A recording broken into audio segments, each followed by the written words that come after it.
I declare open this meeting of the Senate Community Affairs Legislation Committee. The Senate has referred to the committee the particulars of proposed additional expenditure for 2021-22 and related documents for the health portfolio and the social services portfolio.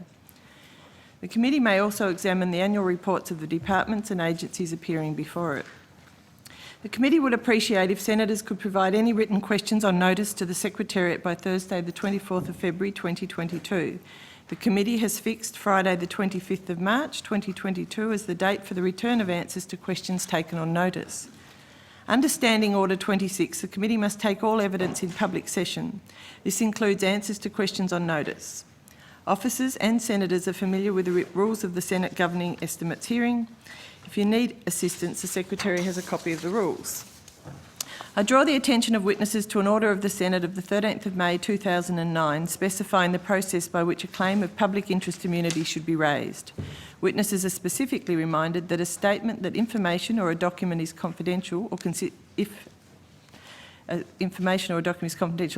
of advice to government is not a statement that meets the requirements of the 2009 order. Instead, witnesses are required to provide some specific indication of the harm to the public interest that could result from the disclosure of the information or document.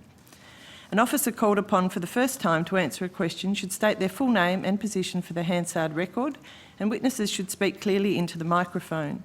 Please make sure all mobile phones are switched off or turned to silent. I remind senators and witnesses that microphones remain live unless I instruct otherwise, for example, at suspension or adjournment. I would ask photographers and camera operators to follow the established media guidelines and the instructions of the Committee Secretariat. As set out in the guidelines, senators and witnesses' laptops, mobile phones, other devices and personal papers are not to be filmed or photographed.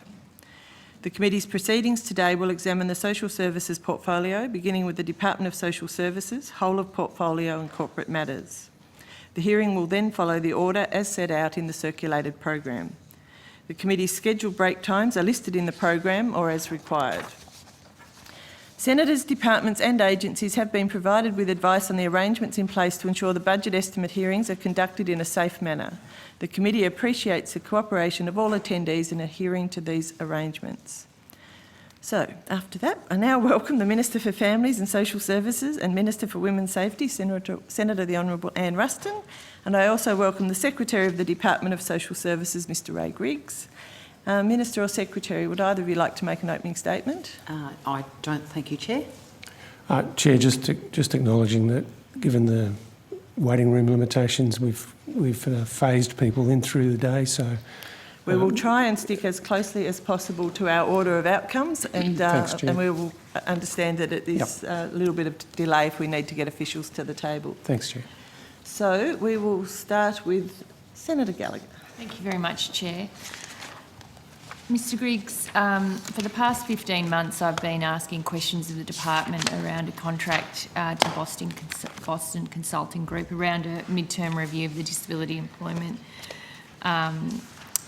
the disability employment services program. You've written to the committee in the last 2 days following my request that you review what has gone on with this contract. Could you update the committee on what you've found? Yeah, certainly, Senator, thank you. Following your request at last estimates, I have looked into the matter. It started with a desktop analysis so that I could get my head around it. Obviously, I wasn't involved in the process. Yep. What that showed was some non-compliance with internal processes and some less than better practice in terms of the Commonwealth procurement rules. Because it was a desktop analysis, I then asked for those who were involved in the decision making at the time to be able to put their perspective just from a procedural fairness side of the house. So of course none of those people are in the department. I'm still considering that we haven't actually finalised incorporating their input And I think it's clear that it wasn't well handled, and I think I've conceded that in the letter. But I've also, I think, outlined a number of measures that we've taken since I arrived in terms of tightening the delegations around consultant approvals. So anything above $1 million must come to me, and anything below $1 million must go to a Deputy Secretary for sign-off. We've recently conducted procurement refresher training for all SES, and every active SES member, obviously those not on long-term leave, but every active SES at the moment has been through that refresher training, including myself, which was conducted externally, and that has focused on a number of issues around variations, documentation, and those sorts of issues which I think were pretty much at the heart of what you were talking about last estimates. Okay. Can I thank you for taking this up and for having a look at it? When you refer to seeking input from those involved who are no longer with the department, is that with the former Secretary, Ms Campbell? Have you sought information from her? No, it's the Deputy Secretary level and Group Manager level who have who made the decisions. Mr Williamson? Yes. Right, so who's currently with Finance? You've sought input from him? Yes, I have. Okay, and Ms Campbell signed off the original contract? And there was no issue with the original contract from. So it didn't come back to her at any point? The additional 1.76 million was agreed? Not that I'm aware of. Without her being advised? Okay, where you say non-compliance with internal processes, what does that mean? Well, what I'd like to do, Senator, if I can, is finalise things, and I'm very happy to write again to the committee in detail with that finalised piece. Okay, and do you have a time frame for that? I'm hoping in the next few weeks. In the next few weeks, because when I asked you to review this, that was in October last year, and then we got your letter 2 days before the committee hears again. So you would be able to provide me with further information in the next few weeks, you think? Yes, look, I can't be definitive at the moment because I haven't considered that input from those other people, and there's obviously context issues around that, what was happening at the time.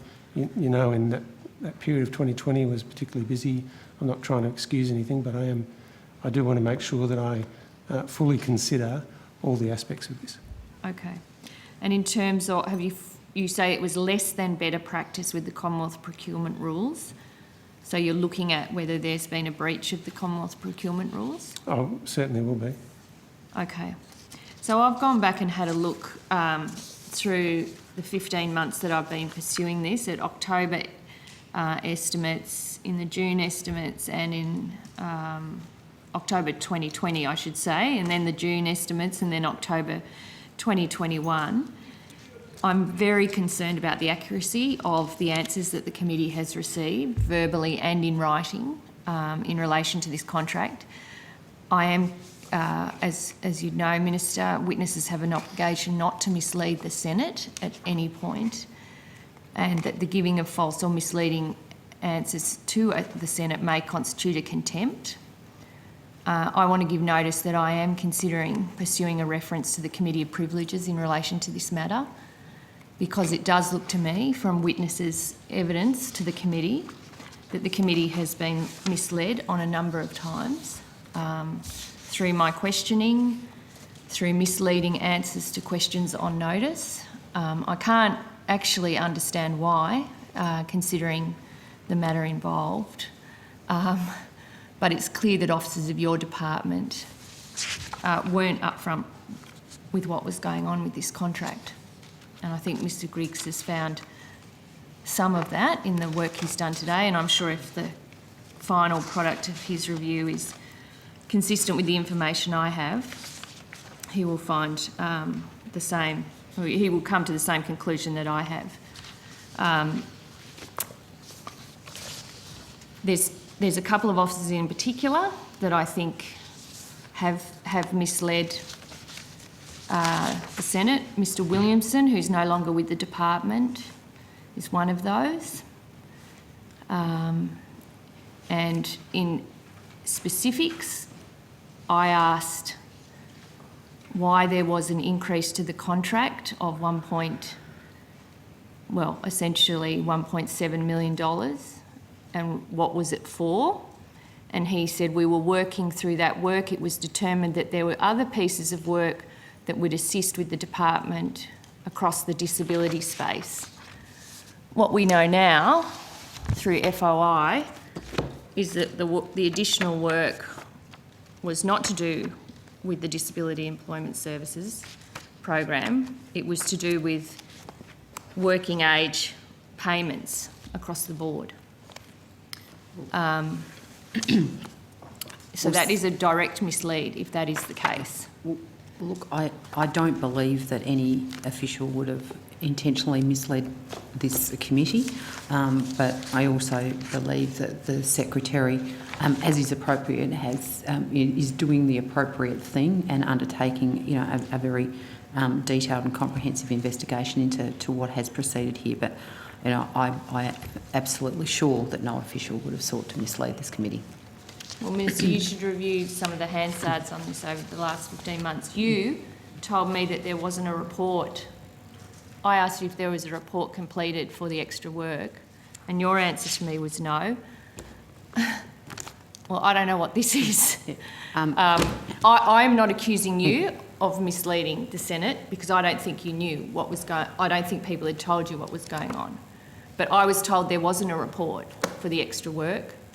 And then lo and behold, this gets released under FOI. Admittedly, most of it redacted, but from what we can see, there was a report. It was provided. You may have been told there wasn't. And I was constantly told it was around information about people with a partial capacity to work, a number of times by officials. Again, that is not what the unredacted slides in this presentation show.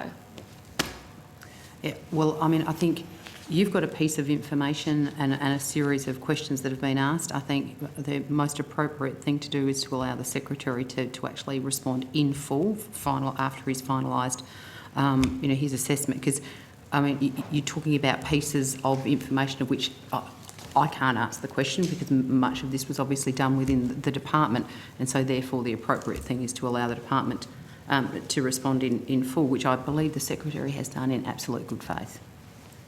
Well, he is responding, and I do appreciate that. But there are two serious issues here. One is the serious non-compliance, it seems, around procurement, where officers of your department think that it's absolutely okay to double, in fact more than double, the price of one contract with an unrelated piece of work and not allow any transparency or accountability about that. There are reasons why we have procurement rules, and it's to ensure that there is trust in the way taxpayers' money is used and that it ensures, that corrupt practice doesn't occur across the public service. And that's why I'm making such a point about this, because it was $3.3 million in the end of taxpayers' funds, of which half of that was hidden in another contract saying it was about a mid-term review of the Disability Employment Services program. And as it turns out, that is not what happened. So at some point in the procurement, in the work, you decided, or the department decided, it needed some additional research and data analysis about incomes, people on working age payments, and it just went and extended a contract for over $1.7 million, and then turned up here on 3 occasions and were less than willing to tell the truth about that. Yeah, well, I would suggest, I wouldn't accept that they were, as you put it, less than willing to tell the truth. I believe that the information that was provided to the committee was always provided in good faith. But I don't think so, Minister. I can't accept that. Well, I can't accept that because I have question after question on notice where officials have refused to answer the questions, just like blatantly refused to answer the questions, or been very careful in how they answered it, so that they originally didn't even acknowledge that it was an unrelated piece of work, and it was only through persistent questioning and me asking further questions on notice about other questions on notice that I started to get a picture of what was happening.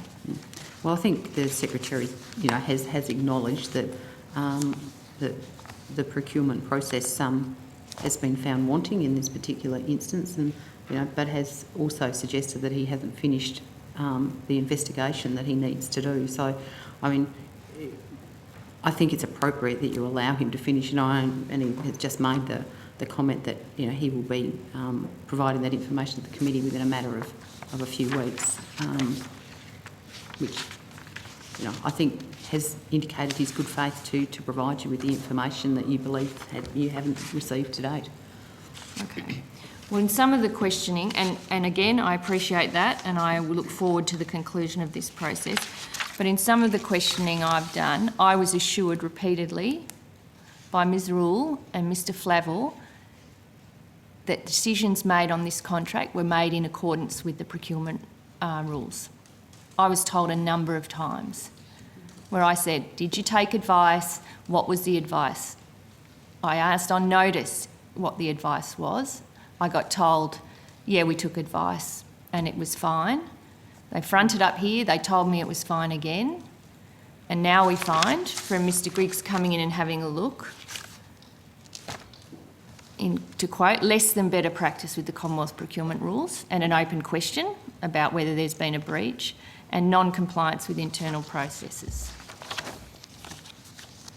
So how can it be that I get told repeatedly that something is completely okay, and then only after pursuing it with different pieces of information do I get advice that it's actually not okay, and things do look like there was failure. Well, we know that there was failures. The extent of the failures are to be determined, without anyone coming back and either correcting the record or providing additional information to this committee, as officers are meant to do.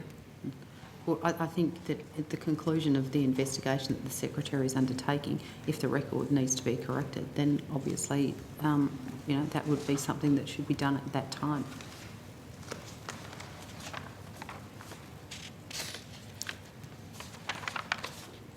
Mr Flavel, you're here today. You told me there wasn't a report produced by Boston Consulting in relation to the additional work. Perhaps you can tell me what this is then.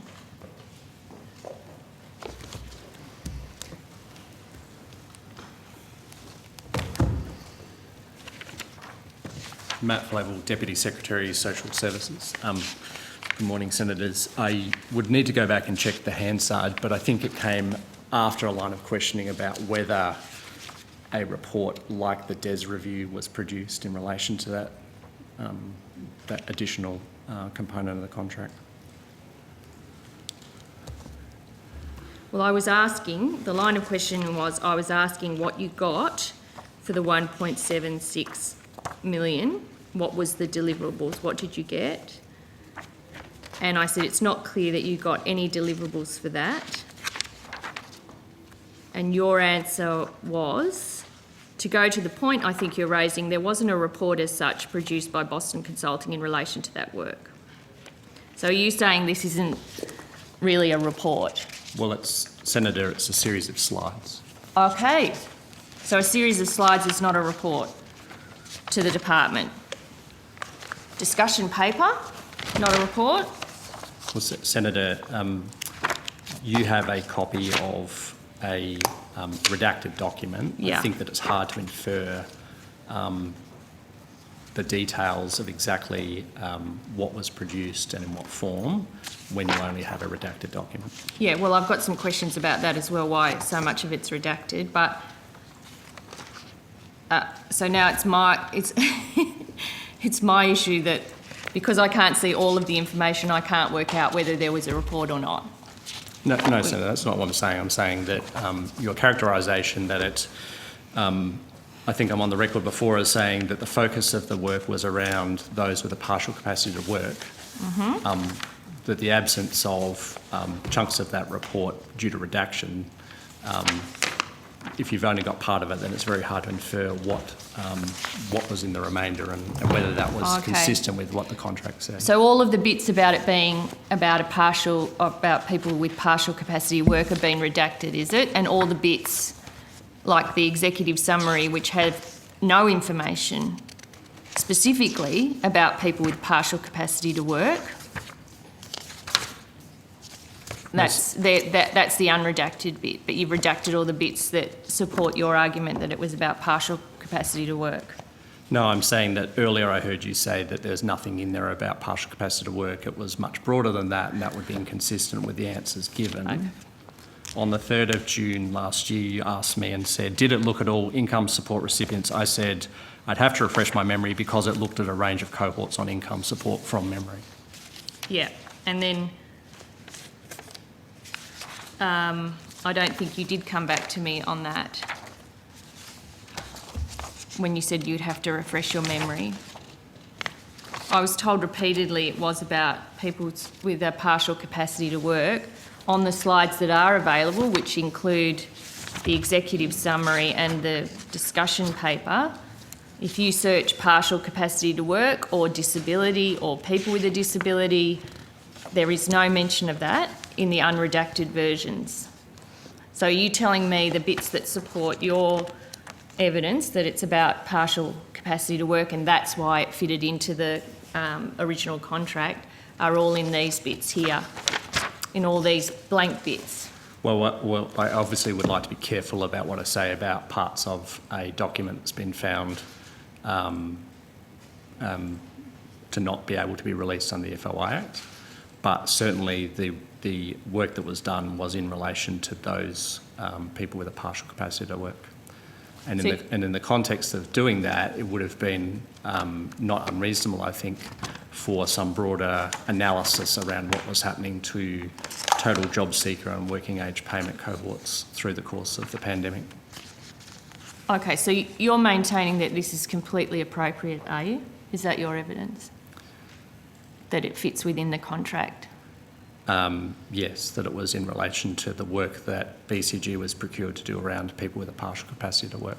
Okay. So this looks to me like it is a contract about working age payments. JobKeeper, it's got quite a lot of analysis about who's on JobKeeper, who's on JobSeeker, where they live, levels of disadvantage pre-COVID, who new welfare recipients and all the data around them. I am struggling to see how this fits in with a midterm review of the Disability Employment Services program. Well, I think we're on the record as saying that, and as Mr Griggs has said, but the issues around the extension of that original contract to include looking at cohorts on partial capacity to work, we've covered that in previous hearings and said that that was its focus. But I just make the point that if you're looking at a particular subset, in other words, a group of people with partial capacity to work, I think it would be reasonable to look at the broader population they sit within in order to make assessments about particular challenges that that group might face. Okay. So you told me in October last year that the extension of the contract is consistent with the Commonwealth procurement guidelines.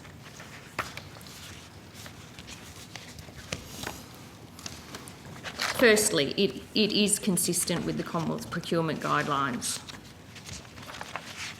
And then you said you'd take on notice whether you could provide me with the advice around that, which I'd already asked and the department had taken on notice and you hadn't answered. You then said, I'll be happy to look at what can be provided. I take it on notice and look at what can be provided. Firstly, you haven't done that. but also do you maintain it is consistent with the Commonwealth procurement guidelines? So, Senator, in relation to the issue around the compliance with, I think that it was reasonable, given the undertakings that were given at the end of that discussion by Mr Griggs, to look into the procurement process itself for that to be examined within that desktop and broader review that broader exercise that he just mentioned. Okay, so should the answer have been to the committee that is now subject to review by Mr Griggs, or just nothing back to the... If you're asking me to correct that evidence, I'm happy to do so, but I took it as a matter of fact that, given the undertakings given after that by Mr Griggs to look into that question around the process, all the matters relating to the consistency with the Commonwealth procurement rules and guidelines would be examined as part of that. And so, well, it's sort of neither here nor there if you're going to do that. You've given the evidence now. Is it consistent with the... Do you maintain this is consistent, this and whatever else you got, is consistent with the Commonwealth procurement guidelines, which is your evidence? So again, I will await the exercise that Mr Griggs is doing.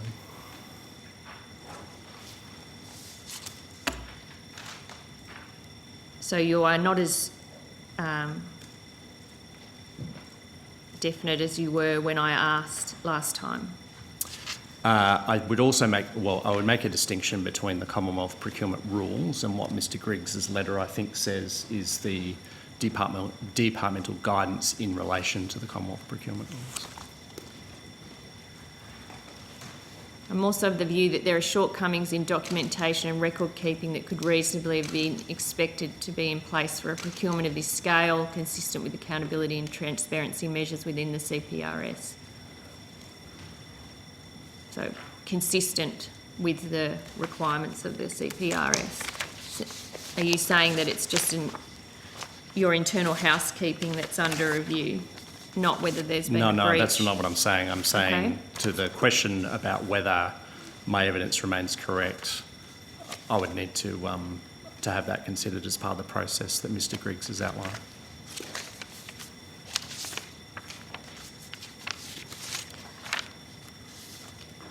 Okay, so you've reviewed the Hansard, obviously, in preparation for today's hearing. Do you think there's anything you need to correct? Do you think you have misled the committee?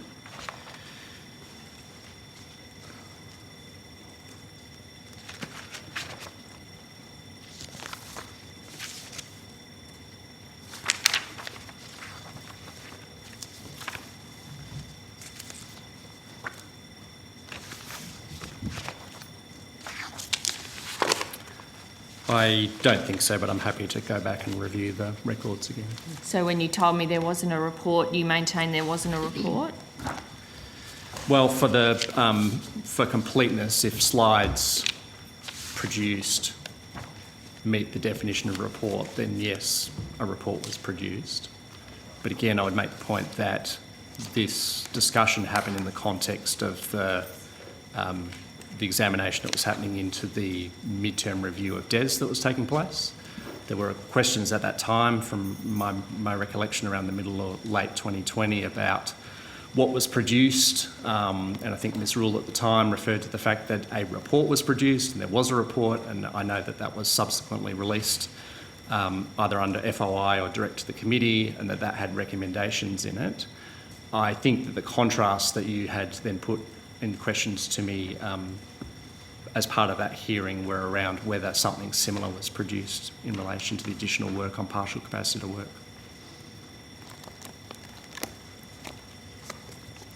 And it was, wasn't it? Well, I'm happy to look back at what I've said, but what I said at the time, I recall, was they produced a range of analysis, data modelling, and I think that's all consistent with the material that's been released in that redacted document. Okay, so in your view, this isn't a report, but the DES report, which originally we were told had no recommendations, but then again under FOI did actually have 60 recommendations and the record had to be corrected there, is a report, but half the value of the $3.3 million contract which produced this, and who knows what else, is not actually a report to the department. It's a series of slides. Well, as I've said, Senator, if the series of slides is considered a report, then a report was produced. But I didn't consider it was a report in the same way that the report of the midterm review of DES was produced. Okay. Senator Gallagher, it's now 9:30, which we should be wrapping up to move into outcome one. So would you like to wind up your question? Okay, so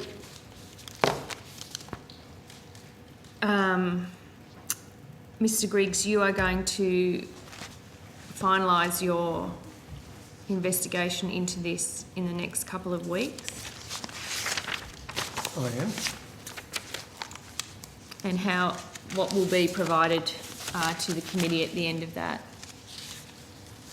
Well, I will summarise the findings, and if there have been determined to be breaches of the CPRs, then I will advise the committee that that's the case.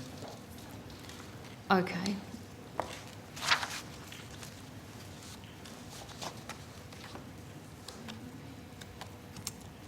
Can you also ask people who've been involved in answering the questions on notice and involved in the Hansard to review their Yes. answers and their evidence, and if there is anything that needs to be corrected, that should Absolutely. be done so immediately? Because as I've said, I have this. I am minded to pursue a reference to the Committee of Privileges on this matter for the way it's been conducted over the last 15 months. So what I'll do, Senator, if you're happy, is conclude the review,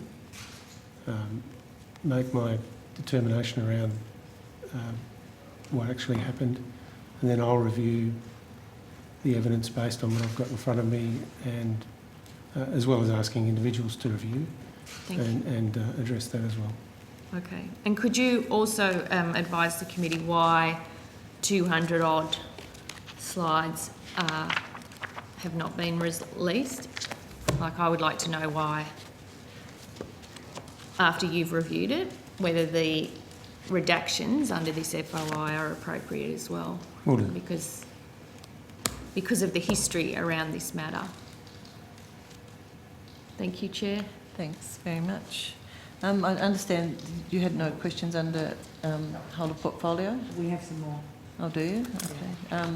All right, we'll quickly move into those and try and get through them quickly because we're due to move on at 9:30. So we'll just Appreciate that, Chair. Can I refer you to a contract with Acola for $904,999? The contract number is CN3844179. Can you tell us what that contract was for? So who's it with, Senator? Sir, Acola. I'll just see if we can find the right officer to come through. The Australian Council of Learned Academics. Right.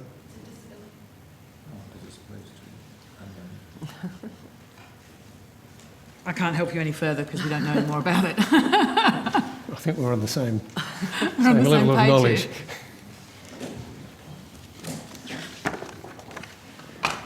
here. So Andrew Harvey, Chief Finance Officer. So I've just got the summary information. It relates to our outcome 3 area. So it is for market research in our disability strategy space. So I'm not sure if we have the officers here to answer now or later under outcome 3. Okay, because it specifies that the limited tender condition is because it's supplied by a particular business due to an absence of competition for technical reasons. We'd be keen to know the detail of what it's for and that technical exemption. Okay, we'll find that out for you. Okay, we'll take that. Senator, we'll try and get you an answer when we come on for outcome 3, if that's... That would be great, Yeah. thank you. I do have a couple of other contracts. One is the Medibrands Australia contract, which is reference number CN3827219. And that is for advertising development or an ad buy or something. Do you have any details? So our Chief Operating Officer is coming to the table. So that does relate to our advertising contract. Yes, keen to understand what you're advertising.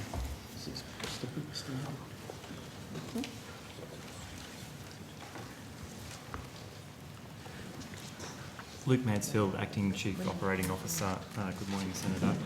I'll just find the relevant contract. Can you just remind me what the contract number is, please? It's CN 3827219.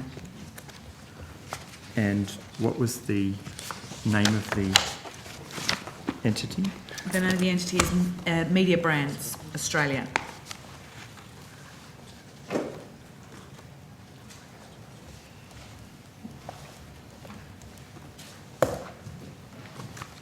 So that's Media Brands Australia is trading as Universal McCann, which is a advertising agency around communication services.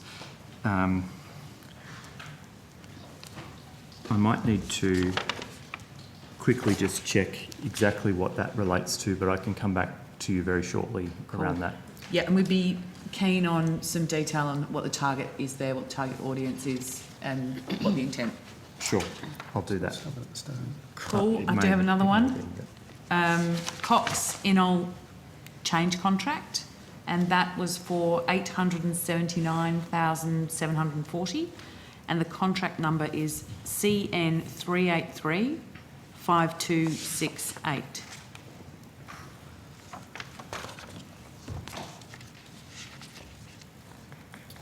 Sorry, can I just, we're just waiting to check. Creative design and editorial services.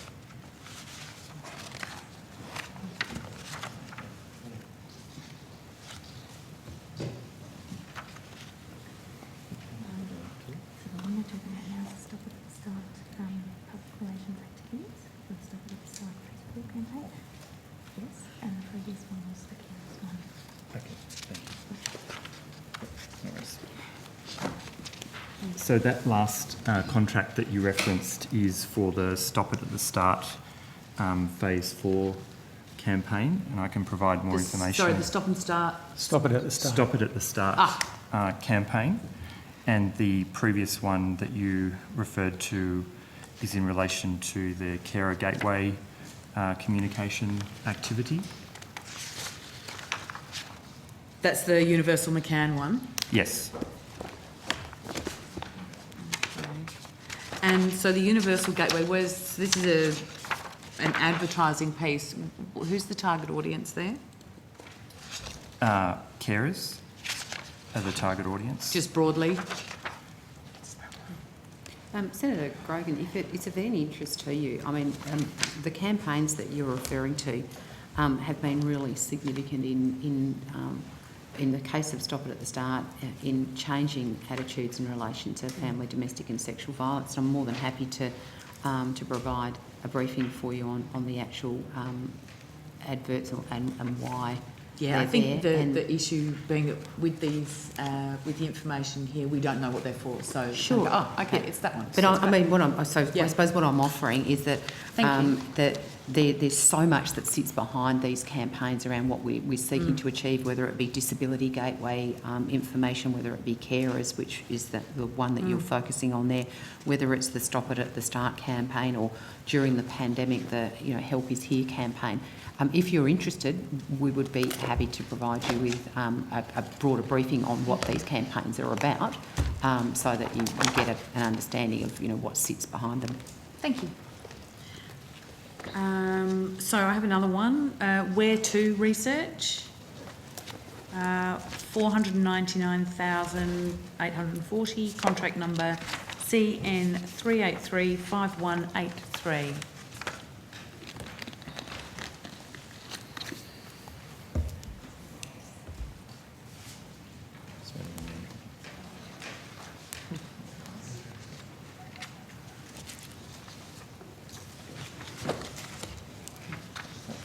Research for redress.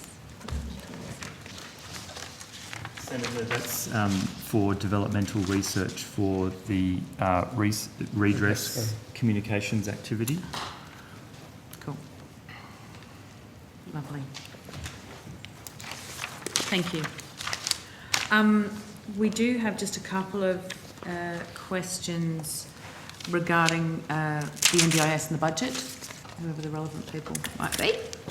So the NDIS. later in the day.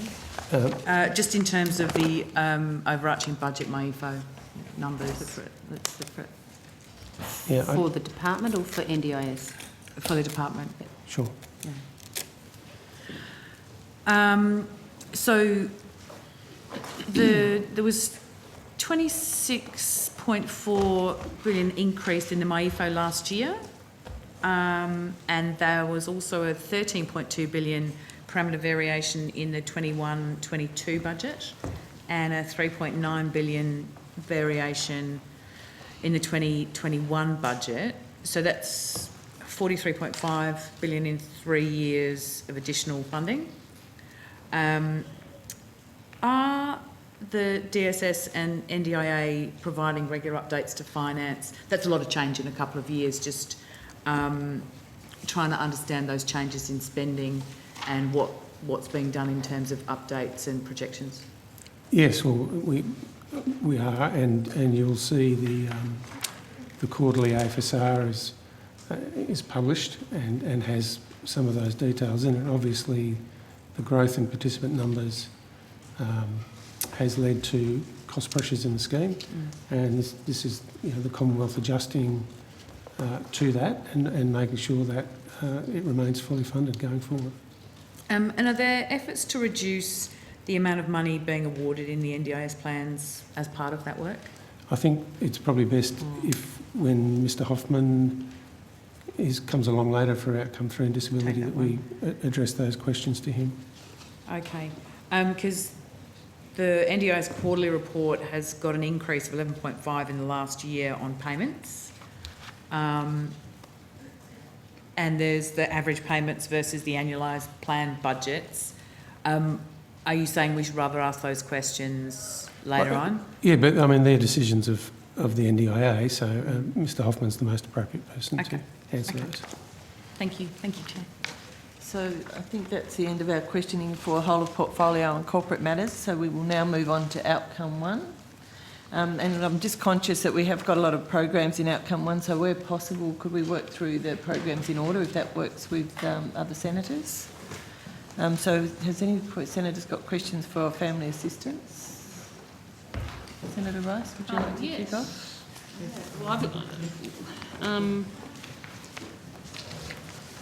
I'm just conscious that we've got officials that are going to be coming from the waiting room, which is quite some way distance away.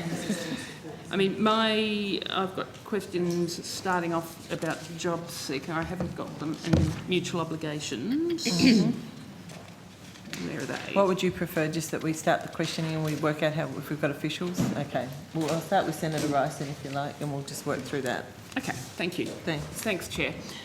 First of all, I just wanted to check that, Secretary, I wrote to you before estimates with some documents to be tabled. I just wanted to check that all of those documents have been, you're in a position to table them. Well, those that we can answer, yes, and reasons for delays are provided. I'll get that tabled, Senator. Okay, so have they been tabled?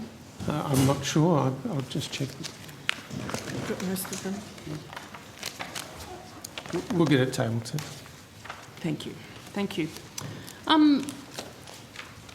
Minister, almost 2 years ago, the Community Affairs References Committee recommended that the Australian Government set a national definition of poverty.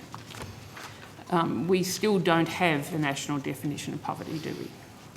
Well, there are many definitions of poverty, and this is a matter that I often discussed with your previous colleague, Senator Siewert. And, the inability to get clarity around many definitions that many different organisations have sought to put on poverty across the whole world. And then, you add the level of sort of complexity around, different welfare systems and support systems that exist, make it very difficult to come up with one definition as it relates, which I know that you would like to have done. I think that was the purpose of that recommendation from that Community Affairs References Committee report, because there are many different definitions that would be extremely valuable. And extremely difficult. Difficult, yes, but extremely valuable to settle on one national definition of poverty. So you're telling me you don't think that it's possible, or that you don't think that it's appropriate that the government should do so? As I said, I think it's a really complex issue that is overlaid by so many other factors that input, into the health and wellbeing of Australians, because I'm assuming you're referring to only in Australia. It's very complex, and this idea that you sort of can have a couple of lines that say, define something is, I think, is an oversimplification of what is a very complex issue. So, I mean, essentially we've got a range of different definitions of poverty, all of which lead to a range of different amounts. I mean, for example, and ACOS recommends that the poverty line should be set at 50 to 60% of median income. 50% is $457 a week for a single person. The Henderson poverty line for a single person is higher. It's $581 a week, and then there are other definitions which are even higher. So essentially we've got a range. The experts in the field, the experts on determining it, have set a range. Would you accept that, somewhere in that range would be where it should be set? Well, Senator, I mean, to your point around the 50% of median income, so you're actually attaching, a number that is associated with the movement of wages. That's not necessary. So you could have a drop in wages, and so what you're suggesting that somehow would impact on the change on the definition of poverty. I think that is definitely not a connection that. But do you agree that there is a level of income below which people are living in abject poverty? So, Senator, I think it goes to the very substance of Australia's comprehensive welfare system that is there to support people when they're looking for work. But it also goes to the fact that you talk about a number. Whereas there are a lot of other things that exist within Australia to support Australians who need our support, and whether that be things like child support, whether it so through family tax benefit, whether it be some of the universal platforms that are available to all Australians, like our universal healthcare system and our universal education system, and there's a whole heap of things that come together to make what Australia's welfare system really comprehensive, but also really targeted, so that particular people who find themselves in particular circumstances are able to get different types of support. Even given all of those supports, you would agree, Minister, that there is a minimum level of income that people need in order to be able to put food on the table, to put shoes on the feet of their children, to be able to pay the rent, which is a massive cost. There is a minimum level of actual income that people require, isn't there? Well, to be not living in poverty, to be able to fulfil their potential to be living healthy, fulfilling lives. There's a minimum level that people need. Senator, and to that point, that is why this government has been so focused on making sure, first of all, that we have job creation, and secondly, understanding that there are people who have barriers to getting into work, and working to make sure that we're breaking those barriers down and helping people with really targeted programs. Because, Minister, that's not my question. My question is just that, do you acknowledge that there is a minimum level of income that people need to be not living in poverty? Senator, I think I've been reasonably clear about the fact that I believe that Australia has a very comprehensive and targeted welfare system that's in place to support people when they find themselves out of work. And you're not willing to even acknowledge that there's a minimum level of income that people need to be not living in poverty. That's an extraordinary thing to not even be able to acknowledge that. Senator, I'm pretty heartless, I would have thought. Senator, I would actually appreciate you not verbling me. Well, answer my question then. Well, Senator, I have yes or no answer. Senator, it's not a simple yes or no answer to your question, and I would draw your attention to the fact that I have actually answered your question. I may not have answered it the way that you wanted me to answer it, but I believe that I have answered your question with quite a lot of information, and I would appreciate you not trying to get on the record. Maybe I need to restate my question then, Minister, because my question is a pretty simple one. Do you accept that there is a minimum level of income that people need in order to not be living in poverty? I believe that the Australian government provides through, and governments before and governments in the future have provided a very comprehensive not answering my welfare question, system Minister. to support people who are not in work.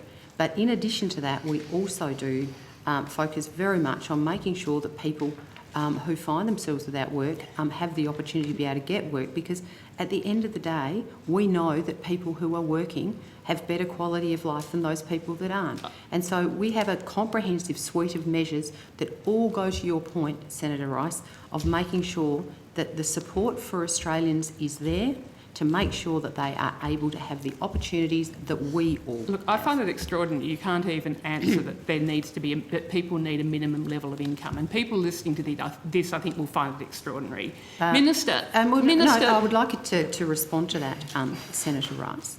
I think the comprehensive, targeted welfare system in Australia, as well as a number of other initiatives that sit in other portfolio areas, whether it be health or education or employment, are all absolutely focused to make sure that there is a safety net for all Australians who find themselves without work. Minister, if we go to the different definitions of poverty, the ACOS, if we go to the lowest of them, the ACOS definition of 50% of median income, that's $457 a week for a single person. Yet the job seeker rate is $315 a week. Minister, that means that there are hundreds of thousands of people in Australia, likely millions, who are living in poverty on income support. Well, Senator, I think it goes to the point that I made in answering your previous questions. And the other thing that is you fail to recognise in your pursuit of, a single number are things like the transfer payments that exist outside of the job seeker rate. So, for instance, the non-cash transfer payments could be, as I say, universal health care. People who find themselves on these payments automatically have access to a healthcare card. We have universal education, so any child in Australia has access to education. In addition to that, you have things like understanding that the cost of bringing up a family, so that's where family tax benefit comes in. Rent assistance for those people who find themselves in a situation where they are renting. So you make it sound like there's some magical number. It's not about a magical number. It's about making sure that the supports that are provided to people are targeted to their circumstances, which is why our system is so comprehensive. And Minister, all of those factors are taken into account in ACOS's, calculations and definition of, at least $457 a week. As I said, the Henderson poverty line is $581 a week. Yet job seeker rate is nowhere near that. It's $315 a week. Well, and essentially, you would receive the stories as I received the stories of what that means for people's lives who are living on that, who are living on $315 a week. You can't. It's just impossible. And people trying to live on that are having to get by, scraping through, relying on the generosity of charities, relying on the generosity of friends, couch surfing. People living on that end up being homeless. Minister, $315 a week. When you or I stay in Canberra, we get a travel allowance of $291 per night. We almost get, in one night of travel allowance, on top of our very generous salaries, almost what the job seeker rate per week is. 2 nights of travel allowance, way more than what the job seeker rate. And yet you're saying, and you're telling me, and you're trying to defend that $315 a week as being sufficient. Well, Senator, I don't think, any government has done more to support people over the last 2 years than the government of which I'm a member. The supports that were put in place through the COVID pandemic to support families, to support individuals, to support children, to support business and make sure that we all got through the COVID pandemic together. As part of that, we saw the largest significant increase in the rate of job seeker with the $50 increase that was put in place at a cost of $9 billion, the largest increase I think since 1986. But as I said, the government is and works all the time to look at ways that we can support people who find themselves out of work. But, Senator, at the end of the day, we know the most important thing that we can do for people who find themselves out of work is to support them into a job, because the quality of life of somebody who is working, we know, are much higher than those people that aren't. In summary then, to confirm, Minister, your position is that the current rate of job seeker, $315 a week for a single person, is appropriate and doesn't need increasing. That's your position? Senator, I think I've probably answered your question about 15 times, and that is... Can I get a simple yes, a confirmation? That's all I'm asking for. Senator, the rate of job seeker is appropriate for the purpose of job seeker. It is to support people while they're looking for work. And so it's appropriate and doesn't need increasing. Answer, please. It's to support people while they're looking for work, and we have to make sure that we provide, an amount to support people to be able to look after themselves while they're looking for work. But at the same time, we want to make sure that people are keen to get a job. But it has to be fair to the people who receive it, but it also has to be fair to the people who pay for it. It has to be sustainable into the future, because obviously we all want to make sure that for our children, their children and the children of Australia into the future, that they will always have this social security safety net if they find themselves in tough times. And so, we have to make sure that we strike a balance there. But I think you continue to ignore all of the many, many other things that are available to Australians to support them. But the one thing I want to support them to do, Senator Rice, is I want to support them into a job so that they can have the kind of quality of life that you and I So you're saying the current rate is appropriate. Thank you. Thanks. Senator Grogan, are you taking the lead for this? So we'll go to Senator Grogan. Thank you, Chair. I'd like to talk about the pandemic leave disaster payment. The pandemic leave disaster payment is a payment that sits within emergency services. And if you want to understand about the administration of it, that would be under Services Australia. So the pandemic leave payment sits with Prime Minister and Cabinet through National Resilience and Recovery Agency, and Services Australia are the one who actually... I think there's some questions for you really about some decision making. If I can give it a whirl. I'll give it a go, I'll see what I can do. And if we need to move it, we can move it, yeah? Yep, sure. Okay. So the changes announced to the pandemic leave disaster payment on the 8th of January came into effect on the 18th. Can you tell us when the decision was made to do that? It's not my portfolio, Not Senator. your portfolio? Don't know. Okay. So keen to understand whether there was any advice on that timing. It's a pretty short time frame for people to get their head around. Look, it would be a matter that should be requested from or discussed with Senator Mackenzie as the Minister responsible for the NRRA. I believe that was earlier in the week. They may be better to put them on notice, so it's not my portfolio. Okay.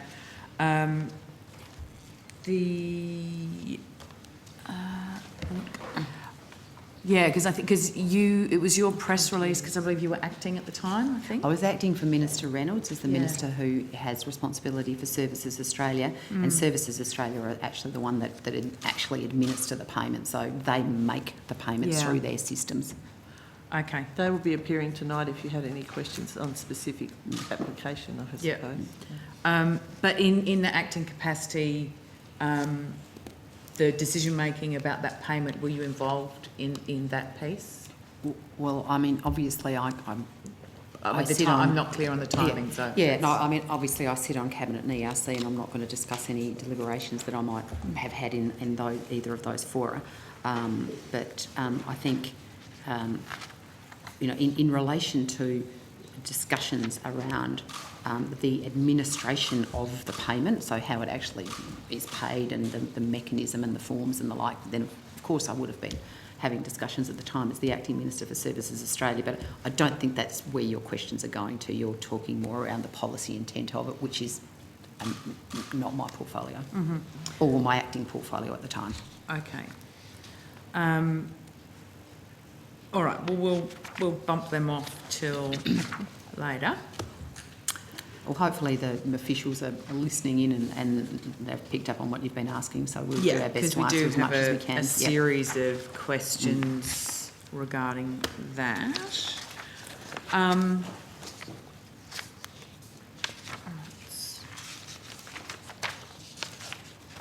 So, my apologies. 16,000 bits of paper later. They're not tagged, evidently. Okay.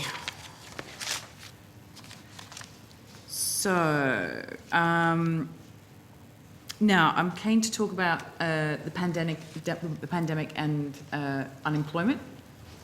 So, the fortnightly report from Social Services gives some level of information, but I'm just wanting to drill into that a little bit. The information provided to the COVID committee back in January shows that there's 900,000 people on job seeker payment as at the 14th of January.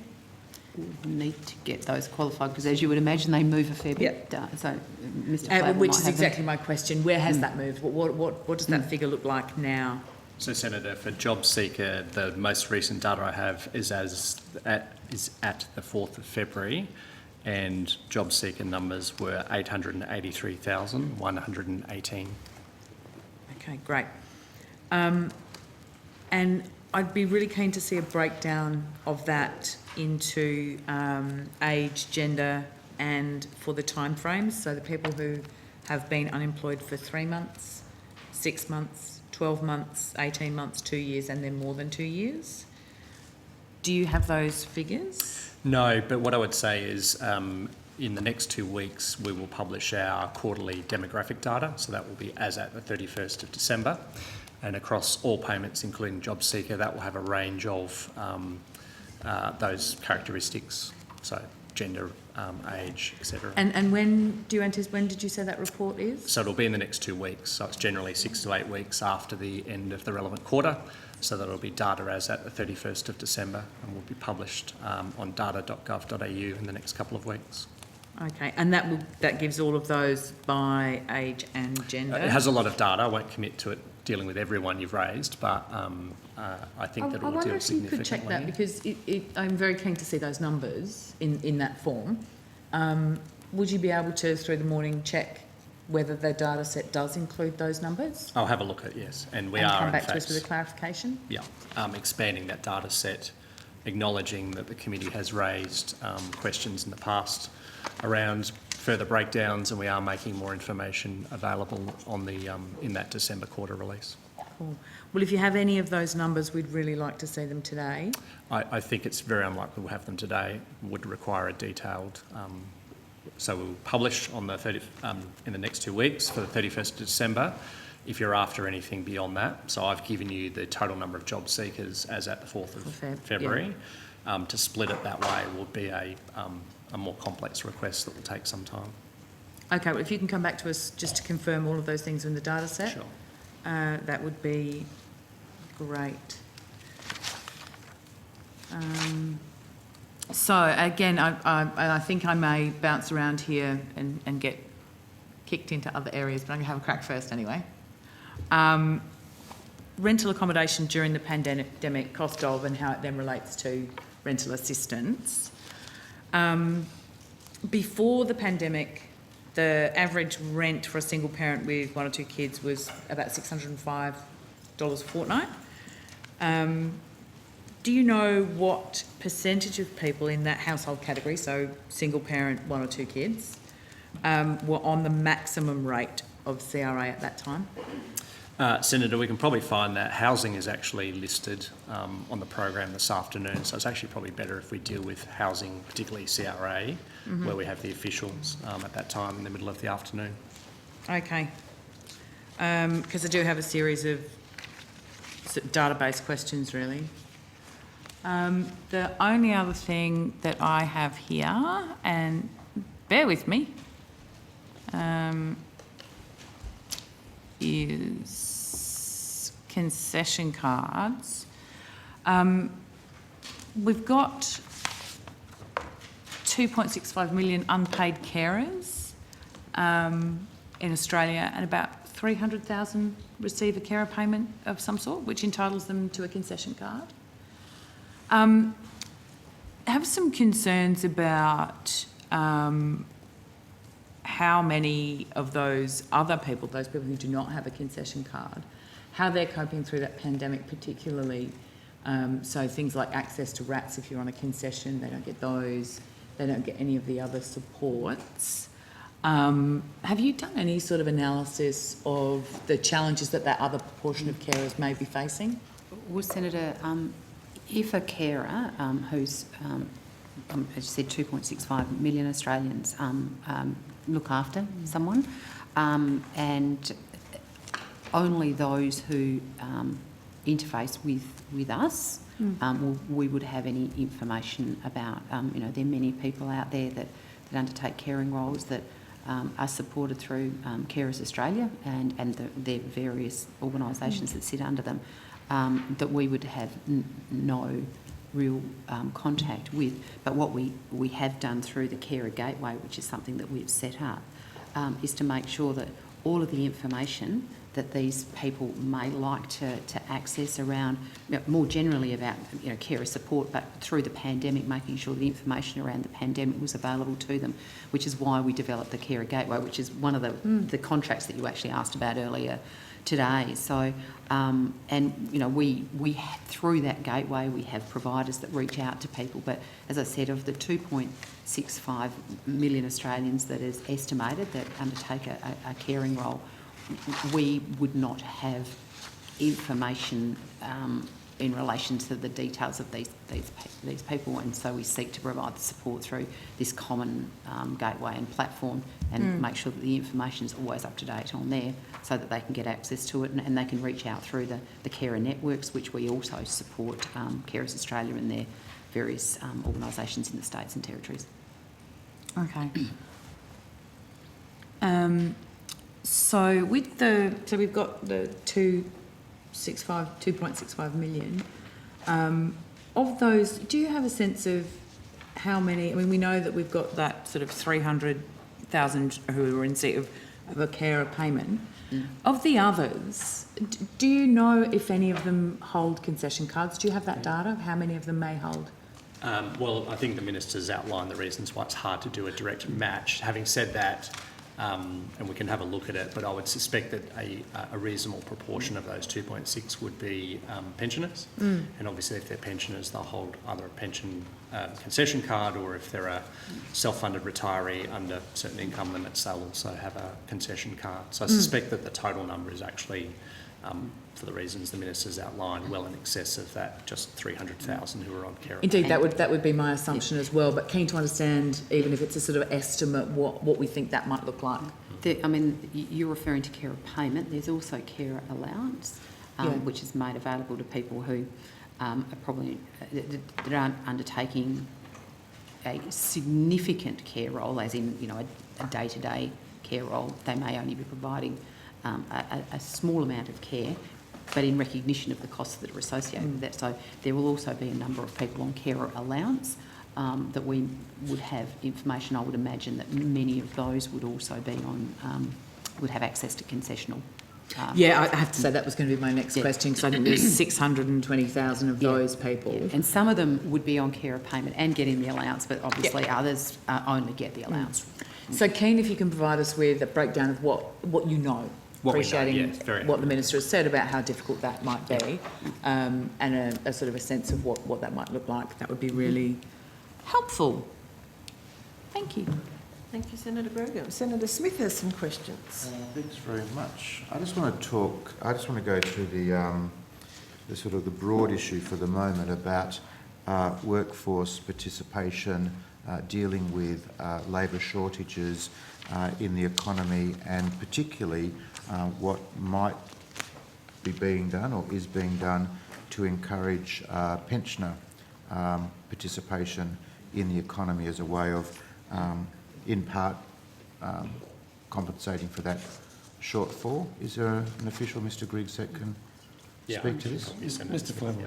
Okay, we might just start in the broad then in terms of what's the department's attitude in regards to labour market shortages and how pensioners or those of retirement age might be able to, in part, fill the gap. Yeah. So, Senator Smith, I think what I'd point to is the existing policy and legislative arrangements that allow pensioners to earn up to $300 a fortnight in what's called a pension work bonus. So in other words, they can earn up to that $300 a fortnight without a reduction in their pension rate. So that, and that also accumulates so that if somebody retires, doesn't work, say, for a year, they accumulate from the point of retirement $300 into a bank, if you want to call it that, so that effectively after 26 fortnights, they then have 7,800 credits. In other words, they can earn $7,800 dollars of income without any change in their pension, and then each fortnight after that they get 300. So there's both a sort of a stock and an ongoing flow. In addition, all pensioners benefit from having an income-free area like other payments, and that's $180 a fortnight. Now, obviously, that needs to take into account non-employment income, so there might be deemed earnings or other things, but for many pensioners who have relatively few assets and therefore not much income in the form of investments and other things, they would also have the remaining component, so 300 plus whatever component of the 180 per fortnight. So over the course of a year, that's a reasonably significant amount, in recognition that some people over retirement age do want to do a day or two's work per week. And what can you tell us about the utilisation of those two initiatives? So overall, the number of pensioners who are actually reporting employment income is relatively low. It's about 3% of all people who receive the pension. But one of the things we have been considering is the need to ensure that there is communication about the fact that pensioners can in fact avail themselves of the work bonus and the credit, because we are aware there have been calls to ensure that we maximise the opportunities for people not currently in the workforce to either join or rejoin the workforce. And then finally, I'd note that there was a measure at MyEFO that's been introduced and I think is now the subject of committee review, which would ensure that for those pensioners who earn enough so that they are no longer entitled to the pension, that they can keep their pensioner concession card for 2 years compared to the current arrangement. That's in the House today, yeah. Senator Smith. So you are right. There has been some criticism about. I think it's 2.9% has been quoted, but you're right, 3%. So your explanation for the low utilisation of those two initiatives is poor understanding and communication about them. Sorry, no, not that there's more communication. I was just making the point that we can look at ways to ensure that pensioners are aware that they can, in fact, earn, in some cases, an extra day or two without having any impact at all on their pension. So you are looking at that, or you are doing that, or you will do that? We're continuing to look at that. I'm not talking here about a campaign, but just in terms of the communication through Services Australia and through their website, etc., looking at ensuring that that's understood. In terms of overall take-up, the Retirement Income Review from a couple of years ago noted that there's a significant range of factors, obviously, that impact decisions around whether people want to continue to work once they've reached retirement age. And Senator Smith, one of the things, the reason behind that decision to extend the healthcare card access was on the back of consultations with senior Australians representatives saying that the single greatest fear that pensioners had was the loss of their healthcare card, and so we were very keen to make sure that we did something about that. So hopefully, once that's gone through this Parliament, some of our older Australians who would be really keen to see, taking a few hours' work, and will feel more comfortable in doing so. So I've seen a figure of 74,669 age pension recipients who had earnings from employment. Is that accurate? I suspect so.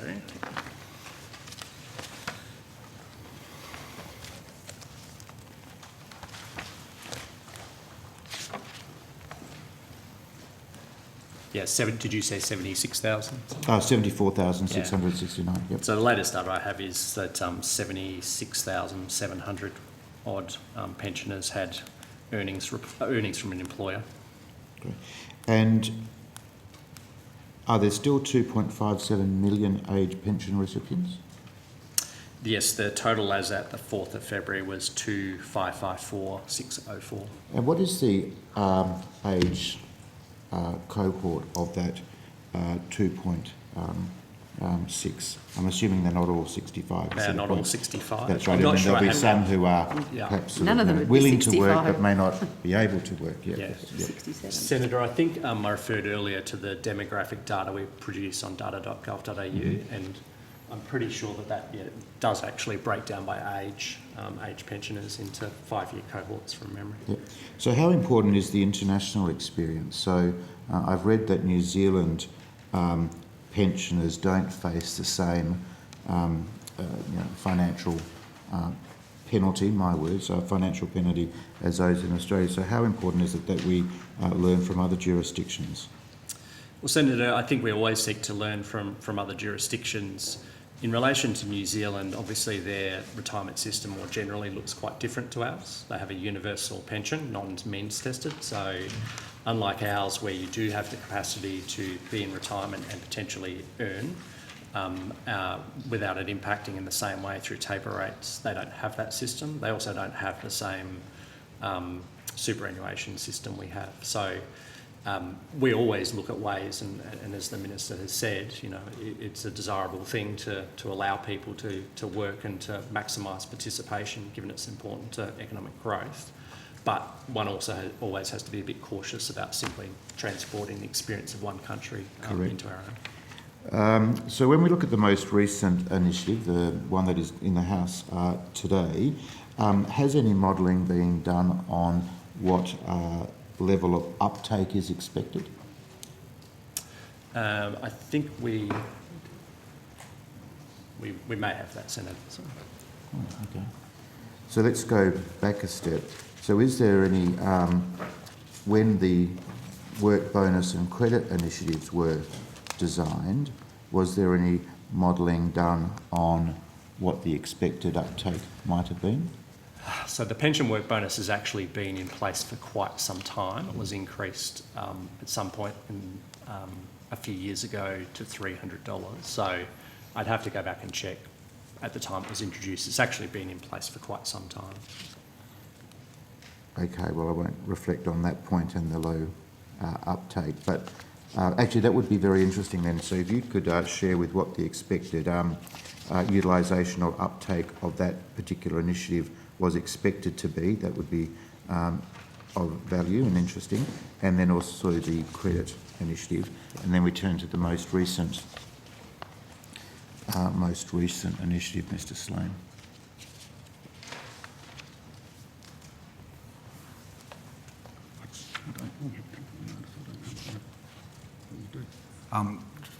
Troy Sloan, Group Manager, Pensions, Housing and Homelessness. Senator, we do have an assumption about take-up from this measure, but I don't have it on me at the moment, but I can see we should be able to get it and come back to you. So there would have been a working assumption? There would have been an assumption of the extra number of pensioners coming into the workforce, yes. Right, okay. Yep. That would be interesting. I've heard it reported that, of course, we're expecting international and domestic border openings to sort of go some way in dealing with workforce shortages across the economy. I've seen this figure of 400,000 workers, a workforce shortage of 400,000 workers across the economy. Is that a figure, an ABS data figure, is that a figure that you're familiar with? Not off the top of my head, but I mean, we obviously work with colleagues in the ABS and particularly DESI, given their given the work around skills and the employment in the labour market generally around skill shortages. Okay, so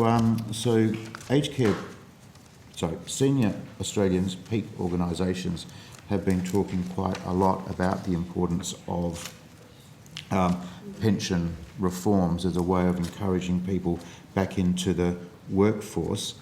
What's been their response to these two existing initiatives, but also now the third initiative? Senator, the initiative that's in the House was something that we received a lot of advice from those peak bodies around. In relation to the previous initiatives that are in the marketplace, we've certainly been very keen for national seniors and for COTA and their respective state and territory subsidiary bodies to be talking about this and promoting it, because to be able to get $7,800 without having any effect at all, and especially when you can just do it for a few weeks or whatever, is a great opportunity for senior Australians. But as I said, the barrier that they kept telling us for people taking that up was this healthcare card situation. So those organisations have been really pivotal in developing lots of aged care policy. I mean, they're both very strong advocates and work very closely with government. But I think one of the messages that is really, I'm really keen to get out there to all older Australians who've passed retirement age and have stopped work is that, to go and try, if you want to go to work, please go out and do it. But the other thing to say to employers that older Australians sometimes are the best employees you could ever have. And I mean, I was an employer before I came into this place, and I had a lot of older Australians who worked for me, and they were just brilliant employees. So I think there's this, I'd say to any employer that's not considering older Australians as a possible source of employment is seriously missing out on an opportunity that I think is one that they're very silly to be missing out on. And if I'm correct, the measure that's in the House now will suspend rather than cancel people's pension, meaning that they won't have to go through a reapplication process. So it's a lighter burden on them. Well, it doesn't actually suspend it. It's what we refer to as nil rate. So so it means if you are constantly above the threshold, that it just stays there, but your healthcare card will remain, and the conditions that exist for you will remain, obviously, but you're just reporting income above a level that would otherwise. Mr. Sloan, did you find those? I am hoping it comes through shortly, Senator. I'll be here all day, so they've promised me shortly, Senator. And then just finally, from a sort of a budgeting perspective, how do we budget for the work bonus? How do we budget for the credit? And then how do we budget for this particular initiative? So the uptake is small at the moment. So how do you budget for a significant increase or higher level of utilisation? It's the opposite in the sense of if they're not using it now, then there's no cost associated, and then obviously if they do take the advantage of being able to do that extra work, it's actually, I would think in most it's a net gain to government, because of course hopefully these people are out there, they're earning money and they're paying tax. So it's actually just an opportunity that it is offered that currently is not being taken up. If it got taken up, then there would potentially be a benefit. So that's correct. To doing it. That's right. Yeah. So, Senator, as the Minister's saying, the measure is expected to actually save $5.5 million to the 4 years to 2025, reflecting that as more people either start work or those who are currently working work more, will actually get more income, and with the taper rate will then get less pension paid. So overall they're better off because the taper rate is either 50 cents for every dollar for a single or 25 cents for every dollar for a couple. So if they earn one extra dollar, if they're and they're over that IFA or the income free area that Mr. Flavel talked about, and have exceeded the work bonus amount of $300 a fortnight. Every dollar above that, they get to keep 50 cents if they're a single, or 75 cents if they're a couple. So therefore, but there is a save to government from that extra income coming into the pensioner. Right, okay, okay. I'll be interested to see that modelling. Yep. And then depending on how long we stay in this, I might have some other questions on the same matter. Yep. All right, thanks. Letter Senator Rice. Yes.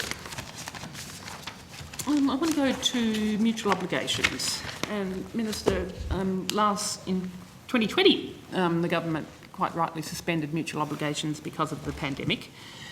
We had COVID cases that were in the thousands then. We've got far more. The Omicron wave at the moment of, ongoing every day of 8,000-10,000 per state in Victoria, New South Wales, Queensland. There have been, at its peak, we had more than 100,000 cases in a single day. Will you commit to removing COVID obligations while the Omicron wave is continuing to keep people safe? Senator, no. The circumstances that we find ourselves in as a country right now are very, very different to the circumstances that Australia found itself in 2020. We obviously, the states and territories are opening up, and we are encouraging people to return to normal and to return to work.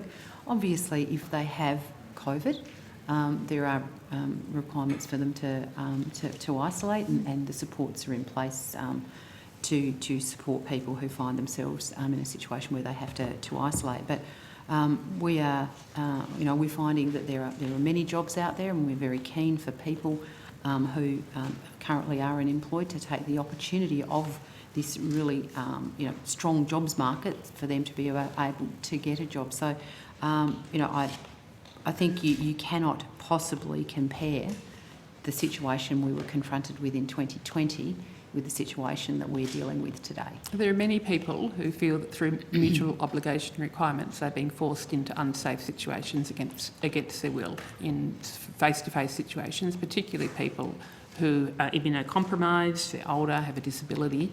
Do you think that it's appropriate that people are being forced into what they very strongly feel, and the evidence is there, unsafe situations for them, because of their mutual obligation requirements? Well, Senator, if you have a particular circumstance that you're referring to in relation to somebody who, under the description that you've just put forward, I'm more than happy to look at it. But there are let me finish, please.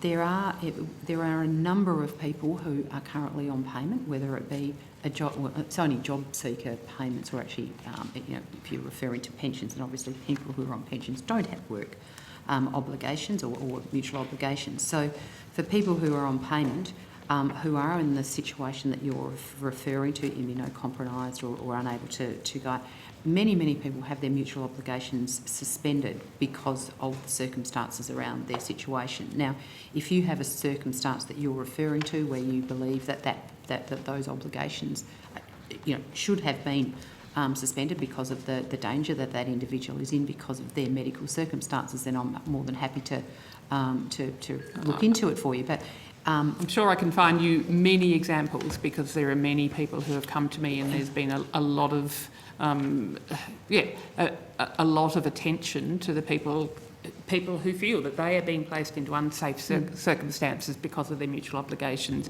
And you don't have a process in place, do you? I mean, it's a case-by-case basis for people for their mutual obligations to be suspended. It's not a standard thing that if people feel that it's unsafe for them, that they're able to have their mutual obligations suspended. Well, Senator, when the circumstances of the individual in their particular case, and we will look at individual cases because we see every Australian as an individual, if their circumstances are such that it would be unsafe for them to undertake mutual obligations, then they are suspended. If somebody believes that their circumstances have changed, which puts them in a situation where they are unsafe, then of course they have an opportunity to seek for that decision to be reviewed. But what we would be very keen to say to Australians who are unemployed at the moment, there is a really strong jobs market out there, and we would be really keen for them to be seeking to find the opportunity to go into work. Nobody's asking anybody to go into an unsafe situation. And Well, you obviously are. well, no, Senator, I would disagree with you. We and the states and territories are all operating under the medical advice that is being provided by the Chief Medical Officer and the Chief Health Officer to make sure that our states and territories are living with the COVID-19, but at the same time, making sure that the necessary precautions remain in place to keep our Australians safe. But, so I would actually entirely disagree with you that we are making people go into unsafe situations. Sorry, Senator, can I just add from a DES perspective? Obviously, we control that scheme. We've made it very clear to DES providers that under no circumstances are participants to be forced into face-to-face meetings for mutual obligations, and if you've got any information around that, be very happy to take Has that that up. changed recently, Mr Griggs? Because that was certainly examples and evidence that was in given January, to me. I think, but I can check the date.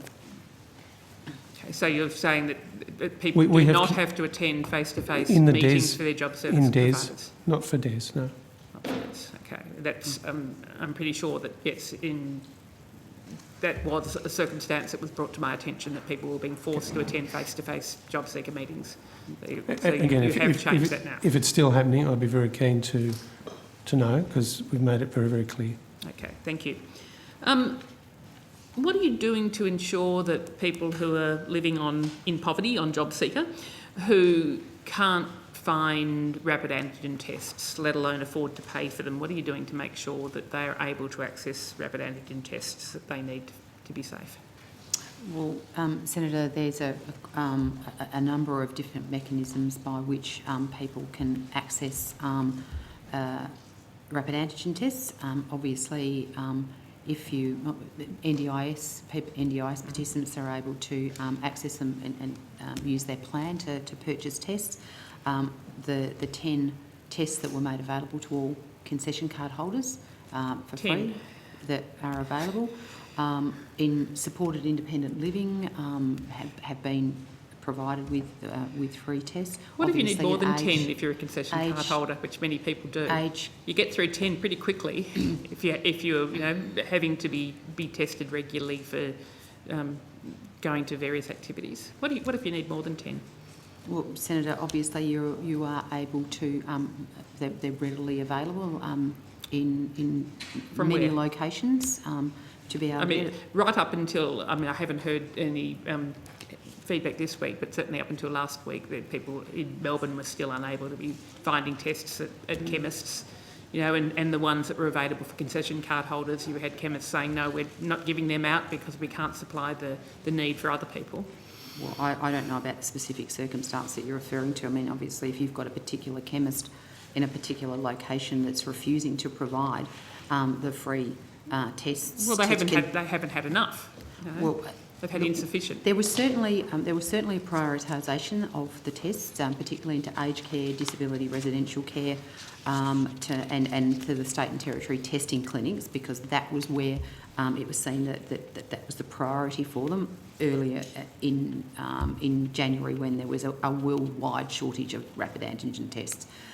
Subsequent to that, my understanding is that they are quite readily available, but if you have a circumstance where you have evidence that a outlet is refusing to provide a concession card holder with the free test that they are eligible for, because they're saying that they're saving it up so that they can sell it. Certainly to evidence people. of that I'm more than in happy recent times. Yeah, I'm more than happy to chase that down for you, Senator Rice, because that is not right.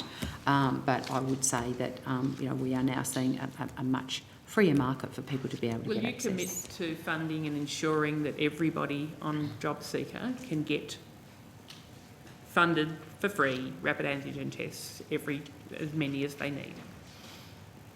No, Senator, I won't. You won't. As I said, Senator, the concession plan was put in place that enabled So people living in poverty, you won't. Living on $315 a week, and you won't even commit to funding the rapid antigen tests that they need to stay safe. Senator, we made, the states and territories in the Commonwealth through the National Cabinet made a decision to provide 10 free rapid antigen tests to all concession card holders and low income earners, which they have access to. And so if they have used their 10 or they're not eligible, they're not a concession card holder, they've got to pay for their $10 for a test out of their limited income, out of their $45 a day. The access to the free tests for low income earners was on the basis of all types of healthcare cards, and as you'd be aware, it's not just people who are on JobSeeker that have a healthcare card. There are many different types of healthcare cards, and all of them were eligible to be receiving the free rapid antigen tests that we're referring to. It was not just the specific cohort that you're referring to. I'm not sure who's these questions. I want to ask about government support that's been provided to emergency food relief providers. That would be outcome 2, wouldn't it? Ms. Saffron Webb's here, so...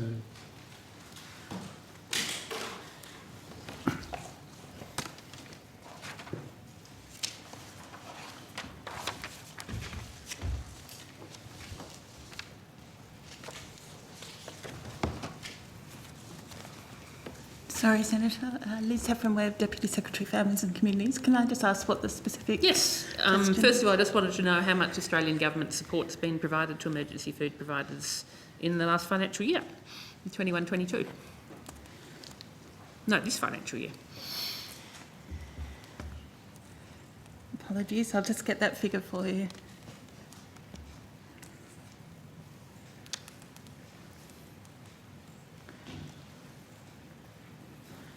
I should note that there's base funding that's provided every year of approximately $42 million, and then there's been supplementary funding provided over the course of the pandemic through the community support package, and it's that second figure. I'll just need to have a quick look. Thank you.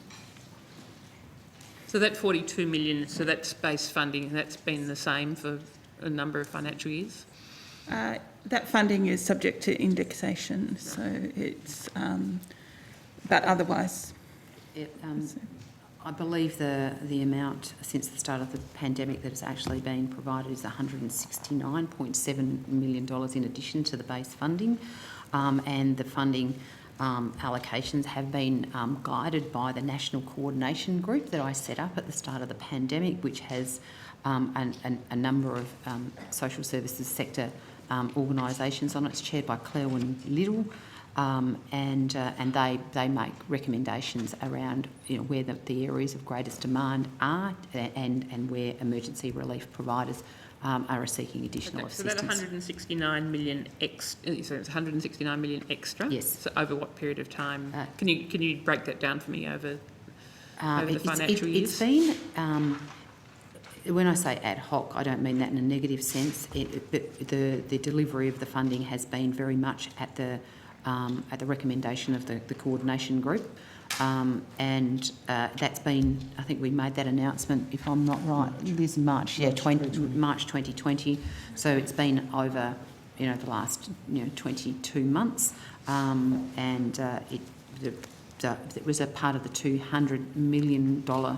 Announcement that we made at the time to support emergency. So how much in the most recent financial year, particularly over the Omicron wave? So, Senator, in July 2021, an additional $4,887,000 was provided for 26 emergency relief providers in Sydney and 26 providers in Victoria. That was as a result of the Delta lockdown. Right, so that was July last year? July 2021. So yep. I'm just giving the figures for this financial year. Yes, great, thank you. As the Minister said, there's a substantial amount provided previous to that. Yes, I'm interested in particular in the last financial year and the current situation. Yeah. So I'm giving you figures for this financial year. Do you want figures for the last financial year? No, this current financial year.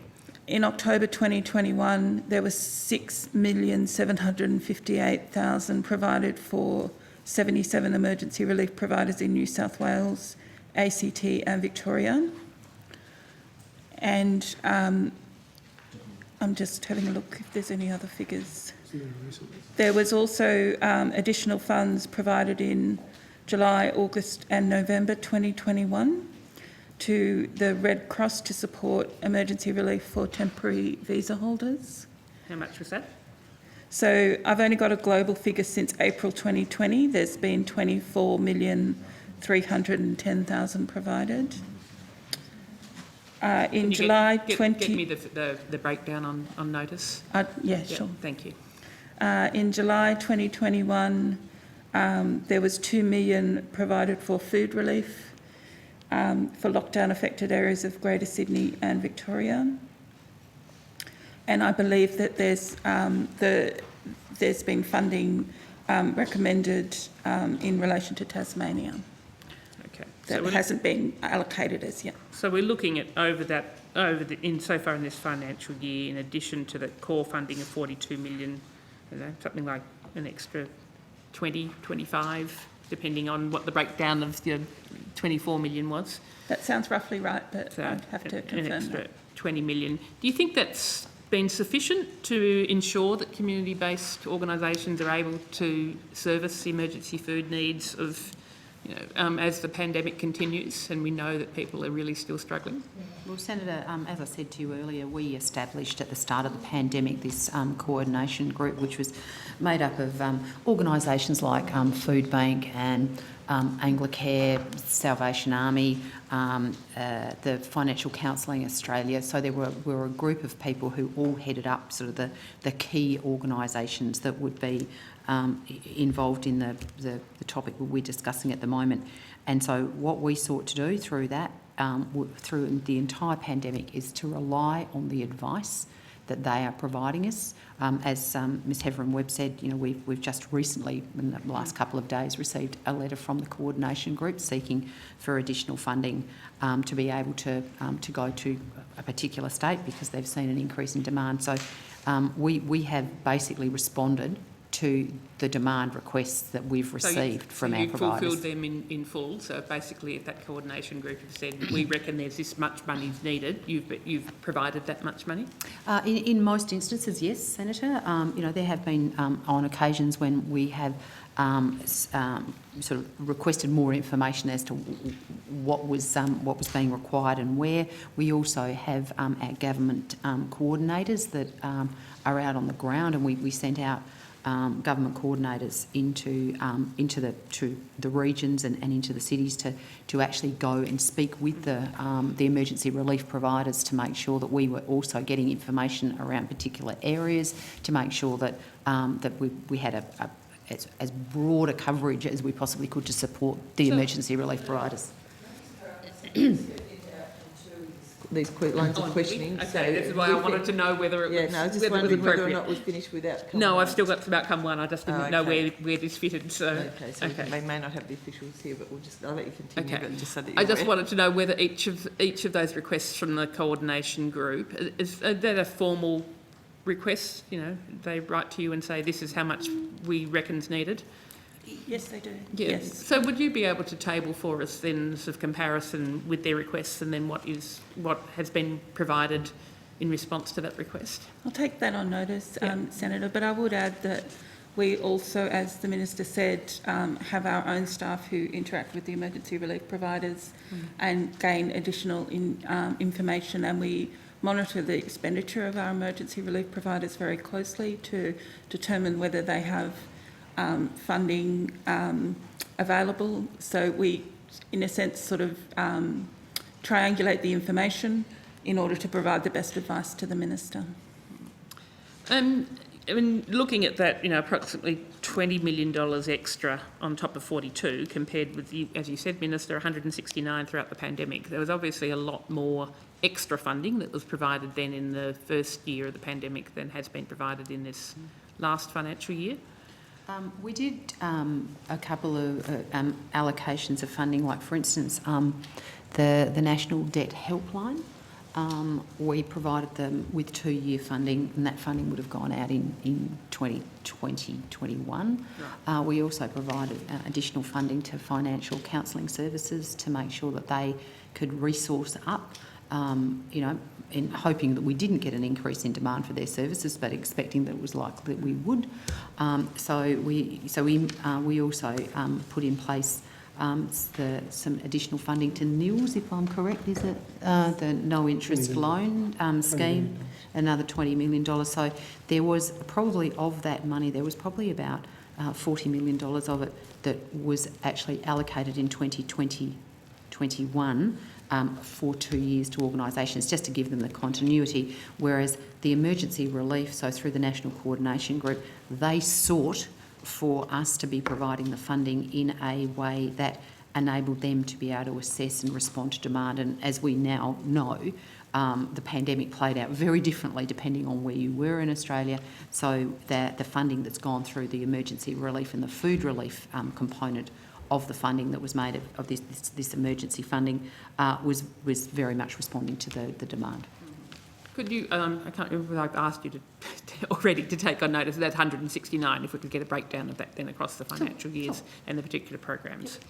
And how is the government ensuring that emergency relief providers have access to the rapid antigen tests that they need to support a safe workplace for their workers and volunteers and the people they serve? I was going to say, my understanding is that they are able to purchase them within the contract that they have with the government, so they are able to use the funding that we provide through contracts. I don't know whether Ms Hepburn So we might add to that.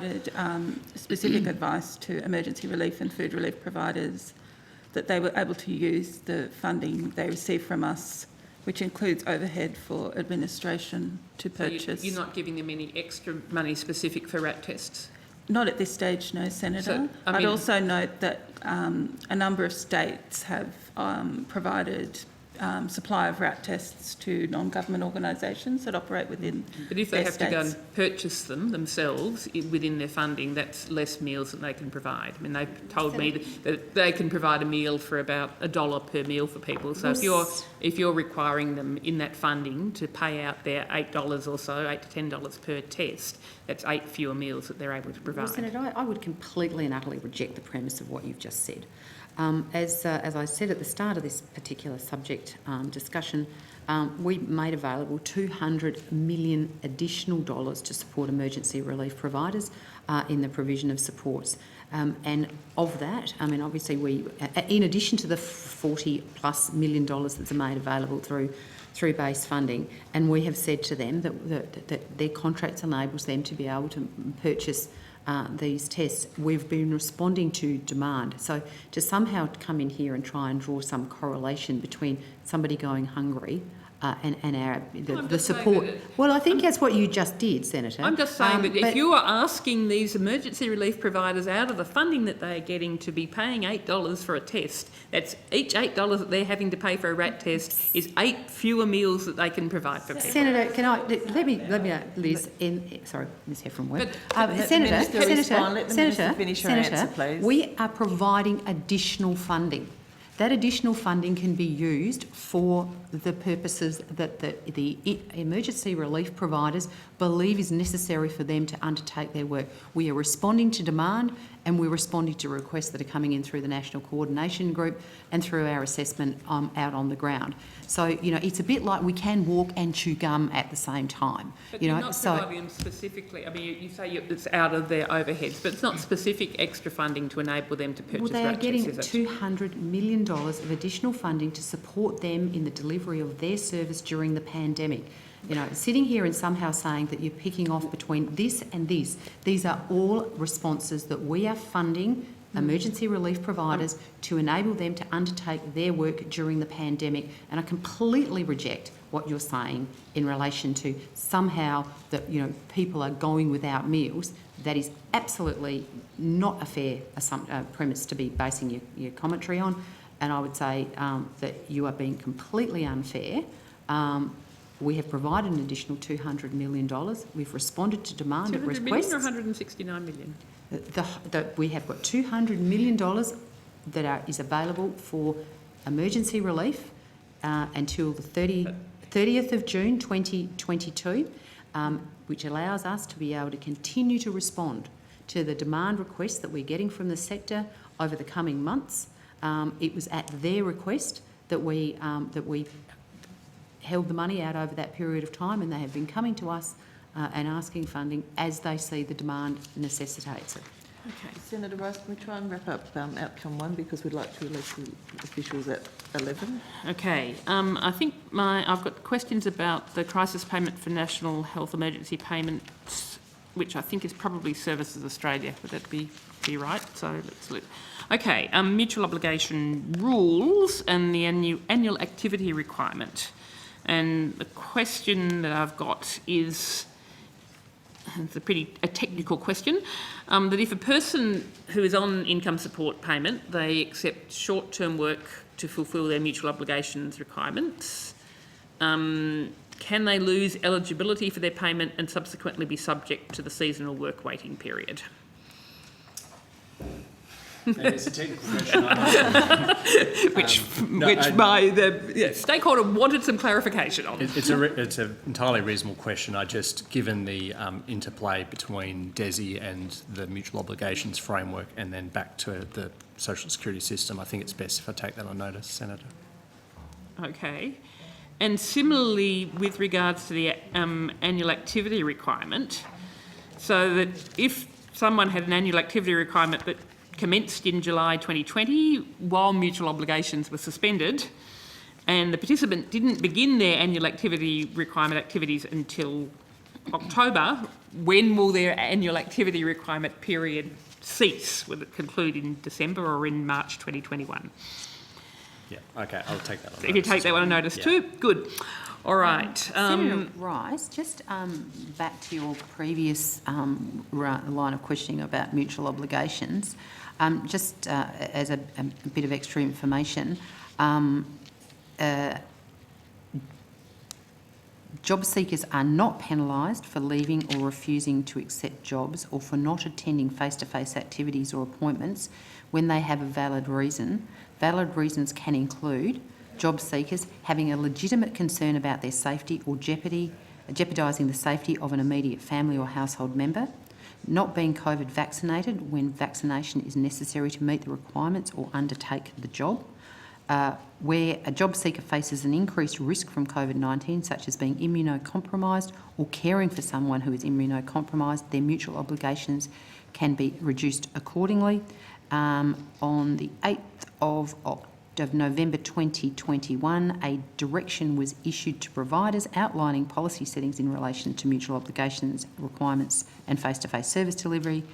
It allows providers the flexibility to make decisions about face-to-face servicing to maintain the health and safety of their staff and job seekers, and this direction was reiterated on the 6th of January 2022. Thank you for that, Minister. I know that there have been people who have brought accounts to me of that not being the case, of having been required to... If you want to give them to me, happy to follow them up. I'm interested to know whether you've got information about vaccination status for income support recipients. No, we don't. Sorry, Senator. Okay, and then I've got questions for Services Australia. Okay, look, I'll leave that there. The Community Services Advisory Group. So, I'm interested to know what the status of the consultation That's through... outcome 2 as well, so we can Outcome come back 2? after the break on that one, if you like. All right. And let me see.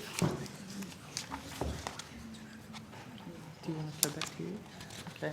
Senator Smith has a couple of questions in outcome 1 to finish off your question. All right. The DSP impairment tables. Is that outcome 1?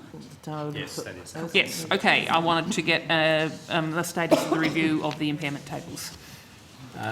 So in the past few days, the government has announced that it will roll over the existing legislative instrument for 12 months. So that will now sunset on the 1st of April 2023. And the reason for that is that COVID, I think, did impede the proper consultation with people affected, and the extra 12 months will allow that consultation to proceed. And also I might add that this committee's inquiry into the DSP and any recommendations it made can also be taken into account. That's good to hear. Thank you, Mr. Flavell. And as part of that, are you going to ensure that there is lived experience reflected in the review? Indeed, and we have a process around that, and that was one of the reasons that, given the impact that COVID had on that particular part of consultation, that I think is now helped by having an extra 12 months in order to do that. Yep. So has that process begun? So It has. I might, Mr. Sloan can probably just talk in a bit more Thank you. detail about the specifics thanks, on that. Mr. Flavel.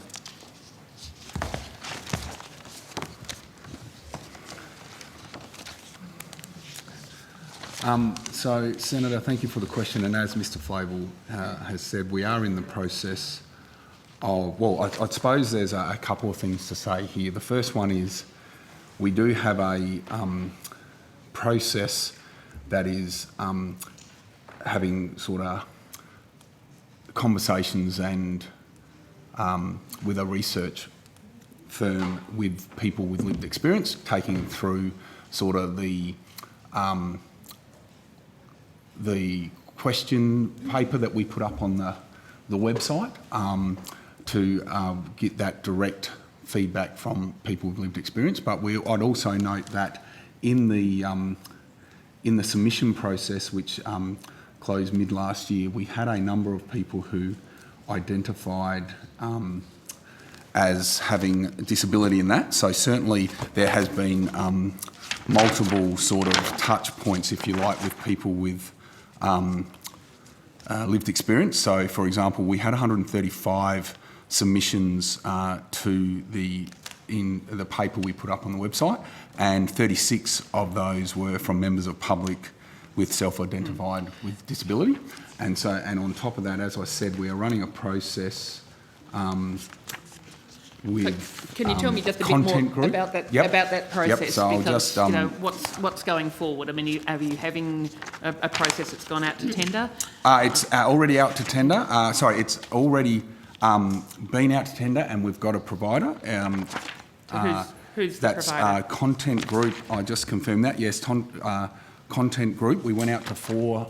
We took them off the Creative and Digital Communication panel. We went out to 4 providers late last year to ask for them to bid in, and they bid in. They were considered the best provider to do that. They are looking on notice. Can you just give me the details of that tender process? Oh, absolutely. Yep. Thank you.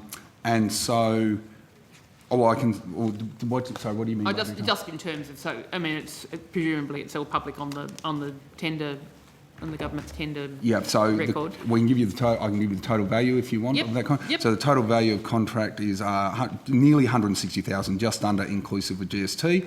And the contract details were published on AusTender on the 8th of December. Okay. The number for your reference centre is CN3832805. Yes. And so the plan is to engage 26 people with disability. I think they've done about 24 so far, but that's a moving number, so that might be wrong. But 26 people with disability are being recruited to, as I said, to be interviewed, and basically the interview is framed around those questions that were on the Engage website on the paper.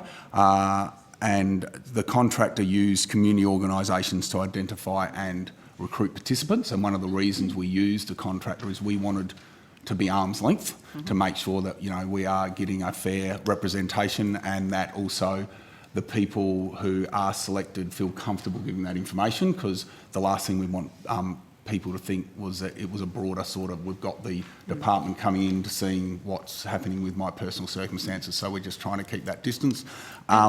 The provider will give us a report, as well as we're getting de-identified transcripts, so we can go through and really feel that and hear that lived experience, even though we're not the ones who are undertaking those interviews. And Senator. are the representative bodies also being involved with People with Disabilities Australia and other peak bodies? Well, certainly, I would say that I suppose there's 2 parts to that, at least 2 parts to that question, Senator. Certainly, as I said, the contractor linked up with community organisations. I don't have which ones they are to select the people, and we certainly are. We've had multiple roundtables with peaks, and we are constantly in communication with those organisations. Okay. Yep. Perhaps if you could take on notice just of the details of those roundtables. Yeah, I can actually. I'll take it on notice rather than. Just we have table provided- it if you've got it there. Just sort of table we have it really provided that quickly. information before, but it is a long list of dates and times, Thank you. and it will be quicker if we table that. We'll Great, save the thanks. the So committee time. save the time given Yep. the chair, sort of giving me You finished with outcome one? I think I finished with outcome We've one. got two quick questions from Senator Smith, and then we're going to wrap up outcome one. So, Mr Flavel, just going back to the work bonus and credit initiatives in regards to pensioners returning to the workforce, is it accurate to describe their primary objective about being able to provide work opportunities to pensioners? Is that the primary motivation of those two initiatives? I think it characterises allowing pensioners to keep working without it having a detrimental impact on their pension. Great. And how would we measure the success of each initiative? So how would you measure the success of each initiative in achieving that objective? I think, in very, very broad terms, I'm just using a hypothetical example, but if the work bonus was changed, then you just simply look at the extent of take-up. Did that then induce the behaviour that it was intended to do, which is, all other things being equal, a higher work bonus, encouraging more people to take up work. That's not what we're doing, obviously, because we've had the $300 bonus for a while now. So are these two initiatives working against their primary objective, in your view, in the department's view?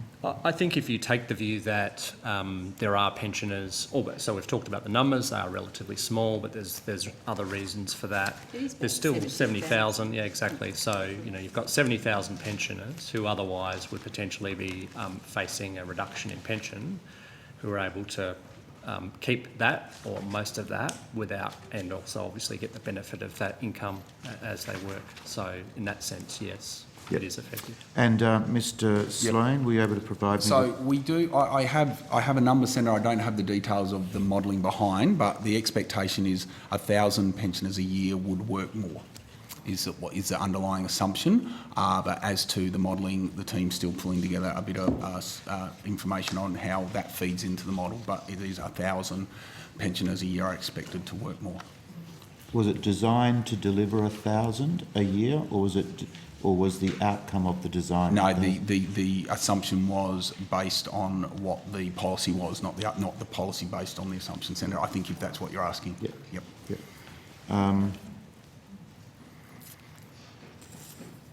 Finally, it's suggested that the loss of the pension, taxes and Centrelink reporting may mean that pensioners continue to be disincentivised to go into the workforce. Would you agree with that?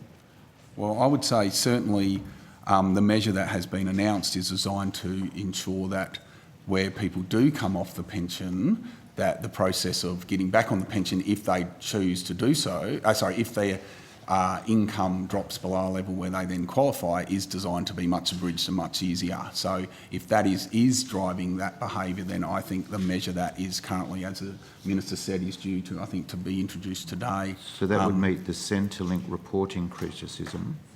But what about the other two criticisms, that the loss of the pension and taxes might also be disincentivising people? I would, the tax stuff, I would have to obviously talk to my colleagues in Treasury, because there are things like the Senior Australian Tax Offset, which is designed to lessen that tax burden, but certainly I don't have that detail or the expertise. That sits with Treasury, and we can certainly have a conversation with them and see what we can get, but obviously wouldn't be able to get back today on that, Senator. Great. Do you model hesitancy or disincentives in the system when trying to work out how successful a particular measure might be? I would have to, in that question, I would defer to, we have quite complex models, and I'd have to defer to the modelling, our modelling colleagues, because quite often you have to assume things and rather than have hard data. But certainly, as Mr Flavel said, if there were changes previously that we're able to go back and say, well, this change led to this sort outcome, you can then feed that into the model, and that is obviously on a case-by-case basis, but often we don't have that and you have to make an assumption, so it's just it's a matter of what information you do have and horses for courses, Senator. Out of curiosity, who in the department are the modelling experts?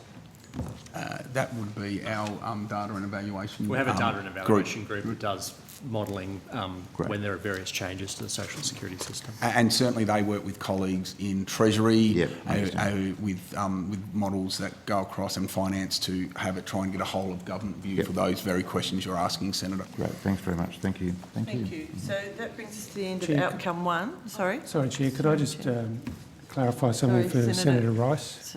So when we were talking about the face-to-face mutual obligations for DES participants, that was actually suspended. The mandatory nature of it was suspended back in March of 2020. There's been a series of communications with providers. The most recent one was, I mentioned January. There was a letter sent to all CEOs on the 22nd of January, and it said in part, providers are reminded that DES participants are only required to attend face-to-face appointments where it's safe to do so. Where a participant does not wish to receive services face-to-face because they are concerned about their health or the health of an immediate family member, providers must use an alternative suitable means of service delivery for the participant. So if that's not happening, it's in contradiction to what they've been asked to do. Thanks for clarifying that. I did have another question, but I think it's Services Australia. It's sort of statistics on people on income support payments. I think that will be Services Australia. Is that right?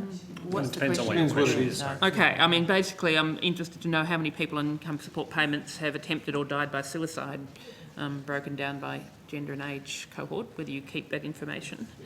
We don't keep it. I'll consult with Services Australia to see if there's anything that goes to the broad nature of that question. Okay, and how many households in which at least one parent is receiving an income support payment include children? And how many children are in those households? We will have that, but I might just take that on notice, just in the interest of time. And what the value of debts collected during the debt pause and the number of people who have repaid all or part of a debt during the debt pause. So that's a question for Services Australia this evening. Australia.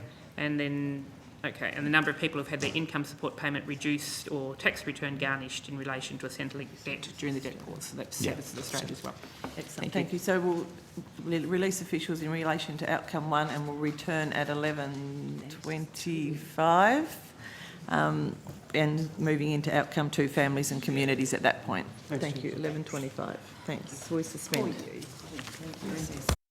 So we'll now resume our examination of the social services portfolio by moving on to outcome 2, families and communities, and I'll give the call to Senator McAllister. Thank you, Chair. Minister, I wanted to start by asking you about a disturbing story that's been reported this morning. The West Australian reports that they've spoken to a woman who really struggled to get help from your government's Escaping Violence Payment Scheme. You've seen that story? Yes, I have, Senator. So the story actually deals with 2 different examples. The first example, it said that the application was received by the Escaping Violence Payment provider in late November, and as of last week, she was yet to receive any help. Do you think that's an acceptable time frame? She's been left waiting 11 weeks and counting for assistance. Well, look, Senator, absolutely. The purpose of this particular payment was to be able to provide timely assistance to women who were escaping a violent home, to help them set up a new and safe place for them and in many instances their children. So whilst I only know as much as you do from reading the article that was in the paper this morning, and I haven't had the opportunity since I've been in here to pursue the particular circumstances around it, what I read in the paper this morning is not acceptable, that somebody should be required to wait that length of time. I would say, though, that there are obviously a number of other supports that are available to women escaping violence, many of which are made available through the supports that go through the MPA with the states and territories to support frontline services. But Senator, there's certainly the intention of this payment is to be able to provide the timely support to women who require it and who are eligible to receive it. The length of time that was in the paper this morning for those two particular examples is not an acceptable timeframe in which to have an application assessed. Well, one of these women describes being in a desperate situation. She says she's weeks behind on her rent and can't afford her son's medication. Last estimates, I was told that all applications would be, in essence, triaged within 2 days. Is that still the program commitment? I believe so, but I'm more than happy to allow officials to go into the granular detail around our expectations around the program. Yes, Senator. The expectation is that all clients who contact will receive a return contact within 2 days so that they can be triaged for support. So when the first woman contacted the provider to ask for an update a month after she applied, she was told there is currently a high level of applications for the program, causing the processing time to be longer than expected. Is that your understanding of the situation? Yes, so our understanding is that the significant number of applications means that in some cases that 2-day turnaround is not being met, and we are working very closely with the provider to address that, to ensure that that 2-day turnaround is met. Right, so Minister, were you aware back in December when these examples are drawn from that there was a higher number of applications for the program? Yes, Senator, we certainly, as you would understand, being a trial program, we made an estimate and we have seen a significant number of women reaching out for this particular service. Earlier this year, I actually, as a result of the early signs around how the service was being used and the demand that was on it, met with the provider. I also spent some time on the floor of the service room, speaking to the case managers that were actually speaking to women, to make sure that I had a clear understanding of the things that they would like to see to support them to be able to meet the requirements that we had at our expectations around how this service would be delivered. And clearly the speed of the delivery of the service was one of those very important issues that we discussed. So yes, there was high demand. Yes, we are absolutely going to be working to rectify these issues as soon as possible. It is a brand new program. It's only been available for, I think it's 17 weeks. We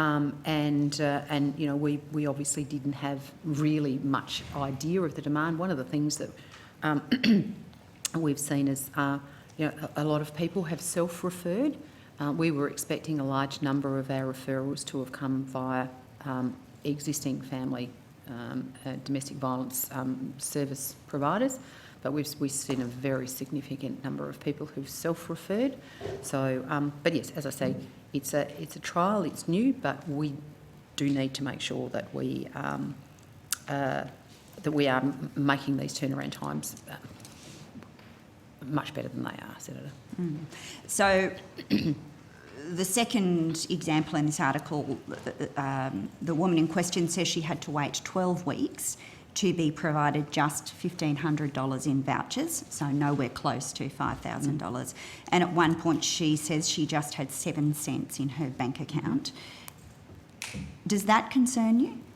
Well, Senator, one of the things that I'm really keen to ensure happens is that the intent of the design of the program is being delivered to the people who need it. The intent of the program was to provide up to $5,000 to women who were seeking to set up a new safe place for them to live in, as I say. The design of the program and the intent of the program, I am absolutely committed to making sure it's being delivered. You refer to a particular situation that I would be very keen to make sure isn't correct. If it is determined, if somebody is seeking for this support, I would like to see that they were getting it quickly and easily, because, you know, as you and I both know from our experience in this sector, the most important thing for a woman who is escaping a violent situation is to be able to make sure that she has the support so she can have a safe place to live. Quickly and easily, and presumably the amount of support is going to need to be sufficient. So does $1,500 in vouchers sound... I mean, it's a long way off $5,000 in cash, which was how the program was announced. Well, that's not actually quite correct. The program was set up for $5,000 in cash or vouchers. I've made it very clear, $1,500 in cash or vouchers, and we've made it very clear that the intention of this program is for people to be able to get access to cash unless they request otherwise, or, you know, because sometimes for safety reasons or the like, somebody may request vouchers, but in the absence of that being the case, you know, the intention of the program was that they were able to get access to $1,500 in cash.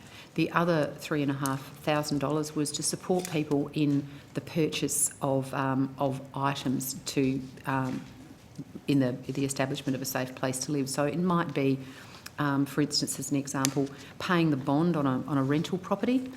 It may be, you know, paying the kids' school fees and those sorts of things. So that was the sort of the balance, to ensure that we didn't inadvertently create another situation of potential financial abuse, was the reason why it was divided into $1,500 in cash and $3,500 in support for payment of things, was to make sure that we protected women from further financial abuse. Ms Heffron-Webb, what is the current demand for the program? How many applications are being received each week or month? Some other benchmark, depending on the information you have. So the information I have is at 31st of January 2022. Yep. That is that 6,067 applications have been received. Since the program opened? Correct. Right, Yes. and what was the opening date for the program? Remind me, Ms Heffron-Webb. I might just ask Mr Bennett. It was late October, but I just can't remember the exact date. The program, good morning, Chair, good morning, Senators. Shane Bennett, Group Manager, Women's Safety. The program commenced in October on... The 19th of October. So 19th of October. Okay, so in 3.5 months, more than 6,000 applications.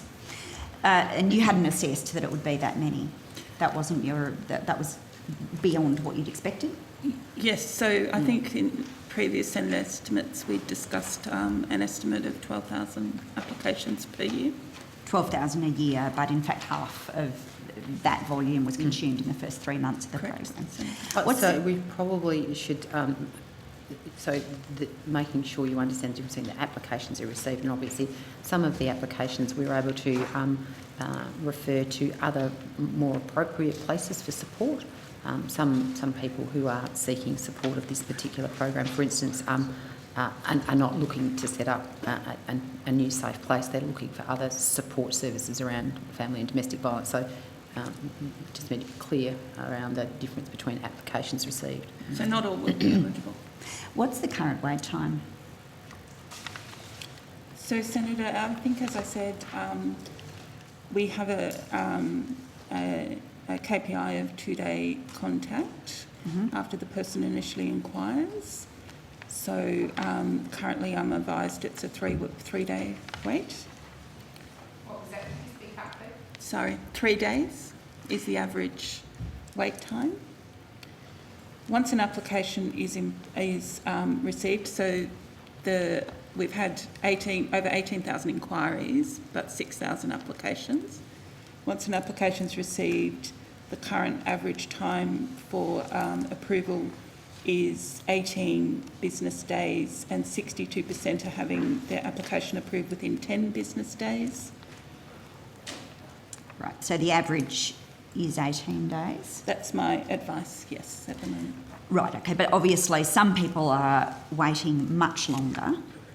So you've provided some examples which, as the Minister said, we will follow up with the provider.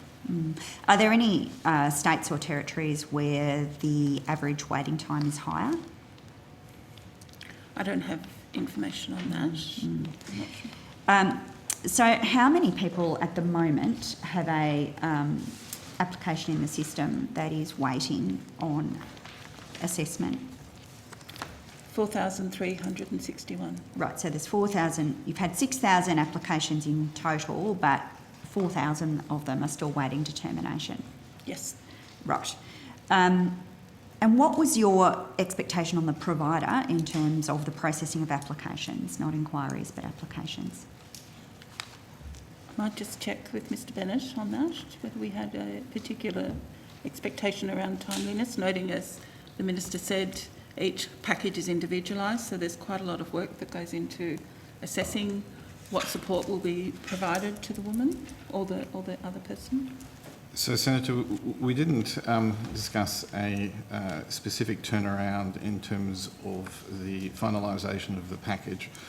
The importance of the 48-hour contact was to assist with triaging applications, and we previously discussed that in some cases where people needed immediate financial support, the provider could provide up to $500 in cash while the application process went through, and that's occurred in 77 cases.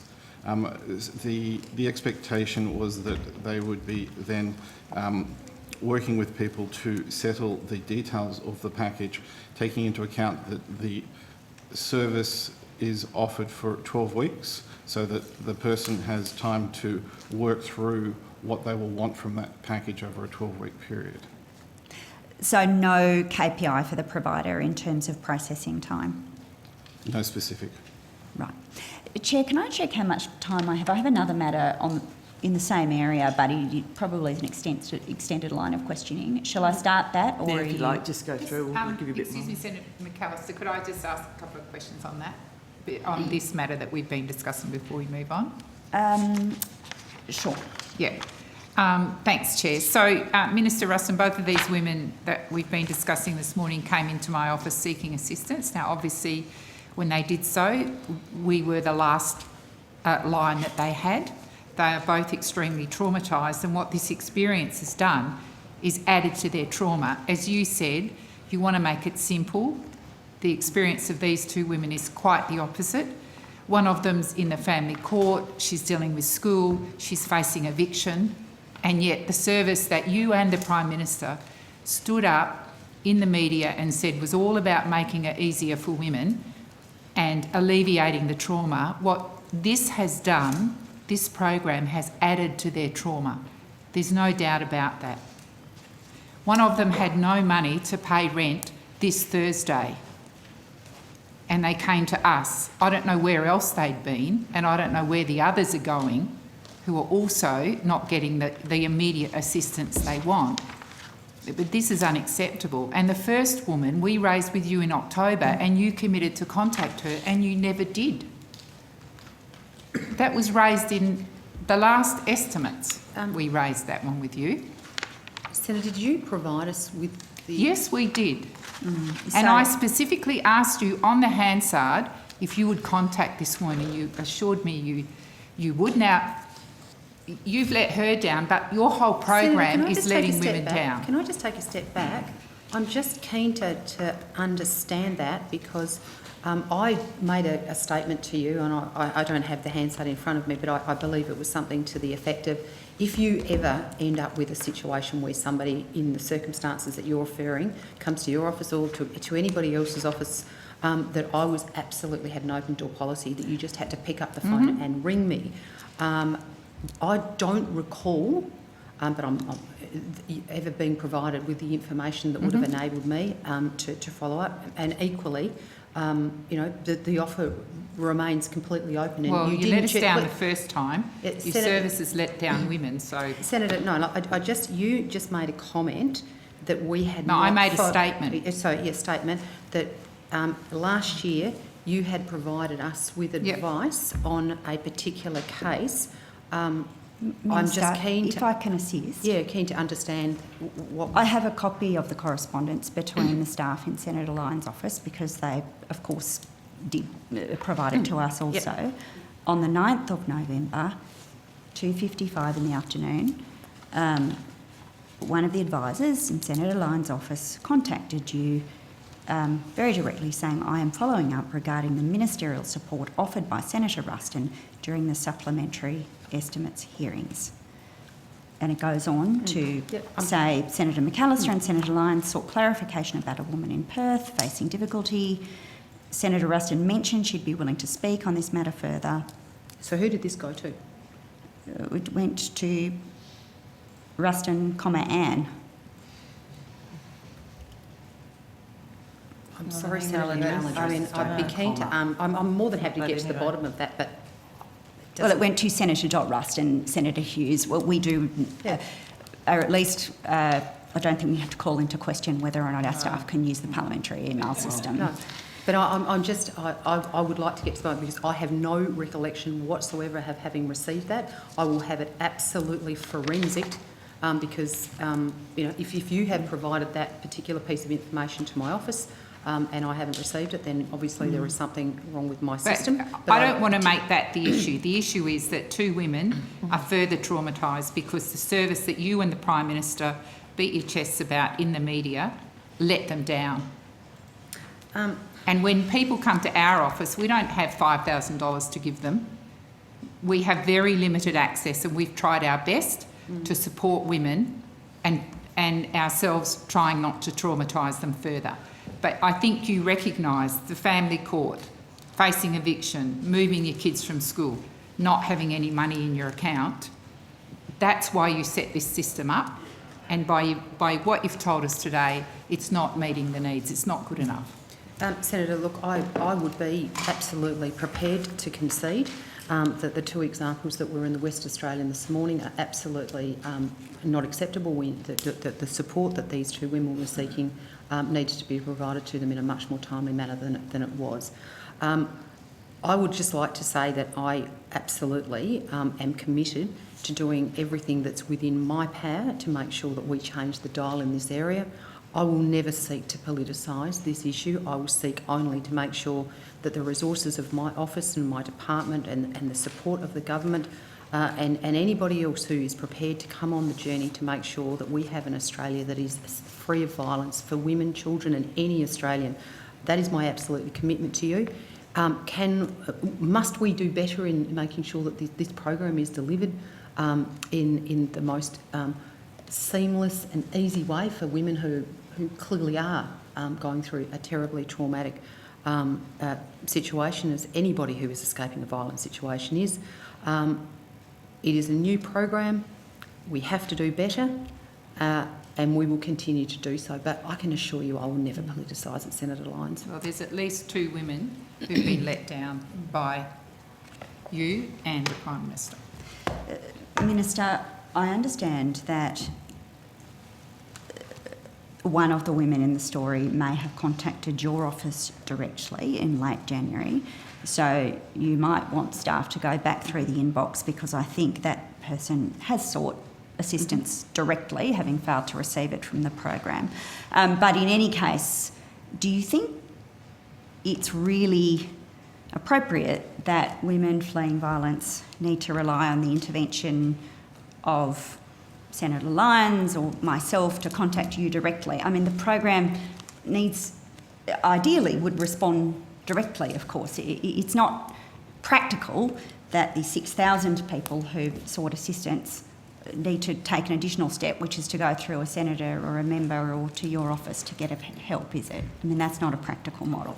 Look, of course not, Senator McAllister, and obviously the design of the program was to make sure that we were providing timely assistance to women who were making that extraordinary brave decision to escape a violent relationship. But I would, of course, the 2 examples that you've raised today are unacceptable. I've acknowledged that, and I will be absolutely pursuing the provider to make sure that I understand the issue and what has led to this, and to make sure that it doesn't happen again. That is not to suggest that everybody has had the same experience. But is this something that I'm committed to working with to make sure it is the best possible service? Absolutely, I am. Has this service not met the the needs of the two women in that story? No, it hasn't. I acknowledge that, Senator.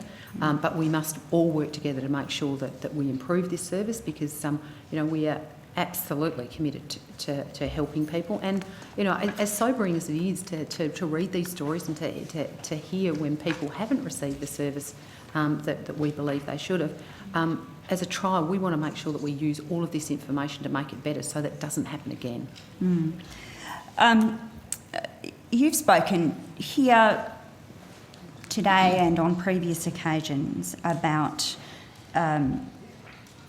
elements of the program design that exist to enhance safety. Has your department developed a guideline which determines what kind of program information will or won't be made public in order to protect against the risk of financial abuse or abuse of another person? I ask because it's just so frequently cited as a reason why information isn't made public, either to applicants or to the Senate, and I wonder if you've got any written guidelines about, how you assess what program information can and can't be in the public domain. Okay, I may have to... Senator, we assess relying on advice and expertise from our audit and assurance area about what aspects of the program guidelines should be made public versus which shouldn't. It's always a judgment within that, but we do seek advice separate from the policy area. And do the audit and assurance team have any information about preventing financial abuse or any specific information about this? So their expertise obviously goes to issues like fraud, etc. The policy team have extensive knowledge about financial abuse. So between the two parts of the department, there's information is brought together. But no, I suppose I'm asking whether it's ever been developed into any consolidated guideline that others could rely on in program design. Or... Not at this stage, but I would note that we've just recently appointed an evaluator for the program, and this is one of the issues I anticipate the evaluator might look at. Okay. You were talking more broadly, though. I am. Well, I have asked about this honestly for about 18 months, so I wondered if this program might have catalysed some consolidated policy position or internal policy document about how to approach this question, but that's fine. I wanted to talk more specifically, though, about this program and your answer to my question, which was question on Notice 146. I have a copy of it here if it makes things easier.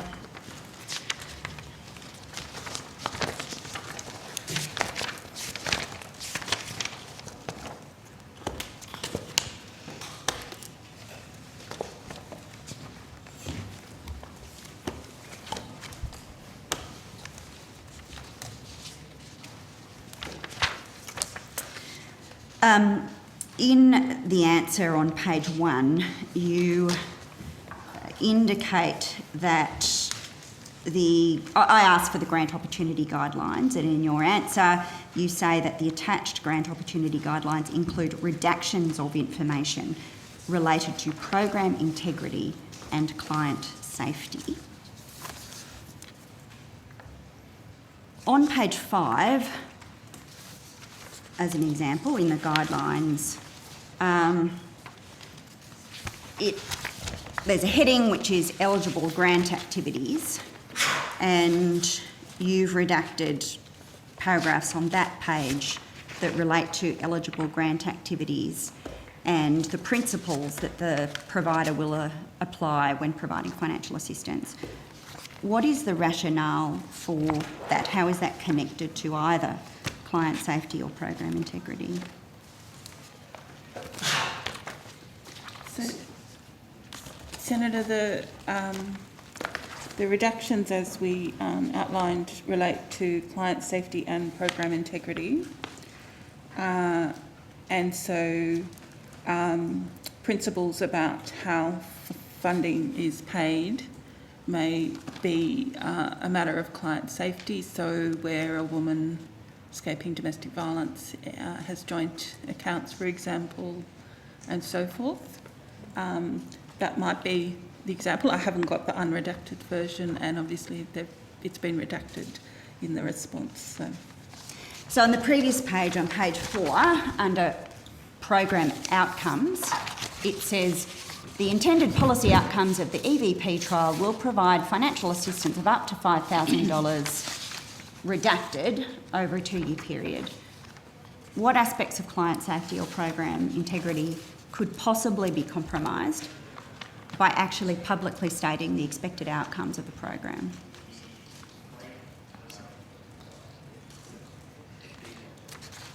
Does this seem sensible to you, Minister? Sorry?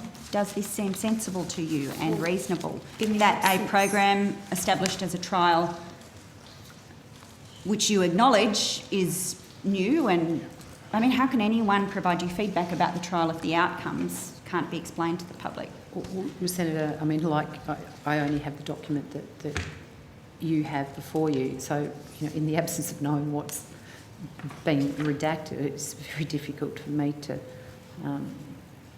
respond to your question. I mean, similar redactions aren't made in other documentation about other programs, you know, the NDIA or, you know, DSS programs more generally. Why is this one so sensitive? Why is so much of it redacted? So, Senator, as I said, there was advice provided from our audit and assurance area, and also in relation to financial abuse and women's safety risks that gave us, that sat behind these reductions. I'd have to go and have a look at each individual one, but obviously this is not the only document associated with the program. There's been public statements on the outcomes sought by the program. So obviously people seeking to understand and evaluate the program will have regard to multiple documents when they do that work. My observation will be actually that there's very limited information about the program, and it's been one of the real challenges. The sector have raised on many occasions concerns about the program, and it's been impossible to validate whether the concerns they're raising are an accurate understanding of how the program is operating or intended to operate, or whether it's a misunderstanding, partly because so little information is in the public domain. For example, on this overview page, like, Minister, you can see on page 6, like basically all of the information in this table about how this process works has been redacted. And it's the same on the following page, like basically all of this is redacted. The sector say that the eligibility criteria is too tight and that the process is not realistic and doesn't reflect the experience of their clients. Have you had any communication with the EVP consortium about those issues? Because the information you've provided doesn't help me deal with the complaints that come to me about how this program is working. As I said earlier, Senator, you know, we have received feedback, and that's exactly what we want. I mean, that's exactly the purpose of a trial, is to make sure that we constantly, you know, reviewing and making sure that we deal with issues as they come up. I mean, you know, clearly one of the things that I want to make sure is that the guidelines are flexible, because as a trial, you know, sometimes you don't necessarily, you know, predict you know, something that may actually turn out to be a significant issue in the delivery of a program. But, you know, certainly I have, like you, have been talking to the sector around, you know, the issues that they've seen, improvements that they would like to see made, and in some cases some misinformation that was out there that we have sought to correct, and that's why I met with the providers in Sydney earlier this year. And, you know, I'd have to acknowledge, you know, the fantastic and positive and constructive engagement that we've had with many in the sector to try and deal with some of the issues, because, you know, I'm quite happy to acknowledge that there are many improvements that need to be made to this program to make sure that it is delivering what I expect it to deliver. And I'll thank those people for their feedback, because it is through that feedback that we're receiving from the sector. It is through feedback that we receive from people who are accessing this payment. And, you know, whilst the two examples that you used in your earlier line of questioning, you know, are very distressing and you know, they mustn't happen again, we've also heard some, you know, some very positive stories, particularly women who have never sought assistance in relation to support for family, domestic and sexual violence coming forward and using this program. And, you know, there are many people who have told us about the very positive stories and experiences they've had with this program. But we want to make sure that every single person that reaches out for this program has the same positive experiences that many of those people that I've spoken to or have contacted our office or the department or have provided feedback to the providers. We want everybody to have that good experience. For you to obtain meaningful feedback on your program, you'd accept that some public description of what your program does is necessary. I mean, it's very hard to have a dialogue with either clients or service providers about a program when this is the level of information about the program in the public domain. Are you happy with this, Minister?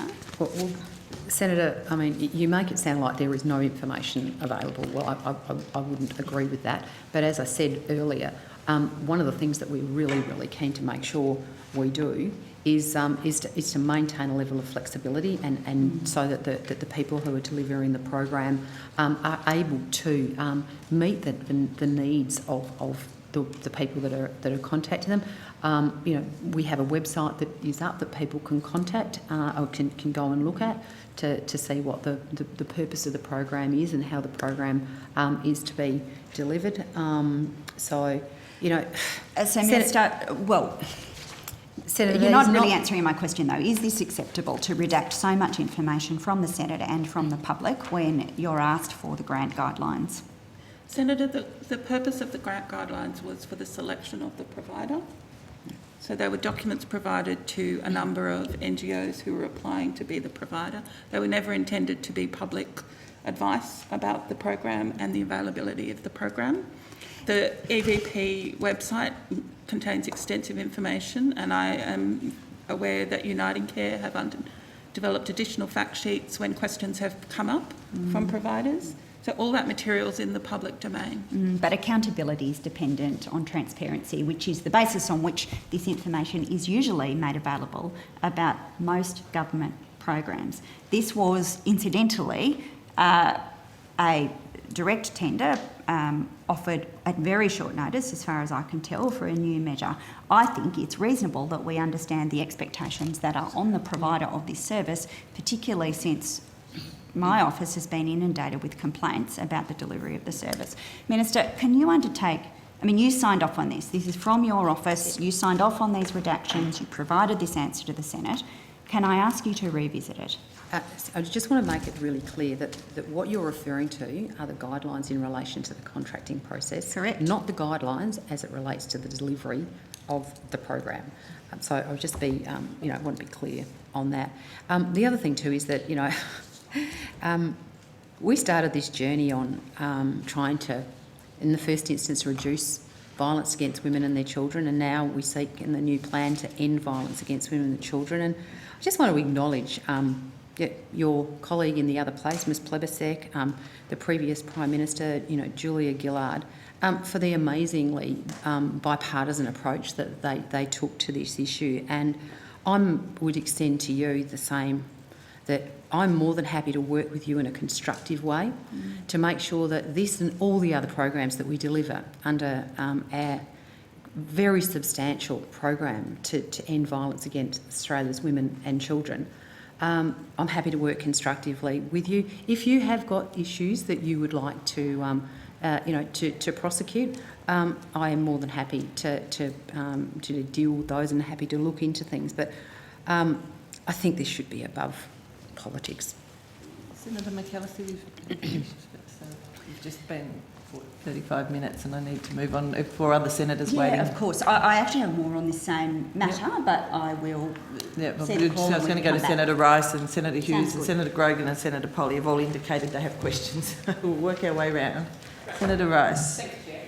Now we'll go to the Community Services Advisory Group, which I was told was here. and want to know about the status of consultation through the Community Services Advisory Group on the Services Australia Remote Servicing Strategy. So, Senator, just for clarification and to add to confusion, both DSS and Services Australia run community services advisory groups. So I chair DSS's Community Services Advisory Group, which consults with essentially a number of NGOs on issues related to grant management and performance and policy. But Services Australia have their own community I think it might be Community Sector Advisory Group, which they consult about matters to do with service delivery for Services Australia. I really apologise. That's all right. Okay, so it's a Services Australia one, this one? on the remote service delivery. Okay, let's move on to the... All right, cashless debit card. That's you? That's me. Good on. There was a question on notice that's been provided to this committee that specifies that the departmental file, EF 2058, is titled Cashless Debit Card Provider for Northern Territory and Cape York Market Research. I'm wondering if we could have a copy of that file, please. So the file relates to work that was undertaken to determine the kind of viability of a second card provider in the Northern Territory.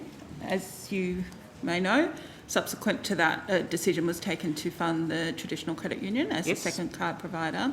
So the market research was initial work on the viability of that. I would have to test whether there were commercial in confidence reasons. So there was a report done, essentially, as a result of that, as part of that work. And so I would have to test what the sensitivities were, because it was looking at market, the performance of various financial institutions in the Northern Territory market. Okay, it would be good, even if it was a redacted version of that file, and if you're not going to provide it to us, I'd really want a real clear, public interest immunity claim as to why we're not able to see that file. Understood. Yeah, okay. And yes, okay, so we've now got the Traditional Credit Union, that's also the cashless debit card provider in the Northern Territory. And can you tell me, just in general, why the Traditional Credit Union was selected to be a cashless debit card issuer? As you know, Senator, the Traditional Credit Union is an Aboriginal controlled organisation, and a significant number of the clients participating in the cashless debit card and in income management in the Northern Territory are from Aboriginal background, and many from Aboriginal dominated communities. So we felt they had very good expertise in working with the cashless debit card participants or potential participants. They also have shop fronts in a number of remote communities. So we felt that was an additional point where people could come in and, if they had particular issues, talk to someone face-to-face. As you know, Services Australia does have some shopfront presence in remote communities in the NT, but not in all the communities. And the TCU, I think, have shopfronts in around 10 communities. 14 branches, and importantly, they provide in-language services as well at those branches. Could you talk me through whether there's differences in the responsibilities, an overview of the responsibilities of the Traditional Credit Union as a card issuer compared with Indue? Yes, I might ask Mr. Bonham to come up, because he may have more detail on this. But essentially, Indue provides backroom services for the Traditional Credit Union, and then they're also the direct card provider for a number of cashless debit card participants. I might ask Mr. Bonham to talk about the TCU's specific responsibilities. Good morning, Patrick Bonham, Branch Manager, Cashless Welfare Policy and Technology. There are two aspects of the delivery of the TCU card. The first is the face-to-face delivery, which has mainly been done at the branch level by TCU. TCU also contracts with Indue for a lot of their back office work. So this is work such as their website, their app, So support in relation to transactions, fraud control, and any reporting which they may have to do for anti-money laundering. So NGU do those NGU do things? that on behalf of TCU. NGU already do that, is my understanding, for their non-CDC work. So it's a continuation of the role which NGU already play with TCU. So NGU prior to this were already providing those services. Yeah, that's my understanding, Senator. To the traditional credit union. And as card issuers, do they have the same? Does the TCU have the same terms and conditions applied to them as NGU? I imagine they'd be similar. I'm not quite sure if they're exactly the same, but we can check that out and get back to you, Senator. Okay. I'm interested, do they have the same level of oversight, same legal obligations? So TCU and NGU are both regulated by APRA, so they would have to do very similar obligations that APRA would have on them. So just as a financial institution, there's certain obligations which they will have to meet. From the CDC point of view, they will have to do exactly the same thing, so make sure that they're providing the goods. TCU does it a little bit different in that they also provide, as the Secretary said, they provide services in language, which NGU does not do. They also have a branch structure, which NGU does not have in the And that's being Northern Territory. required of them through the contract with... Yes. Senator, they already had a branch Yes, network. yes, but in terms of, that's they're one of the elements of the contract that you have with them, to be providing the cards through the branch structure. Yeah. Yep. Can you, and are there metrics on that? So they have to maintain that number of branches, or is that specified? I don't believe so, but we can confirm that, Senator. Okay, if you could get the details of what those conditions are. And general, if you could provide on notice what their various terms and conditions, the legal obligations, which may just be referring back to what financial institutions in general have to, that would be appreciated. Would you be able to provide me the total number of people on the cashless debit card as issued via the TCU in the Northern Territory?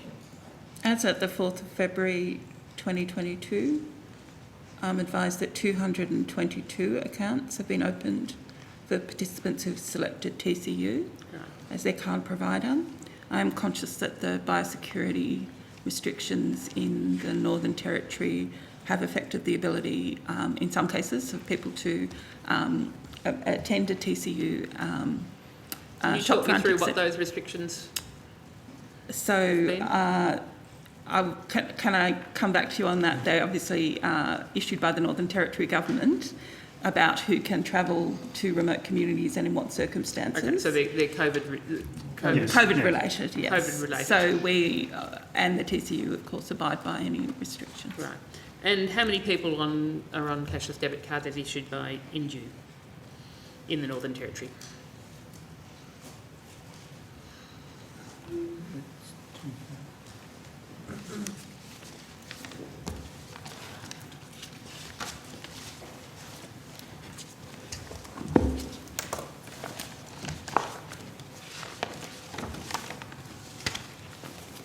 Mr. Burford?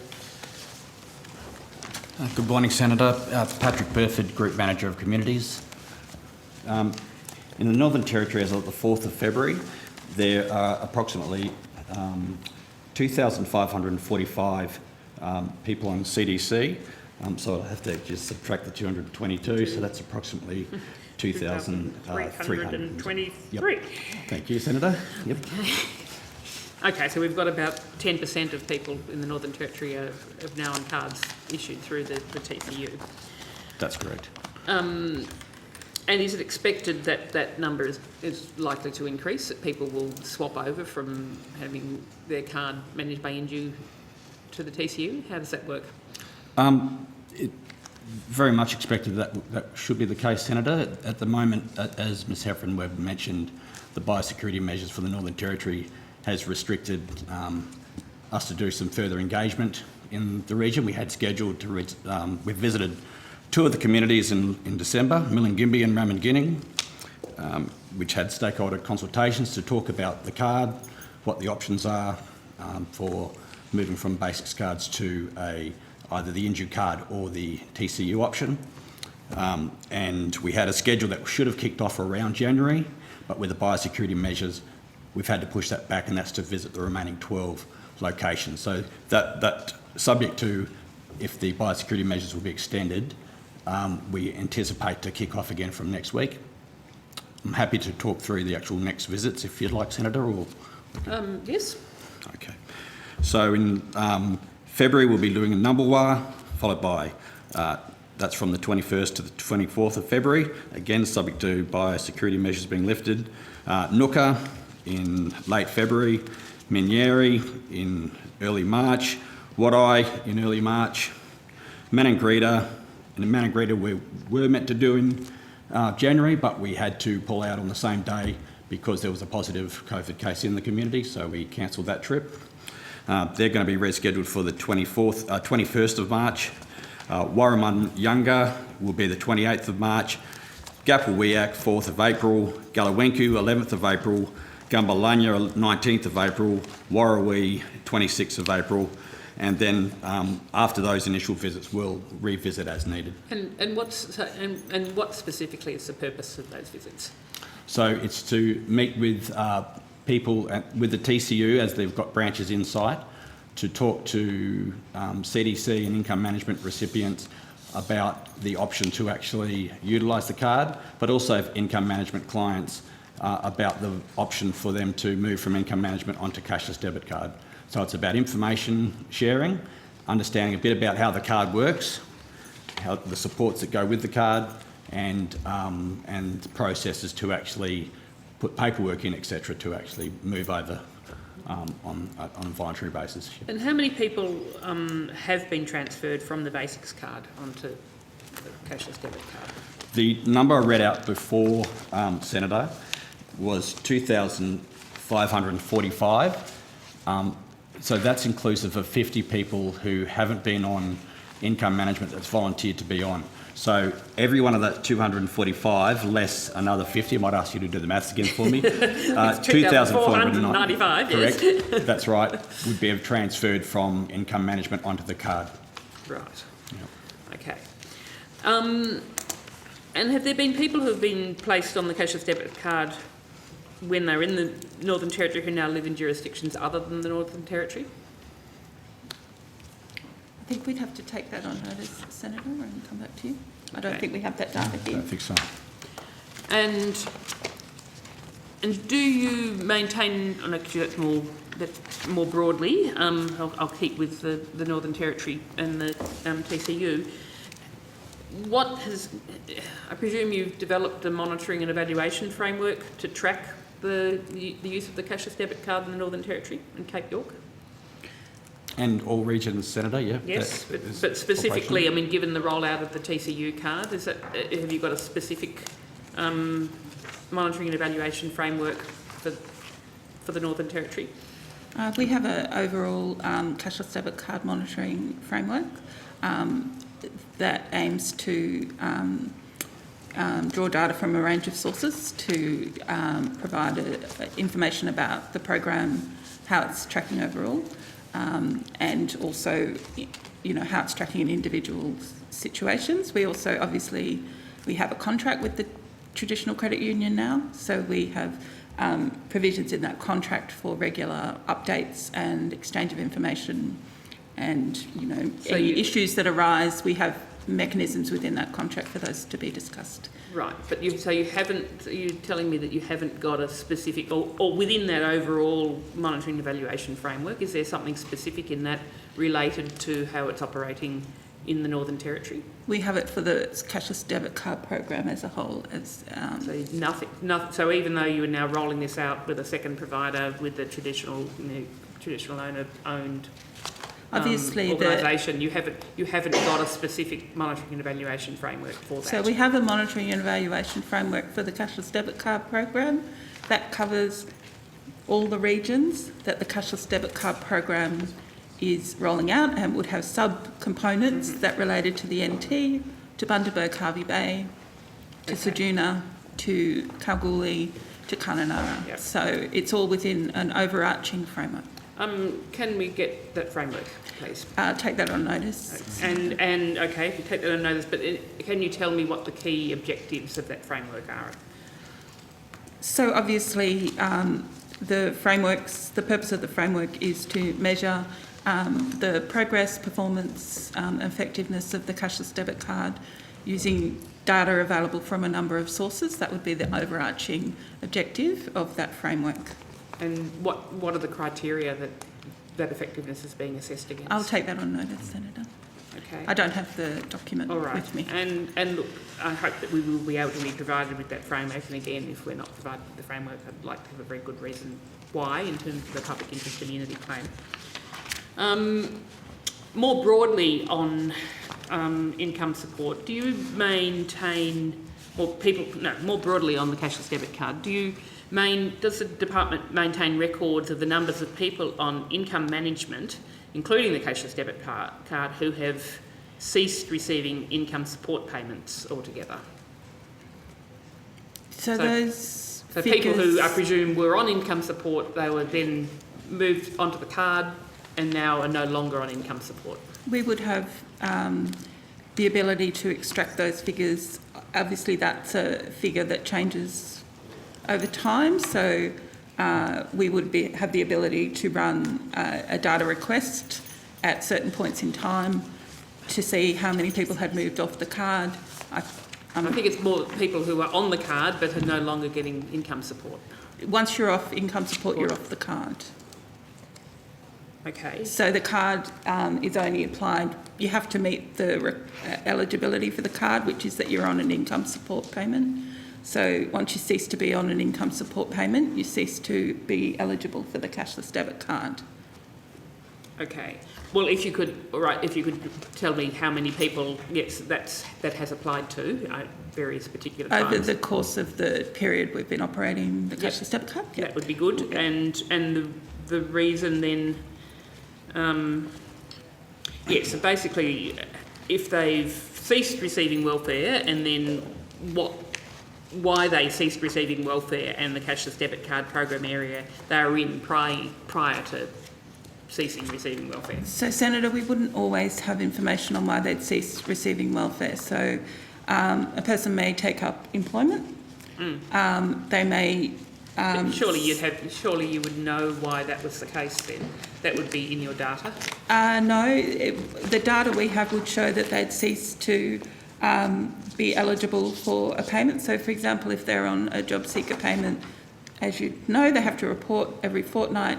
When they cease to report, the payment is suspended, and after a period of 12 weeks, I believe, the payment is ceased, so they're no longer on income support. We don't know from our data whether that person has employment or whether there's another reason they've ceased to. We would have to run a cross-match potentially with their tax record to understand whether they're now reporting earnings. So I'm only raising this because we have been asked this question in the past. Yeah. And it is, I understand, counterintuitive, but from the perspective of DSS, we can't always... now, sometimes they ring and say, I'd like to go off payment because of X or Y, or I'm partnered with someone who's working, but they don't always, and they're not required to. And so we can't provide that data readily. But I'm happy to look at what we have got, but I just wanted to note. If you could look at what you have got in terms of, people who have ceased tell me, if you could forward me with the information you've got, that would be appreciated. Sure. And that's it, I think, for me. Senator Hughes. Thank you, Chair.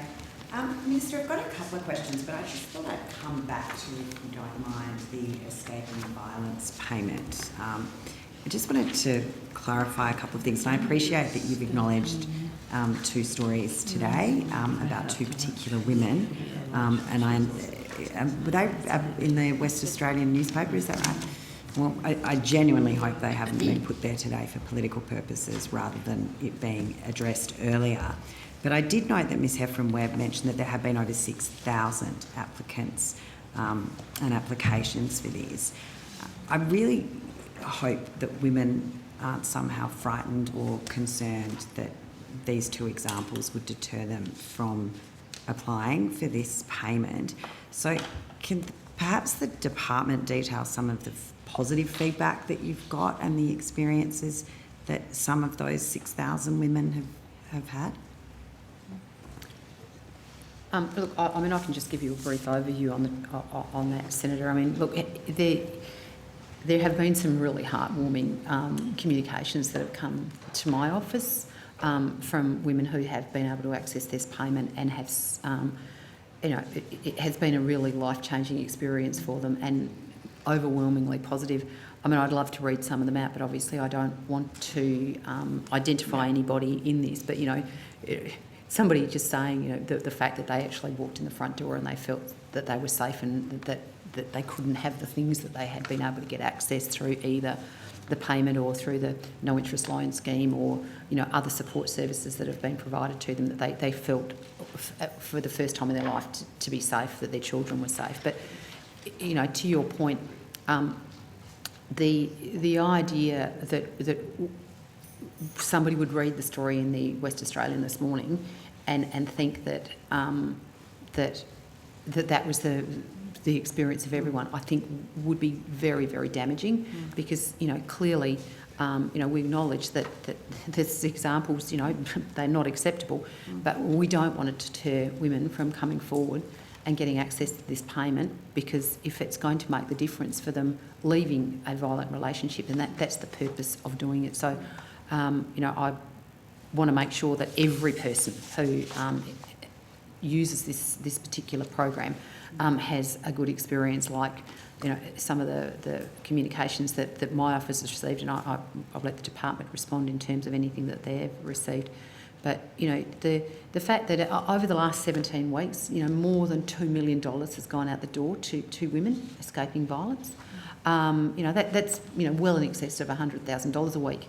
Now, of course, you know, we want to make sure that the amount that goes out the door is meeting the demand that's out there for the payment. But, you know, I'm absolutely committed to fixing any problems that arise, taking all feedback from anyone, and so, because I just so want every woman in Australia who finds herself in a violent situation to be able to have the support that she needs to be able to escape that violent situation. But I don't know whether Ms Heffernan-Webb or Mr Bennett have got any more detailed information. Just to add on to that, perhaps, just for clarity, for women that might have read that story or listening, I'm sure there's thousands of people out there listening to Senate estimates on their radio.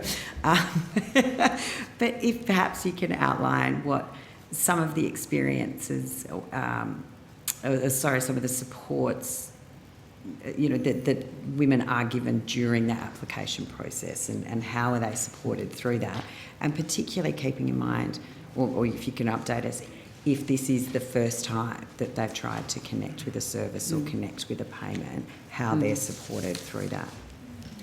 I can perhaps provide a couple of examples, Senator. De-identified, of course, a culturally and linguistically diverse woman with her children contacted Escaping Violence Payment Program. The family was experiencing severe physical and mental abuse.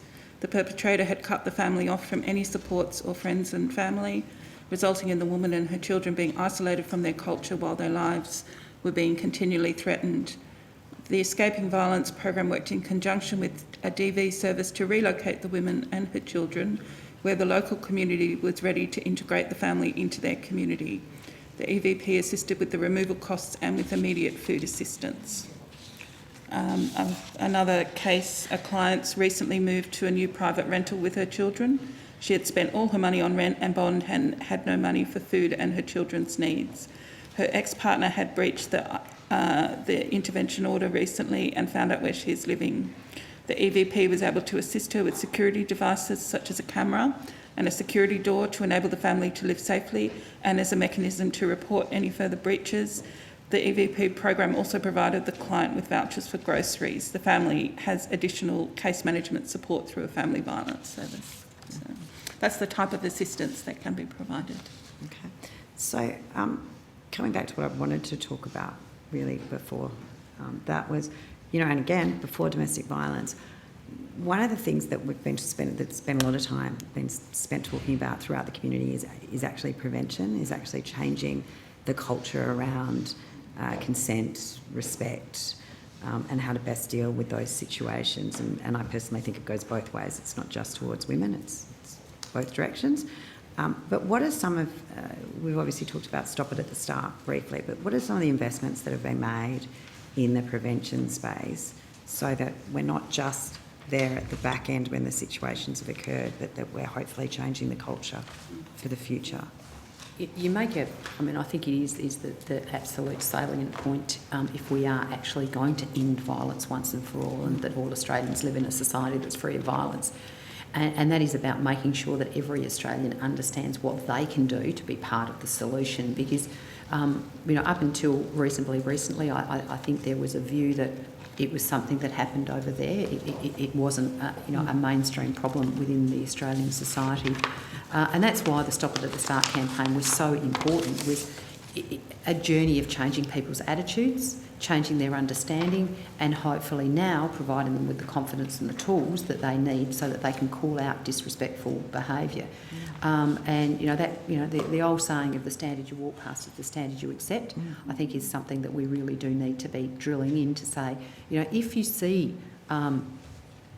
kids behaving in a way that is disrespectful, then you should actually go and have a conversation with them and sort of explain to them why their behaviour, really is unacceptable. Because, I've probably said it a million times, not all disrespectful behaviour ends in violence, but you can be absolutely assured that all violence starts with disrespect. So I think, making sure that we are providing Australians with the tools and the mechanisms and the understanding about how their behaviours impact on other people's behaviour. When you do something, you may not think about the impact that it might have on somebody else. I think if we do think about that and say, well, actually, that's going to be, particularly hurtful and disrespectful to somebody else, maybe you don't need to say it, maybe you don't need to do it. And so it is a long and slow process to change people's behaviours and attitudes, but it is so important that we continue to invest in the things that will change people's behaviour. And just last week, the education ministers from around Australia met in relation to the national curriculum, and one of the things that they agreed to was actually the teaching of consent as part of the national curriculum. And I want to give a shout out to Chanel Contis, who has been working really hard with us and with the education department and people around Australia to make sure that the consent item in the curriculum reflects what is needed. Her personal experiences have informed how that's been developed. So making sure that we are dealing with issues of consent, making sure that we are providing materials that are age appropriate to young people, so that they can understand as they grow up, what is the kind of behaviour that will lead to a society that's free of violence, and making sure they understand what not to do. But there's also another really big piece is around making sure that we are intervening as early as possible when you start seeing behaviours that potentially could escalate. Shout out to the Tasmanian government for a great program that they've got around making sure that for people who are on apprehended violence orders, using monitoring systems so that when the perpetrator gets within a certain distance of the victim, that police are alerted to that. It may be sometimes it's innocent, and you may just ring her and say, the perpetrator is actually entering the same shopping centre that you are, maybe do your shopping in a few hours' time, and it could be completely innocent. But then if we monitor him and he's seen to be immediately adjacent to the children's school or within the vicinity of the house where he's not supposed to be, and Tasmania are reporting 80+% reduction in the number of apprehended violence orders that are being breached as a result of this. So there are some great programs like that. And another program that I'm very keen to continue to be working with the states and territories around keeping women safe in their home. If it is safe to do so, we are very keen for the woman and her children or to remain in the home. Means that they've got the kids have got their things around them, they've got access to their friends and their school, and by supporting them with the necessary devices and supports to keep them safe within their own home, Because, I mean, one of the things we need to make sure is that it is the perpetrator who is punished for the action and not the victim, which is often the case when they have to actually leave. So where it is safe to do so, very keen to work on ways that we can keep women and children in the home, and the perpetrator needs to move out. So there are lots of great programs, and, you know, at the moment we're working with the states and territories in the development of the action plans that will sit underneath the next national plan to end violence against women and children, to make sure that we're not just providing the response support, which is so terribly important, of course, as we were talking about the escaping violence payment, but making sure that those other elements of investment in prevention and early intervention, so that we actually can move towards that target that we have to have of ending violence against women and children in Australia, ending all forms of gender-based violence in Australia has to be our goal. Yeah. So, have I still got time? Or I'm looking at the chair. Okay. Just quickly, you just mentioned the national plan. Maybe if you can just update, you know, how it's recently come together. What were the consultation? What did it look like? Who was involved? Last year's Women's Economic Budget Statement, what, 3.4 billion, which is significantly more than it's ever been spent, and committed to certainly the Women's Economic Safety Statement. Can you maybe sort of just run us just a little bit through some of the consultation, how it got there, who's been involved, and what sort of that sort of next national plan, action plan looks like? Sure. Well, the national plan, the draft national plan that was released earlier this year for comment, was the culmination of over 18 months of extensive consultation, which included the Women's Safety Summit that was held last September. The process then culminated in a draft plan that was put through both our advisory council and the Aboriginal and Torres Strait Islander specific advisory council in relation to making sure that the next national plan has got a really strong focus on providing solutions for ATSI women and girls in an appropriate way, designed by them, delivered by them for Australians, Aboriginal and Torres Strait Islander people. So went through that process, then went to Women's Safety Ministers, which is the ministers responsible for family and domestic violence in all of the states and territories around Australia. They signed off on it at the end of last year, and we received the feedback from that final process, and that was the draft plan that was released earlier this year, which is due, that feedback and comment process is due to finish on the 25th of February, and then we'll collate any additional information and comments into the plan so that we can actually release the plan as soon as possible. Obviously, because it is a sort of a federation initiative, we then will seek for the states and territories to have it formally, the action plans that sit under it formally endorsed through their respective cabinet mechanisms, to make sure that we can actually move as quickly as possible to get those real and tangible options out on the ground and start delivering. But you know, we made the comment when in last year's budget, when we put the $1.1 billion of that $3.4 billion that you're referring to women's safety. We said it was a down payment on the next national plan, and you know, we've been working very closely with the sector, with particularly hearing the voices of victim survivors about what they think are the things that are going to change the dial for them, what they would have liked to have seen, you know, in place, you know, when they were victims.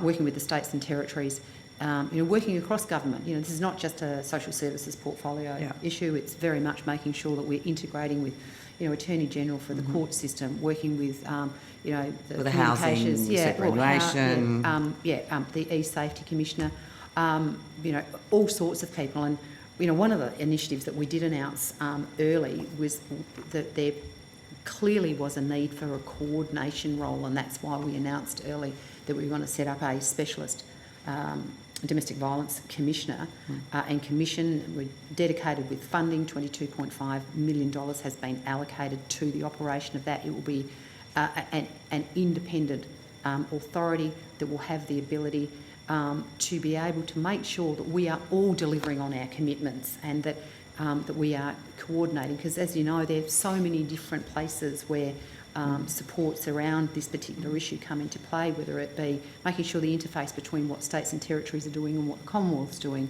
whether it be making sure that we are evaluating and the programs are working, actually delivering the results that we want, whether it be making sure that we're working across government. So it's been an amazing process with so many people that have been involved, and I'm really pleased that we are getting to the stage where we can actually get those action plans out, both the General Action Plan and the Aboriginal and Torres Strait Islander Action Plan, so that we can get the initiatives moving alongside the $1.1 billion that's already on foot and the actions that are being undertaken under that money. Great, thank you. I'm sure I was getting the wind up there. Senator Grogan, or is it Senator McAllister again? Minister, I want to continue asking you about the Escaping Violence program. In late November, which would have been coincidentally just a few days after the first woman in that article today applied for the EVP, there was a piece in The Guardian about problems with the scheme. Do you recall that? I have a copy of it. Well, I was going to say, I was going to say, Senator, I do recall there were some concerns raised by the sector specific to the article. I don't know, but yes, I do recall that there were some concerns raised. Yes. Yeah. Okay. All right. That might assist. In that article, the head of one service said, "If anything, this program offers false hope that practical support is available, but in reality it does nothing to truly support women to escape violence. In some circumstances, it may in fact put women and children in danger. If women are under the misapprehension they will be provided adequate support and leave on this basis, and the expected support is not provided, they may well be worse off or indeed in greater danger, because as we know, leaving is one of the most dangerous times in a violent relationship, especially when there is little or no support." It sounds like a description of what actually did happen to Person A. So there's a public statements back in November about the risks attendant to having a program that was running very slowly. Well, Senator, first of all, I'd say when this article came out, the program had only been sort of even in place for a very, very short period of time. But I'm not going to shy away from the fact that the two examples that you raised this morning are unacceptable, and it has to be. They need to be fixed, and we need to make sure that everybody's experience in the program, like the experience that Ms. Heffernan read out to you, unquestionably, I am. I'm not going to shy away from that. But as I said, $2 million has already been provided to women who are escaping violence to assist them in that, as you say, that really, really brave decision that they make to leave a violent relationship. And we all need to continue to work together, whether it be the sector in providing feedback, which we really greatly appreciate, and I know from the work that I've been doing with the officials in the department, making sure that the program is being delivered in the best possible way, and that we don't hear a repeat of some of the things that you've raised today. But we have held a lot of talks with the sector, and I thank them. They know who they are, and it's been just so amazingly constructive because like us all, the sector wants to make sure that we are delivering the best possible program, and I will continue to work with the sector. I'll continue to work with the provider.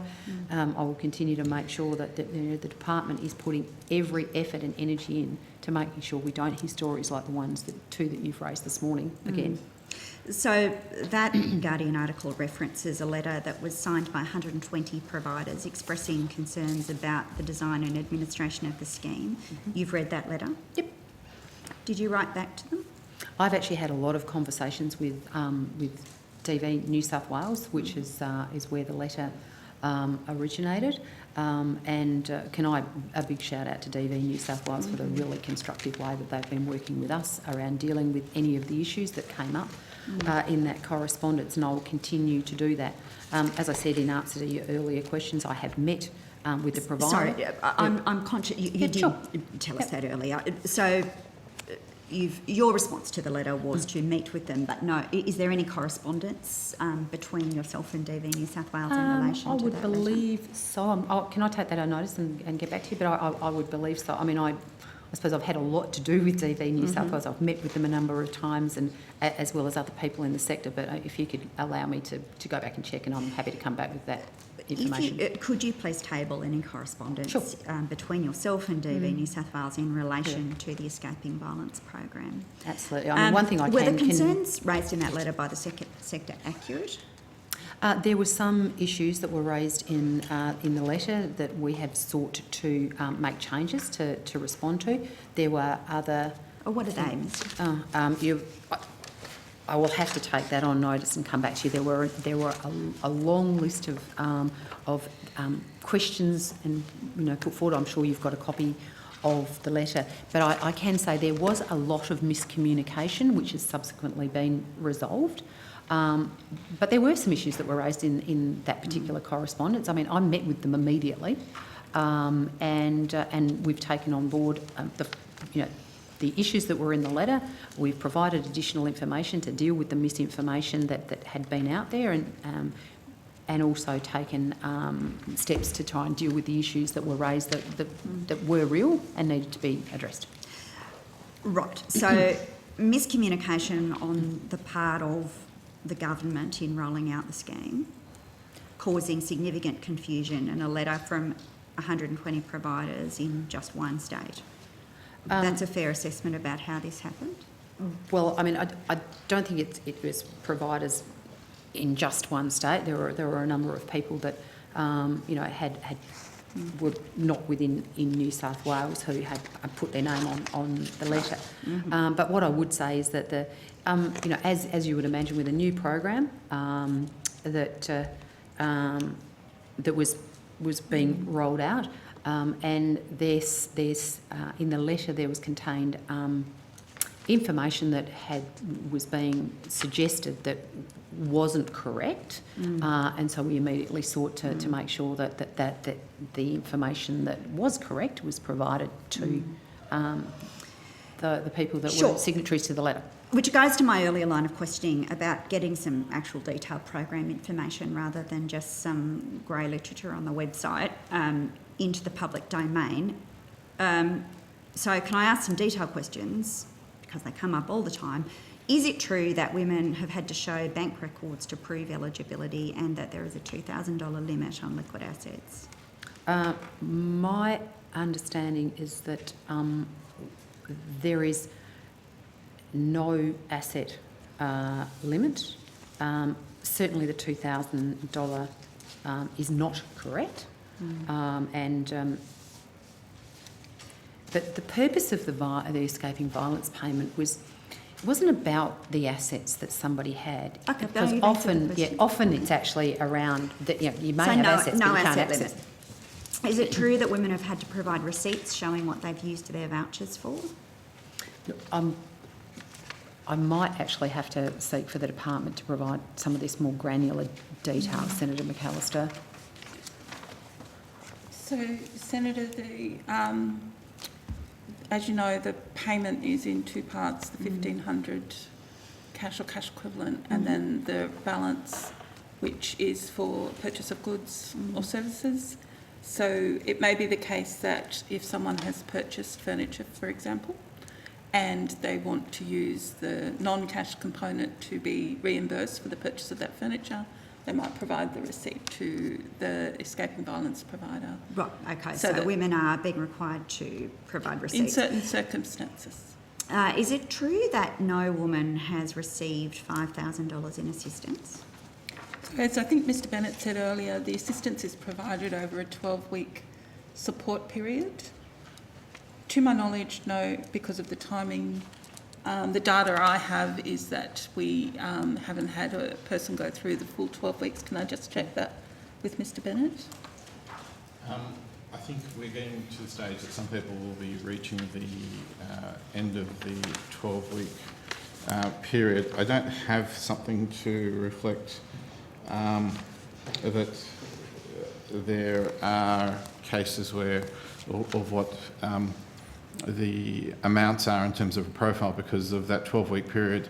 It's still coming through.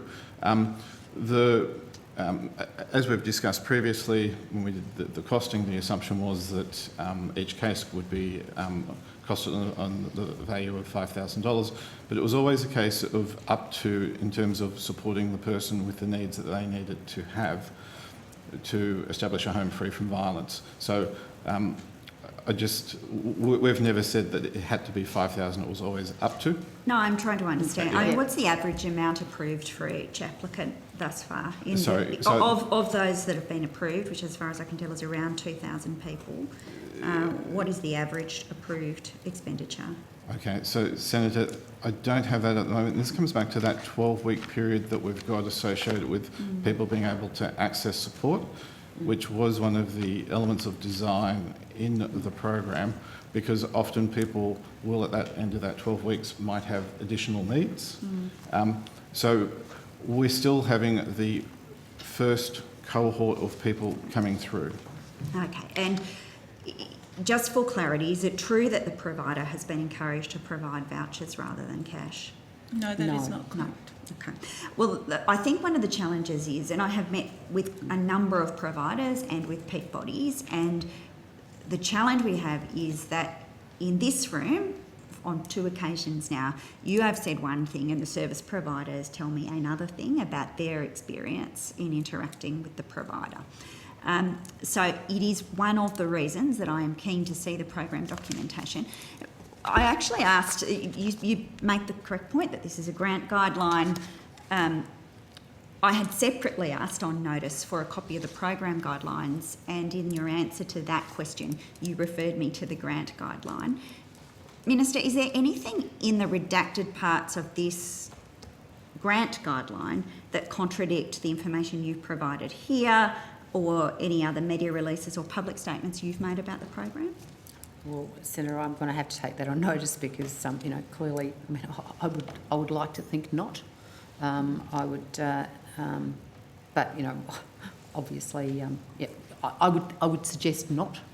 I am absolutely committed to this. And actually, probably back to your previous comment that you made around the general FDV providers. 95% of the applications and inquiries that we're receiving are actually self-referral, which has been, really an interesting part of this program has been that the number of people who have reached out for this service that had not previously ever sought family and domestic violence services and supports in any other area. So 95% of them have been self-referrals. Minister, can I ask you whether you are willing to unredact the portion of this document entitled Intended Policy Outcomes? Could I take that on notice? I'm more than happy to deal with it as quickly as possible. Can I also ask you whether you're willing to remove the redaction over the grant acquittal and reporting section of this document? I'm more than happy to revisit that for you, Senator. And can I ask, and I understand you are likely to take this on notice also, whether you are willing to remove the redactions that cover the table which provides the overview of the escaping violence payment, the one that's almost entirely redacted? As I said, more than happy to review that. Right, because my concern is just to be certain that the redactions are actually about protecting women's safety and not about protecting the government. And Senator, as I said, my understanding is that document actually relates to the contracting guidelines. So there may also be other reasons for the redaction, but as I said, I'm more than happy to take those questions and review it and come back to you. I mean, my real concern, to be honest, is that the information you've provided suggests that this program is not meeting its publicly stated objectives. The publicly stated objective is to provide crisis response, and you have told me this morning that the average wait time, and this is an average, is 18 days.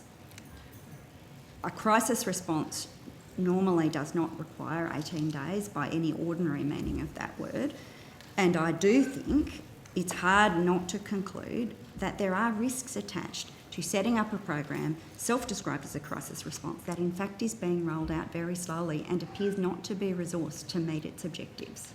Well, Senator, we absolutely have resourced this program in the sense of we're committed to a demand-driven scheme, and we've always said that.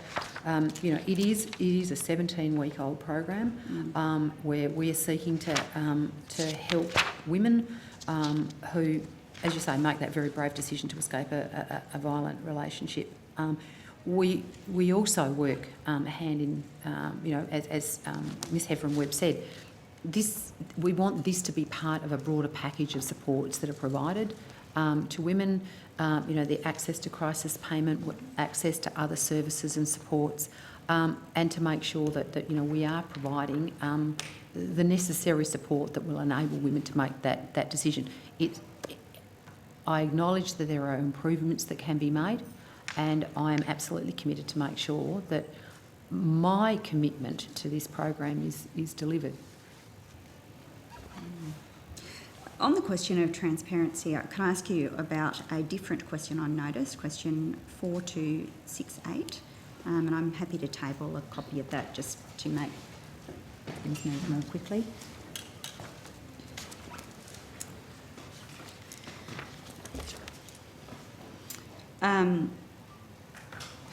This is from October last year. I sought information about the status of the items that you announced in the Women's Safety Budget Measure.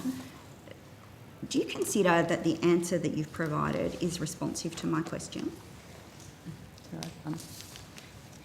Do you want me to just take some time to read it, or would you like to come back to it after? Well, I'll ask something quite particular. Like my question at 3B4 said, which portion of funds allocated to particular line items remain unallocated?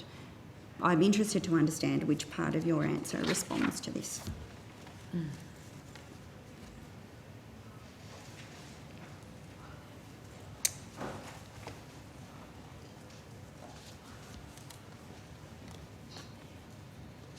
I think it is a general answer, Senator. Is there something in particular that you would like me to answer?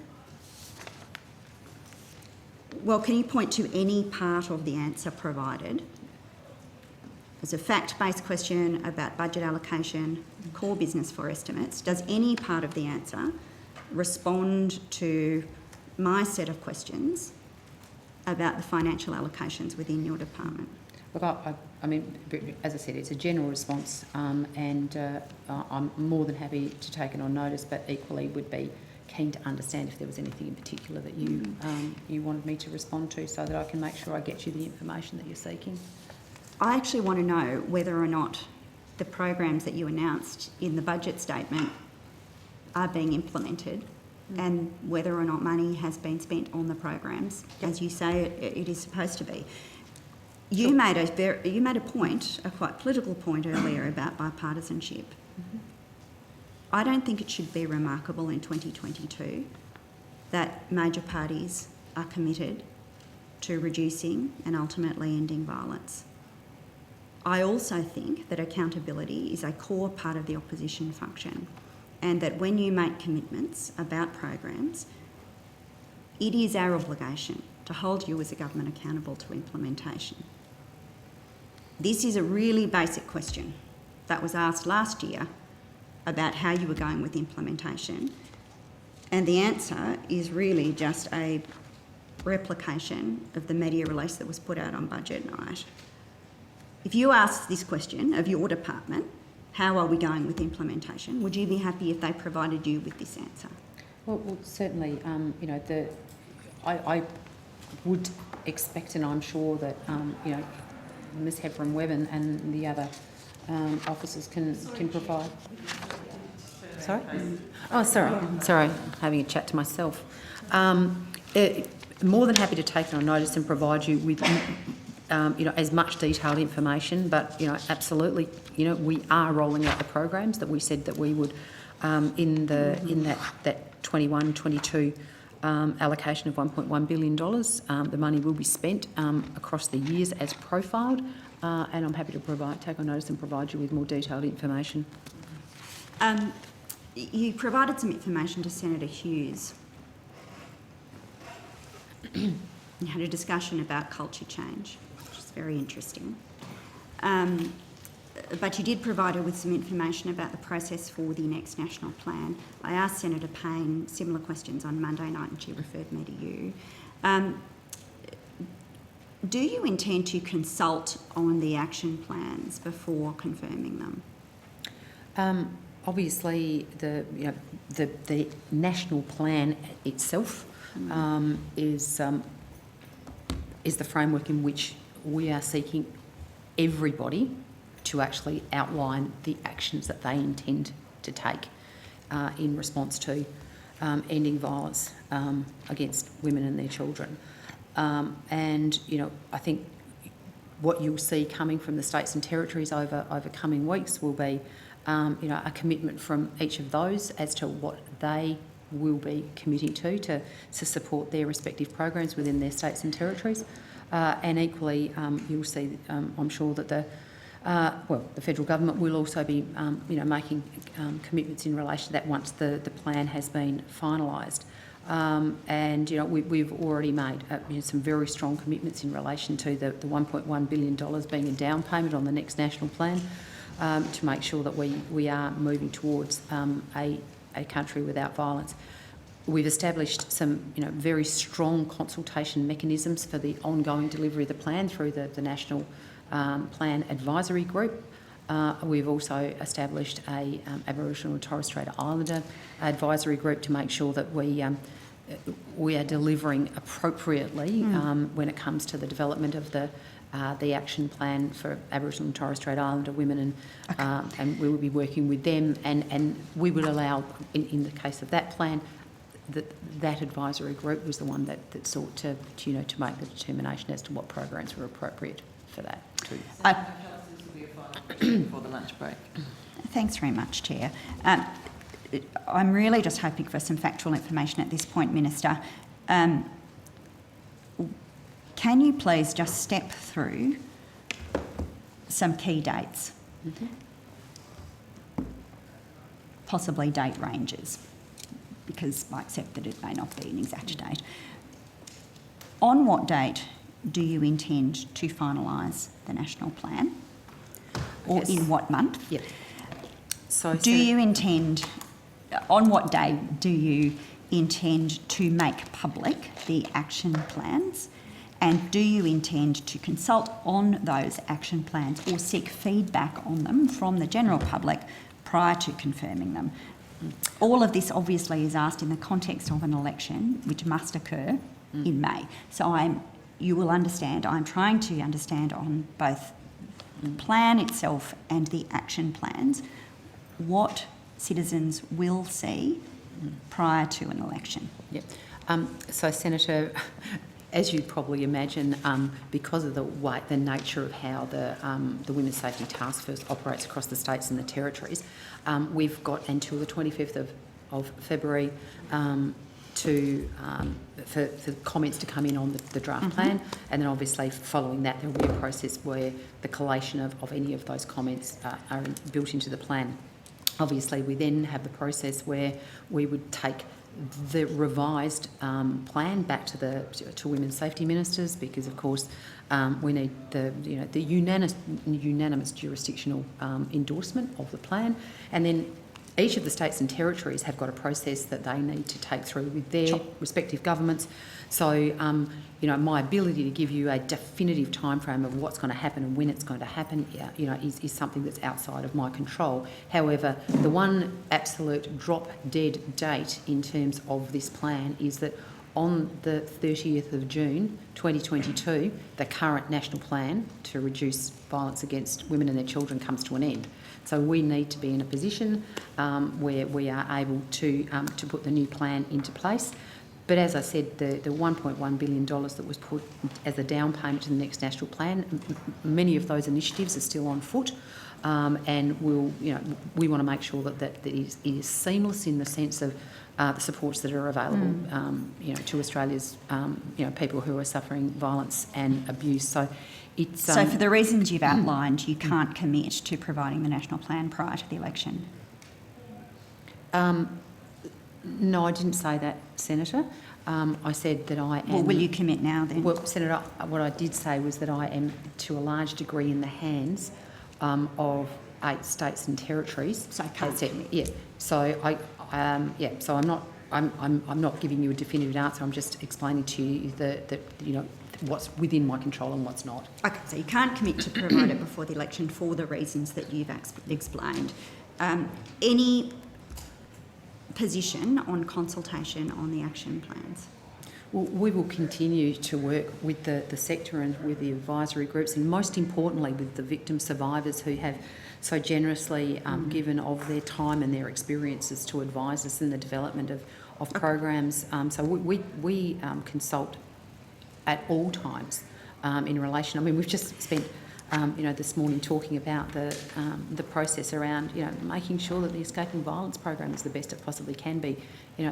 We consult all the time on our programs, and we will continue to do so, as do the states and territories.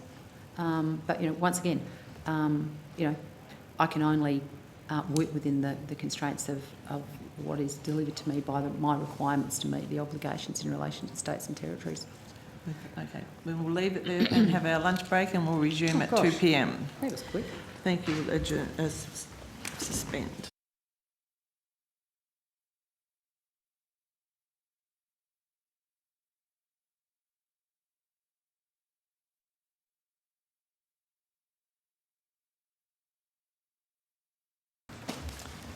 Okay, we will now resume our examination of budget estimates, and I'll give Senator McAllister the call. Thanks very much, Chair. And Minister, I should just indicate I've got a handful of things just in my portfolio area to speak with you about, so I'll try and move quite quickly through them. I have had made a PBO budget request about a number of the programs within the department, and I gather that the department has provided information to the PBO that informs their analysis. In relation to the escaping violence payment, in terms of the administered programs, there's an indication that there was 6.8 million committed but not contracted back in September. I just wonder what that 6.8 million is. It's obviously a subset of the program expenditure. Okay. Senator, I might throw to Ms Heffron-Webb, but to the best of my recollection, it was in relation to undertaking a trial of the program for an Indigenous community. But Ms Heffron-Webb might have a bit more detail on that. That's right. So we're currently working on development of an Indigenous place-based trial of the program, which would be run through an Aboriginal community-controlled organisation. Right, okay, so it's 6.8 million that is to be allocated to that organisation for that purpose. Okay, thank you. Minister, in terms of the national plan, you'll know that a letter was released on Wednesday and 45 quite prominent women signed it, and they are disappointed in aspects of the national plan. I wanted to ask you about targets. They say in the absence of targets, we do not believe that the draft is credible. Is the government intending to set specific targets to reduce violence against women and children as part of the plan? Well, Senator, the absolute target is the title. There is no acceptable level of violence in our community, and that's why the title says to end violence against women and children. So that must be our absolute target. Obviously, there is the closing the gap target, number 13, which is embedded into the program. But one of the things that we're seeking to do as part of the plan is to actually understand and identify where the data gaps are, to make sure that we are getting the kind of data that we need to make sure that we've got robust, measurable outcomes that we can seek to achieve. There are a number of data points that are contained in the plan, which we will be seeking to measure against. But I suppose I'd go back to the start. There is no acceptable level of violence, so we must end violence. am I to understand from that answer that you're not planning to incorporate or take to the Women's Safety Ministers Group any additional targets to those expressed in the draft? One of the things that I think is and why we have resourced the Domestic Violence Commission and Commissioner is to make sure that they have the resources to be able to understand what those particular pieces of data and measurements need to be and how we will get access to them and to coordinate and collate so much information that is available through various jurisdictions but hasn't actually ever come together in one place. And I think that, that is... I think I can absolutely assure you that it is our desire to make sure that we are able to collect the data, so that they are able to have good and clear measurable targets in which outcomes can be measured against. But on a unity ticket about data, I suppose a target is different to having the data. Without the data, it's difficult. So are you saying that you are satisfied that the targets at the moment as expressed in the draft plan, and you don't plan to change them? Well, the information that's contained in the draft plan, obviously we're going through that final process before we finalise the plan, and I can't preempt what may change in that because there's so many people having input into it. Okay. And so, there may well be information that is being able to be gathered through this final process on the draft that informs changes to the plan itself. But I think in a more broadly speaking, that the collection and collation of data so that we have got the ability to measure going into the future is one of the very, very strong roles of the Commission and Commissioner, because I absolutely agree that we do need to have good and robust evidence base on which to build our programs. Okay, so it doesn't sound like new targets, but a strong commitment to an evidence base. Will the government, when will the government release the consultation reports that were prepared by Monash University that underpin the draft plan?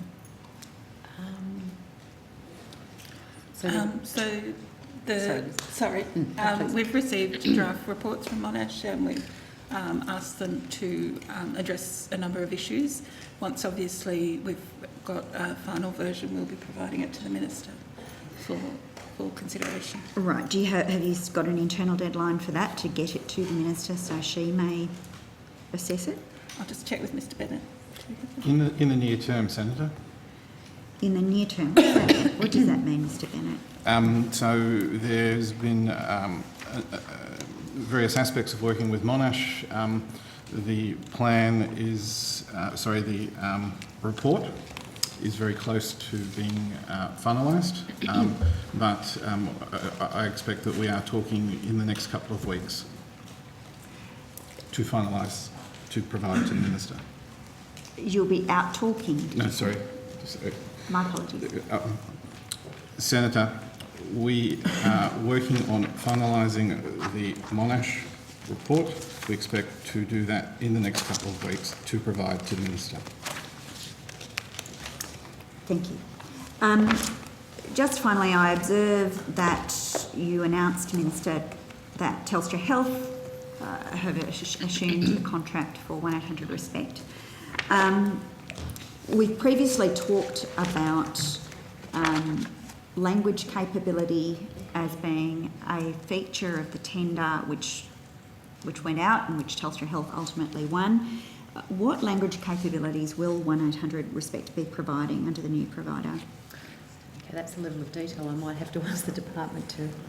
So, Senator, as I understand it, Telstra Health will be making use of the telephone interpreter service, right, which I think is 160 odd languages, but I might just check with Mr Bennett. Unfortunately, I can't be more precise than that. We'll find the exact number of languages on notice for you. Right. Will you be providing translation services for any First Nations languages? Yes, that's part of the process. So I just don't have the detail on that right here with me. The peak body for translators points to the 2016 census and says that over 63,000 Aboriginal and Torres Strait Islander Australians report speaking one of 150 different languages at home. How many of those languages will be supported? I'll need to come back to you on that, Senator. You know, there would be a certain number that we would have required, but I'll just need to come back to you. Okay. May I also ask what was the baseline requirement expressed in the tender documentation for First Nations languages, and what is the confirmed arrangement that you have come to with Telstra Health about First Nations languages? Sure. How many languages and which languages? Look, we've talked about the service model overall, Minister, in the past, and you and I had an exchange back in March about the significance of transparency in relation to the 1800 Respect service and its level of performance.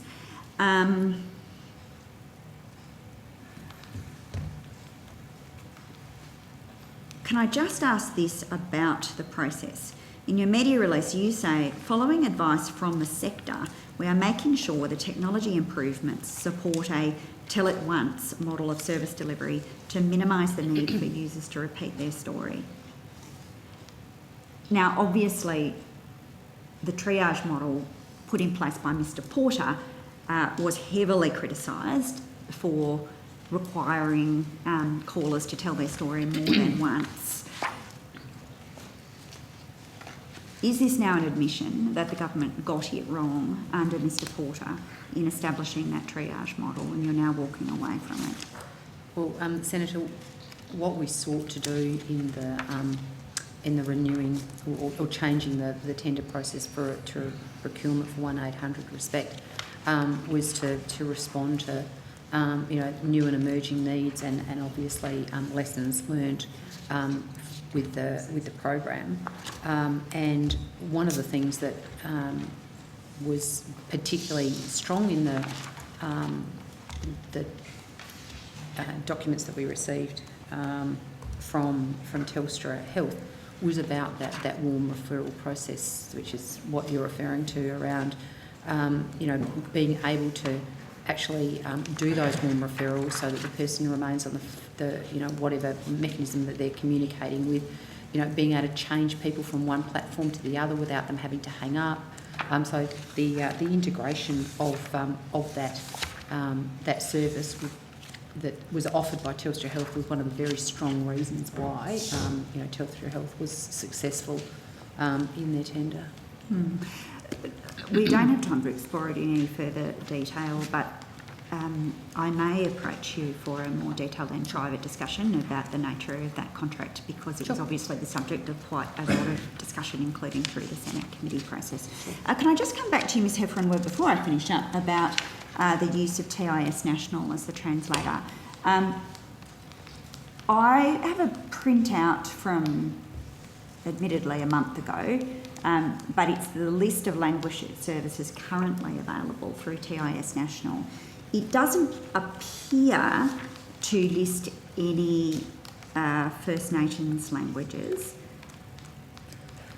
So, Senator, we'll get you details on the languages that will be offered, but TIS is one source of translation and interpretive service. But there will be other sources used. There is a translation service specific in the Northern Territory, as you would know, specifically provides translation for a number of languages used in the Northern Territory. So Telstra Health will be engaging across a range of methods. So TIS is one, and it will be a significant one because it does provide a lot of languages, but there will be other ways that they will engage interpreters, and we will provide you on notice with the detail. Thank you. Thanks, Chair. Thank you. Senator Grogan. Thank you. I'd just like to talk about the National Redress Scheme. How many people have applied to access the redress early release scheme so far? We may have to get some. Is that the advance payments you mean? I might get MK to Ms McGurk to talk about this. Sorry, Senator. Emma Kate McGurk, Group Manager of the Redress Scheme. Could you just repeat your question, please? Sure. I'm interested to know how many people have applied to access the redress early release scheme. The advance payments, to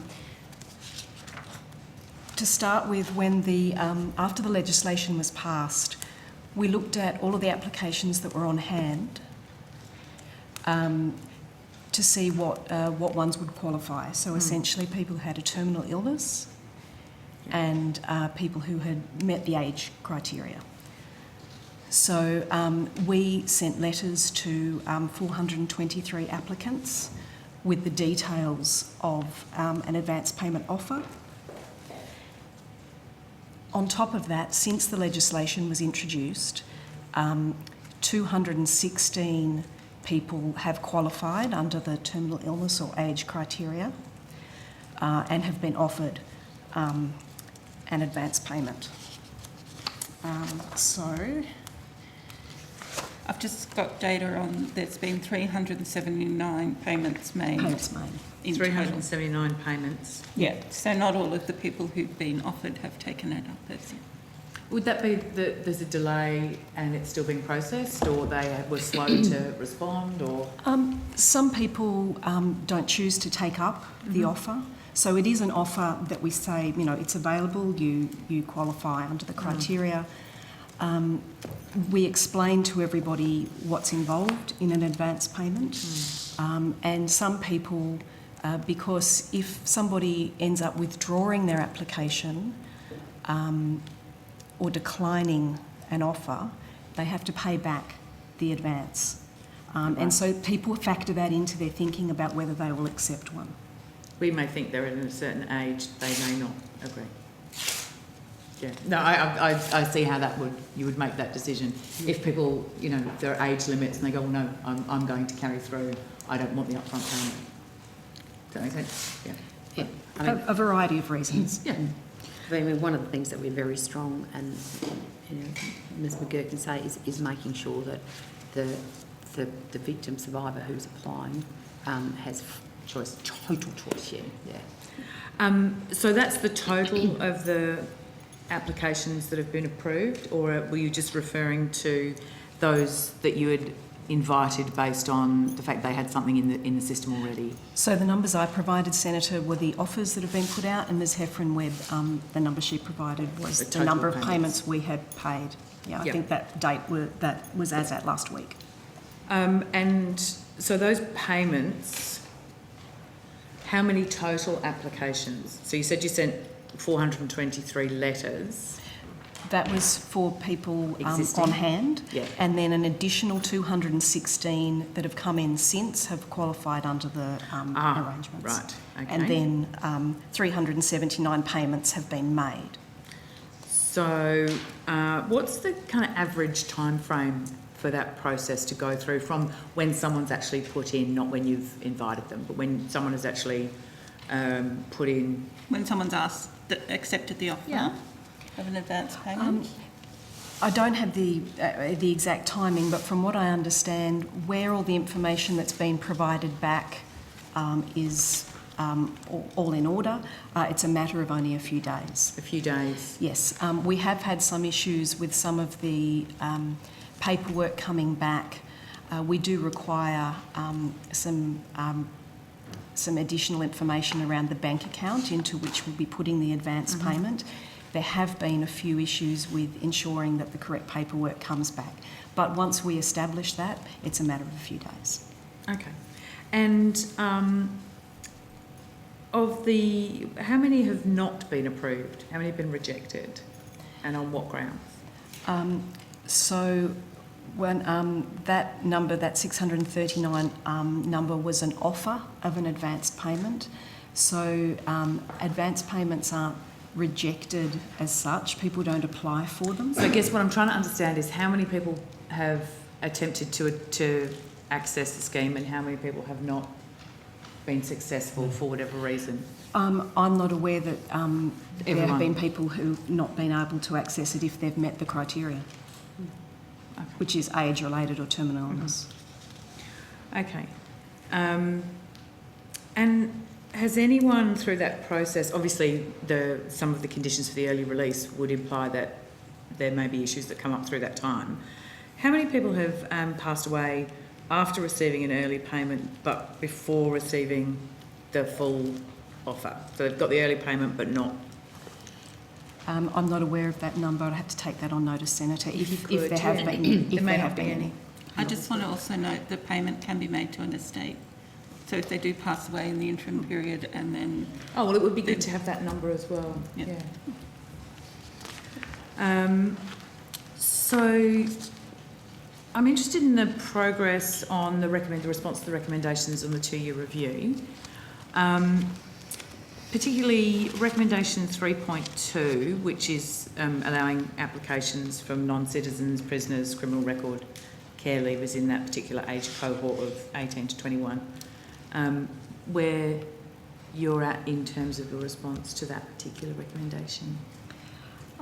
So we're still talking with our state and territory partners on that. There's some data that we're still working with them on, for example, in relation to care leavers between the age of 18 and 21. As it is a partnership model with the states when it comes to any changes to the scheme. So we're still in discussions with our state and territory partners on that. Okay. So the issue of bringing the scheme into disrepute or undermining public confidence in the scheme, have there been any situations where an application has not passed through, like it's been denied because of that reason? Yes. Could you give us the numbers on that? Yes, so we call this a special assessment process for people with a serious criminal conviction. So the scheme, at the moment, 89% of applications that come in under the serious criminal conviction process have not been prevented from accessing redress. So the vast majority have access to the redress scheme. Okay. So 11% have not? That's right. Effectively. So what's the decision-making point for that? Who makes that final decision? I do. You do as the secretary? As the scheme operator, I make that decision. But I take advice from the specified advisor from the jurisdiction where the offence occurred and also the jurisdiction where the survivor's abuse occurred. And what sort of level of decision-making do the states have, or do they not? They just have input and then you make an assessment? Well, they make an assessment. They can either say the risk is low, medium, high, or they can be more explicit and say they do not believe that a payment should be made, or they do believe a payment. So it varies from jurisdiction to jurisdiction, and obviously I take those inputs and look at the circumstances and the facts of the case and make a decision. And would you sort of apply the principles of taking on board to a significant degree the input from the states? I'm required to, under the legislation, right. To give greater weight, I think is the term. That's to the abuse jurisdiction. Yes, to the abuse jurisdiction. Okay, so I do, greater weight to the state or territory where the abuse occurred. Perspective. Okay. Yes. And the process for that, what's the kind of time frame for a beginning to end process for one of those applications? Sorry, it's a bit of a hobby horse, Senator. It's too long at the moment. There's a number of steps that, because it goes, you get the application, you've then got to get some further information on criminal record checks. You've then got to go out to sometimes multiple jurisdictions. So look, I certainly try and turn things around within a matter of days when it hits my desk, but it is taking longer than we would like. And in fact, generally across the scheme, one of the things that we are focusing on at the moment is ensuring that the parts of the scheme that are within our control, that occur within DSS, are done as quickly and as thoroughly as possible. But we do acknowledge that there are so many other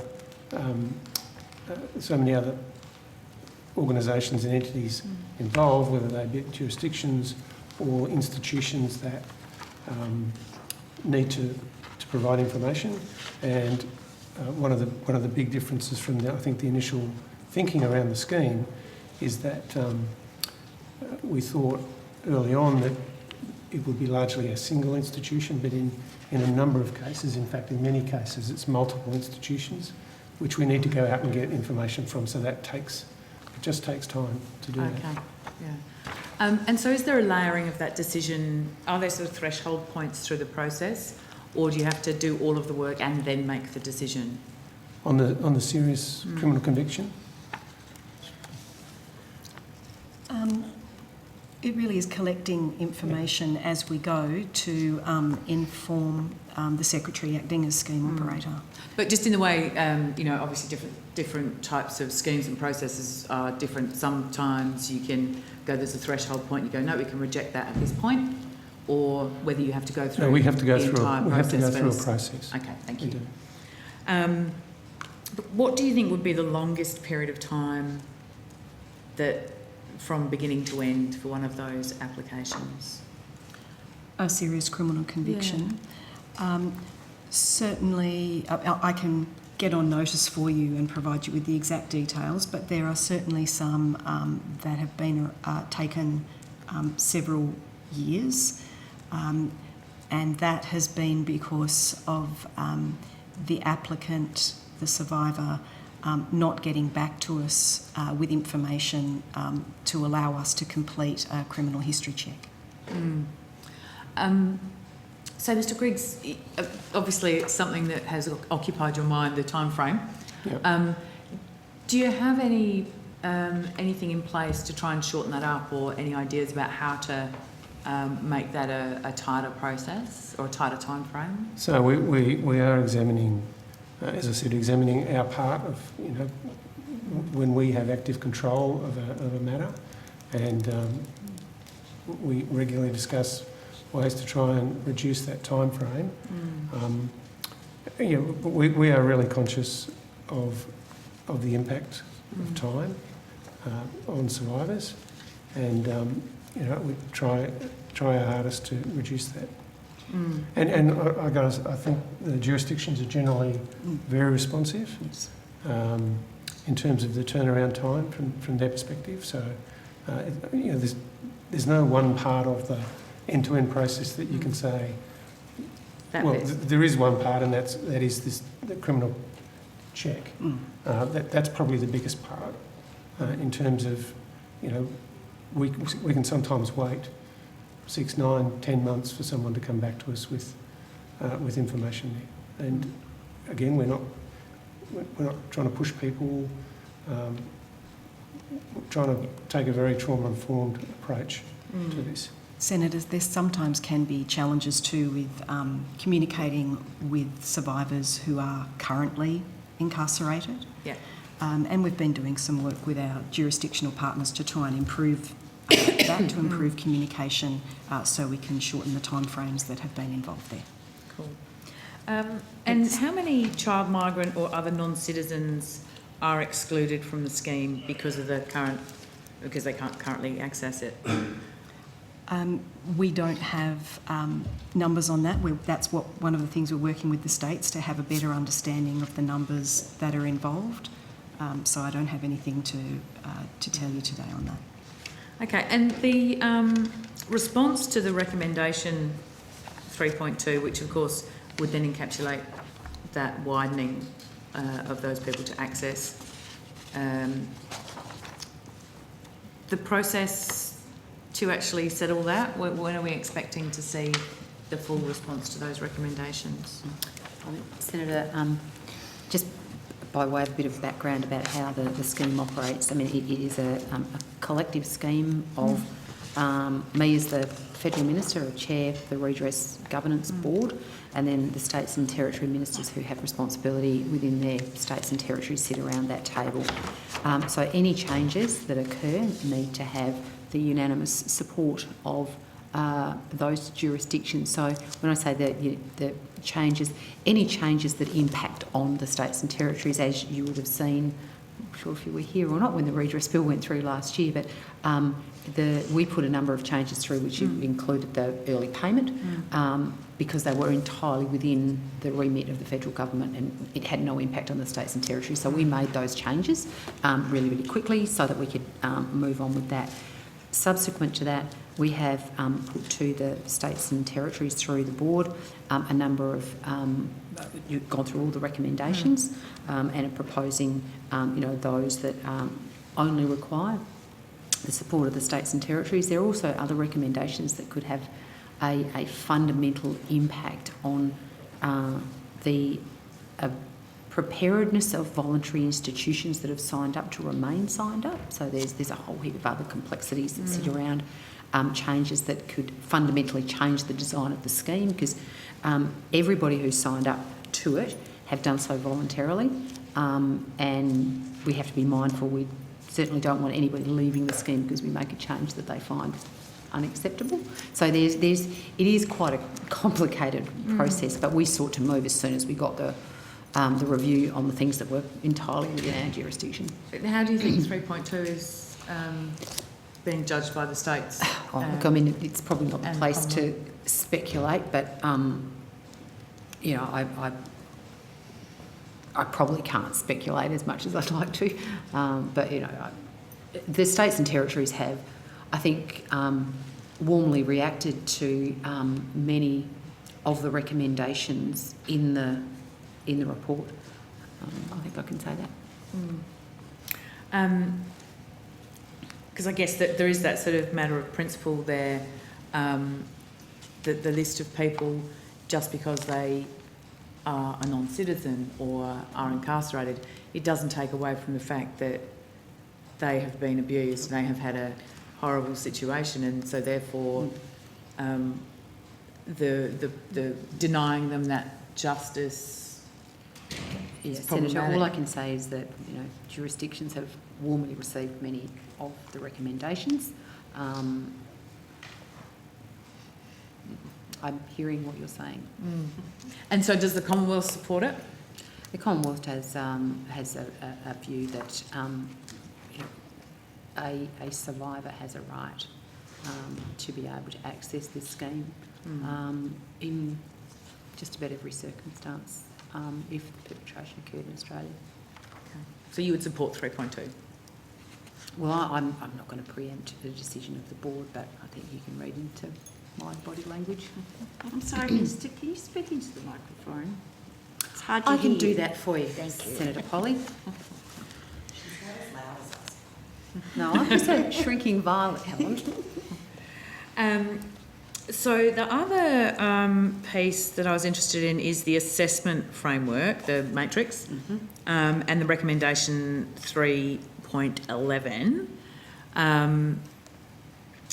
Have these been discussed with the states and participating institutions? Is there anything you could tell us about their reaction to that, noting obviously your earlier comments? Yeah, no, look, and I think that what you do is highlight, I suppose, the difference between the nature of the recommendations.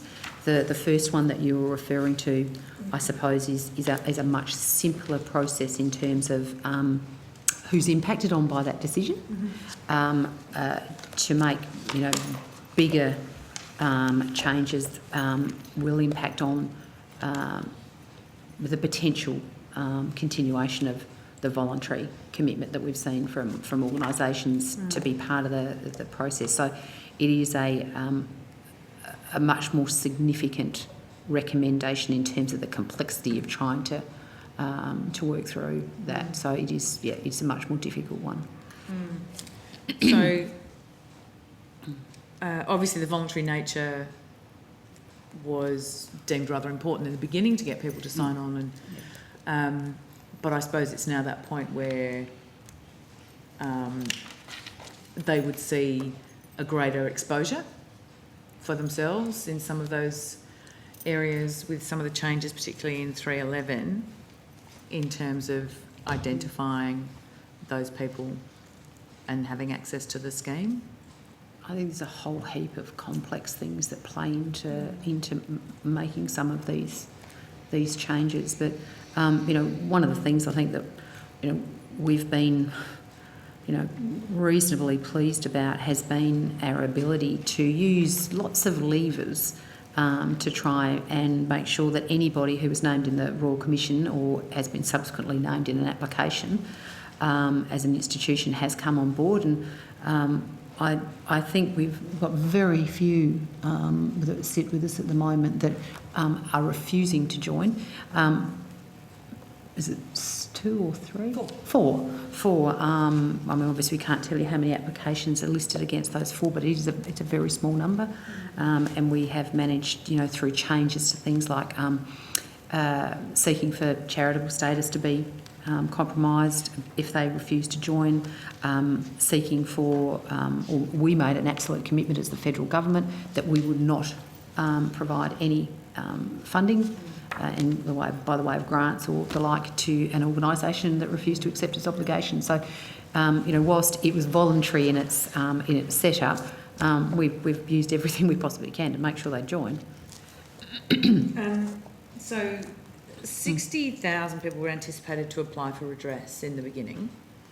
How many payments have been made in total under that 60,000? Well, I think it's probably more relevant to say how many applications we've received. Yep. Because obviously, when you set up a scheme, you sort of try and hesitate an estimate. But and remembering that 60,000 was an estimate over the lifetime. It was not definitive at all. Yeah. Just really looking for an update on. Yeah. So numbers I have are as at the 4th of February 2022. 13,630 applications have been received to date. 8,447 outcomes have been issued to applicants.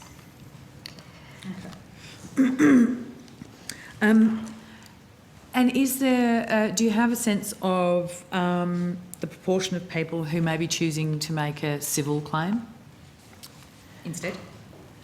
Senator, it's something we've been trying to get some more information on.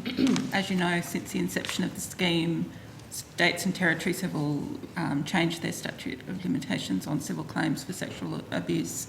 So we've been asking states and territories for their help. At this stage, we haven't really got a good sense of it, but we're continuing to endeavour to see how many people have chosen, to go the civil pathway and whether that's increased in recent years. And my understanding is that you've identified yourself that the matrix process may well be pushing people towards that, more civil claims, or may be playing a role. No, I have no evidence to suggest that. So, are you say you're looking at it, do you have a sense of being able to quantify, even if it's on a loose basis, where that civil, that numbers of civil cases are? I mean, civil cases, as you would be aware, take a long time to work their way through a court system, and a number get settled before they reach. So it's not an easy thing to keep a numerical track of, but we'll endeavour to keep trying to build a bit more of a picture. If we have that, we'll share that. Minister, do you have a sense of why people may choose the civil over the redress scheme? Do you think there's any issues within the design of the redress scheme that may need to be looked at? I think there are two different mechanisms by which people can seek to remedy a terrible wrong. I mean, the purpose of the redress scheme was, I suppose, it was a greater level of simplicity in being able to access it.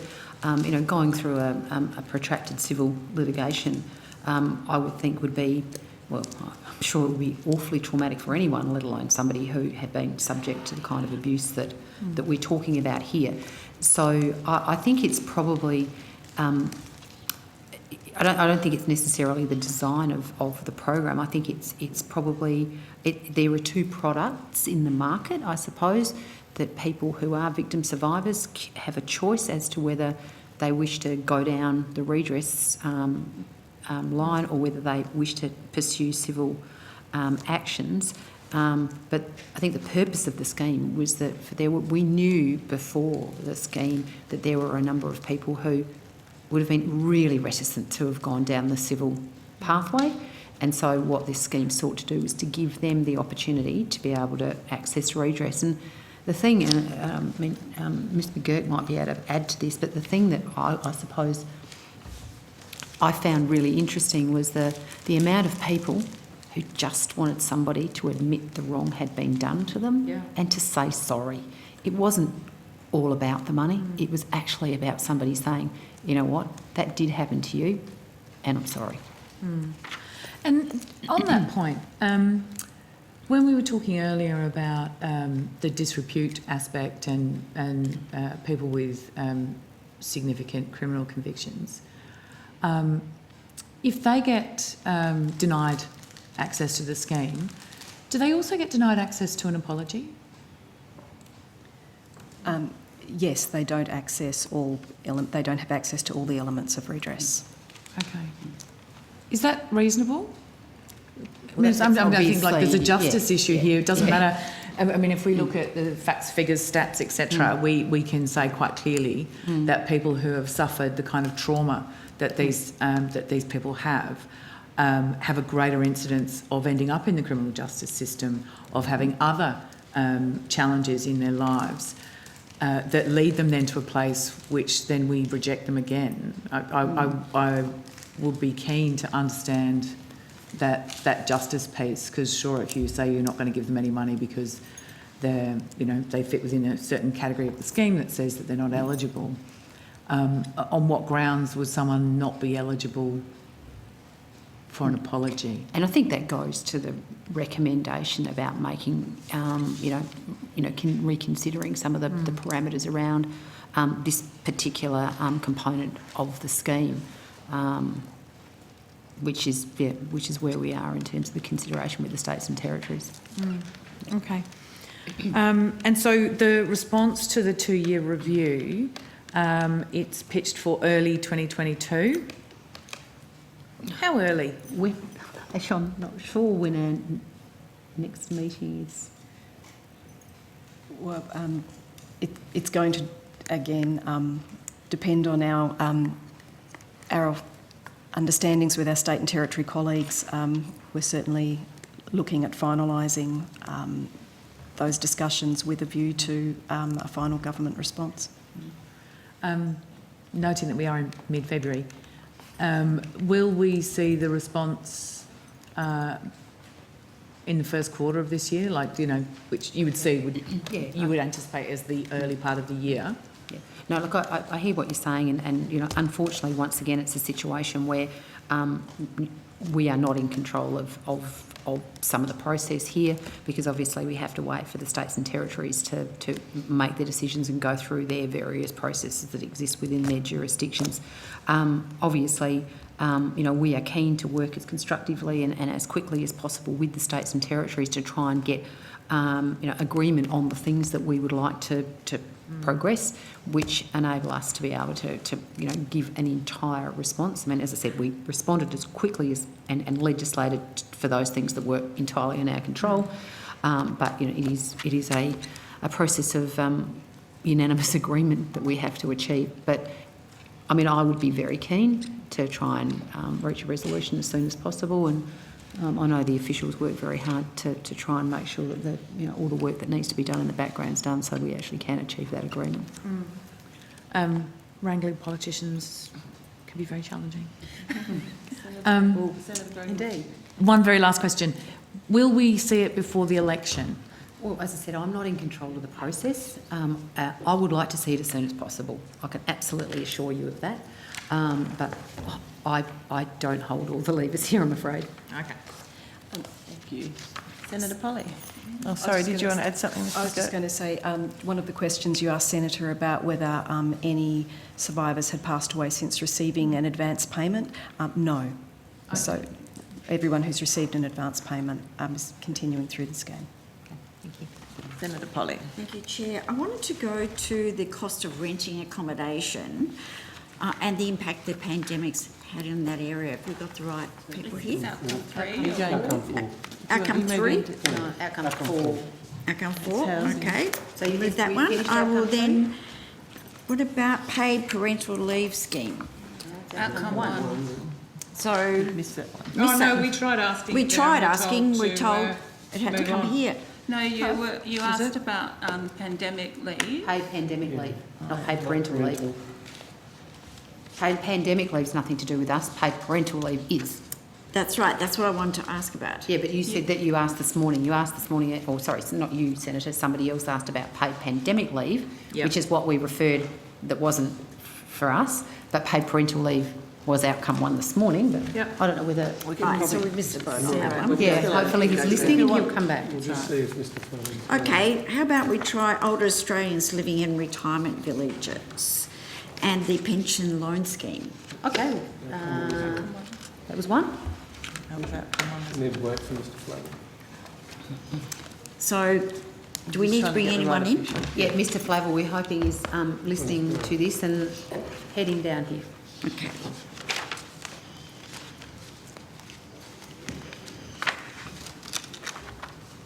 It's only a few quick there's questions on this one. You can start if you like on the paper. Okay, how many aged care pensioners Australians are living in their own home in a retirement village? So how many aged pension Australians are living in their own home in a retirement village? Do we know that? He's on his way. Okay, he's on his way. Yeah. Okay. You're asking, thought you might have had some broad policy questions, Senator Polly, not specific detail questions.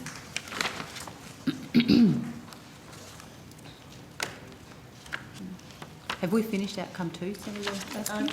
Would this be coming Nearly. nearly? So this one's, we're reverting to outcome 1 for this question, but is there anything else Would apart you want to from go that? Can we to release the Senator outcome 2? Grogan for outcome 2 and so that we can release our outcome 2 people so we can bring our outcome 3 people in? Bring the other ones back.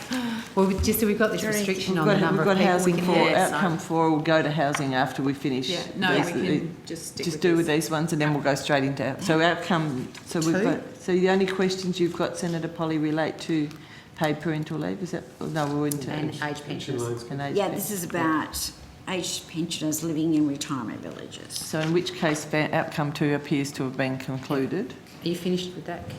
Do Yeah. you think? Yes, Yeah. and then we'll be moving into housing after that. So outcome 2 officials can be released. We're just reverting to outcome 1 for a couple of quick. Okay, so Thanks. you're happy for us to call in, get rid of our outcome 2 and Outcome bring our 2 outcome can 4 go. in? Outcome 4 can come and get ready because after we finish with these couple of questions, we'll go into outcome 4. Sorry about that. That's all right. So can I just ask again, how many aged pensioners are living in their own home in a retirement village? And this all relates around the eligibility for the pension loan scheme. So, given the benefits of the scheme and improving the quality of life for older Australians, why have those living in a retirement village been excluded? So, Senator, they're not excluded. The pension loan scheme, now the home equity access scheme, is available to anybody who has an underlying interest in the land. So the way the legislation is written is not about whether you're in a home or a retirement village. It's actually just looks through that to the substance of the arrangement. So depending on this, and I think it's taken as read that there's no universal definition of ownership in a retirement village. It will vary. So depending on the nature of that ownership, many people in retirement villages can in fact be eligible for the home equity access scheme. So they have the same availability as anyone else who is living in a non-village setting? In the sense that if they have an interest in the underlying freehold land, that is the thing that's appreciating. So obviously, in order to take out a loan, you want to have the asset appreciating, not depreciating. Most buildings depreciate, land appreciate. So therefore, the way the legislation is written is that it's really about the underlying interest in the land that is the determining factor for whether one's eligible for the HEAS. And is there a difference state to state on, because some of the retirement villages, I know there's a complex scenario of who's responsible for which bits. Is it that it's state-based, or is it the individual structure within the retirement village, or both? It's a bit of both, I think. Sorry, not to give a direct answer, but as I was saying before, there's no unique ownership. There's no unique model for how fees or payments are made for retirement villages. So it actually depends on the underlying substance of the transaction that a senior person's entered into. So is there any barriers preventing the Commonwealth from recovering the debt on the passing of a participant with a real property located in a village? So is there impediment to reclaiming that money, paying it back? No, but that goes to the point about why it's important that that is the basis upon which eligibility is determined, because you actually want that underlying asset in order to be able to recover from the estate any of the debt or interest owed on the loan. Right. Okay. So the land is the appreciating factor, critical point. Correct. Yeah. So they cannot access it unless they have some claim on the land by nature of the variability of the whatever they put on top of it. Yeah. So there's, just to be clear, within the complication of each village having their own legalities around that, there is no group that's going to be disadvantaged. There's no group that's been explicitly ruled out. So there's been some commentary recently about people in retirement villages not being able to access the HEAS. That's not actually the case. It does depend on the underlying nature of the interest in the retirement village. So what sparked that attention then? Lack of understanding, or was it around state issues? No, I think it was just a general observation that perhaps one person in a retirement village who doesn't have the underlying interest found out that they weren't eligible, and which then led, I think, to the misinformation around the fact that somehow, if you're in a retirement village, you're not able to access it. It's not as simple as that, is the point I've been making. Are we talking about a large cohort of...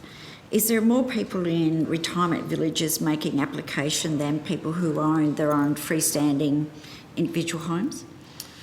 So overall numbers are growing strongly, but still from a very low base. So as at around December, there was about 5,000 pensioners currently taking advantage, 500 people of pension age taking advantage of the HEAS. So there's 2.5 million age pensioners, then others who are eligible by virtue of them being over pension age and eligible as a self-funded retiree. So I'd just be loath, given those sort of relatively low numbers at the moment, although growing strongly, to draw any conclusions about ownership type and whether there's any disadvantage, if you want to call it that. So with the Commonwealth Government incentivising for older Australians to downsize their home, has that had an impact on this loan scheme? Well, that's a sort of slightly different set of arrangements. So under the downsizing arrangements, there are particular concessions in the way that the age pension asset test works. So that's more about somebody who might, choose to downsize from a 4-bedroom home into a unit, and ensuring that when they do that, they don't suffer adverse consequences through the way that the asset test works. That's sort of slightly different, I guess, to somebody who continues to own their own home and then wants to draw into the equity of that to increase their consumption possibilities or the income available to them by drawing on that equity. Thank you. Can I just clarify, you said 5,000 and then you said 500. What's the actual number? 5,000 is the number of those people who've taken up the home equity access scheme. Okay, no, so I was just clarifying. Thank you. Do you want to do PPL? Paid parental leave? Paid parental leave. Parenting payment. Yes. The government made a number of changes to the PPL to remove the work test barriers. So you are talking about PPL, not parents. Preventing families from accessing the PPL because of the COVID-19 lockdown and the stay-at-home orders. Can you provide details on the current rate of take-up? Just to be clear, Senator, there were two adjustments made, one during the early phase of COVID where the work test was expanded from, so the base is 10 out of 13 months before application you have to have worked. That was extended to 10 out of 20 of the preceding months in recognition of the fact that during the early phase of COVID some people were unable to work. Separately, during the latter part of 2021, adjustments were made so that people who were receiving the COVID disaster payment had that treated as counting towards work. So even though they might not have been at work, because obviously a stay-at-home order, they were receiving the COVID disaster payment in recognition that they'd lost work. They were able to count that. So there's actually, I can take on notice the two components, noting, of course, that some people will, of course, be yet to claim because they're still utilised, they still may be in a period whereby they're working, and we won't know for some time whether they're actually going to make a claim for paid parental leave under those arrangements. So from your observations then, is that rate trending down? I don't know that you can draw any conclusions. The number of people accessing paid parental leave has actually been steady at around the 170,000 mark for paid parental leave, and then there's also what's known as dad and partner pay, which has remained at about the 90,000 grants per year. So those numbers really haven't changed, and so I think you could draw the conclusion that the adjustments the government's made have ensured that, notwithstanding the pandemic, paid parental leave has been able to continue to be accessed by people at around the same levels that it was prior to the pandemic. There also were some changes made to the work test in recognition of people who might otherwise have qualified other than for circumstances like natural disaster or family and domestic violence. And so those were separate changes that were also made to ensure that people could meet who would have met the work test if not for those other circumstances are able to be deemed to have met the work test. Right. So has there been any change in relation to the birth rate dropping? Is that having any real impact on those figures? Birth rate's dropped by 3.7%. It's dropping, but not off a cliff. So obviously, like other countries, the birth rate has been declining through time for various reasons. But in those figures I've just quoted for you, there actually hasn't really been a dropping off at all in terms of people applying for this particular form of assistance. Do you have any data in relation to how many families are unable to access the PPL? Don't think we do. So when you say don't access, I assume you're talking about people who have had a child but might have income above the limit? Yes. I'll take that on notice. We won't have data because obviously if people aren't applying, we don't know. You could possibly impute an approximation, but it'd probably be nothing more than that. But if you could also come back to us with whether or not it's because of their income being over the 150,000, whether the mother can't meet the work test because of lockdowns, are they able, they were unable to be out in the workforce because of financial costs and the lockdown itself. So if you've got any data around that, if you could take that on notice, that'd be great. I'll have a look, but as I said, the adjustments that were made were actually designed to explicitly deal with some of those circumstances where people weren't able to work due to pandemic-related lockdowns and the like. Thank you. Thank you, Chair. So I think we've now finalised outcome 1 and 2, and we will move on to outcome 4. Is that While that's occurring, can I ask where questions about the pandemic leave disaster payment might sit? Services Australia. Prime Minister and Cabinet, because they are with the National Resilience and Recovery Agency, which comes under Minister Mackenzie. Services Australia administer it though, is that Yeah, right? so if you want to So ask deny- about the policy rationale behind it and decision making, that would be DPC. But if you want to ask us about, how many applications and where they went to, the stats on that would be Services Australia, which is on later tonight. Okay, so are we happy to continue straight into housing? Okay, Senator Polly, are you taking that lead? Yes, thank you. Do we need to wait for anyone else? Get started and they'll get up. Yep. Minister, do you know how many homeless Australians have died of COVID? I would probably have to take that on notice because the data around homelessness and homelessness numbers is something that sits within states and territories. I'm sorry, I can't hear you. The data in relation to homelessness and numbers of homeless people is data that's collected by states and territories, but I'm more than happy to take that question on notice and see if I can get you an answer. But there's no one else from the department. I mean, this has been fairly significant with the pandemic now for the last 2 years. And I think from the public's point of view, they've been really interested in how quickly governments have been able to get homeless people off the streets through the initial pandemic. So I would have thought that there would be some analysis of how many people have died from COVID that have been living on the streets. As I said, Senator, data collection around homelessness is something that the states and territories collect. I would be surprised if any of the officials that we have here would have that information, but I am happy to take it on notice and see if there is any way that we would be able to try and get that information for you. So in relation to Omicron, there's been we've seen what it's done in aged care homes and how many people have died in this country already in a very short period of time from the beginning of this year to now. So again, if I could get that figure in relation to, was there a spike again from January 1 to the 15th of February, if we're collecting that data as well? So, to which cohort were you referring to now? Homeless people.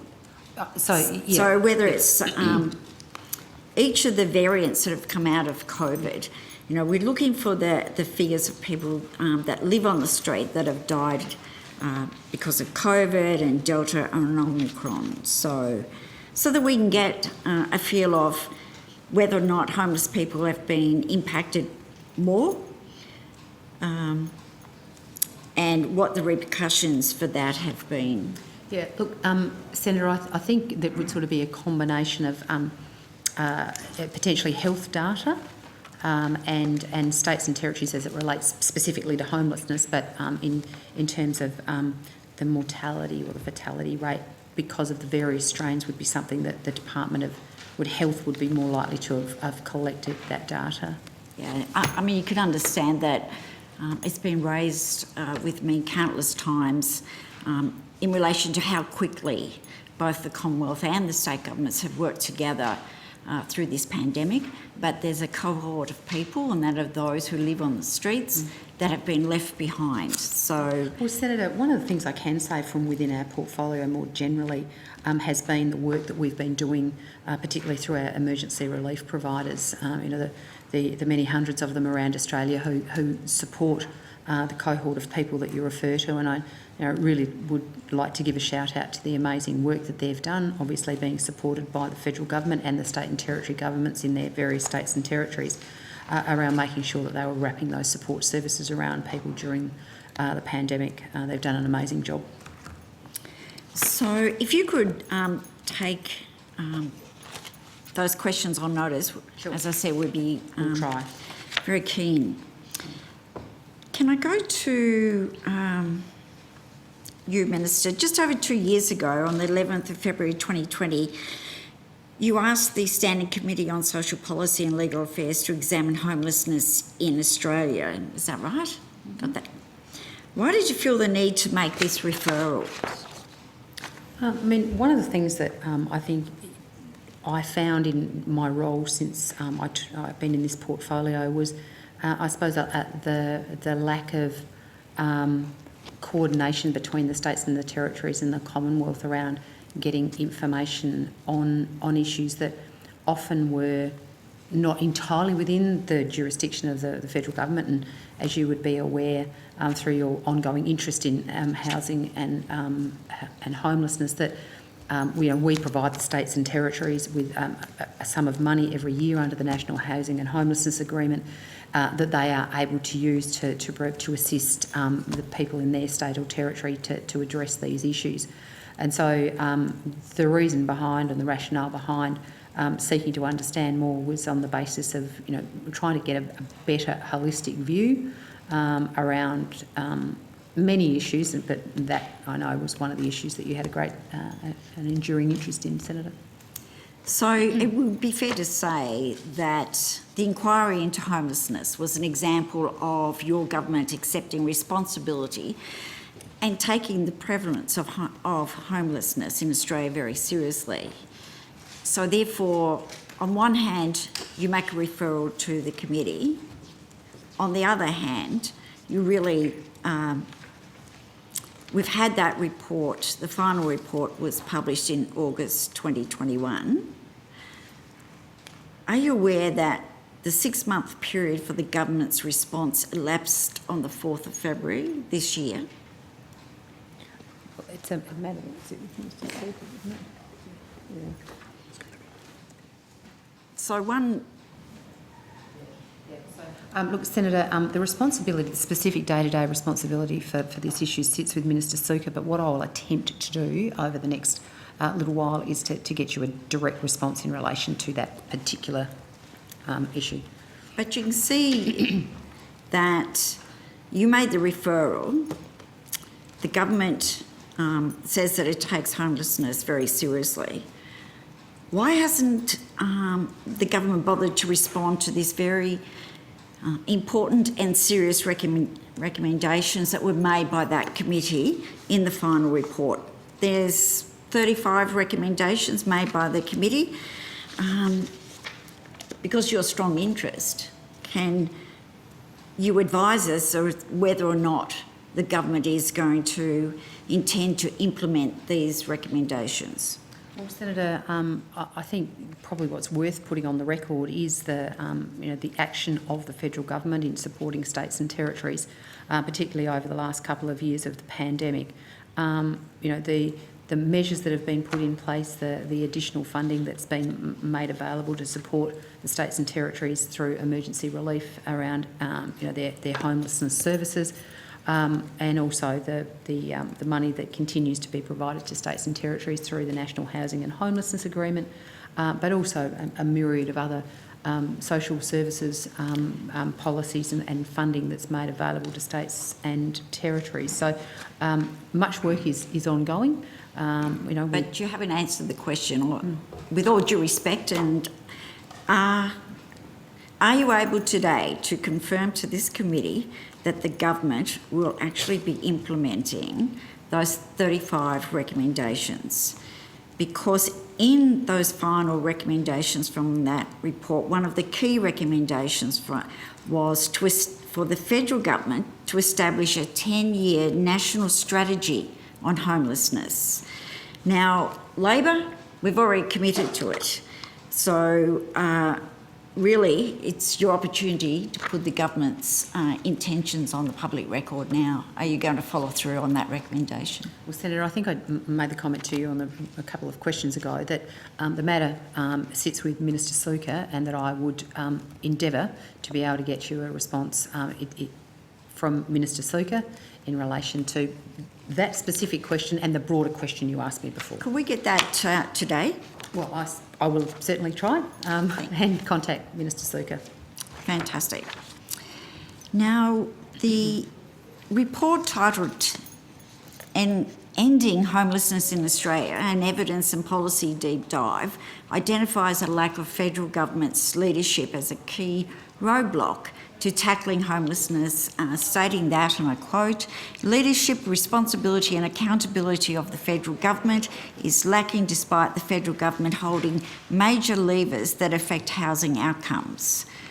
This report also calls for leadership from the Australian government. to implement a national strategy to end homelessness. Who's this report done by, sorry, Senator Polley? The report, I'll find that for you. Should be here. No, I don't have that, but I'm sure someone will be able to get that to us. So I guess this goes Senator to... Polley, in the absence of actually knowing the report, what you're talking from, it's particularly difficult to get to really understand the sort of the nature and the substance of the questions that you might ask. Is that something that could be placed on notice? yeah, we might actually... Move on and we'll come back. Yeah, we can come back to that. I'm just trying to read through there. So we will go then to Safe Places Emergency Accommodation Program. Yep. And then we'll come back to that one. And you'll get us that detail in the meantime, will you? Yeah. Thanks. That was... So that was... It's the Ending Homelessness in Australia, an evidence and policy deep dive by the Centre for Social Impact and the Australian Alliance to End Homelessness. Okay, I will get someone to get me a copy of the document while we ask these next questions. So we'll go to this one and then come back. The department received a total of 131 applications for funding under the Safe Places Emergency Accommodation Program, but will only fund 44 of those projects. Is that correct?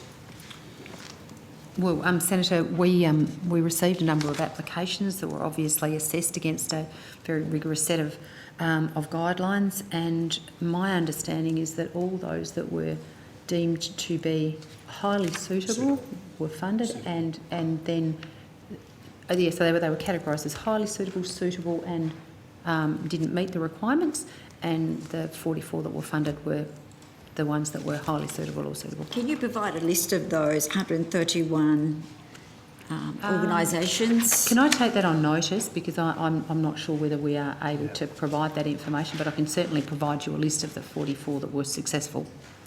Preempted my next question. Thank you, Minister. So according to the National Plan to Reduce Violence Against Women and Children's website, October 2021, only 3 of the 44 Safe Place projects had begun delivering services to support women and children experiencing family violence.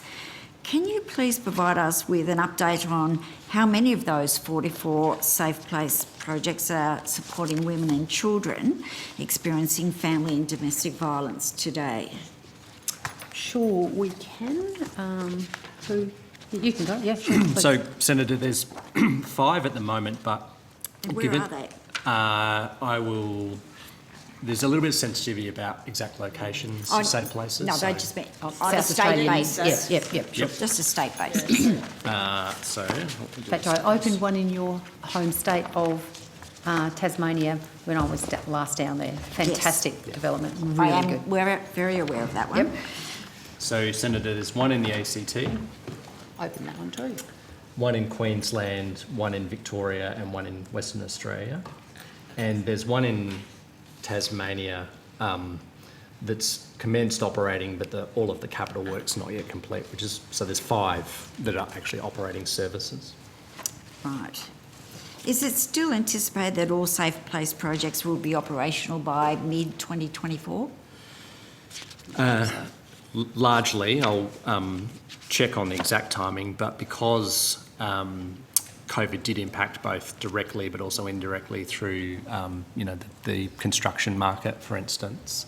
There have been some small delays, but with the contracts in place, and there's a mix of approaches taken. Some are renovations of existing buildings, so typically they're quicker to come online.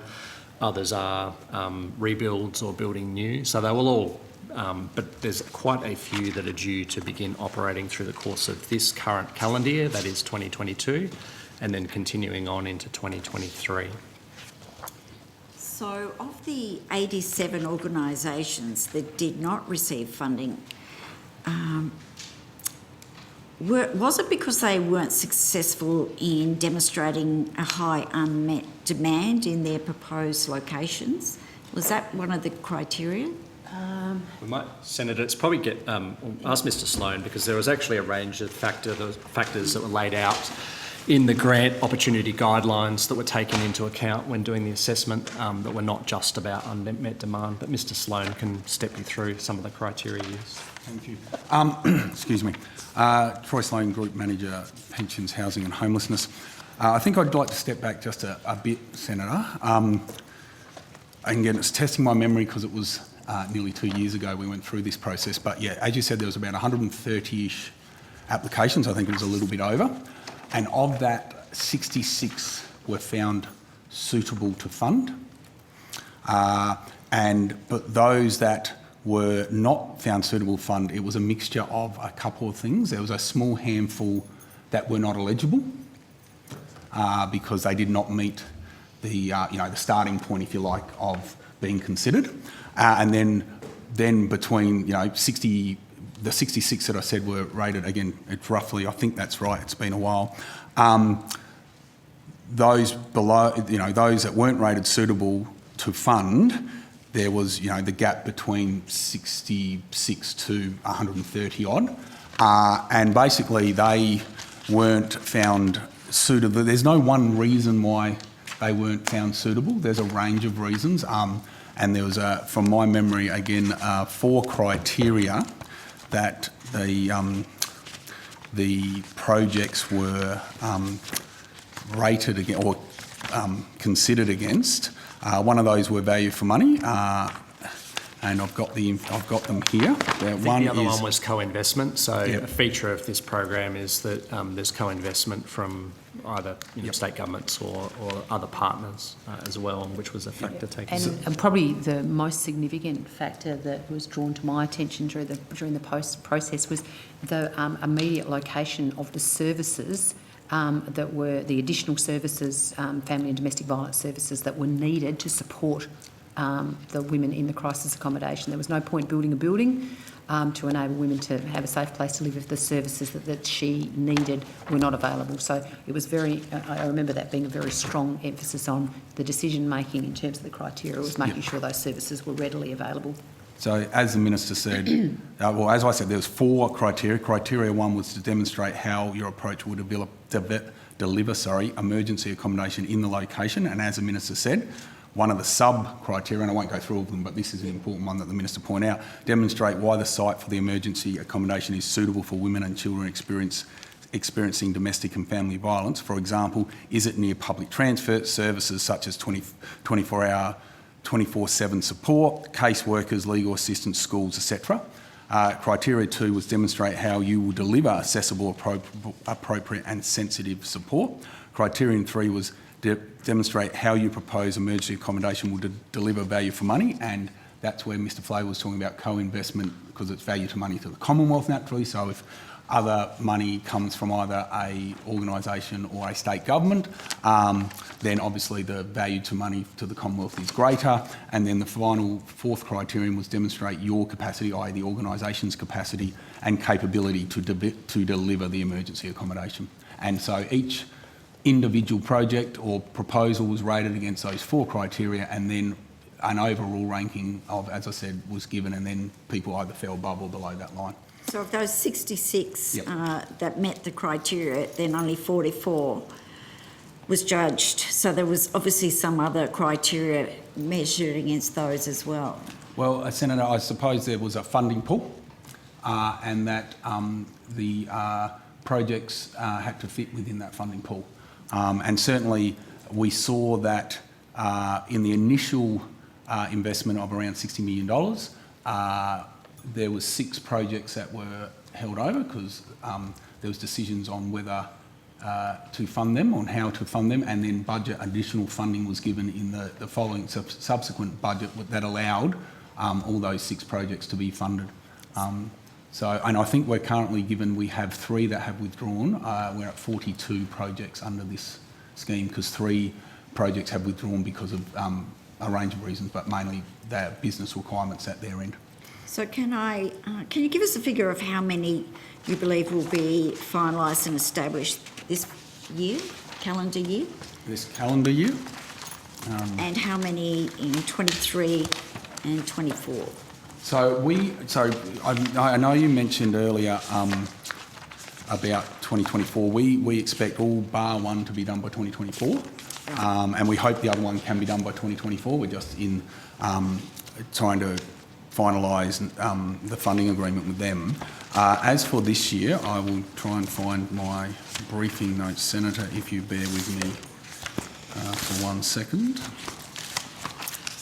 Are contracts in place for all of those? Contracts are in place for all bar two, and those two are sitting with the proponents for consideration. We understand one has been literally either yesterday or today, I think it was today, their board has approved it, but it won't be signed till next week. It's just a physical signing. So hopefully by this time next week, we've only got one outstanding. No, that's good, thank you.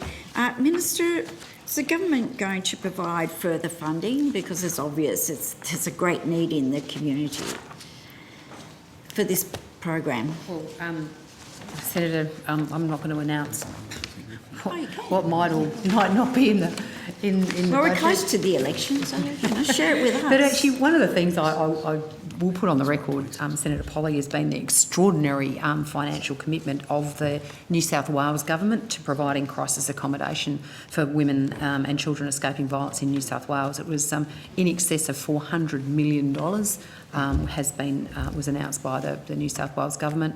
The Victorian government has also made some quite significant commitments around accommodation as well. So I definitely put on the record a shout out to those two governments for what they're doing. But yes, you'll have to wait until the 29th of March for the budget.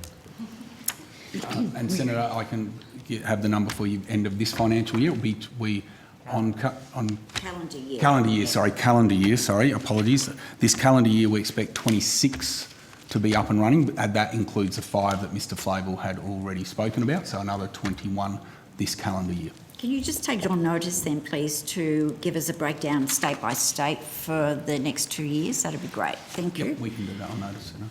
Yep. Can we now go back to the Ending Homelessness in Australia and Evidence and Policy Deep Dive report? As I said earlier, Minister Labor has already, leading by example, and is committed to developing and implementing a national housing and homelessness plan. Is the government going to do the same? Well, Senator, I think I've already answered that question, and I'm more than happy to stand by my previous answer that I'll try and get you some information from the relevant minister as soon as possible. There is currently a gap in terms of coordinated national and homelessness response involving significant new investment by the Australian government and improved coordination between the Australian government, state and territory governments. So, Minister, on countless occasions during hearings of estimates, you've highlighted the need for better cooperation between the Commonwealth and states. So, do you feel now that that we've already reached that stage, that there is much better coordination, as you've just, given a shout out to the New South Wales government? Can you further clarify whether or not we still have a lot of work to do in that area so that we can work collectively in reducing the homelessness in this country? Well, I think you're talking about two different issues there, Senator.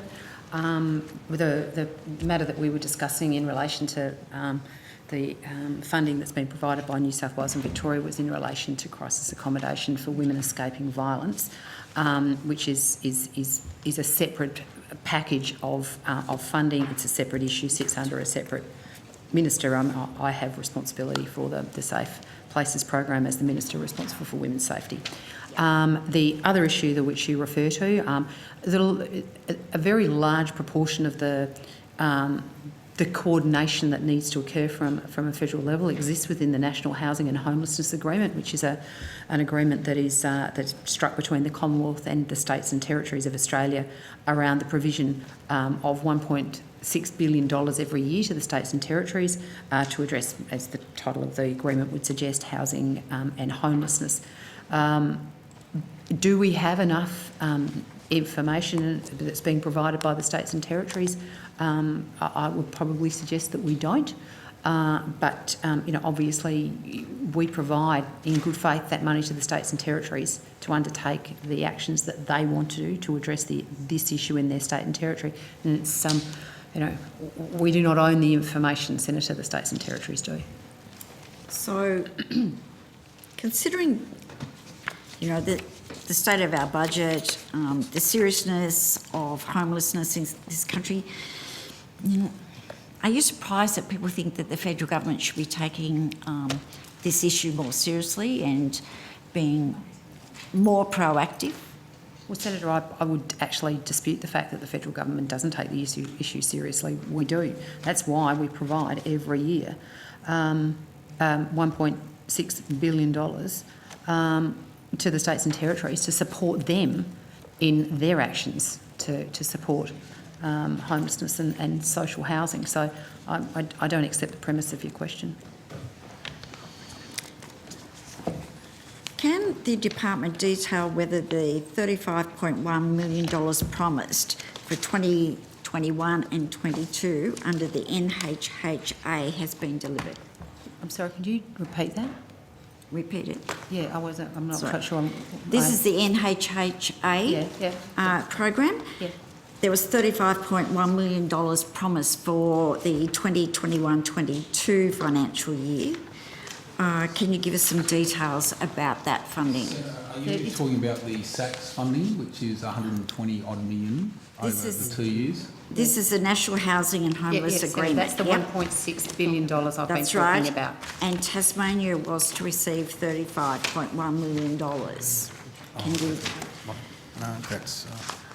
And which included $3.2 million dedicated homeless funding, which must be matched by the Tasmanian government. Yeah. So, Senator, the National Housing and Homelessness Agreement money is paid each month by a Treasury to Treasury transfer. So that amount that's in the National Housing and Homelessness Agreement is effectively divided by 12 and paid to each state each month.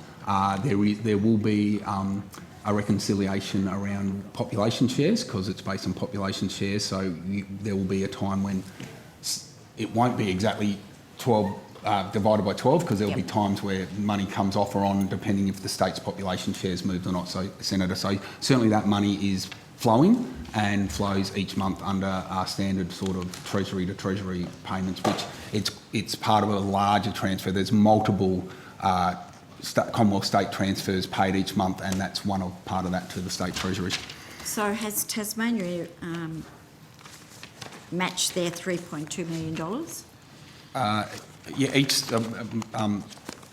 each state has. So we're going now to what is the statement of assurances that each state has to supply under the National Homeless and Housing Agreement to make sure that they are meeting the commitments made. And certainly, so for Tasmania, they have, so as they have funded a total of, I'll just get this for you, Senator, they have spent around 30, they've reported for 2020-21 a bit over, 39 million in homelessness spending, Senator. So they have more than matched the Commonwealth funding out of the National Housing and Homelessness Agreement.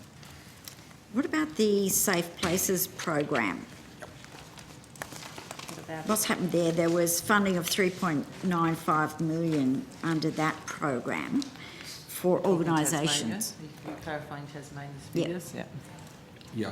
So in Tasmania, again, so on Safe Places projects, as you can imagine, Senator, because they are construction projects, money flows based on the proponent meeting milestones.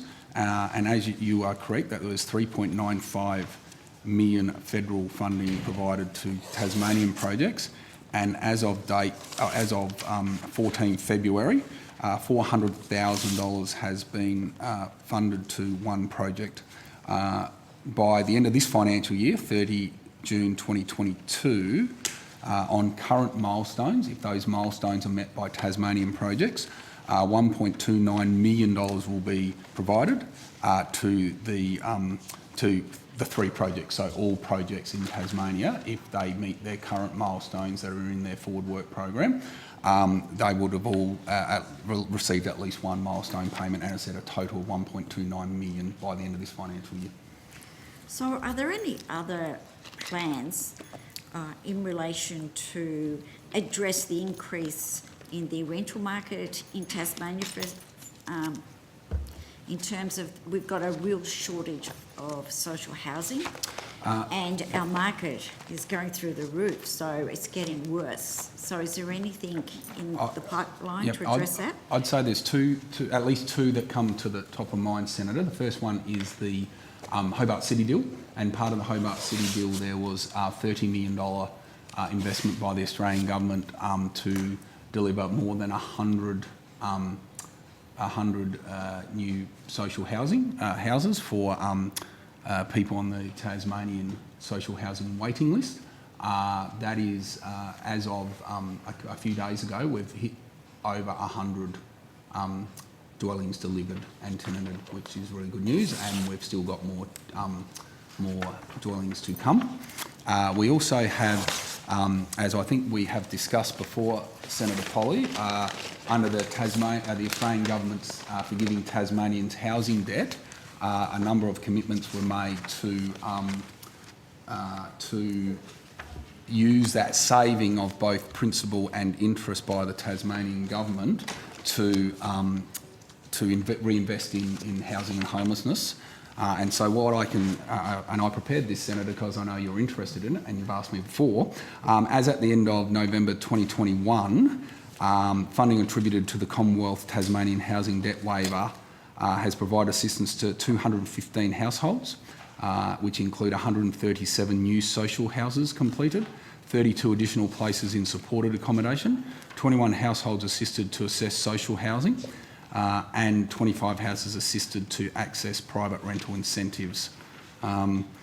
Also, a further 166 new social housing homes are planned to be completed by December 2023, with 145 of that 166 already commenced. And that was as at November 2021, Senator. Thank you. Pretty good outcomes, really. Well, yeah, it's just that over the last 4 years, we've had 40% increase in the housing market. So the issue, there's still only a drop in the ocean of the amount of social housing that is actually needed. So just one question in relation to affordable housing. The latest ABS survey of income and housing estimates that there are 8,899 or 24.2% of low-income rented households in Tasmania in rental stress. That was in 2017-18. Does the government have any further updates to the figures regarding rental stress? I don't think so, Senator. Those are ABS because they're not. We collect data on rental stress insofar as it relates to Commonwealth rent assistance, but that's only paid to people on income support. The ABS publishes data, I think, on broader measures of housing markets that take into account all people on income support and those not on income support. Can you give us the state-by-state breakdown of figures of those who are getting that rental assistance, so we can see whether or not, year by year, to see whether or not they're for Tasmania, how great the figures have escalated? That would be really useful. Senator, I haven't got them on me, but the Australian Institute of Health and Welfare publishes the Housing Assistance in Australia report each year, in around May to June each year, and that has rental stress by state and territory. So the latest one is has data for ending June 30, 2020, and certainly, happy to provide a link to those tables. Yeah, we can or provide the you the link. tables It's themselves. publicly available Yep. information. That'd be great. Thank you very much. Thank you, Chair. That's Senator Grogan, did you have some questions around the Commonwealth Rent Assistance? I noticed you asked that question earlier in the day that would have fallen into this place, but I think it may have been covered off by Senator Polly. But Yes. Yeah. So I just wanted to clarify that you'd asked that question this morning. We're all done. Thank so, you. Senator Gallagher, did you have any Not for questions this on area, housing? no. Okay, in that case, we've now come to the end of outcome 4, and we will now move into outcome 3, disability and carers, and we'll just let the officials switch over and come to the table.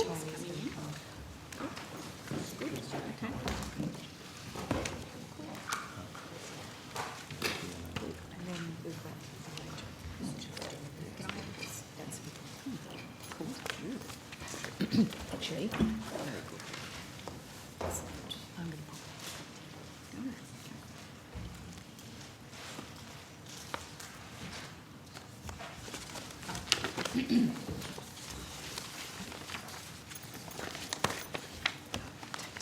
Who's taking the lead? I'll kick off. Is that okay? Yeah. Right. you to. I'll just check that. Have we got all the necessary officials? Or we? Wait, they're waiting, so we're still waiting. Sorry. No worries. Their waiting room's on a different floor. Just going to grab a coffee. Do you want tea or coffee? I love a tea. Just a tea bag. Oh, I can get one because they're not even here. They're coming. They're just coming, so we'll give you. have I got time to? We might just take a powder short my nose? suspension for a moment, if that's okay. Let's We'll do that. suspend Powder for my 3 or 4 nose. minutes. Okay. Thank you. I'll start with Senator Gallagher. Thanks. Thank you. Minister, have you seen the statement of ongoing concern that's been released by the Royal Commission into Violence, Abuse, Neglect and Exploitation of People with a Disability? Yes, I have, Senator. You have seen it, the one issued today? Yep. Okay. This is their second statement of concern, I think, that they've released during the pandemic, along with a report that was handed down after the public hearing into the matters that arose through the COVID committee that I chair around the response for people with a disability. The Royal Commission says that they'd still remain deeply concerned 2 years after issuing this statement that the issues facing people with a disability, discrimination, exclusion and inequities remain. It goes on to say it's concerned that people with a disability are still not being appropriately prioritised during this phase of the pandemic in relation to healthcare, disability support and the vaccine booster rollout. Then goes on to urge National Cabinet to consider people with a disability in their winter COVID plan. Minister, why at this stage of the pandemic are the concerns continuing to be raised about the level of preparedness and support for people with a disability? Well, Senator, the concerns that are raised in the statement of ongoing concern that you refer to, obviously are deeply significant. I suppose I would suggest that within the disability sector, that I believe that many of the areas, the 10 areas of particular concern, I think have been significantly addressed, but I do not diminish in any way the concerns that have been expressed. I mean, that's absolutely the role of the Commission. But I'm happy to run through each and every, or get the department to run through each and every one of those 10 areas of particular concern, and provide you with a response. Or if you would prefer, I can actually get that to you in a in an alternative format, so that I don't waste half the afternoon. I'd happily have that.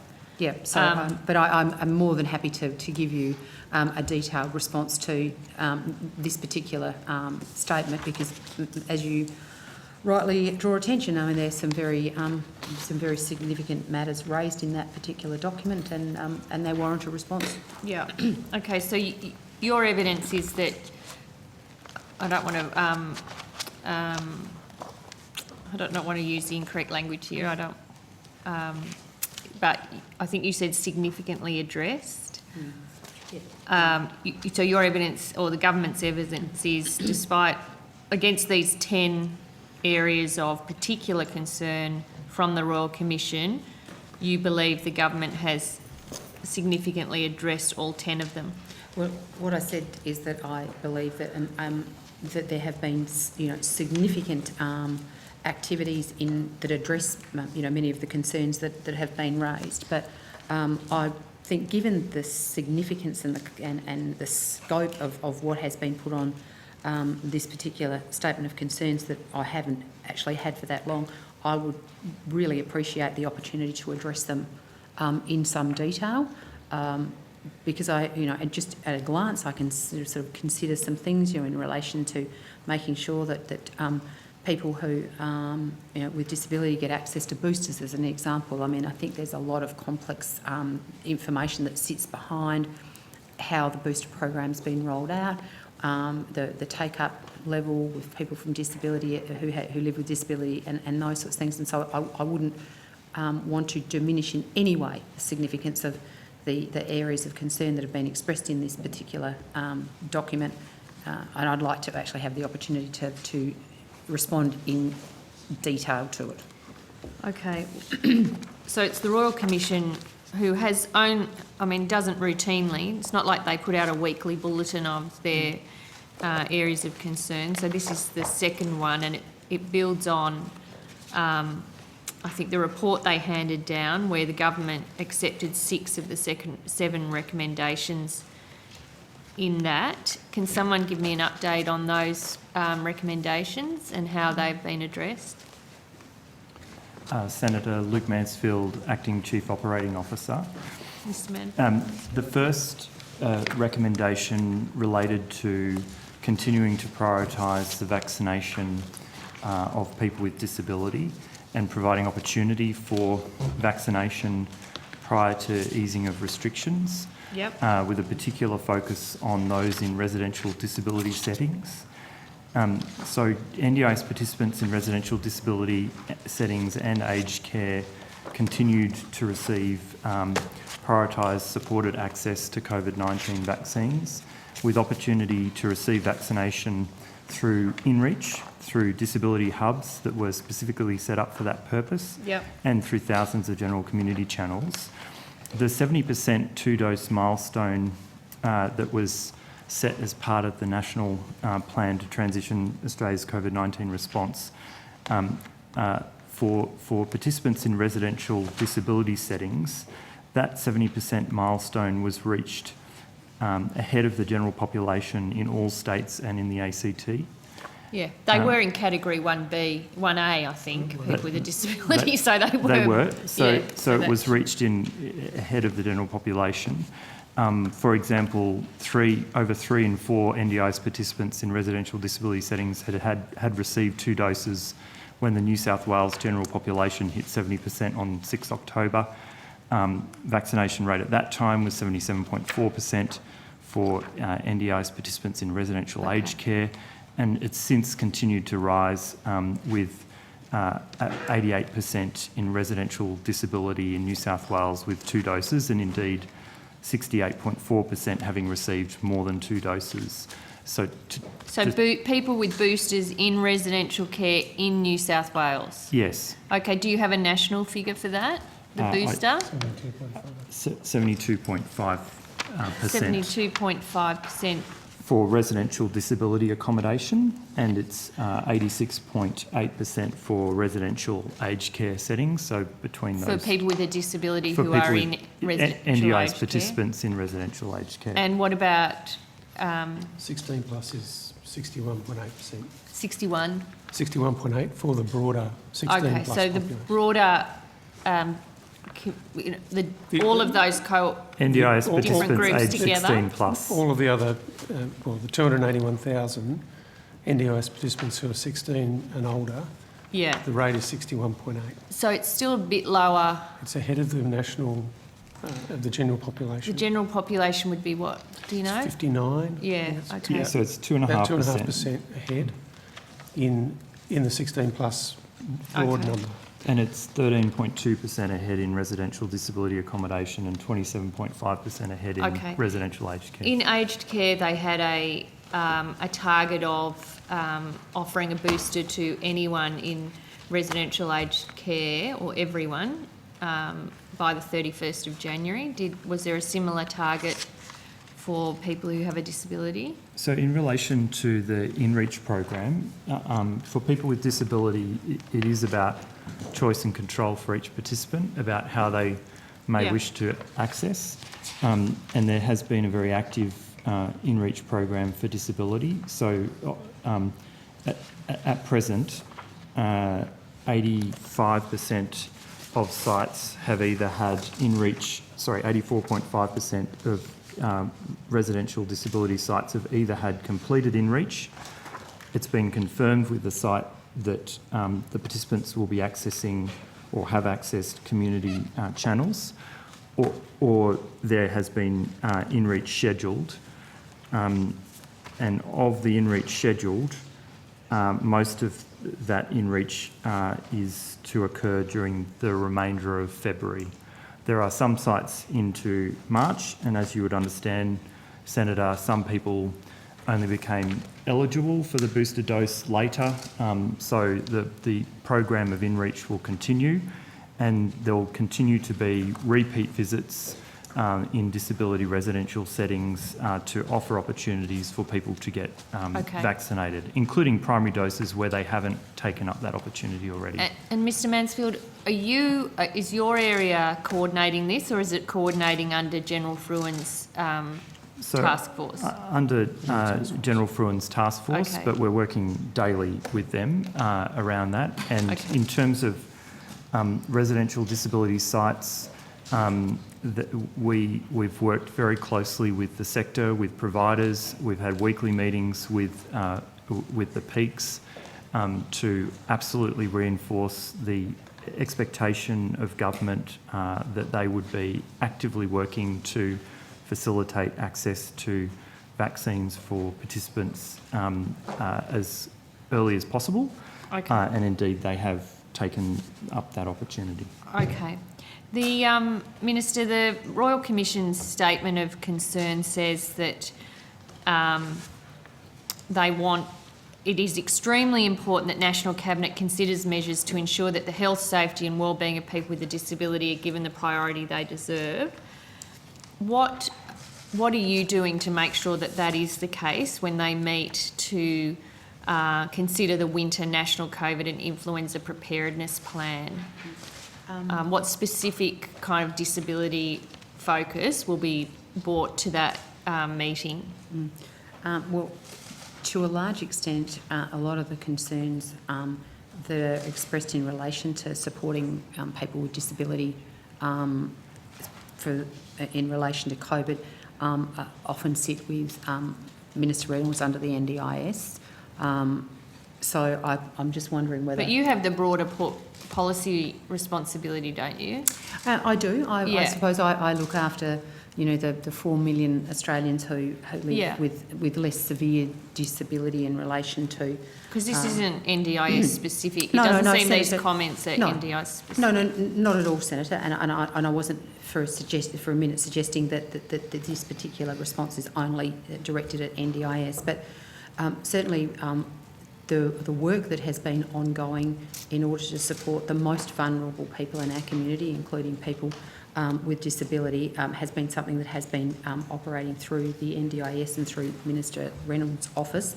I, on occasion, have provided advice in relation to, making sure that those cohorts who live with disability, not in the NDIS, where we're able to identify them, that are more likely to be susceptible to COVID than the general population, are considered as part of this, and clearly that was one of the reasons why I was, very supportive of the the decision to give people on payment and low income earners access to free rapid antigen tests, which went through National Cabinet earlier this year, and providing advice around that, and also, you know, continuing to work with the Disability Advisory Council that's been established around, you know, concerns that they may identify as part of their advice to me. So I will continue to be doing that and continue to work as part of the whole of government response to keep Australians safe during the pandemic. Well, will you commit, I mean, the 10 areas of concern, and it does go more broadly, it seems to me that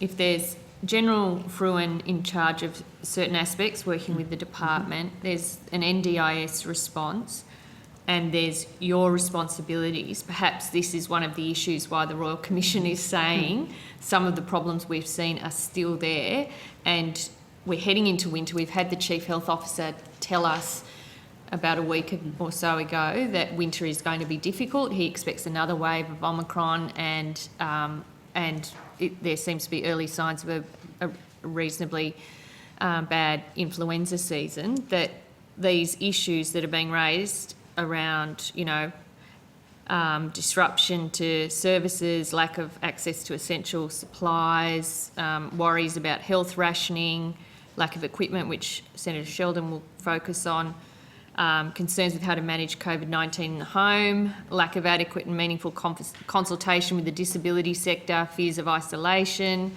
and reduced formal and informal oversight. So the risk of, you know, violence, abuse, neglect and exploitation are all considered to be areas of particular concern.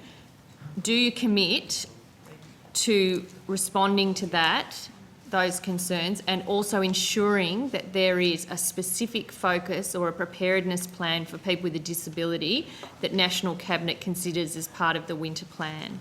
Well, I think I already did make that commitment that I absolutely will be seeking, along with my colleague, Minister Reynolds, and I mean, as a whole of government response to say these are very serious concerns that have been raised by the Royal Commission, and I said I would like the opportunity to pay them the respect that they deserve by responding to them in a detailed and formal way, along with my colleagues.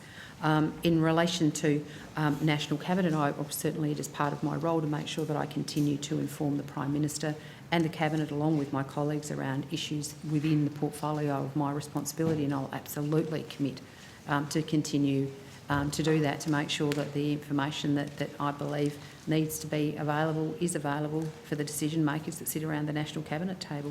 Well, will it be on the agenda, people with a disability and preparedness and planning for them? Can you guarantee that it will be part of those National Cabinet discussions? Well, Senator, I mean, obviously I don't set the agenda for National Cabinet, but I can give you an absolute commitment that I will make sure that a response to this particular statement of ongoing concern is prepared in great detail and across government, and that it will be made available so that that the people that I report to and need to advise have that information. Okay, I can't make a commitment to putting something on an agenda which I don't have the power to do. Has a paper on preparedness for and a planning and preparedness response for people with a disability been considered by National Cabinet? I'm afraid I'm going to have to take that on notice, because I couldn't answer that question. I mean, obviously, I provide advice in relation to disability. Senator Reynolds provides a lot of advice because, of course, she has people who live in institutional settings as well as, you know. Does the government know how many people have passed away?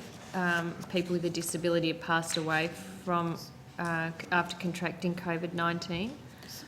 Senator. Yeah, I was going to say. Senator, in relation to the NDIS, there are 61 participants who have passed away with COVID at time of death. The specific reasons for their death is not something known to us.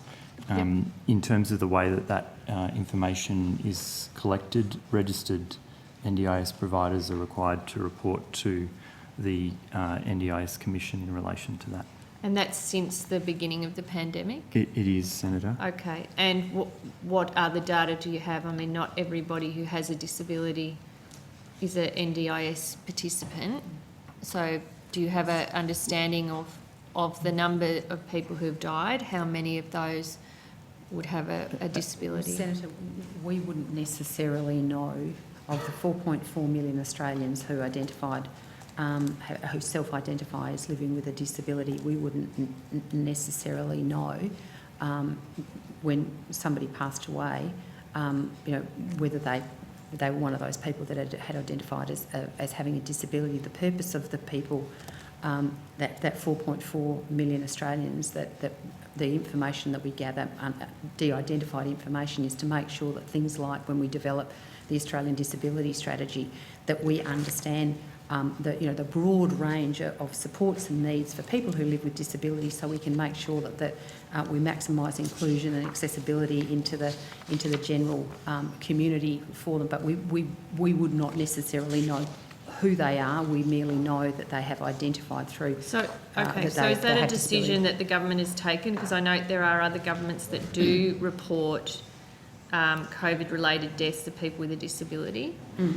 So is that a decision of the government that you're not interested in collecting that data, not at all. or not able to collect that data? Not at all. That's not what I said, Senator. What I said was the government would not necessarily know who had identified as one of those 4.4 million Australians who live with disability. The information that we have is totally de-identified, but what we do is we seek to gather that information so we have an understanding of the other broader things that I think governments should do in order for inclusion and accessibility for people who live with disability. Have you asked? Presumably the states and territories are collecting that information. Well, they would be, I would imagine, have no greater ability to be able to identify each and every person in their state who identifies as living with a disability. But understanding the people in Australia who are passing away from COVID is pretty important information in terms of preparing and responding to the pandemic. So I think state and territory governments would be interested and would be collecting that data. I'd be very surprised if they weren't, just as they would be collecting how many First Nations people were passing away, how many elderly Australians in residential aged care, for example, are passing away. So you're saying to me that the only data that you are collecting, and it's really because you essentially administer and regulate the NDIS, is the numbers of people who pass away who are registered participants of the NDIS. But beyond that, you don't have any idea, and you've not asked or sought to collect that data. Senator, I'm sort of trying, and maybe I'm not explaining myself particularly well, that there are 4.4 million Australians who have identified as living with a disability, which could range from a reasonably mild disability. It could be a disability that would have cause them to have no greater susceptibility to COVID than the general population. And then there are obviously those people that are at the more critical end of living with disability, and obviously the majority of those people would be in receiving an NDIS plan. But the people who have identified as living with disability that aren't in the NDIS or receiving particular benefits in relation to disability may have no further interface with the government than simply having filled out on a survey to say that they live with a disability. I would have thought of it, just of time. I've got a few more questions in this area, and I'll be quiet. One additional thing to the Minister's comments, which are absolutely right in relation to people who may have no interaction with the federal government in relation to their disability. For people, there is very preliminary work that the Department of Health are exploring as to whether there can be some level of matching between birth, death, marriage records and some of the social security data that, for example, might enable you to identify whether disability support pension recipients had passed away with COVID. But that work is just very preliminary. When did that start? Because that was going to be a question if you collect it, if you understand it through the access you have to a huge amount of information about people living in Australia through the DSP. My understanding is that that's very preliminary, and of course there are significant issues that need to be carefully managed in terms of accessing, matching health information with personalised health information with other forms of information.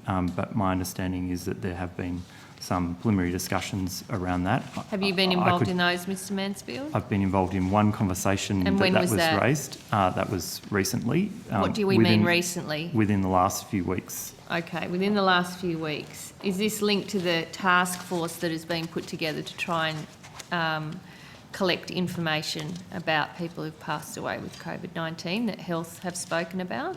I'm not specifically aware of that link personally, Senator. Okay. It just seems to me that, 2 years into this pandemic, we are still just starting to talk about things that are critically important to understanding the pandemic and how it's impacted on different demographic groups. Like, it just always seems that we are too late or too ill prepared, and we don't actually understand the information that will help when the next wave comes. Senator, what I would say to that is that, I think that the impact of the Omicron variant has certainly presented with a whole heap of different circumstances than the previous responses that we'd had to previous variants of COVID-19. And I think, we are in a very different space now than we have been for the last 2 years, because obviously, whilst the severity of the symptoms and the impact of the Omicron variant is much, much less than previous, the fact that it was so contagious, we've seen so many higher numbers. So I think, the idea that somehow, you can, there was some sort of rule book around what was supposed to happen, I think is probably a bit unfair. But, I certainly think that there has been a huge amount of work done, and whether it be through Operation, I was going to say, I couldn't call him JJ, Fruin, has been undertaking in making sure that there was a coordinated response in relation to vaccinations, and making sure that we were as quickly as possible responding to what was unfolding before us. Is something that has been evolving over time. This idea that somehow we should have had the same response to Omicron that we did to Delta or to Alpha, I think is perhaps not necessarily what I would agree. That's not what I'm saying. It's not what I'm saying. But the Royal Commission, in their issuing of a statement of ongoing concern, which they have only done twice, are saying that the issues that they raised are still present. And I have sat through hearing after hearing of ministers saying cause Omicron, and I accept that Omicron presented some different challenges. But what the Royal Commission seems to be raising here are the same things that they raised in their previous statement of ongoing concern and their report that the government accepted 6 of the 7 recommendations. And that is a concern. I mean, Royal Commissions don't just issue these statements, as you know, lightly. So they are obviously seriously concerned about what's going on and what's going to happen in winter, that they are putting this on the record. And as I said to you at the start of the questioning, that the matters that are raised in this statement of ongoing concern, deserve to have a very thorough answer, and which I've undertaken to get for you, Senator. And I will make sure that I get you that in a timely manner. Okay, I will be quick, Chair. As Minister for Social Services, have you asked for analysis of the pandemic and the different waves and how they've impacted different demographic groups that you have responsibility for? So, for example, people on income support payments, whether they were getting it at a far greater rate than others. I would imagine there are some social impacts of the pandemic that would be of interest to the Social Services Department. Have you asked for that? Throughout the pandemic, I've sought lots of advice from the department about the impacts of COVID on all of the people that... And what can you tell us about that, particularly the Delta wave? Was that different to the first wave, where it was a lot of returning travellers and then Delta came? Well, the kind of advice that I was seeking during the course of the last couple of years was in relation to how it impacted on income support recipients. And were they impacted more during Delta? I mean, there was a lot of advice, and I could go to it, which so I'm you happy to don't go know. to. But what I was going to say is that some of the decisions that were made on the basis of the advice that was provided to me by the department, with things like a decision to put in place, the coronavirus supplement at the start of the wave, No, and I understand then that. other decisions around changing some of the settings that related to, say for instance, paid pandemic leave payments, and about how they were managed, making sure that people who were required to isolate, carers, those sorts of decisions were all based on the advice that I sought from the department to try and understand how it was impacting on various cohorts. Okay. I mean, all right. So you don't know if the different waves affected different social groups differently.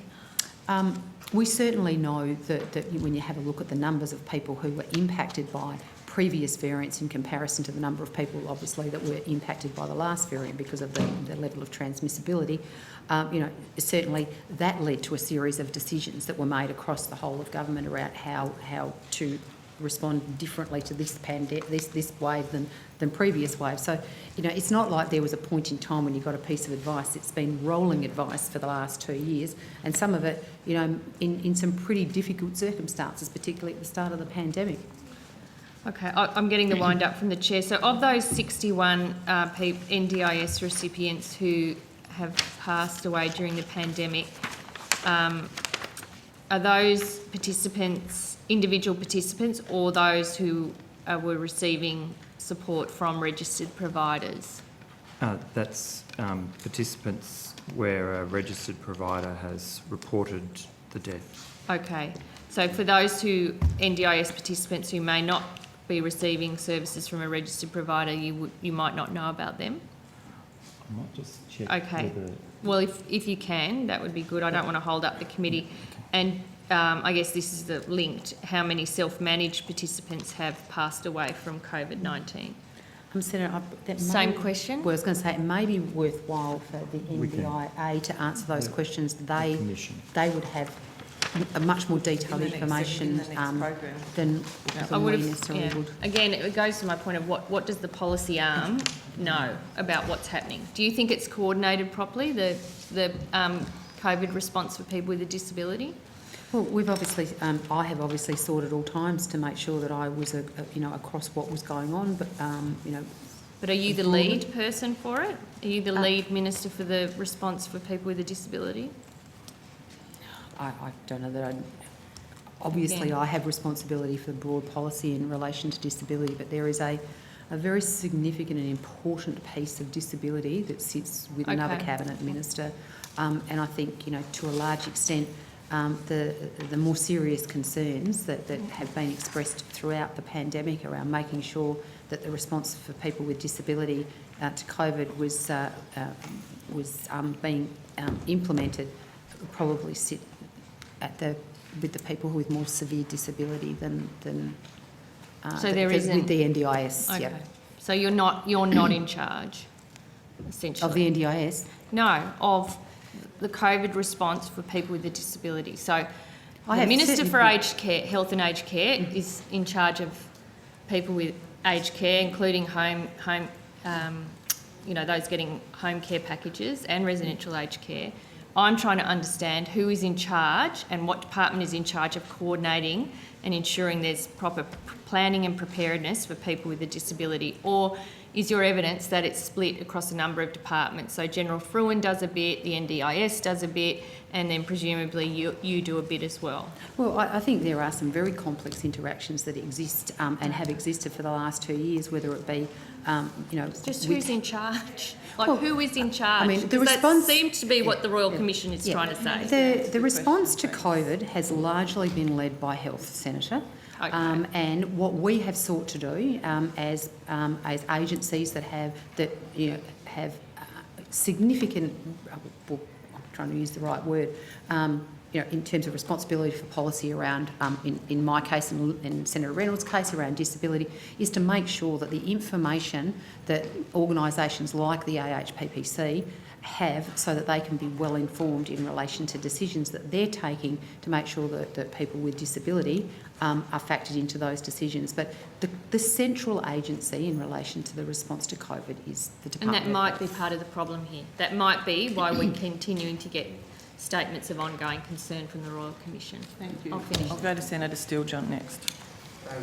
Thanks, Chair.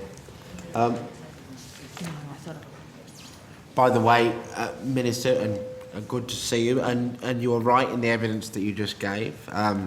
COVID response is primarily led by Health, and as we learnt from the Royal Commission's first recommendations and inquiry findings in relation to COVID, in the first critical 6-week period of the pandemic here in Australia, there was not a single individual in the Department of Health with the responsibility of coordinating COVID policy in relation to disabled people and implementing it, which is part of why we arrived 2 years later with such a profound lack of data and so very many bad outcomes for disabled people in relation to COVID.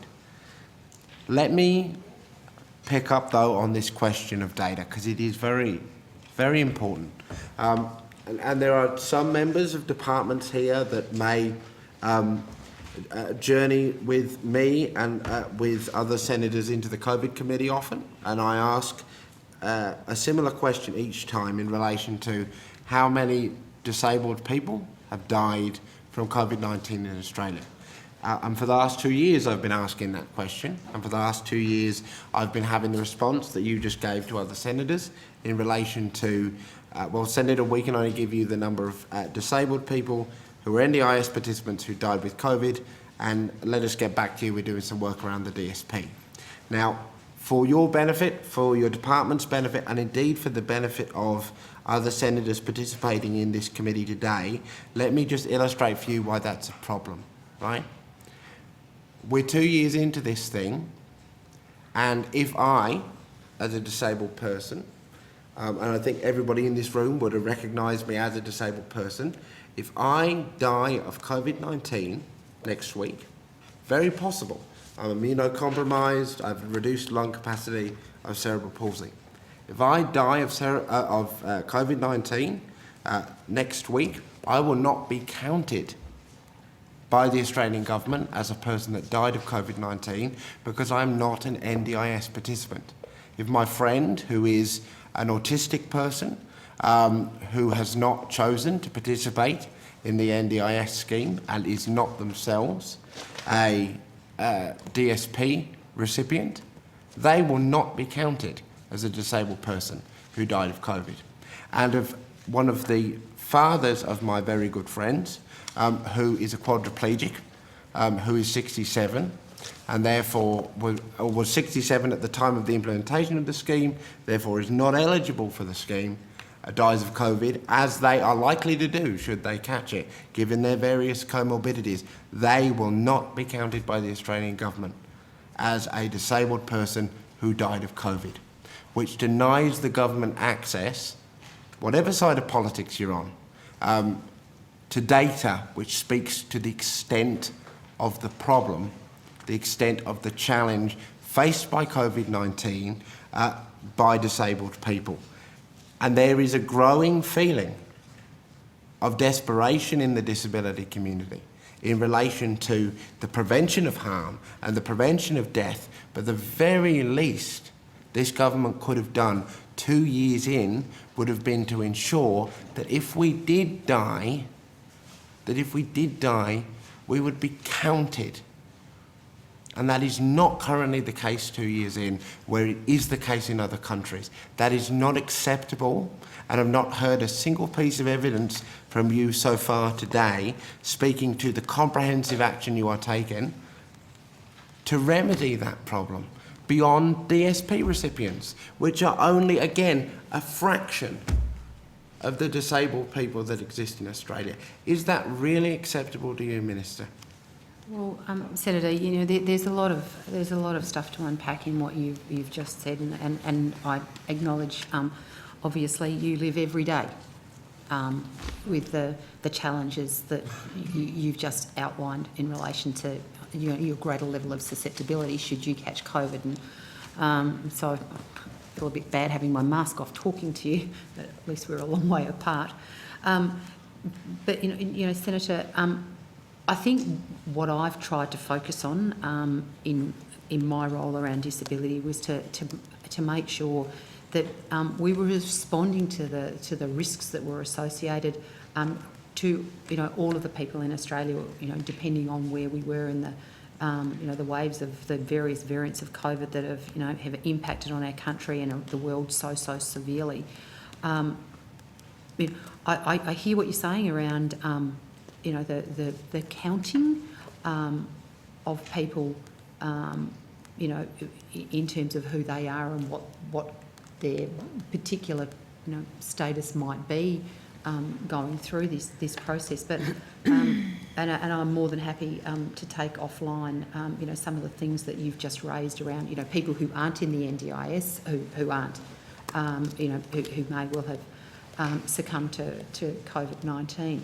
But I think all the way through, genuinely, I have tried to make sure that I focused on the things that I thought were most important, which were making sure that we were getting vaccines to people with disability, that we were making sure that that we had the necessary PPE was available to people with disability, making sure that particularly our supported independent living and our institutional homes where people with disability live, we're protected. And so that has always been my understanding of the prioritisation that I've given on what I've been doing over the last 2 years. But I'm more than happy to take on board what you've just said in relation to trying to see how we could better understand people who are not in the NDIS but are live with a disability that may make them more susceptible or more likely to be impacted by COVID, because as you obviously know, there's some people who would live with a disability who would be no more likely than the general population to be susceptible or impacted by COVID. And I'd be keen to understand how we might go about trying to understand that. I mean, I know it doesn't solve the problem for today, but I would be keen to see how we might be able to go about trying to identify that, because I hear you that you'd like to know that information, and I'm more than happy to try and work out how we might be able to do that. It's a clear and basic data gap that has existed. Yeah. It is, isn't it? Yeah, and look, Senator, to that point, and I think it's probably one of the most significant issues that we face in trying to deal with being able to provide the kinds of information that we often want to, is that lack of data and the lack of the data sets in which to draw on. And I've been a huge advocate, particularly of Dr Ben Gauntlett, who's our Disability Commissioner, and his pursuit of a national disability data asset, so the kinds of things that you're talking about can be addressed in the future. We can talk about the data set. There's a lot of other applications for that as well. But the existence of that data gap, and I wouldn't want us to be confused here, whether or not data exists in relation to any phenomenon is the result of a choice made as to whether to collect that data. Mm-hmm. And the absence of that data at this point in time is the result of active choices by this government over the past 2 years, because there are jurisdictions throughout the world who either collect and can now articulate far more data set far more data in relation to this issue, or indeed complete data sets in relation to this issue. So while I agree that the National Disability Data Asset is something that we should explore further, we arrive here today at this hearing without that information because of decisions that the government has made. And beyond the question of DSP recipients, although I hear your empathy with what I've just said, you've not actually been able to outline to me anything additional that the government is doing to collect that data set. That is a problem. Look, Senator, I'm hearing what you're saying. I'm absolutely hearing what you're saying, and I'm happy to work with you around identifying ways that we can actually, improve that. Look, I don't solve for what hasn't happened. As I said, my focus and the focus of my colleagues has been around, making sure that we keep people safe. But I hear you that this information is important, and I'm absolutely happy to try and work out a way that we can collect that data, not just to deal with this issue, which is why I know you're talking about a specific issue, but why I am so committed to working with Dr. Gauntlet around this National Disability Data Asset, because I think as we start gathering some of that information and collecting and collating it, we'll probably start seeing a whole heap of sort of information come out of that will assist us to make sure that the kind of things that you as a person who lives with disability would like to know, we can start prosecuting that so we can actually be giving you the answers that you want. So, and obviously be delighted to work with you around how we make that as good as it possibly can be. So I acknowledge what you're saying. All right. Just to an area, a slightly different area, non-specifically COVID related, the National Disability Strategy. Yep. So an excellent document as it exists, and one of the primary mechanisms, at least a better strategy than we had 10 years ago. One of the primary mechanisms for accountability and implementation of the strategy is the Advisory Council. And we had evidence from Dr. Gauntlet a couple of nights ago in Legal and Constitutional Affairs, speaking to the importance of a fully funded, autonomous, independent Advisory Council able to provide advice to government departments and government more broadly in relation to the implementation of the strategy. And I think he indicated that he's had a meeting with yourself or your department in relation to what that funding structure and support structure might look like, particularly in relation to whether it would be possible for funds to be provided to, I think, the Human Rights Commission, to then provide them to the Council, so that there is at least as much of an arm's length between funding of the Council or support of the Council and recommendations made to departments in relation to the implementation of the strategy. Is that, first of all, have you got a date for decision as to that structure? Yeah. And also, is it your intention, is it the government's intention to provide funds to the Human Rights Commission to support the Council to do its work? There's a lot in that question, Senator Steele-John. Well, first of all, I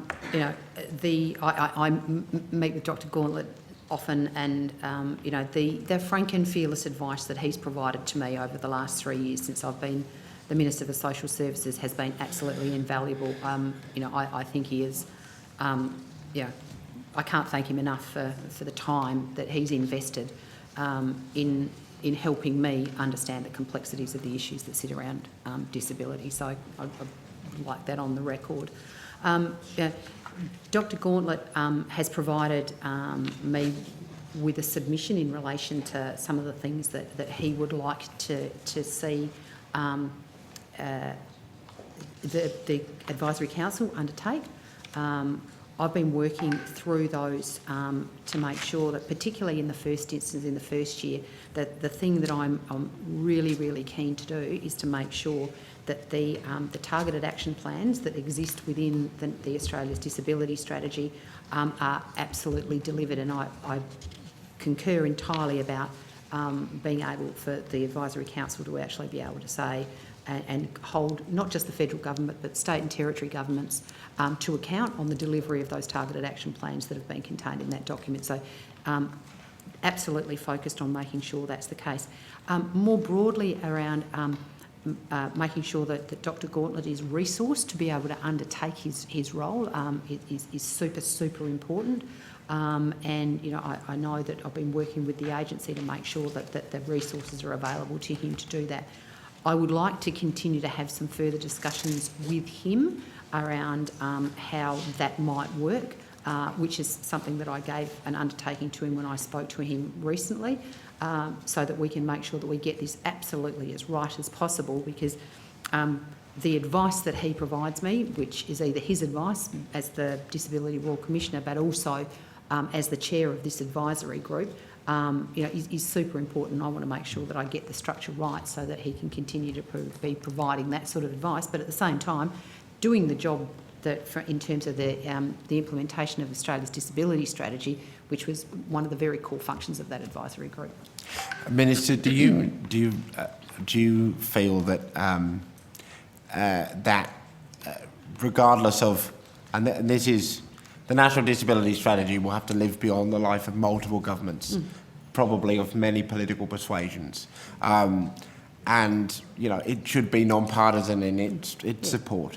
And it has been, Senator Steele. John, I have to say, you know, when I look at the states and territories, some of them are Liberal, some of them are Labor, some of the Coalition.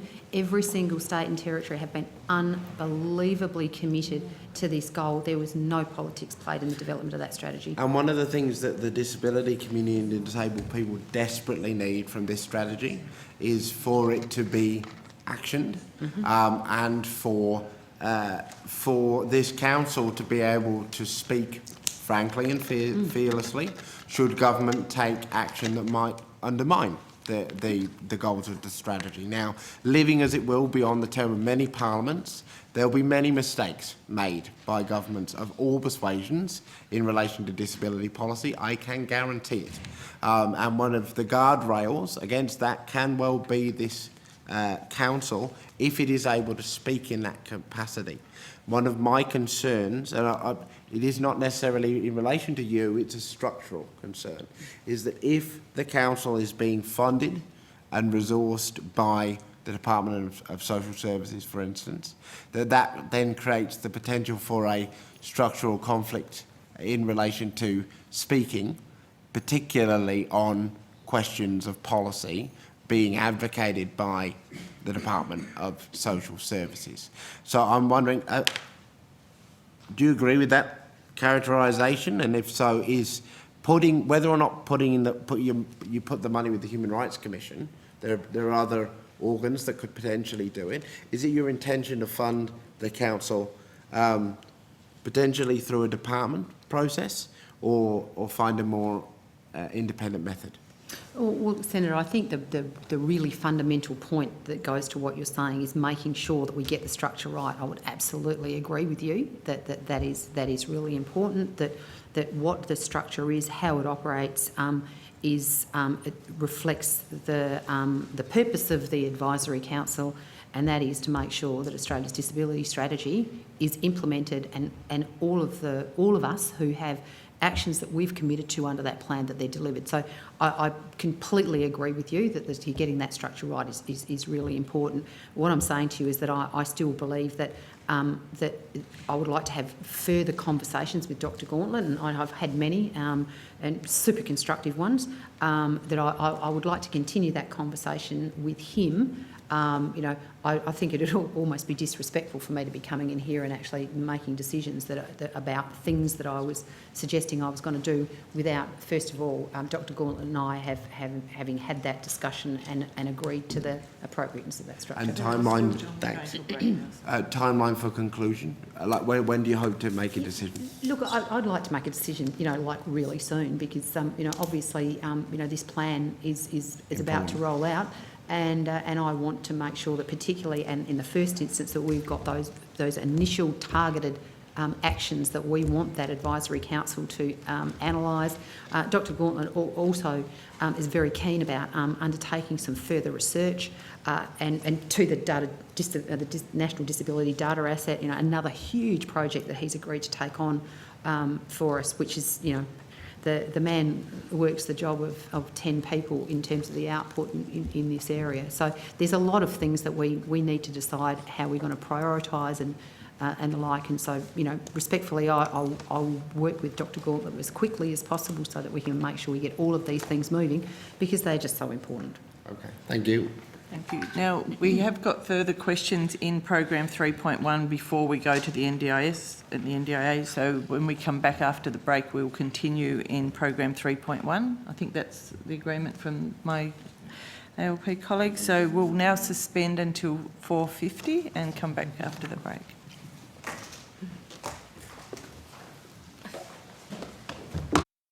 Come through and I'll give Senator Sheldon the call. Good. Thank you very much, Chair, and good afternoon, Minister and Mr Griggs. Good to see you both. Just want to ask about the government's strategy regarding RAT funding. The NDIA previously allowed providers to claim the additional cost of PPE when it was needed, as well as providing additional payments up to $100 per vaccination, as you're aware. But now when it comes to RATs, the NDIA is forcing NDIS. Senator Sheldon, are we still are you looking at the NDIA or are we looking at program 3.1? So we haven't moved into the NDIS yet. This was our crossover one, wasn't it? Yeah, it was a crossover. Yeah. Do you want? Well, I was going to say we can go to that next. Have you got anything that you want to ask that's sort of not a crossover? Still had some other questions apparently. And then because it'd be probably easier to try and answer them together, so we didn't. It would be easier. Yeah, a gap. So can we do that and then just reserve? Senator Polly's got a few questions which fall into. well, we can keep the disability three people here. If you want to go to NDIS now, or NDIA now. Here's Senator Polly.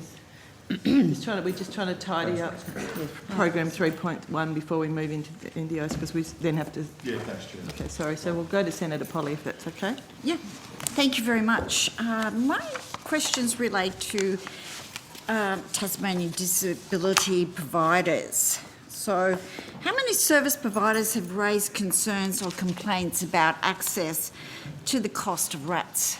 So could you perhaps, who are you referring to? You're talking to about service providers that are NDIS? This is NDIS provider, Able Australia, which operates group homes and day services. So, Senator, the only reason I'm asking is we were just having the conversation with Senators Grogan and Sheldon around whether they were outcome 3 questions, that there's sort of general things like the Australian Disability Strategy and the like, or whether they were better directed towards officers of the NDIA, which is the next one. I mean, we call for have them both here, but did you want to go to NDIA? We need to do a formal change Yeah. over to. We can keep some people here from outcome 3 in case that's what you need, but would it be easier to move into NDIA, and then if we have to supplement anything from the NDIA questions with outcome 3 officials from the department? Because I think it sounds to me like the lion's share of the questions are going to go to NDIA. Okay, so we'll now invite Mr Hoffman to come forward in that case. So I'm just going to introduce, obviously we're going to keep some of the officials here from outcome 3.1, program 3.1, but I'll welcome Mr Martin Hoffman, NDIA Chief Executive Officer, and Ms Tracy Mackie, NDIS Quality and Safeguards Commissioner, and would see if either would like to make an opening statement.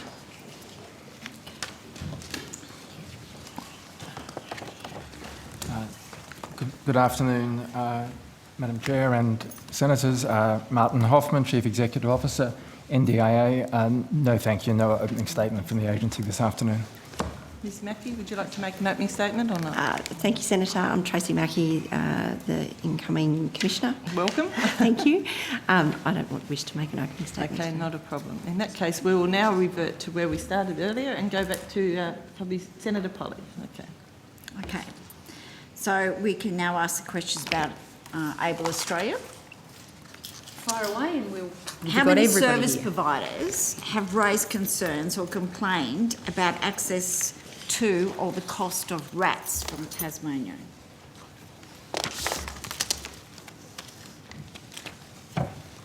Afternoon, Senator Lisa Stoddart, Deputy Chief Executive Officer, NDIA. Senator, I would have to take that on notice. I don't have specific information on particular service providers that have raised concerns about rapid antigen tests. We have been in conversations with quite a few of the provider peaks about the issue of RATs over the last 6 to 8 weeks. and been very much talking to them about how to put the appropriate arrangements in place, which has, of course, happened over the last 3 or 4 weeks. So there isn't 10 providers. You can't give us any idea of the sort of numbers or the number of Tasmanian service providers who have contacted the NDA about these issues? I don't have that information at hand, Senator. I'd be happy to try and get some advice from my teams as to any particular records we have of those concerns being raised. But as I said, we have had a very ongoing conversation with the provider peaks, and they're, of course, getting a lot of information from their members across the country about particular issues, and we've sought to be responsive to that through the measures that have been put in place to provide access to rapid antigen tests in the last few weeks. Yes, but you do understand this has been a huge issue, I would suggest, around the country, but particularly as I represent Tasmania, that there's been issues around not having access to rats, why it's been so difficult to get hold of PPEs in the past. So I'm just disappointed, I guess, that, you know, we've got estimates and there's still no data available for us. I would have thought there would have been some contemplation that we would be asking questions around these sort of issues, considering the public interest in access to not only access to rats but also the affordability of it. Well, I'm certainly happy to talk about the measures that have been put in place to facilitate access to PPE and rapid antigen tests. I just didn't have that specific information in relation to Tasmanian queries around that. Right, so can you come back to us then and let us know, hopefully, tonight, what's actually being put in place on the ground in Tasmania, for instance, to ensure that we've got the access? Well, I can tell you about rapid antigen test distributions in Tasmania. Just get that information.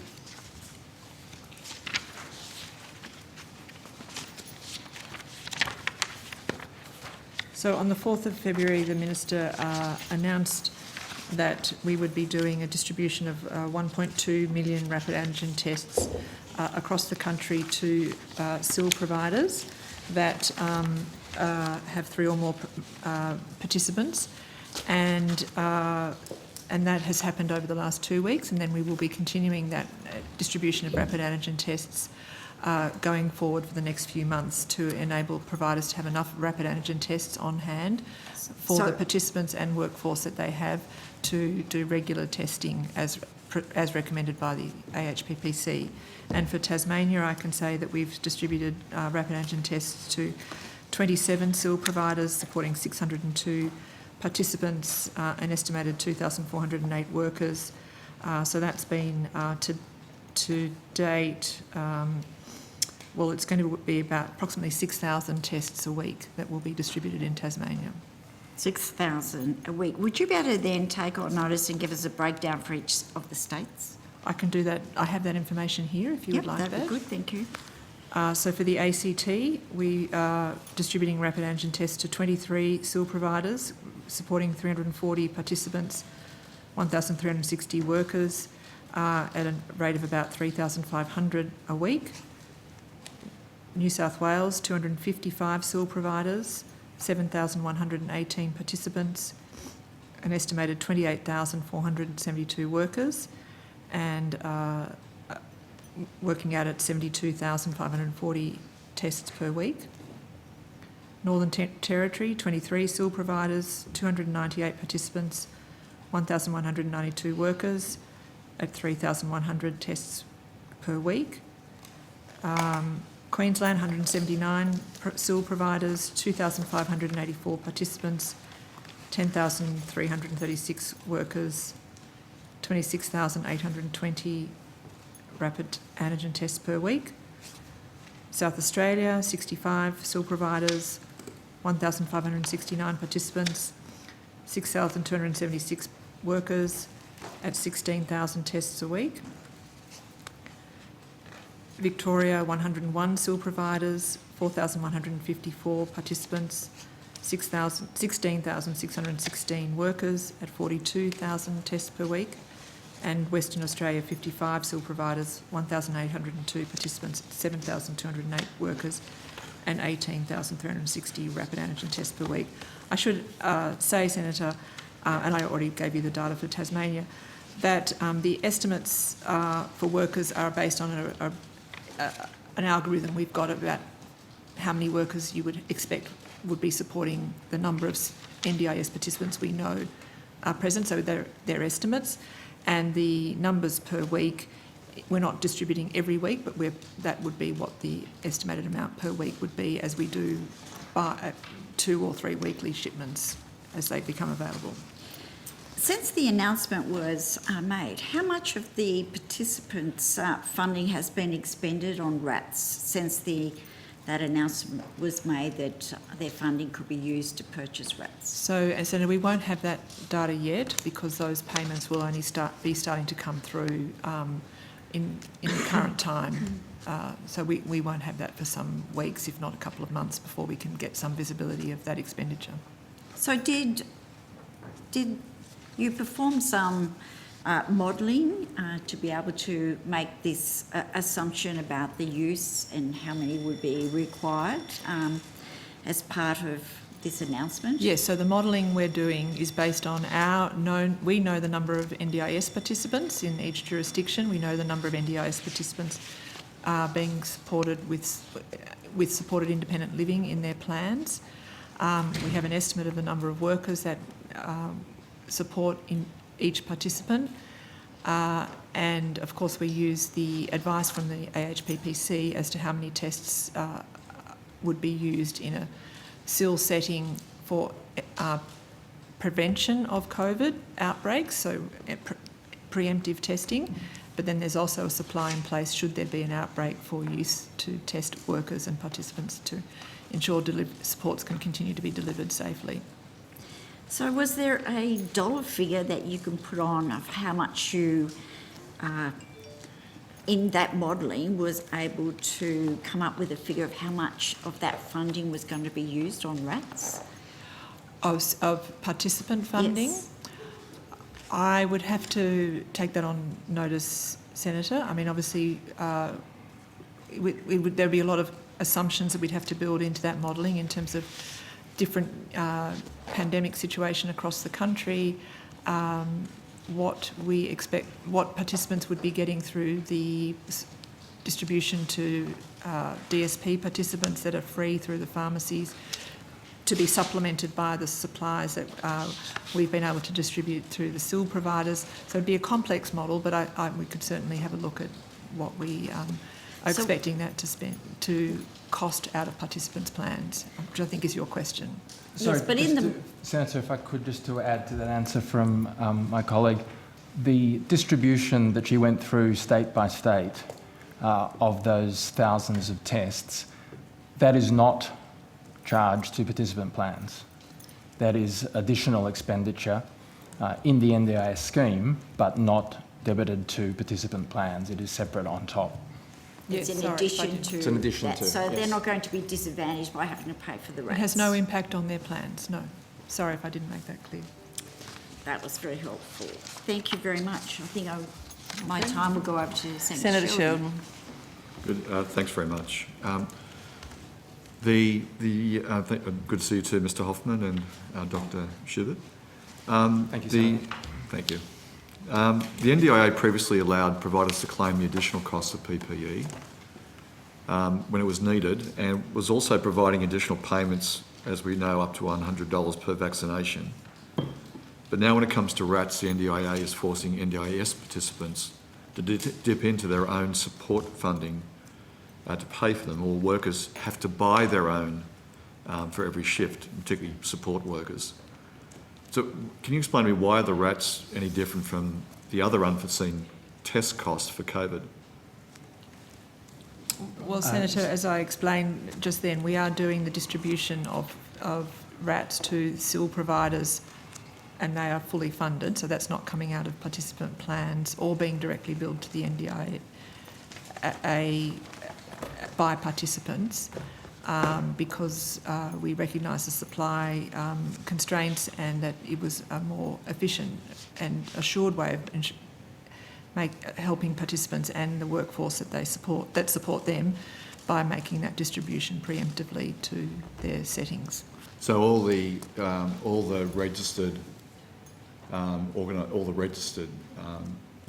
operations for the NDIS are now receiving All RAT tests. the providers that are providing supported independent living services, so that's disability accommodation settings, which are recognised to be those at greater risk, are getting those distributions. Yes. So who are the ones missing out? So if you're not, for participants that don't have SIL in their plans or are not being supported by SIL providers, yes, they are able to use their participant plans to purchase RAT. And what's the number of people in those? As I said to Senator Polley, we don't have that data yet. That's only been recently instigated, and so we will see that come through in the next few months. And what's the number of workers in that area? In the registered area first. I would have to take that on notice, Senator, for broadly across the disability non-SIL settings. Mr. Hoffman, why should people with disability, in the circumstance where they're having to pay for RAT tests themselves and assessing support services they need?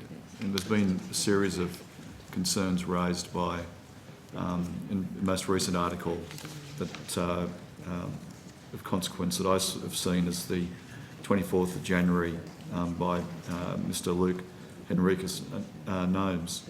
And that was in The Guardian, where he raised a particular instance of Miss Caroline Campbell-McLean, who has muscular dystrophy, and as a result, limited lung capacity, has spent $1,300 on tests for her carers. And just so that she can continue to enter, just so that they can continue to enter her home and help her with the tasks like getting out of bed, showering and dressing herself. And this comes out of, clearly out of core budget funding for those individuals to buy these tests. That's a considerable amount of money, isn't it? Senator, yes, there is core budget funding that is able to be used flexibly for disability-related supports. Where the use of RAT tests are for disability-related supports, that is the purpose of the core funding. There is, across the scheme as a whole, significant capacity in the core funding budgets to be used for that purpose. And where they may be right at limit and get exhausted, we have an accelerated Tier 4 process for quick reviews to top up plans as necessary. So it is the scheme being used in a flexible, appropriate way to fund the needs of participants with these tests. Well, Ms. Campbell-McLean says that will actually mean that it comes off existing parts of the budget that she'll be applying to other services that she's wanting to see. So that's the $1,300 off services she's otherwise seeking. What I would just want to understand is that why is there a different position?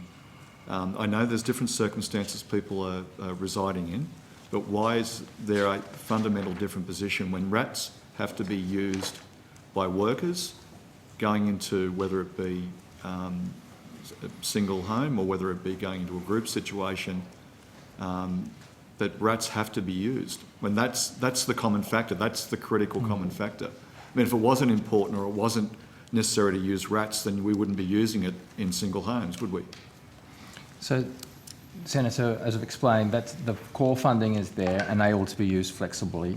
There are a range of other government initiatives that have been announced in terms of support for the cost of RATs that may well cross over with participants in the scheme.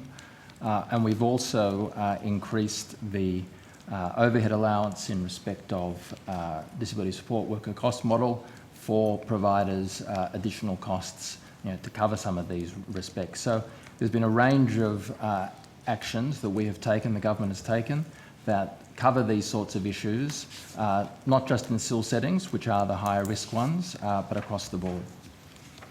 So, Mr. Hoffman, we've got $1,300 by one participant. I just wanted to ask you the question. There's a number of disability workers, support workers, that are paying $10 to $20 per shift to take a RAT just to do their jobs. Is that appropriate?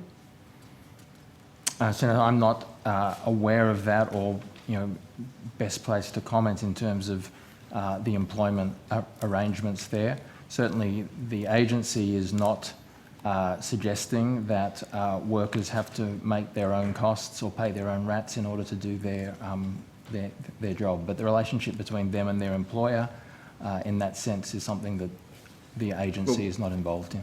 Well, doesn't that disturb you that what disturbs me, I might add, that the agency is not turning around and making a requirement that RAT tests in what we all recognise as not a highly paid industry, very feminised industry, very insecure job industry, so people don't have high incomes.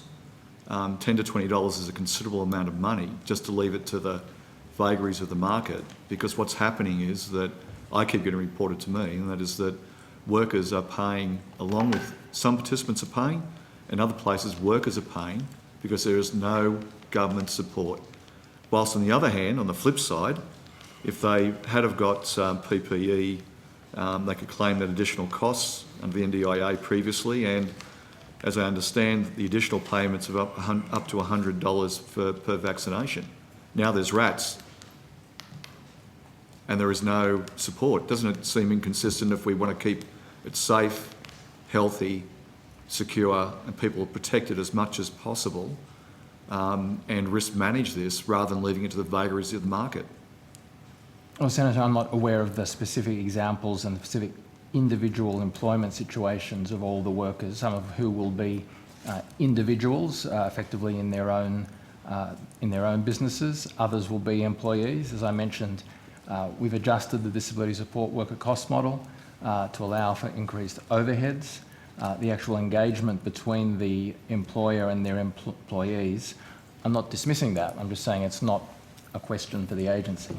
Well, it raises some serious questions. We have 25,954 participants in SIL in 2021, of around and 500,000 in the scheme.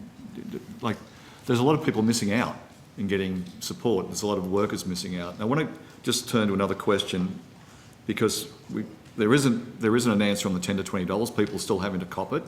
We've got examples like Ms. Campbell McLean, who is paying $1,300, which comes out of her pool that she would otherwise spend on other services. So she's copying into the neck.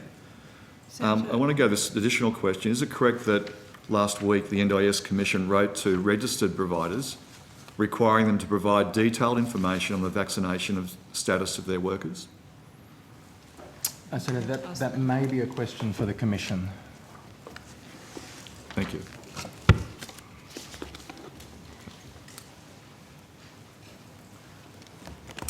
That's correct, Senator. We did write to providers last week with another alert giving them advice on the best health-based information about the vaccination requirements for their workforce.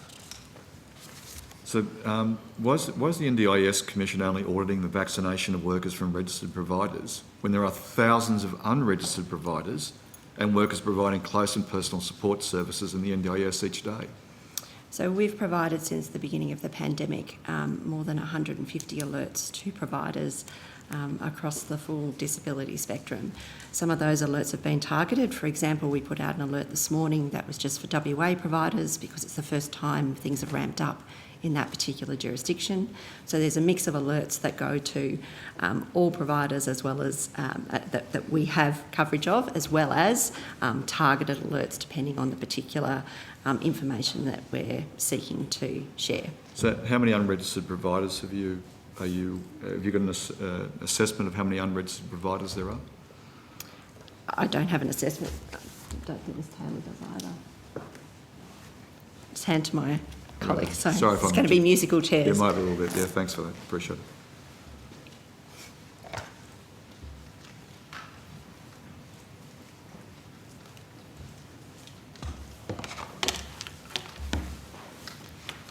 Samantha Taylor, Registrar, NDIS Quality and Safeguards Commission. Thanks, Ms Taylor. I'm just asking, so what's the situation with how many unregistered providers do we estimate are in the system?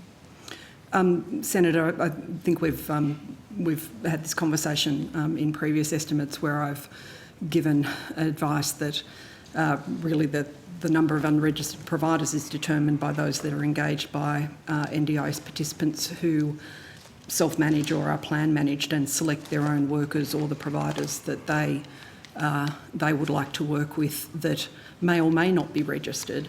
While the Commission regulates every provider, we don't always know who those providers are or those workers are who self-managed participants select. We have got a growing body of information about about unregistered providers who are seeking to, for example, screen their workers using nationally consistent worker screening within the NDIS. So we have a growing picture of that, which we will provide information on in due course once we've got a little bit more about whether or not they're individual workers or organisations. Thanks. You said there is some, but we don't know who they are. Can you give us who those people are, what that list is? Certainly we can give you, on notice, some broad information about the kinds of organisations that are seeking to, that are identifying as providers who are involved in supporting people who have engaged them and sponsored them as self-managing participants to undertake worker screening, and so we have a view about them. So providers are all registered, I'm aware of that. What I'm looking at is the unregistered providers and vaccines. There's providers who are registered and there's the unregistered providers. I just want to call back down on this unregistered providers. So what's the potential number of unregistered providers on the basis of the information you just gave me then? What's the maximum? We're aware of about 4,000, but the number is, I couldn't tell you on any given day, Senator, what the number was. It's determined by people with disability who manage their own affairs in the NDIS and make their own decisions, take their own choices around how they wish to apply their resources to obtain the support they need. I respect that. But what I'm also very mindful of, there's a lot of unregistered providers out there, unregistered workers out there that are not actually receiving either RATs or being required to have RAT tests. But if you're registered and being held accountable, having all the very important conditions that have been put in place for registered providers to make sure that they're safe, they're accredited, they're considered, and also that they have a system in place to make sure that someone isn't vulnerable to getting COVID. And then you've got these unregistered providers. 4,000 might be a very conservative figure, but at least 4,000, as you've said. But I've heard figures substantially higher than that. So we've got this other very large cohort of people on any given day that is going out and not having the same due diligence that should be provided to safeguard both those support workers and also those that are using their services. Senator, if I could, being quite new to the organisation, one of the things that's enabled me to do is speak to many stakeholders, and both in groups and individually, and in going through that process, the question of registration and having visibility of who is providing services is a theme that understandably is being raised. It's concerning to me that we do have a really deep understanding of who is providing services. To that end, I've already taken steps to convene a roundtable on registration. That will happen towards the end of March, and bring together a range of stakeholders to try and unpack these issues and put us in a position where we can provide good advice to government about any arrangements around registration that we might want to see into the future. So that will go to your point around ensuring that we've got the right safeguards in place and ensuring that we've got visibility. Minister, we've got two issues here. We've got unregistered providers that aren't, that obviously by virtue of the fact they're unregistered, means that they're not having the same requirements on them that protects the scheme. We've got registered providers being asked for the vaccination profile of their workforce. As it stands right at this moment, we've got unregistered providers which are running into the many thousands. If the RAT tests were free for registered and unregistered providers, wouldn't that overcome this immediate danger that we have of there being COVID spread within the community? Well, I think, Senator, it probably goes to the 2 points you make there, that the people who are on NDIS plans obviously have access to be able to use their plan funding to be able to purchase tests, not just for themselves but also for the people that they come in contact with. And as Mr Hoffman said, that if they need to have their plans varied to reflect the additional costs that are being incurred, they can. But I think the whole point around people on plans being able to have access to whoever they want to be able to provide those services to them is a really important part of the choice and control that's offered through the NDIS and the plans that are offered. So,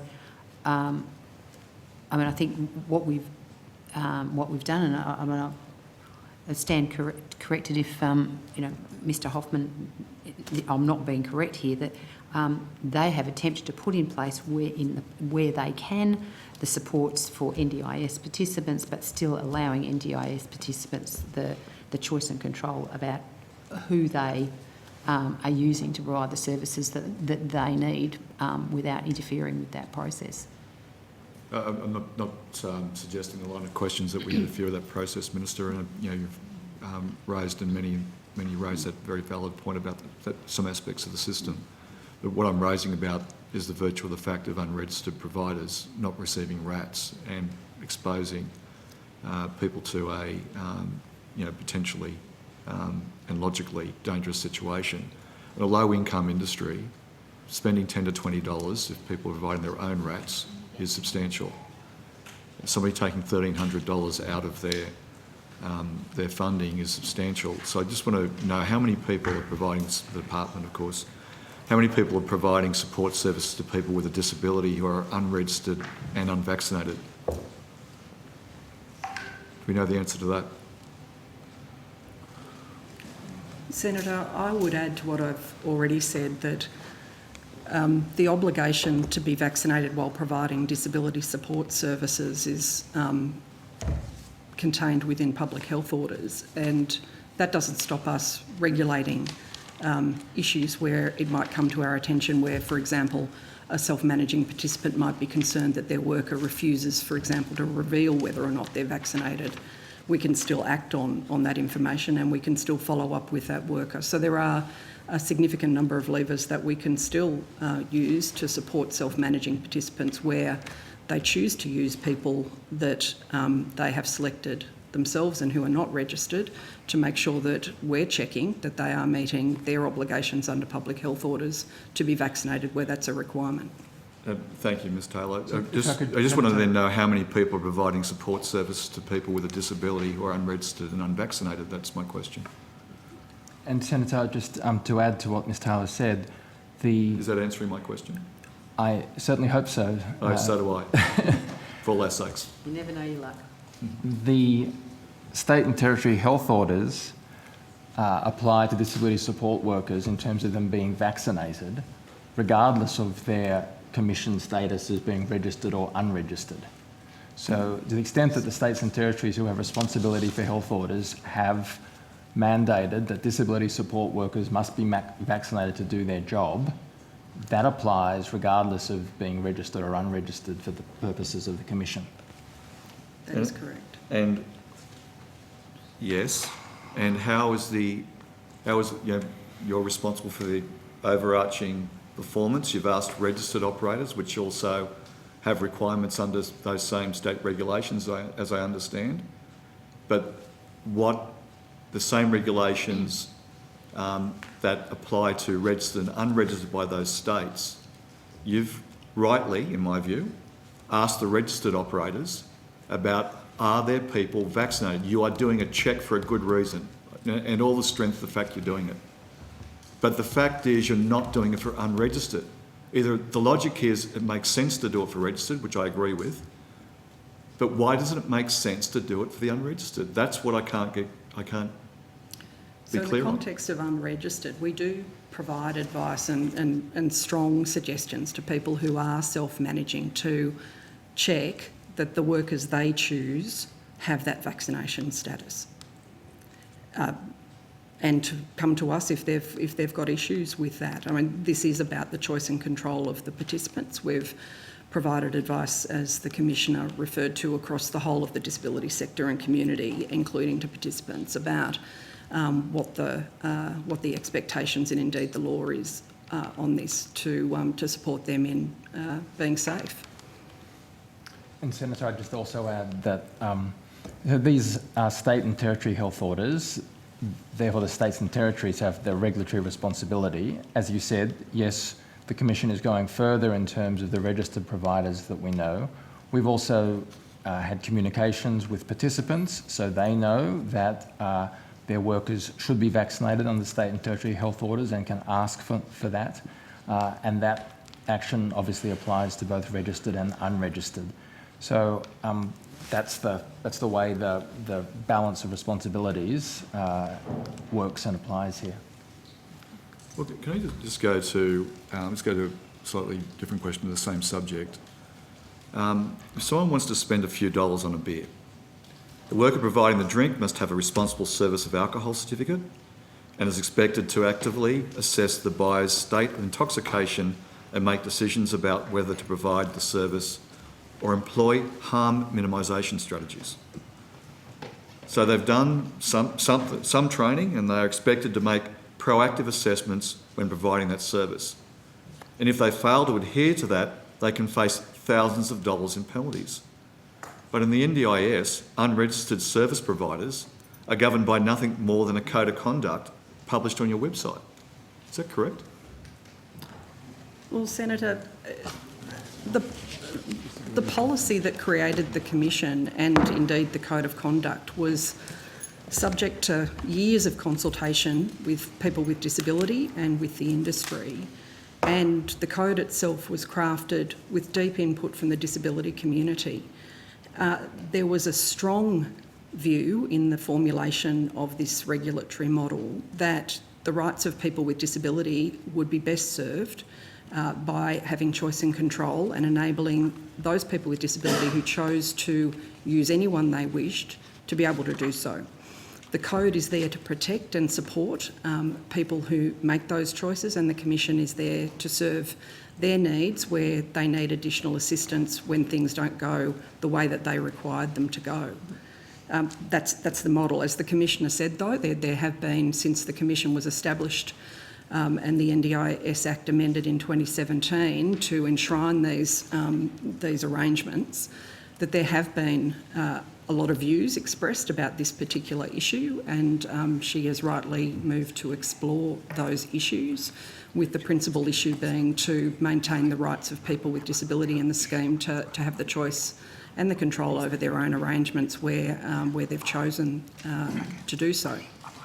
And I think I'd go slightly further in terms of saying the Commission over the last few years has certainly taken action, compliance action, and ensured enforcement of appropriate arrangements to meet the Code of Conduct for unregistered providers. So it's not that the Commission only regulates registered providers. There's certainly significant regulation and oversight of unregistered providers.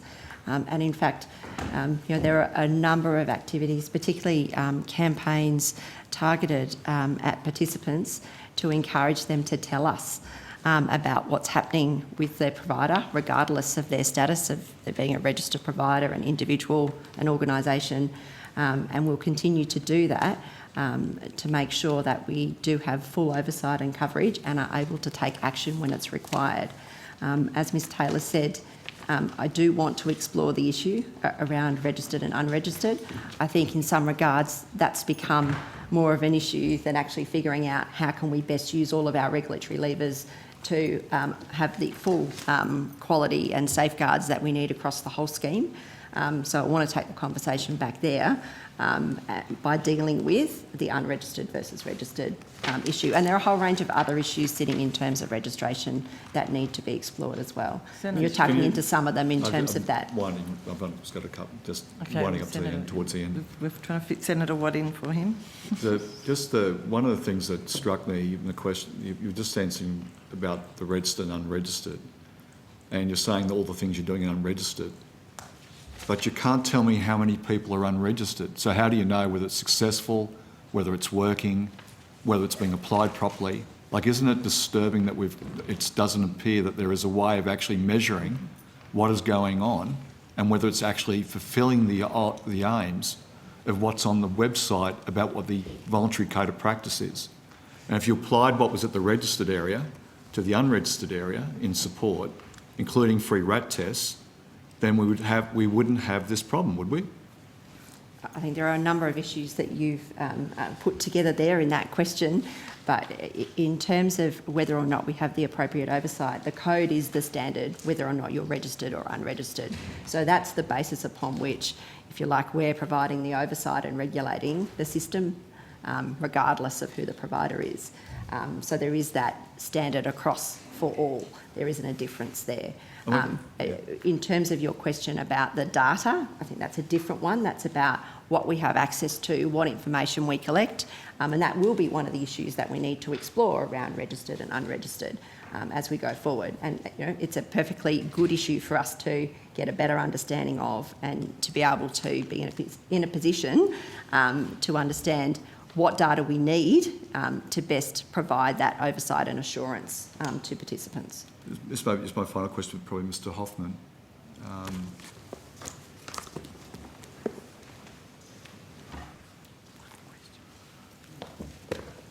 Mr. Hoffman, do you accept that there are more checks and balances when buying a beer than there is on the provisions of unregistered NDIS services?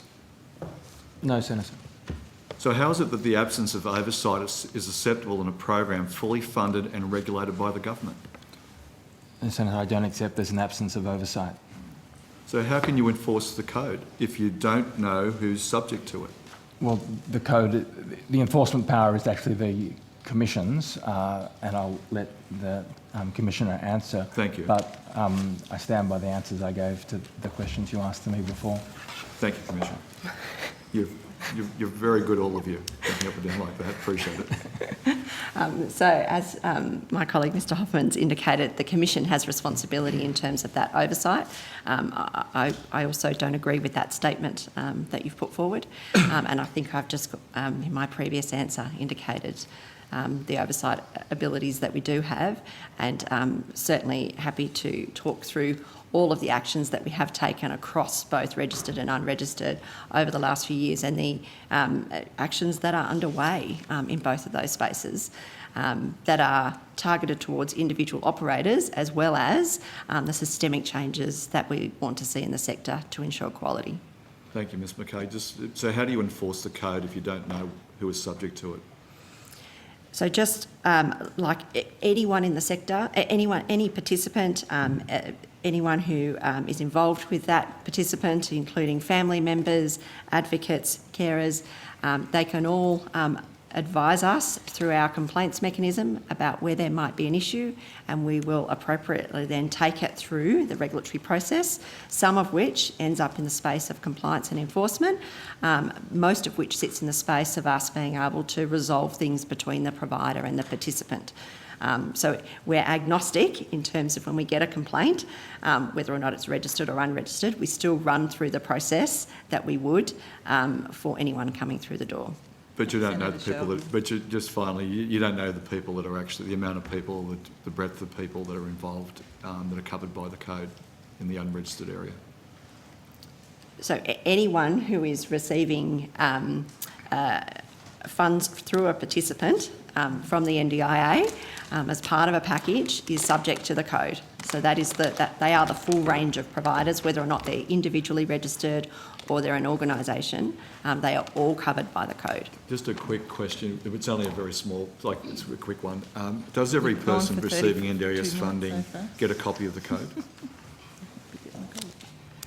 I would have to. We I'm a wouldn't- little bit too new to I answer don't that. believe we would mail a hard copy out to them. It's certainly available electronically. And every Senator. provider get a copy of the code? I understand we've sent out about 75,000 information packs We in might do it on hard copy, request. but it's also available on our website, and it's on the NDIA website as well. Senator Sheldon, And Senator, your time has could now I also just expired. add, going to the point of unregistered providers, there's two important factual points here. Firstly, many of them are therapy allied health workers, and so they are covered under the registration and oversight and regulation of their allied health profession. And secondly, and Ms Mackey can talk in further detail about that, or Ms Taylor, there is the worker screening check for all disability support workers done cooperatively with the states, which applies to all workers regardless of registered, unregistered or self-managing participants. So those two other important regimes are there to add weight to the oversight arrangements that we've spoken about previously. Thank you. Thanks, And Senator if I Sheldon. could just, in terms of people downloading the code, I understand it's more than 500,000 people have downloaded the code. So that would be approximately equivalent to the number of participants that we have. Thank you.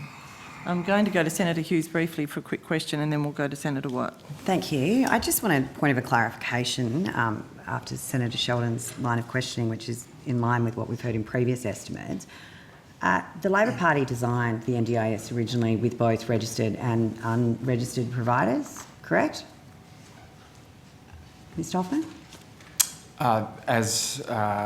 Excuse me, Senator, good to see you. Yes, as was outlined, the scheme from the start, after that consultation, was very much around trying to make a move away from the idea of a set of only disability providers to a wider wider marketplace of mainstream suppliers who provide services. So that's from the supply side. From the demand side, the view was around giving, as been said, greater choice and control to individuals who want to manage their funds. And so we've seen take-up in both, strong take-up in self-management and plan management, or plan manager management of funds in order to do just that. Yeah. So there's sort of demand being driven by participants to move away from agency management, where you can only use registered providers, and strong demand to move towards the plan management arrangements that enable a wider choice. And just, as Ms Taylor said earlier, the Quality and Safeguards Framework was developed over a number of years, and I understand it was quite partisan in terms of that development, as well as with all of the states and territories and a range of stakeholders. And it's the framework that actually sets out some of these arrangements. Yeah. So if that self-management, plan management ability to use unregistered providers, because the bulk of unregistered providers are actually small businesses or sole providers, and the cost of registration is prohibitive to them. What would happen to the market in terms of service provision if there was to be a push towards only registered providers again, which I think personally would destroy the soul of the NDIS when it comes to choice and control? But if there was a government, say, that decided to push heavily in regards to only allowing registered providers, what would that do to the service provision market? I think, Senator, we need to do significant market design to really...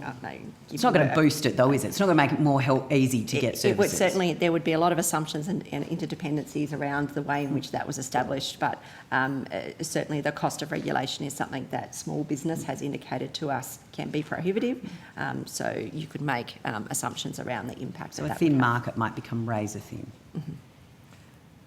Mr Hoffman, would you agree that we might have problems accessing services if we were forced into a pure registration model and small businesses and sole providers left the market? Senator, I don't think the answer would be appropriate. I don't think the answer would be. Stay quiet during We're not yours. going across the table. I don't think it'd be appropriate to speculate on that. As Ms Mackey said, a full regulatory impact analysis would need to be or should be done on such a proposal to do just that sort of market response modelling, and I don't think it's appropriate just to speculate off the top of my head on that. Okay. I can tell you every provider I use would leave the market, and a whole lot of people I know. So please, let's Senator keep those Hughes. non-registered providers. Senator Watt. Thanks, Chair. I've just got some questions about some contracts for NDIA, from the NDIA for NDIS funding, specifically to a company called United Disability Care Proprietary Limited. I'm not sure if anyone at the table would know anything about specific contracts. They're a service provider. Probably not, Senator. I apologise for that. I'm very happy to take them on notice and follow up in detail with you. Sure. Let's give it a go and see what we can find out. So United Disability Care Proprietary Limited seems to be a reasonably large disability services provider. I don't know if you know of them at all, Mr Hoffman? I don't think so, no. Okay, no worries. They've been around for a while, and I've just had a bit of a look at some of the funding they've received from the NDIA over the years. And for instance, I've got copies of any of these if you want to have a look at them. But for the year ended 30th of June 2020, their financial statements say that United Disability Proprietary Limited and its controlled entities are dependent on continued funding from the Department of Health and Ageing and the NDIA for the delivery of the majority of its services. The report goes on to say that in the financial year ended 30th of June 2020, they received about $29 million worth of NDIS funding, which was up from the previous year being $16.6 million. The report goes on to talk about the ownership of the company. These grants happened during the time that Minister Stuart Robert was the Minister for the NDIS. Do you know whether Minister Robert had any involvement in the awarding of these contracts or his office? Senator, first off, except in limited circumstances, the agency does not enter into contracts with service providers. The funding is to the participant, and from effectively the participant is paid to the provider. It gets a little bit complex when we talk about agency managed, because that still stays with us, but still via the. But even so, we don't enter into contracts as the agency with service providers. There are some limited exceptions I can come to if you want to. I don't think this is one of them. So the sort of whole premise of where you're going, I don't quite follow. Certainly, I can say that I am not aware of any involvement by Minister Robert in particular contracts that the agency may have entered into.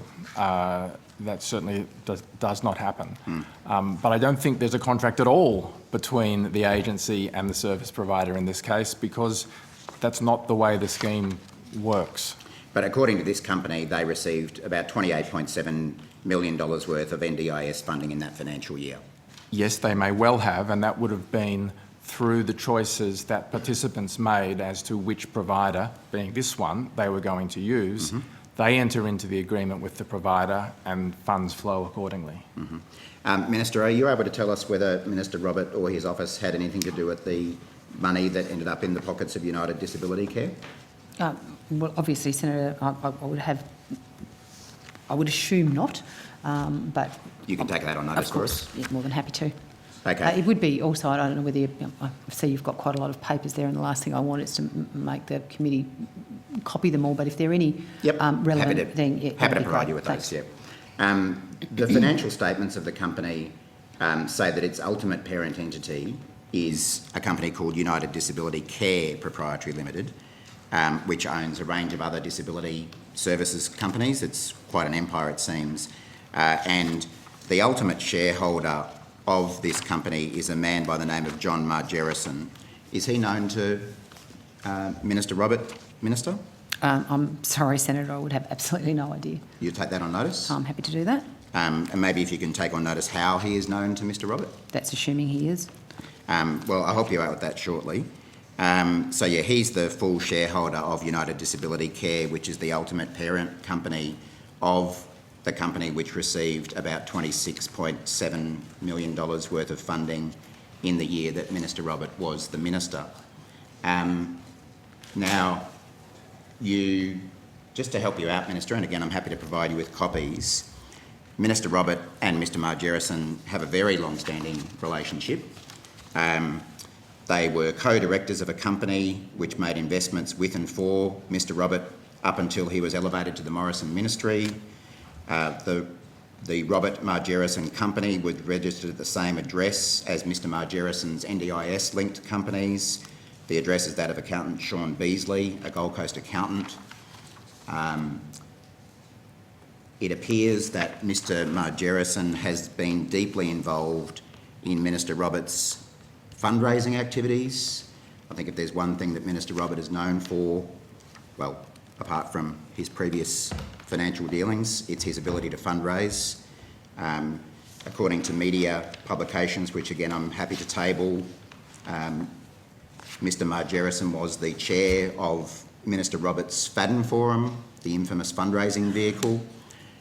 Is this of any concern to you so far, Minister, that companies owned by a very close friend, business partner and key fundraising leader of Minister Robert has received so much money at the time that he was the minister for this portfolio? Well, Senator, in the absence of being having the full details in relation to the information you've got there, and the appropriate disclosures and processes and the like that exist. One thing I would say though is, and I think it was what Mr Hoffman was saying, is that the NDIA does not pay providers directly. It's all part of the choice and control that exists within participants that they choose how and who they want to provide those services. They contract those people and then obviously seek reimbursement or funding through their plans to be able to meet the costs that are associated with this. So, I certainly don't kind of go wandering into speculation. Clearly that's your domain today. Clearly I think we need to get on the record that there is no connection between decisions of participants about who they use to provide their services and the government. But it does seem to be the case, even assuming that's correct, it does seem to be the case that at the time Minister Robert was the Minister for the NDIS, his close friend, business partner and head of his fundraising vehicle became very wealthy as a result of NDIS funding. Again, that doesn't present any concern to you, Minister? Well, I think it goes to the point that I was trying to make, and I'm actually only speaking on the basis of my understanding of the system, is that there is no connection between the government and the decision-making of the participant about who they choose to use as their service provider. So I'm sort of... that would be my response to your speculation, Senator, that I think you're trying to infer by your line of questioning. Because again, at the time Minister Robert was the Minister for the NDIS, it's been reported that Mr Margerrison, his close friend, business partner, donor, head of his fundraising vehicle, was going from strength to strength in a health services business called DJ Health, part of the wider DJ Group, which has a property and capital arm. Mr Margerrison was a director and secretary of DJ Health, the engine room for several businesses involved in disability services. So I'm sure I could do the work to find it, but it seems that there's a lot more companies than just this one that I've referred to that Mr Margerrison is involved in making lots of money from the NDIS at the time that his best mate is the minister. Again, not a concern to you, Minister? Well, Senator, I can only reiterate the response that I've given to you before, and that is, it is not a choice of government in relation to how NDIS participants choose to engage their service providers and ultimately where they choose to spend the money that is associated with their plan. It's also been reported that at the same time as Minister Robert was the Minister for the NDIS, Mr Margerrison's DJ Health has branched out into the highly lucrative area of specialist disability accommodation, a rolled gold investment underwritten by the federal government to stimulate the construction of housing for people with disabilities. Minister, can you assure us that while Stuart Robert was the Minister for the NDIS, he did not have any discussions about the operations of the NDIS or funding of the NDIS with his close mate, donor and business partner, John Margerrison? Well, I can say that my involvement as a portfolio minister with Minister Roberts for the time that he was the minister responsible for the NDIS and Services Australia, I always found that Minister Robert was absolutely, beyond reproach in terms of making sure that his dealings were always absolutely appropriate and within the code of conduct that we take very seriously as ministers.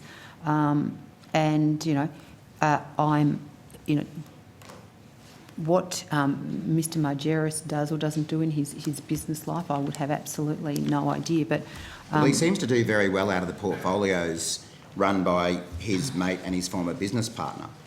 That's what he seems to do. Well, Senator, as I said, my experience in working with Stuart Robert over a number of years, and I still work with Stuart very closely because, of course, I'm very keen to make sure that the people that are currently receiving JobSeeker are being able to be supported by him as the Minister for Employment, because I want to get everybody who is out of work into work, and so I still have a very close working relationship with Minister Robert. And I have at all times found that Minister Robert takes very seriously his role and the appropriateness and probity around how he conducts himself. Now, of course, you were asking me a kind of detailed question which I myself am not privy to full information around it, but I can only tell you my experience of working with Minister Robert and my understanding of the nature of how this particular sector operates, in the sense of it is not the government, and hence it's not the minister or the department for that matter, that makes the decisions around how a participant may choose to proceed with their plan or their accommodation or whatever it is. So I think they're the only two answers I can give you. To come back to my question, will you take on notice whether Minister Robert, during the period that he was the NDIS minister, discussed funding, contracts or the operations of the NDIS with Mr Margerrison? I'm more than happy to take these questions on notice. I mean, I mentioned that Mr Margerrison is a donor. It's actually one of his many companies, DJ Partners Proprietary Limited.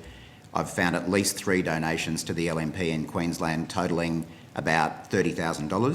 So there's money going from the government to some of Mr Margerrison's companies, and whether that's connected or not, there's also money going from Mr Margerrison's companies to the LNP. Yeah, not a bad arrangement. Senator, I'll be particularly... I'm not saying there's a connection. No, I don't know, no. But there's a lot of coincidences here. But you probably wouldn't be asking the question if you weren't trying to infer that. I'm concerned, especially given Minister Robert has form.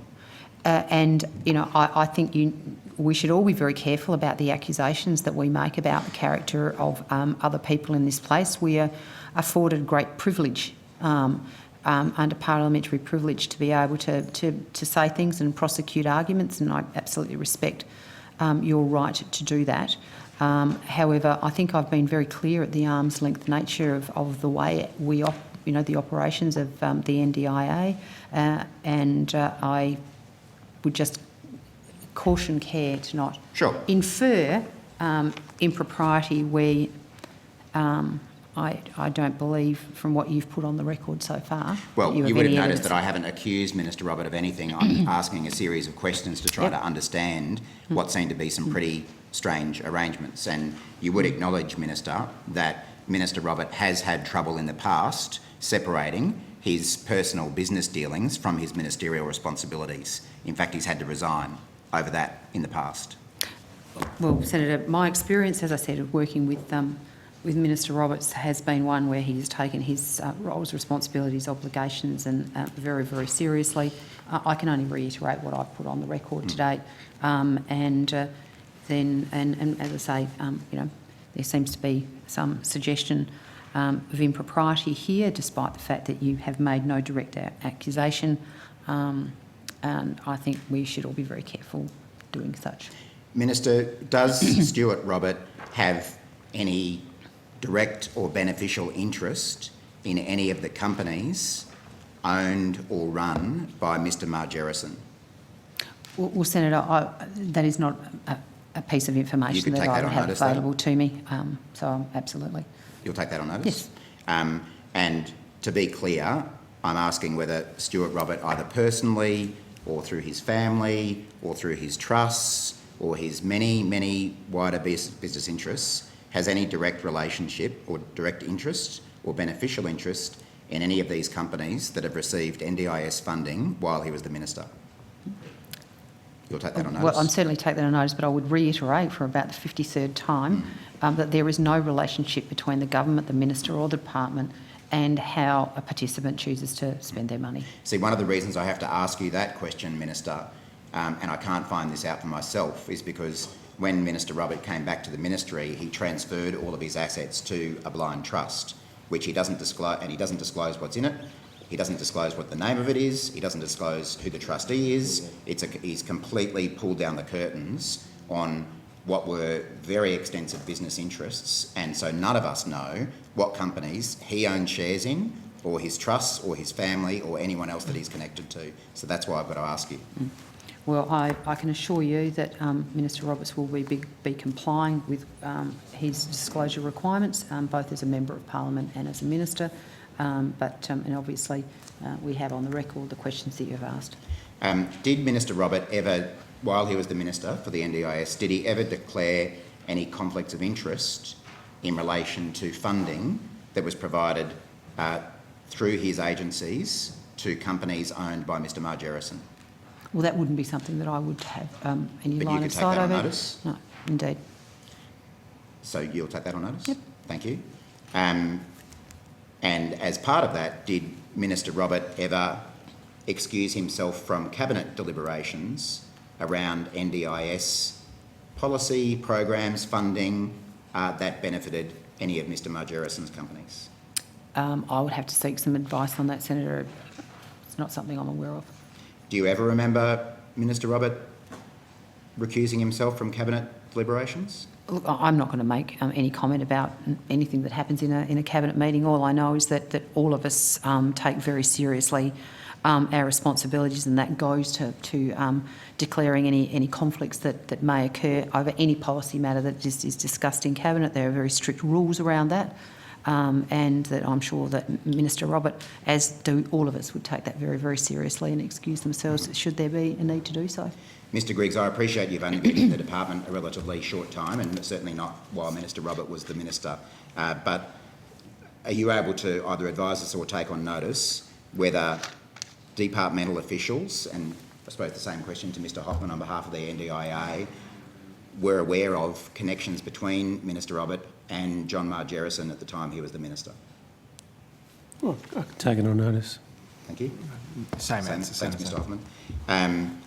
Did Minister Robert or his office, while he was the Minister for the NDIS, ever discuss Mr Margerrison, his companies, or the services, disability services, that his companies provided with officers of the NDIA or the department? I can take that on notice as well. Not with me, Senator, so I can speak to that. I will take on notice wider answer in respect of the agency. Thank you. Just for the record, I've just been advised that Minister Roberts has no involvement or ownership of any disability provider, but I don't know where the message has come from, so I'll seek clarification and get back to you. But I would like to put on the record that Minister Roberts has declared that he has no involvement or ownership in any disability provider. Well, I don't think he ever has disclosed that, actually. No, so I'll get some more information, but that is the advice that I have received. Okay, that's my questions. Thank you. Thank you very much. We'll go to Senator Steele-John. Very much. Thanks very much, Chair. To kick off, can somebody give me an answer to the question of how many S100 reviews have been requested in the last financial year, and how many have been resolved, and of the number of resolutions, how many were affirmed?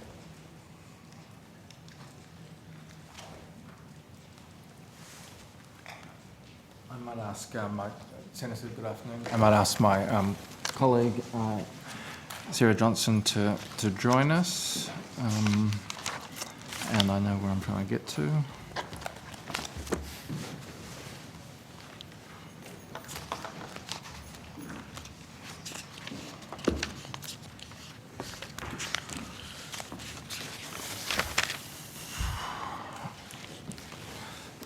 So, Senator, Ms Johnson may have further information to hand, but I can give you quarterly data going back over the last 5 quarters. So the quarter to December 20, 10,024. To March 21, 10,679. The quarter to June 21, 11,885. To September 21, 13,092. And then the quarter to December 21, so the most recent quarter, a slight drop to 12,021. That's a relatively flat ratio of Section 100 requests as a proportion of the number of active participants in the scheme. In terms of them being resolved, we report against that in terms of decisions being made, and so against the time standards. So of those ones, virtually all would be resolved, with probably a carryover of some of those ones made in December still being outstanding. Okay, and of those resolutions, how many were affirmed? So that's something either Ms Johnson might have, or I will take that on notice, or I might be able to answer you well before the end of this evening. Thank you. If Ms Johnson does have that. Do you have that detail? So Sarah Johnson, Scheme Actuary. We'll have to take that on notice, but Mr Hoffman gave the data we have at hand, and about 97% are always closed within the 90-day time frame. So 90, okay, they're closed within the time frame. Yeah, if we could see if we could get that We'll do information. it before this evening finishes, Senator, yes. Thank you, that'd be great. That's actually quite useful, so we'll leave that piece there for Mo. Last night or the night before, in Legal and Constitutional Affairs, we were able to ask some questions of the Administrative Appeals Tribunal, and they were able to advise that as of January 2022, there had been some 3,583 applications by participants to the tribunal, and that in the period between July of 2021 and December of 2021, there had been an increase to the magnitude of 400% of cases going to the AAT in relation to NDIS plans, 58% in relation to increases, access to the scheme, I should say, and a 250% increase in relation to recovery of compensation. They were also able to advise that in roughly that period, in the period between of the previous financial year, there had been 1,448 of those cases resolved, and in the period July 1st to the 31st of December 2021, there had already been 1,356 cases resolved. My first question is, what is the average cost to the NDIA of per case resolved at the AAT? Of what sort of costs are we talking about, Senator? Sorry. When a case is before the AAT, it is the case that legal representation is engaged, or indeed that the agency needs to appear as part of those processes. I'm wondering, per resolution, what's your average? What's the cost to the agency? Oh, those sorts of costs. Yeah. Thanks, Senator. I thought Financial. It's okay. So we could do moral if you like, but financial. No, it doesn't matter. I was thinking you might have meant a different thing. Senator, in terms of so legal costs during the year to 30 June 21 were about 17 million in respect of the AAT. So we just got to apply that against the number of either applications or resolutions in that period. 17.3 million, wasn't it? That's right. To the end of the last financial year. To get the ratio that you want. I haven't got that bit of calculation right with me, but again, it's a simple question. We'll get that done before the evening. Okay. So those were your costs to the end of the financial year. Do you have a cost in terms of finances spent on outside legal advice in relation to the AAT from the period July 1st to December 31st, 2021? Yes, Senator, that's 19.1 million.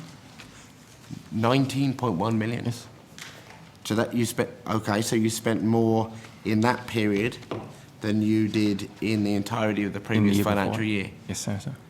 Okay, so you're on track, if that trend continues, then by the end of this financial year to double your expenditure in relation to external legal costs in the AAT? Yes, Senator. Okay.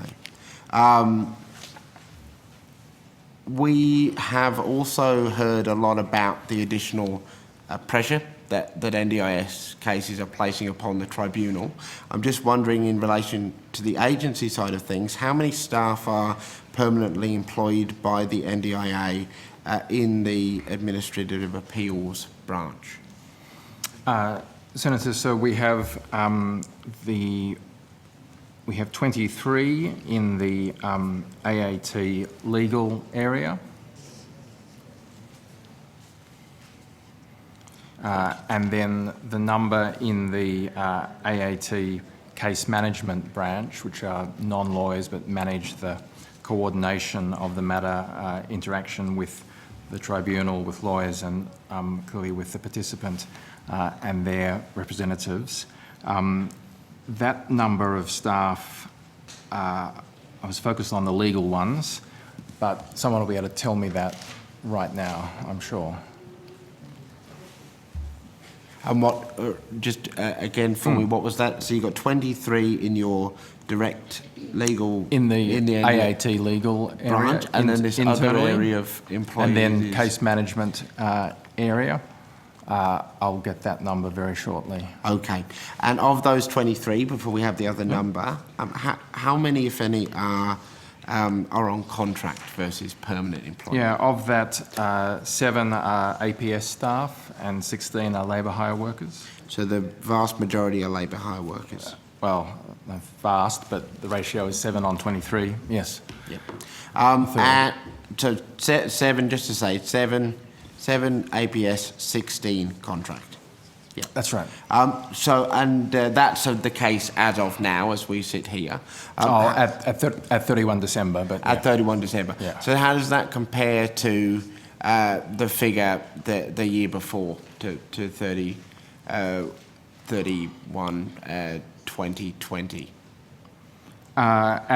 It's actually a bit lower. At 30th of June, in the legal area, there were 32 staff. And what was the breakdown there? So 32 staff in that area, and what was the breakdown? 13 APS, 19 labour hire worker. Okay. Now, this might go back to Ms Johnson. What number or percentage of S100 reviews in the last financial year were kind of reviews of reviewable decisions out of that total piece? I'm particularly wondering they're all reviews of reviewable decisions. My question is actually how many of them actually affirmed the decision of the original decision maker? So, Senator Sarah Johnson, Scheme Actuary, we'll take that on notice. In terms of S100s, I don't think they're officially affirmed. I think the agency decision's either upheld or it may be what the participant and their nominee requested, or possibly somewhere in between. So we'll have to take on notice whether we've actually got all of that information in a structured format to be able to provide to you. Yep, okay, thank you.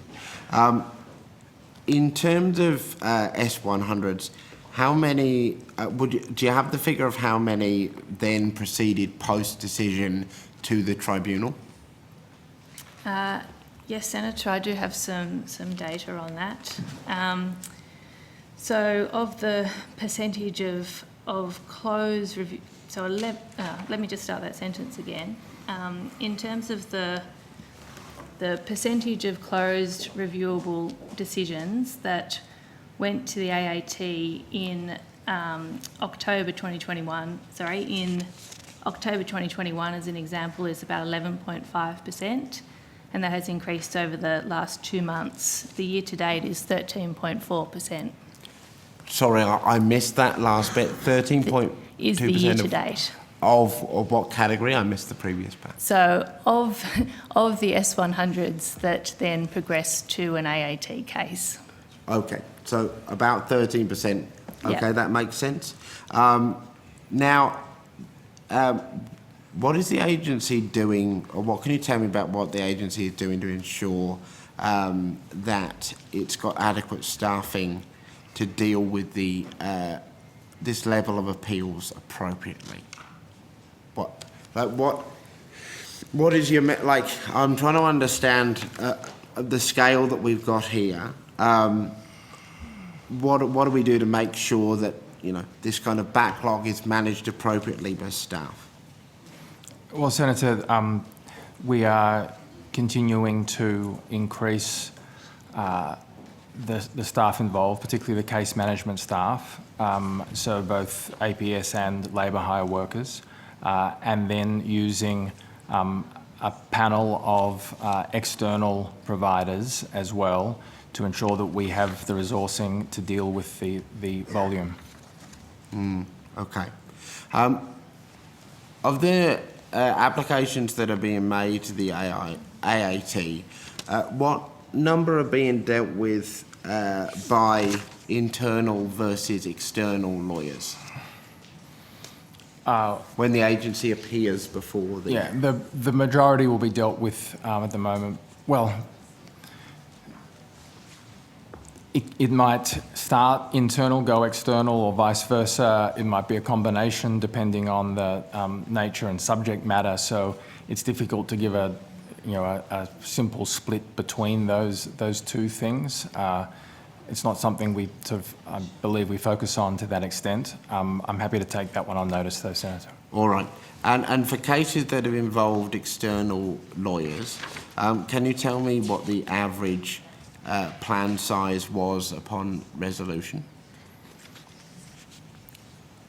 Where it was a planning-related Where it was a appeal. planning-related issue? What the average... Just make sure I understand the question precisely. Yeah. So basically, for cases that involved external legal representation, and if you've got it for internal, that'd be great too. I'm wanting to know if you can tell me the average size, average plan size that was achieved upon resolution of the cases. Sure. Because what we heard last night was, again, the vast majority, 58% of cases, 58% of issues dealt with by the tribunal in relation to NDIS cases result in a variation of the plan or a resolution of the issue in line with the request made by the participant. So I'm trying to ascertain for cases relating to plan size, what the average size of that plan was in relation to particularly external legal representation. Thank you for clarifying. No, that's all right. That's all right. Come back to and I'm wondering if there is a internal agency process, like a process in place, if it is found that a NDIA representative has engaged with a participant or their representative in a way that was seen to be encouraging the participant to drop the application that they've made to the AAT. What's the ramifications for an employee found to be engaging in such a practice? Well, or what would be the ramifications? Senator, I think hard to answer that in sort of the hypothetical, and it would need to depend upon the facts of what the staff member or contractor or supplier may or may not have done. But if they had acted inappropriately in terms of code of conduct matters, in terms of professional responsibilities, if they are lawyers, etc., then we should and would take the appropriate action. But it's hard to specify that without knowing particular circumstances. All right. I can keep going. I can keep going? Lovely. Dangerous permission to give. Lovely, thank you.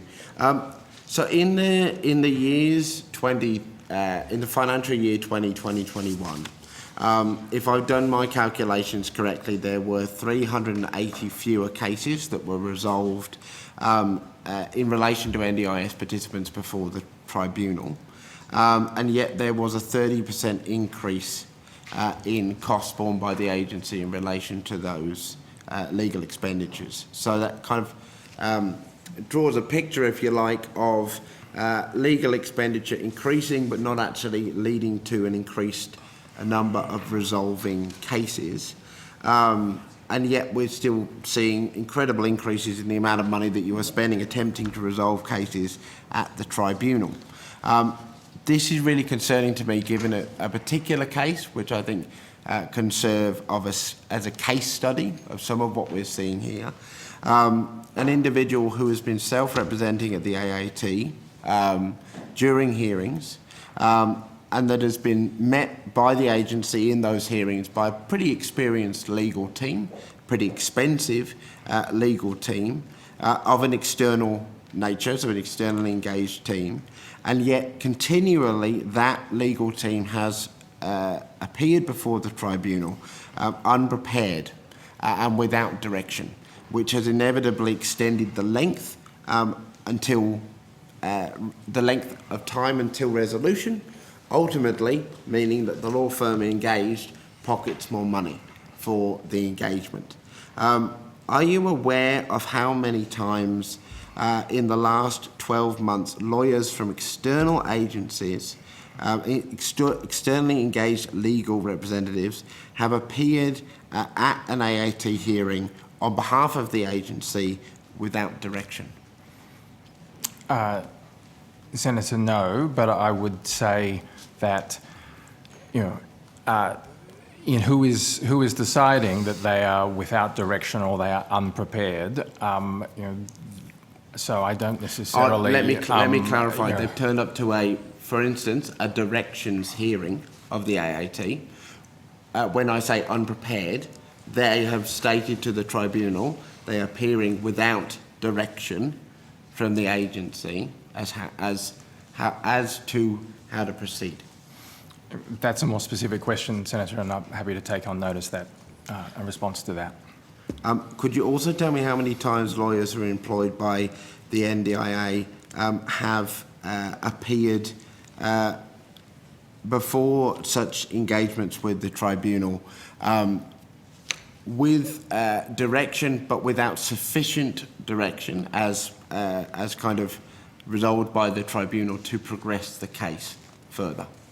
Because there are, in my experience, there's actually two things happening here, and it's really frustrating to see public funds, and this is more for your interest, Minister. I've dealt with a number of cases where the question before the tribunal, the reason the participant is there is a piece of assistive technology, for instance, of an extraordinarily low value compared to the cost of the legal representation engaged continually by the agency, and yet that legal representation turns up either without formal direction or without enough information to progress the case to the next stage of the tribunal process or to resolve it, which is really, really concerning, which is the reason I've asked for these questions on notice by the department. Look, and I have been listening quite a lot of interest to what you've been saying, Senator Steele, John, and I think if you have a particular instance that you can actually point to in relation to this in the evidence, then I'd like to think that well, I'm sure Mr. Hoffman would be more than happy to take a look at it, because I mean, what you are suggesting is happening, that money is being wasted because the department hasn't done something. I mean, it's a very serious allegation, and I'm sure, Mr. Hoffman would be happy to investigate it if you had evidence to that effect. We've raised this particular case with the NDIS Minister's Office a number of times, and so far we haven't been able to resolve that.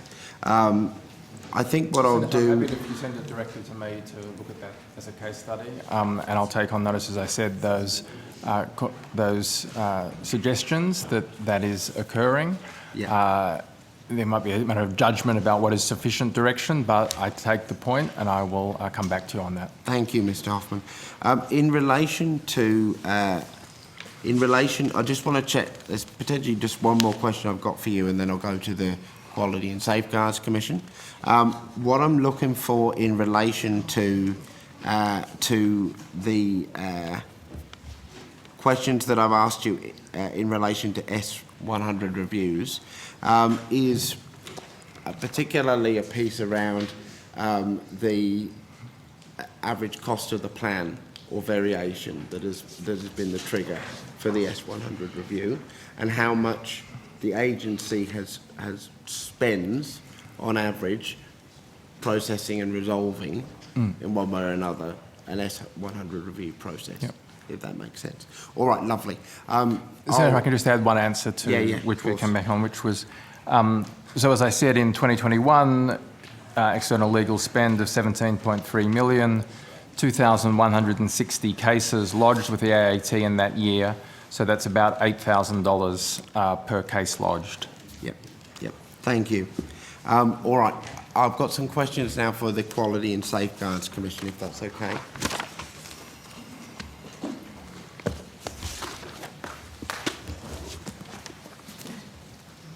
And just while they come to the table, Minister, and not wanting to riff too much off previous senators' comments, but in relation to the ability of the agency to pay or not pay providers directly, as was referenced in your previous exchanges, you've got an amendment, or say you, the government has an amendment to the NDIA Act that is currently before the Parliament, which does in fact enable the agency, I believe, to make, it's an amendment to section 45 that does enable the agency to make direct payments to providers.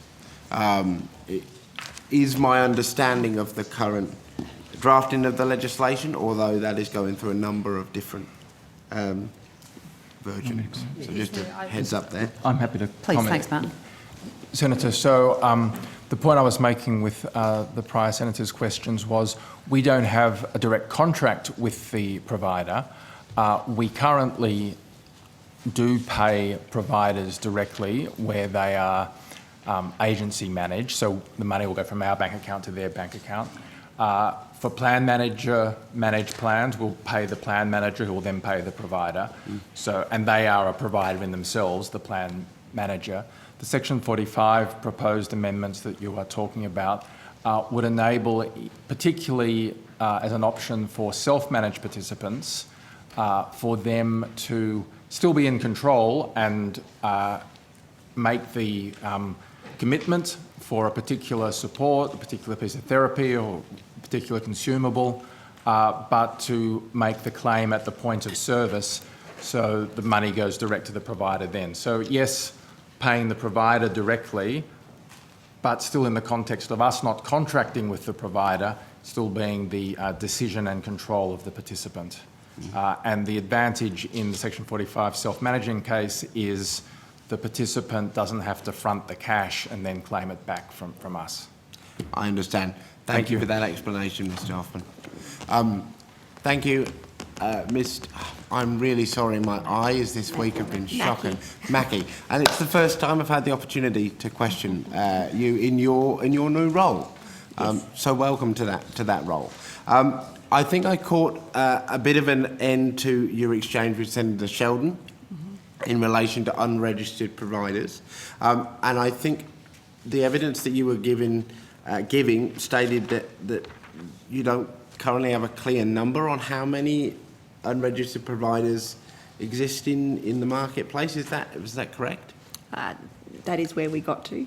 We don't currently, as you're aware, given we don't register unregistered providers, I can't give you an accurate number. What we do have is some information, and Ms Taylor provided a sense of where that information was coming from, but that was a limited course of information that we have access to. Limited course of information, okay. So do we have, not just from the Commission, but from the agency or the department, is there an estimate on the number of, the answer I'm trying to get here is comparing the market of registered providers versus unregistered providers, do we know roughly how many is in category A, how many is in category B or not? Senator, as you know, Samantha Taylor, Registrar, NDIS Quality and Safeguards Commission. As you know, the mechanism for people to use unregistered providers is through decisions they take about self-management or plan management, which the agency generally supports. That means a person can utilise their plans in any way they wish, so long as the outcomes of those plans are achieved. You're well aware of that. And so that means things like, you mentioned equipment earlier, for example. Someone might decide to purchase equipment from, I don't know, their local chemist where they can buy it. That would be an unregistered provider.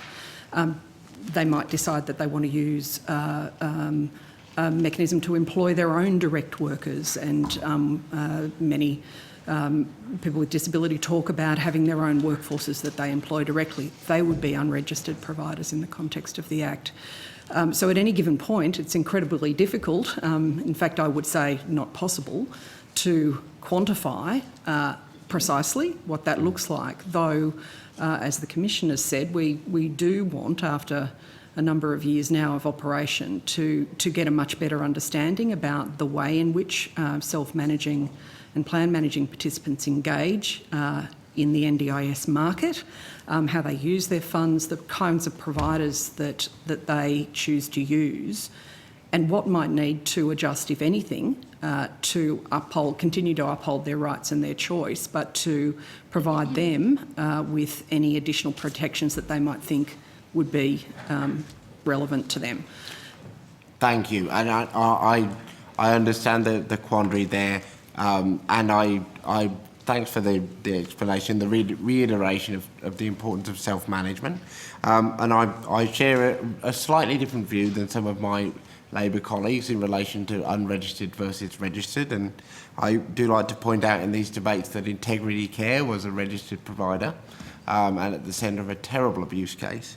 But it is fair to say then, isn't it, Ms Mackie, that the Commission only has a oversight role, a line of sight, most directly in relation to part of the disability service market? So, Senator, as I indicated earlier, regardless of whether or not a provider is registered or unregistered, they still must adhere to the code. Yes. And our responsibility is to make sure that they're operating consistent with that code. And so we're agnostic to whether or not they're registered or unregistered in the way in which we do that. Of course, we have additional information and we can put additional requirements in place through the registration process, but that is only one of the regulatory levers that we have to ensure that we've got all of the right arrangements and safeguards in place. Thank you. Yep. But so in relation to matters such as the reporting of death of a participant, though, that's only a requirement upon a registered provider. That's correct. Yes. So again, given that the data that you provide in relation to deaths of participants who have had or have died because of COVID, it is fair to say that even the information that you can provide to the government in relation to that figure is still only part of what might be happening in the community in relation to COVID. That's correct. And as I indicated to Senator Sheldon earlier in the hearing, one of the things that has come to my attention in a fairly short space of time is this need to really unpack a whole range of issues around registration. And one of those is, what is the data and information we have about those that are unregistered and registered. And so to that end, we're embarking on a process around delving into those issues, and that will start with a roundtable conversation in March to start to clear those issues. And data will absolutely be one of the issues that people want to talk about. Thank you, Ms Mackey. I wonder whether, because we are running short on time and I know we need to move on, I have got a couple of questions which I wonder if you might be able to, if I just give them to you now, Chair, it might take a bit of time to get those answers, and then Ms Mackey could return to the table with those answers. Would that be okay? If you've got them available, otherwise you can take Oh, them notice, whichever. they're the classic, well, sadly, classic questions I ask. So, in the 6 months between July 2021 and the latest data you have, which is usually December 31st, could you give us a breakdown of the instances of violence, abuse, neglect and exploitation of participants made to the Commission? And would you be able to give us a breakdown of those figures by state and territory, if you can? And of those reports, and I'm not using the right language here, there is a phraseology that the Commission uses in relation to those types of activity. But what of the overall figure, how many resulted in referral to the police? And if it takes you some time to gather that, if we could get it a little bit later in the day, that'd be... Certainly, and we actually released our most recent activity report yesterday, so that information's all there, so we'll have that on hand when we come back. Thank you. Thanks, Chair. Thank you. Senator Abetz. Thank you, Chair.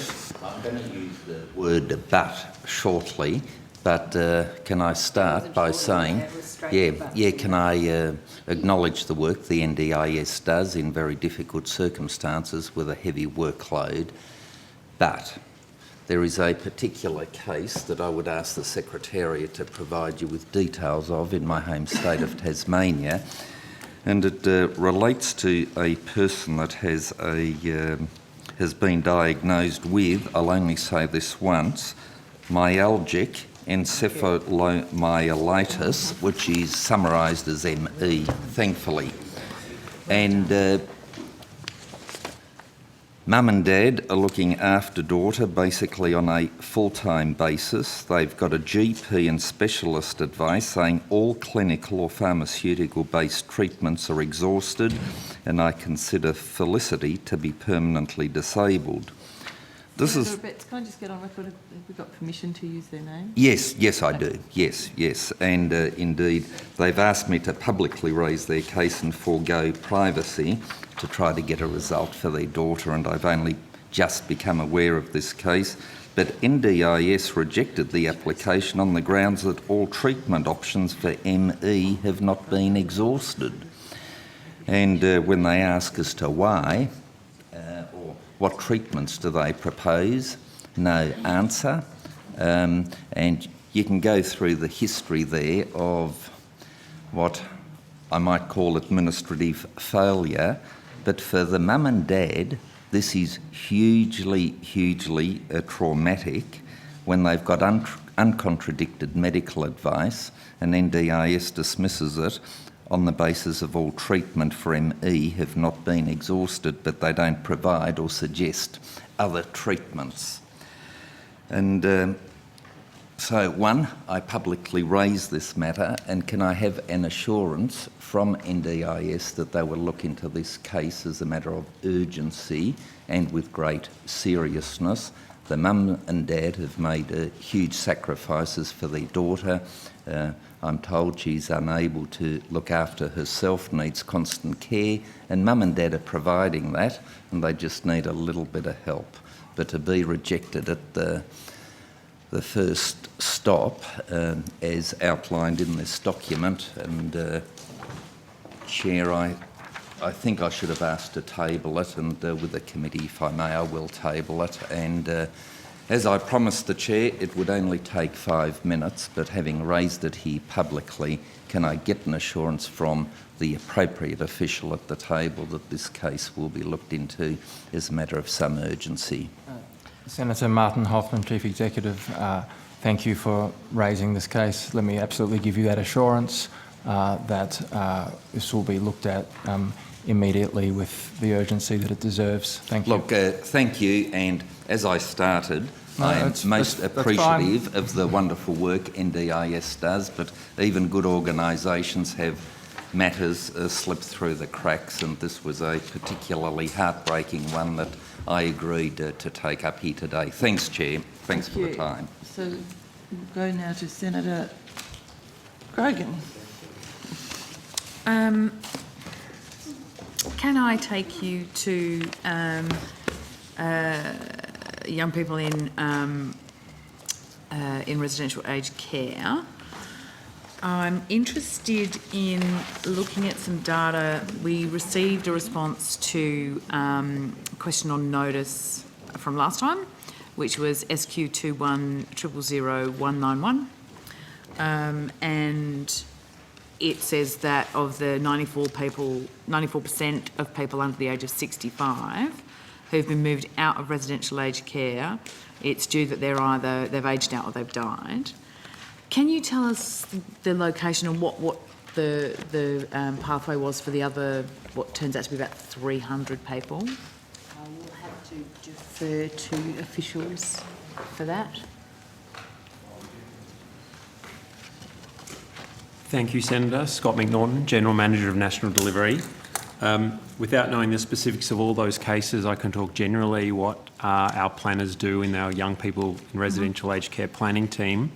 They'll be working with the participant if they've got a goal to exit aged care. No, these are the ones that have exited. Yes, have exited. So they would either exit aged care into, some actually go back to their family home because we've done a home modification. And we've put in the right supports in their plan for them to move back to the family home. The majority would move into specialist disability accommodation. Okay. And that's usually the pathway for people outside who move from residential aged care settings. And do you have some data on that you could provide us with in terms of what sort of percentage, how many of those 300, what their pathway is, how many of them, and where because what I'm hearing is it's not all 300 of them in that situation? Yeah, the majority would be into specialist disability accommodation, but I can take that on notice and get the breakdown for you exactly, Senator. If you could, that would be handy. We'd also quite like you to give us an update on exactly the same question as in that question on notice. We can do that, Senator.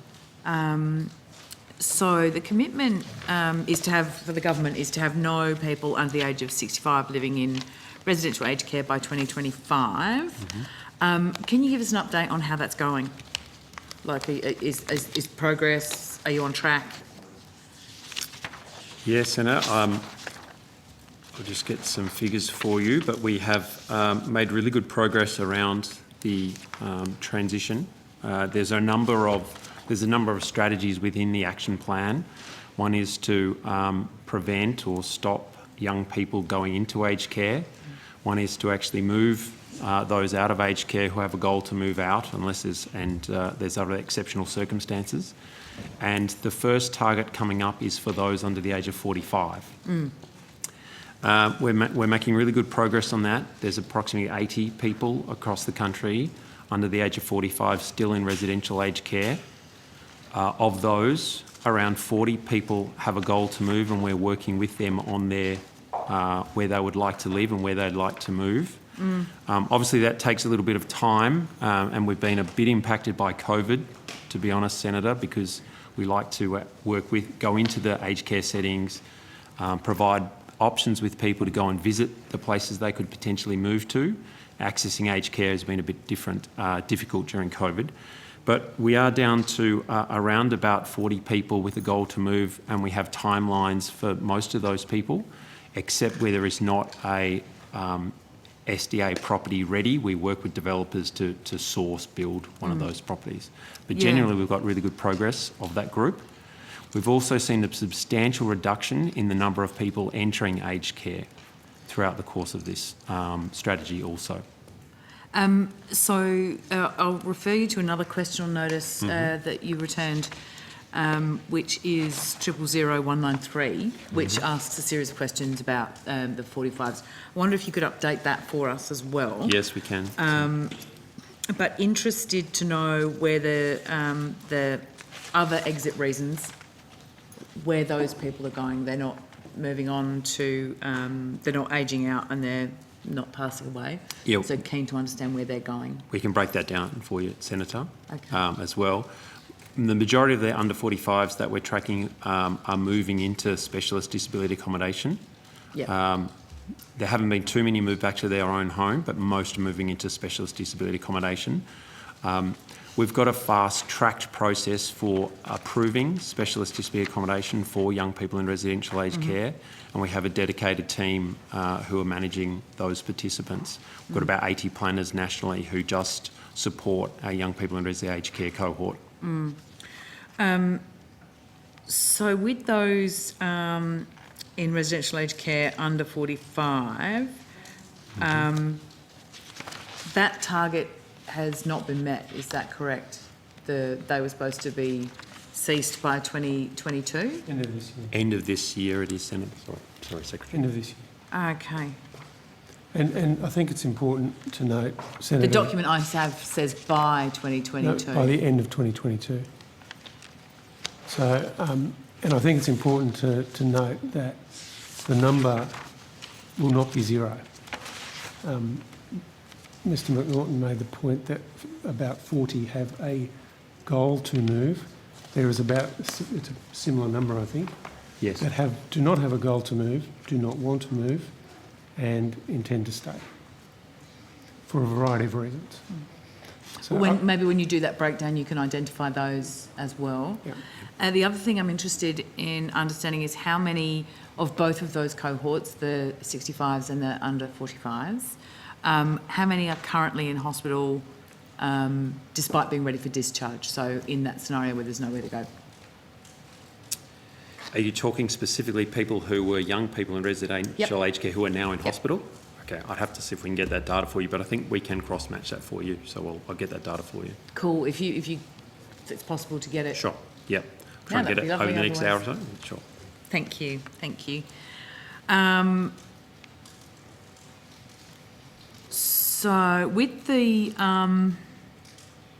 ones that are the target of, so you say the 31st of December would be your target aim. Yes, the end of this calendar year. When you talk about residual, what do you think the quantum of that residual is likely to be? As the Secretary said, would you like me to go? No, Secretary? What we have at the moment is a action plan with every single participant under the age of 45 around what their goals and aspirations are. We know that half have indicated they would like to move, and we can actually tell month by month what some of their exit dates are because their SDA properties will be ready. The other half at this stage, we've worked with on multiple occasions to provide that opportunity for them to move, but they're exercising their choice and control at this stage to remain in the residential aged care. That could be, as the Secretary said, for a range of reasons. It's close to where their family lives. They think it's now their home. It's culturally appropriate, often in regional towns, Senator, when there's not many other options available. So we continue to provide that opportunity for people to exercise their choice. They know it's not a one-off yes or no decision. We continue to do that when we check in and plan with them if they do change their mind. And we do see some people change their mind, which we support that, of course. But we also support the dignity of choice that people do make if they don't want to, and they're the exceptional circumstances that we work with. But to answer your question, it's about 50% at this stage. So we think there will be a small number across the country by the end of this year who will still be in residential aged care, who have exercised that choice to stay in. Okay, great. Thank you. Senator Polley. Yes. Thank you very much. I'd like to move now to another area. So, many of the NDIS participants are currently being told that their supports are not value for money. In plan review decisions, that's cut their support. So can you explain to us how value for money is actually measured and determined? And is the value for money applied to all other areas of the NDIS spending, for example, agency contracts? So, Senator, two questions there. So, value for money is contained in one of the limbs of Section 34, which goes to the determination of whether a support should be funded or not. It requires that the support be value for money, having regard to the benefits and the costs of alternate supports.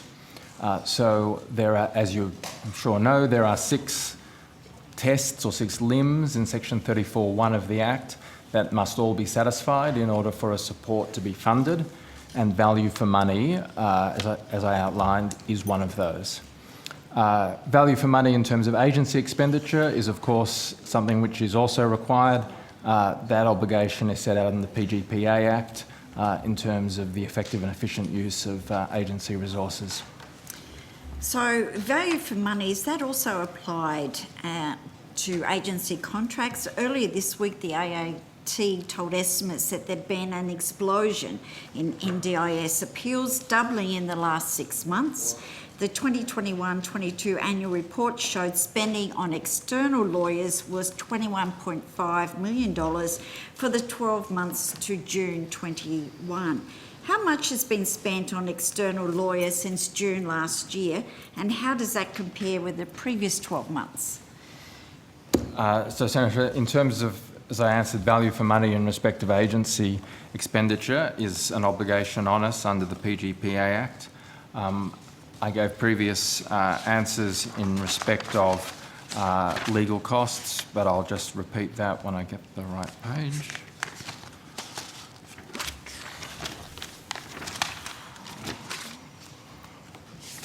Oops, I take my glasses off. Right here. So, as we had said, expenditure for the 6 months to December 21 on external legal spend was $24.5 million. How does legal spending work out per matter at the AAT? Could you give us a rough estimate of how much each individual appeal costs the NDIA? Yes, Senator. In fact, I gave a very similar answer to Senator Steele-John just before. Quite a number of your questions, Senator Polley, have already been the subject of questions asked by Senator Steele-John. I wasn't here for the whole lot. They're on the record for you, though. I'm happy to repeat if that's okay. Of course, Minister. please. Yes. So, as we said, in the year to 30 June 21, with external AAT spend of $17.3 million, over 2,000 cases lodged. That was an expenditure of about $8,000 per case. Right. What's the average total cost of an AAT matter being fought using external lawyers? Is there any? Well, I think the numbers are out basically as I just said, and in fact, given the and that number has, if anything, decreased slightly with the increased volumes. Thank you. Does the agency recall whether participants appealing these decisions has legal representation? On each and every matter, I don't know the answer to that, Senator. I'm happy to take that on notice. Senator, the department funds an NDIS appeals program to assist participants in provision of legal support. So how frequently are they represented? Are they always? Is it 75%, 50%? I think it's quite variable. Yes. And that's the case, not just in the NDIS division, but also in the Social Security division.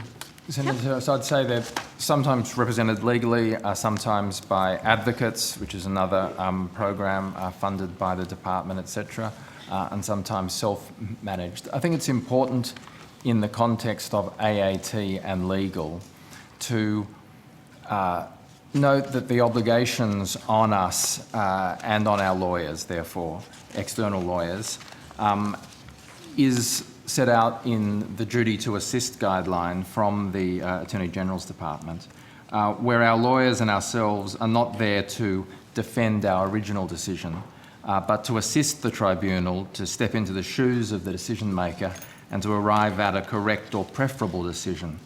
And so we do that by making information easily available, avoiding delays to the greatest extent possible, proactively presenting new material where it's relevant, and proactively providing specialist evidence when it may assist.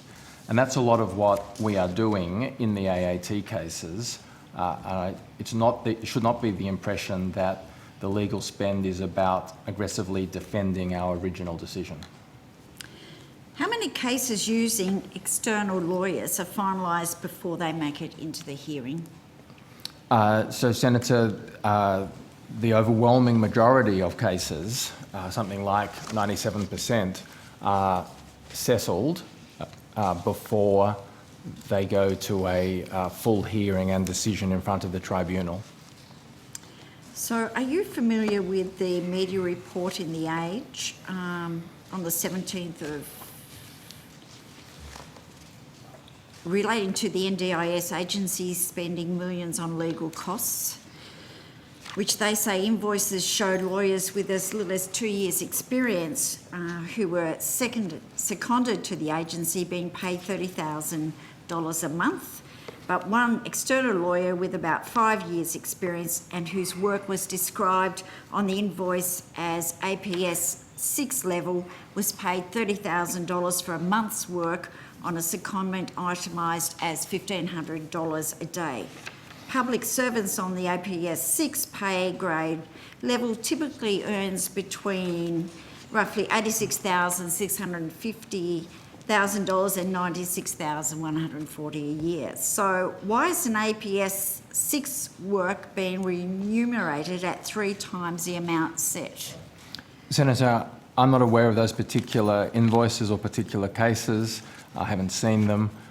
Where we have labour hire or contractor work, we are paying market rates for a competitive service. As I said, set by market rates, and I know my team aggressively seeks to get value there. When it comes to external legal firms, again, we're using whole of government panel rates approved through the Office of Legal Services Coordination and the whole of government legal panel. So, as I said, I'm not aware of those particular cases, but that's how we seek to assure value in the expenditure we make. So how many junior lawyers under 5 years of practice are currently assisting the NDIA on legal branch work and AAT matters? Senator, I don't know the answer to that. I'm not even sure I can take it on notice in terms of the large number of external lawyers and what their professional profile is. You're not aware of whether or not there's been complaints received about the handling of these matters by external lawyers? Complaints received by whom? Has the NDIA received any complaints about the handling of these matters by external lawyers? Well, Senator, when a matter is in the AAT, despite our best efforts to assist the tribunal to arrive at the correct or preferable decision, we are in disagreement. That is true, that is undeniable. We seek to get to agreement as quickly as possible, which is why such a large proportion are settled quickly. That is also one of the duties that we have under the model litigant obligations, not to prolong the case. But we are in disagreement, and there may well be complaints in that respect. But we do our best to live up. We do live up to those model litigant obligations to assist the tribunal and to settle the matters as quickly as possible and not prolong them. But you do understand that there is concern, and so, you know, $30,000 is a lot of money to pay out for a month's work. Senator, I'm not familiar with that particular case. Yes, there is concern about the volume of AAT cases. We're working very hard on that. The Secretary and I are meeting with the Secretary of Attorney General shortly. I'm personally seeing the President of the NDIS Division in Brisbane next week. We're certainly focused on this. We met with the President. But $30,000 is a lot of money each month. So you can't give us any indication about how many cases, what sort of work has been done by those lawyers? No, Senator, I didn't say that. I said that I'm not familiar with those particular examples or those particular invoices that the Age story is based on. I haven't cited them. Where we engage external lawyers, we do it on the whole of government panel rates, and where we have labour hire contractor lawyers, that's set at market rates, at competitive market rates. So who signs off on these work orders and invoices? And we can table this information. I've got that here.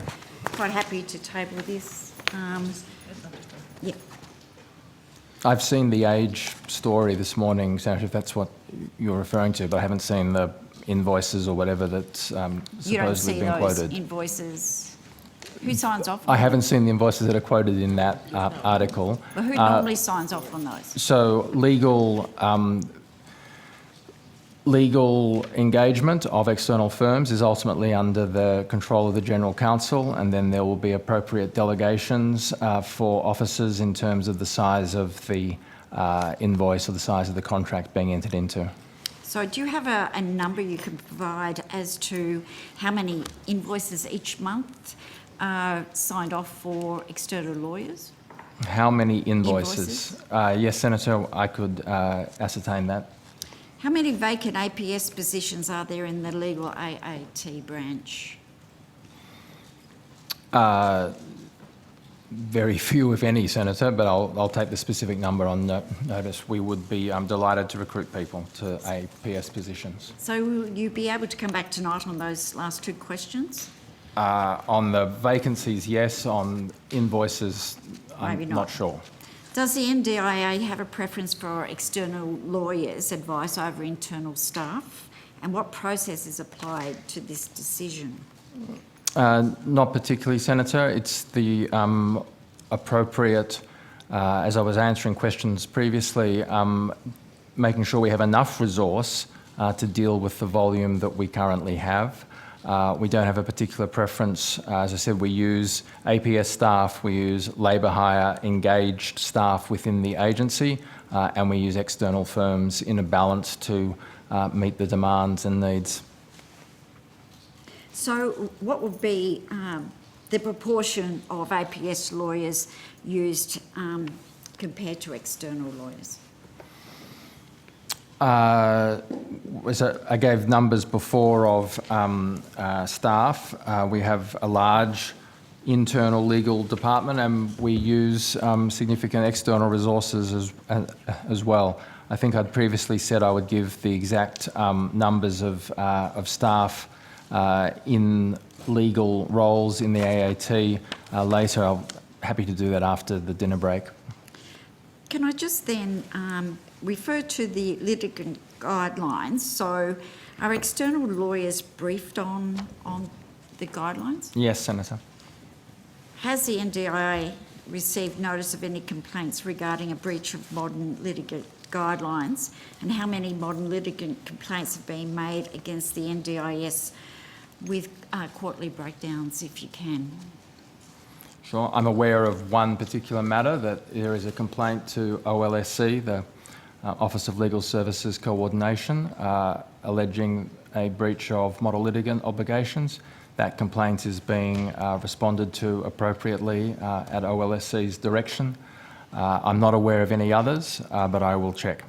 So what was the breach, the claim that's been made in relation to the breach? Well, Senator, was that a breach of the model litigant obligations in terms of the provision of information? But as I said, it is an allegation, it's a complaint, it's being properly investigated, and OLSC has not come to any finding or conclusion at this stage. So has the Attorney General's Department raised any concerns?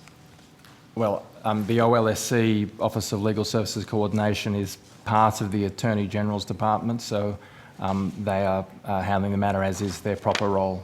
So this is still under investigation? Yes. Yes, Senator. Thank you. Anything further? We're just about to approach our dinner break, but just Senator Steele-John's just advised that he won't be coming back. So I just wanted to know if Ms Mackie or Ms Taylor had an update on his questions, because he's asked for it to be read into Hansard if you've got them. Otherwise, we'll do it after the break. So And I just wanted to clarify with the committee, do we need, the NDIS will be continuing with after the dinner break, so we'll now suspend and resume. Oh, sorry? Would it be possible to just, I've been requested following the line of questioning from Senator Watt, Minister Roberts has asked me if I will please advise the committee that he totally rejects the assertions made by Senator Watts, and he's asked me to state that they are baseless assertions. He also stresses that there is no link between the government and the services any participant chooses to engage as part of their supports under the NDIS. It is therefore simply not possible for a conflict of the nature alluded to by Senator Watt to arise. Minister Robert also wishes me to put on the record that he was and remains fully compliant with all requirements in accordance with both the ministerial standards and disclosure obligations to the Parliament. As he declared to the Parliament, Minister Roberts' Blind Trust was established in 2018, which was prior to the 2019 election, and therefore prior to his appointment as Minister for the NDIS. And Minister Roberts also believes that in light of the statements that he's made above, that there is no reason for any further information to be taken on notice. Okay. Thank you very much for that. So we'll now suspend and resume at 8 o'clock and 8 p.m, and we'll be continuing on with Outcome 3, Disability and Carers, the NDIS. Can I just get an idea from Senator Polly so we can make sure that we've got the right, what sort of timing you'd be thinking you might be bringing Services Australia on? How long after the break do you think you'd want them so we can make sure they're ready to come straight in? At the moment they're not scheduled till 9:30, but I'm sure we won't need a full hour and a quarter. I'd have them here a bit early. Sorry? I'd have them here a bit early. A bit earlier, but, you know. 8:30? Half an hour more? As long as you don't hold us to it. Oh, we'll. I'm going to hold you to it. 8:30 we'll aim for. I know you enjoy it.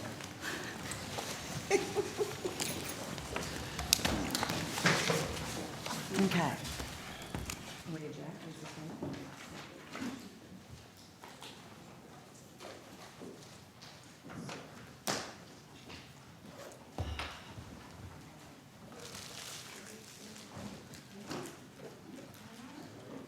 Estimates, and we're continuing on with Outcome 3 with the NDIA, but I understand that Ms Mackie would like to table a document. Just in reference to the information that Senator Steele-John was requesting, we'll table it. We'll also email it to the Secretariat around reportable incidents by state and territory, and also referrals to police for the last 6 months. Excellent. Thank you very much. And I just want to note that we've had issues about people's microphones. Can we make sure we speak closely to the microphone and make sure that we have them up as high as we can during the next couple of sessions? And I'm going to give the call now to Senator Watt. Thanks, Chair. Minister, I just want to follow up on the statement you provided from Minister Roberts just before the break. Yep. That statement was from the Minister himself? Yes. Okay. Also, when I was asking questions before, you said that you'd received a message, I think it was from the Minister or someone on his behalf? Yeah, it was a message that I received from one of my staff. Okay. And what I think you said was that Minister Roberts denied that he had any interests. Let me find it for you. Let me be correct on this, Senator. Oh, wrong. I've got so many goddamn platforms on which you get messages. Never quite sure.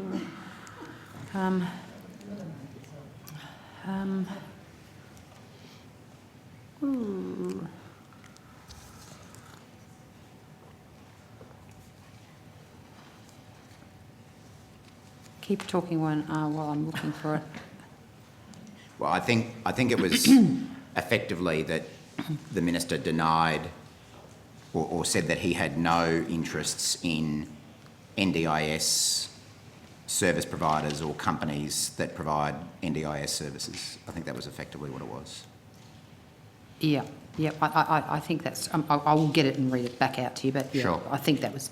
I suppose my question about that is that if Minister Roberts' investments are all in a blind trust and he says he doesn't know what investments are in his blind trust, then how does he know that he has no investments in NDIS companies?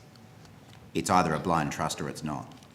Okay, well, I'm certainly happy to get clarification around the various statements. So could you, I think I asked this before, but if I didn't, could you please take on notice whether Minister Robert or his family or his trusts or any entity connected to him has financial, direct or beneficial interests in companies receiving NDIS funding. Okay, well, I will certainly attempt to get through as soon as possible. Yep. Just looking at the statement that Minister Robert asked you to read out before the break, I won't dispute, his denials. I expected that he would do that, but he did say at the end, Mr. Robert also believes that in light of the statements that he's made above, that there is no reason for any further information to be taken on notice. I think you would know, Minister, having been at Estimates a while as well, it's not really, the Minister can't just decide not to answer questions. No, look, not at all, but I mean, I provided you with the statement that I was asked to provide, which I provided to the committee. Sure. And if in investigation that there are unanswered questions as a result of the statement, then of course we will endeavour to answer them. Well, no, I would actually ask that you make sure that I do get an answer to each of the questions that were taken on notice. I will certainly make sure that I go back through that transcript, Senator. And obviously there were some questions that I put to the department and then NDIA as well, and I'd ask that they be answered. It's not for Minister Robert to decide that. Sure. Just a couple of questions that I didn't ask earlier about this. As I say, some of this relates to Minister Roberts' blind trust. I'd like to know who Minister Roberts' trustee is of his blind trust, because he hasn't disclosed that to Parliament in the way that most other MPs who have trusts do. So I assume you'll need to take that on notice. Of course. That's a yes? Oh, yes, sorry. Thank you. And specifically, I'd like to know whether Mr Margerrison, who we were talking about earlier, or any company owned by Mr Margerrison, or any accountant for Mr Margerrison, is the trustee of Mr Roberts' blind trust. If you could take that on notice, please. Of course. Thank you. Thank you. Senator Grogan. Can I take us to the NDIS Quality and Safeguards Commission? You certainly can.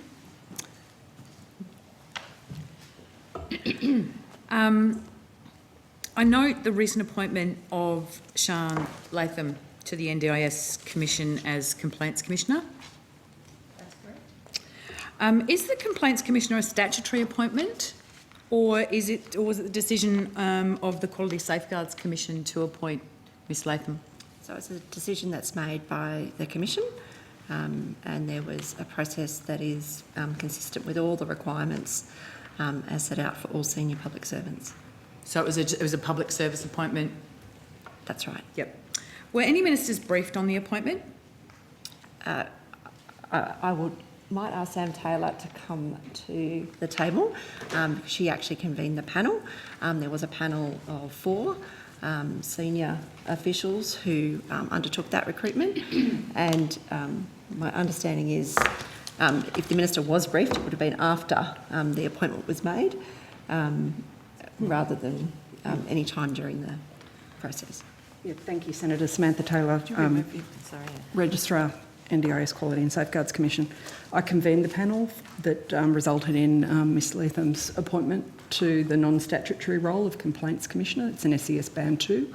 I did so as the acting Commissioner at the time, and as the Commissioner described, it involved a usual process in accordance with APS requirements, a panel of senior people to support that very important selection.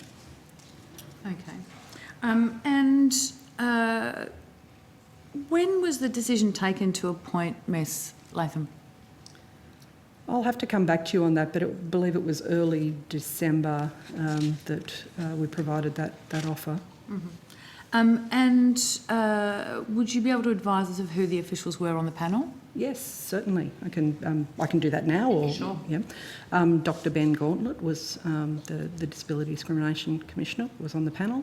Matt Flavel, who is the Deputy Secretary with the department, and Miss Dr. Studdert, who is a Deputy with the National Disability Insurance Agency, and myself, of course. Okay. How many other candidates were considered? We should say that there was assistance with that recruitment process from an outside search firm. So they provided our administrative and other systems and coordination around that recruitment as well. Okay. Which organisation was that? I'm happy, Senator, to provide you with the details of the organisation that we used to assist us with the executive search and the number of applications and applicants that were considered throughout the process at each of the stages. You would say there was a robust field? Oh, very much so, yes. Any sort of sense of how many? I can't recall, Senator, but as I say, I'm happy to take that on notice. And how many people did you interview? I might have to take that on notice, but I do recall that there might have been 4 or 5. Okay. And can you confirm the remuneration for that position? I will take that on notice. And would you provide us with a copy of Ms Latham's curriculum vitae and any other materials that she used in the application for the shortlisting process? We might take advice on that and come back to you. And what was the process for finalising the successful candidate? I'm aware that the APS has fairly stringent rules. What was the process? Obviously, you held the interview, there was a shortlist process, you interviewed, and from that point on, what was the process that was followed? So it was a very standard, compliant APS process. So, as you say, we went through a search. We advertised the role concurrently with that search.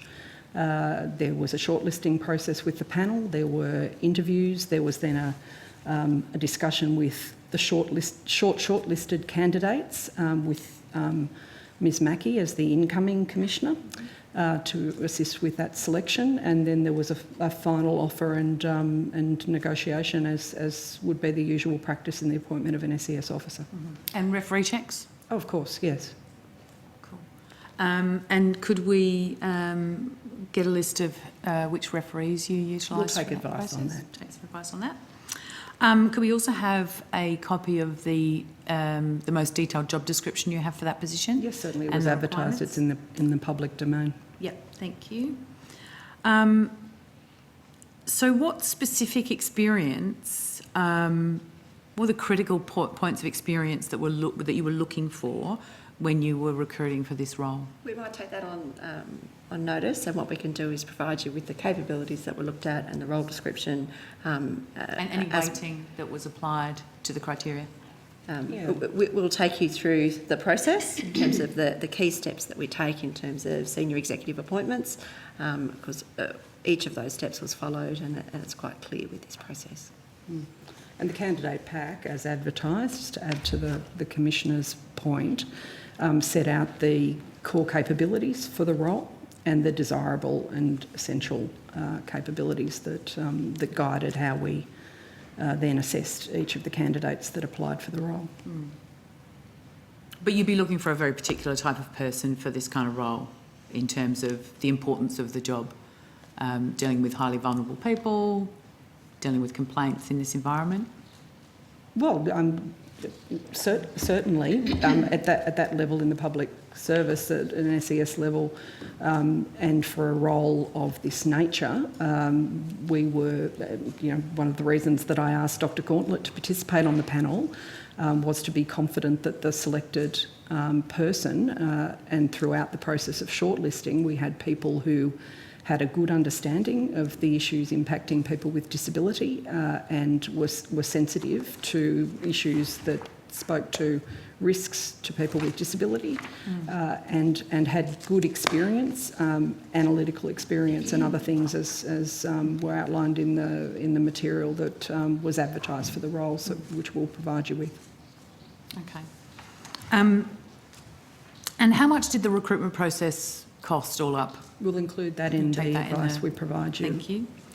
Were you aware, and did you consider it relevant, that as the registrar of the AAT, Ms Latham's performance had been criticised for seeking to keep details about tribunal members' productivity secret and sitting on an email from the tribunal member about providing more information for their work?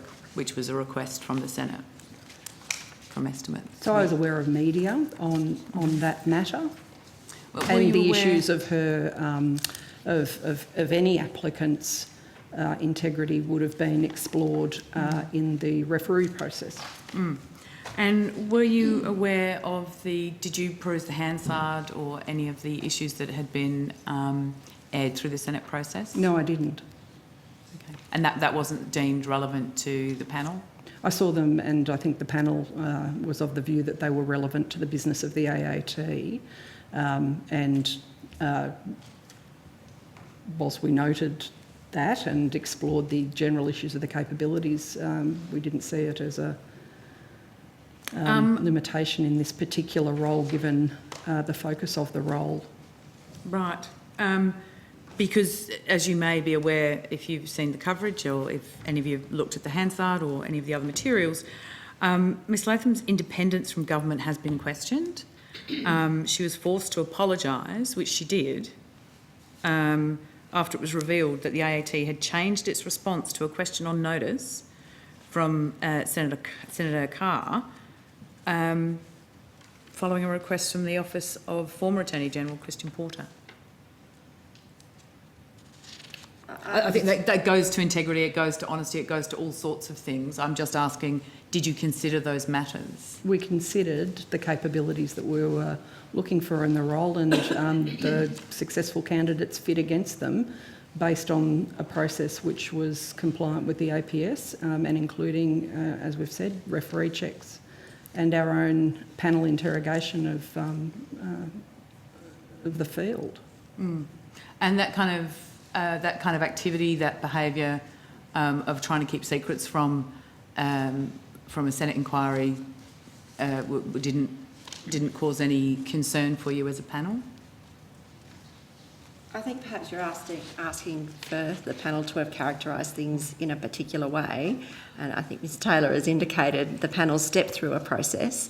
They've taken all of the necessary steps, including considering integrity, which is a core part of being a senior public servant, and that the panel determined that Ms Latham was suitable and in fact a preferred candidate for that role. So I'm not sure that we can offer any further insight in terms of the particular mindset or thinking of individual panel members. Well, I think it goes to the character of a senior an SES2 person within the public sector who's working within the Commission.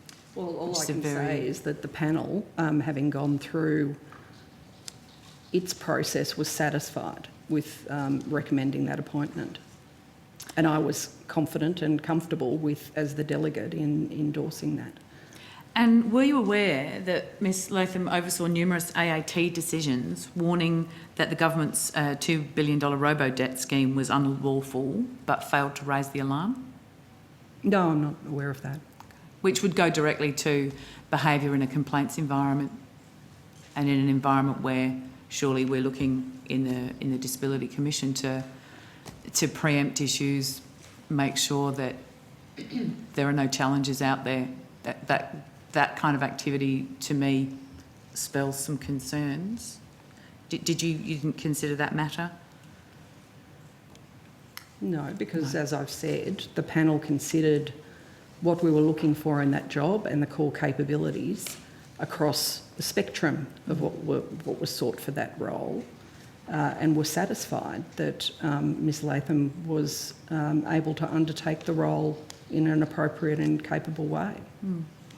And did you explore why Ms Latham had left her employment 3 months prior to the end of her contract?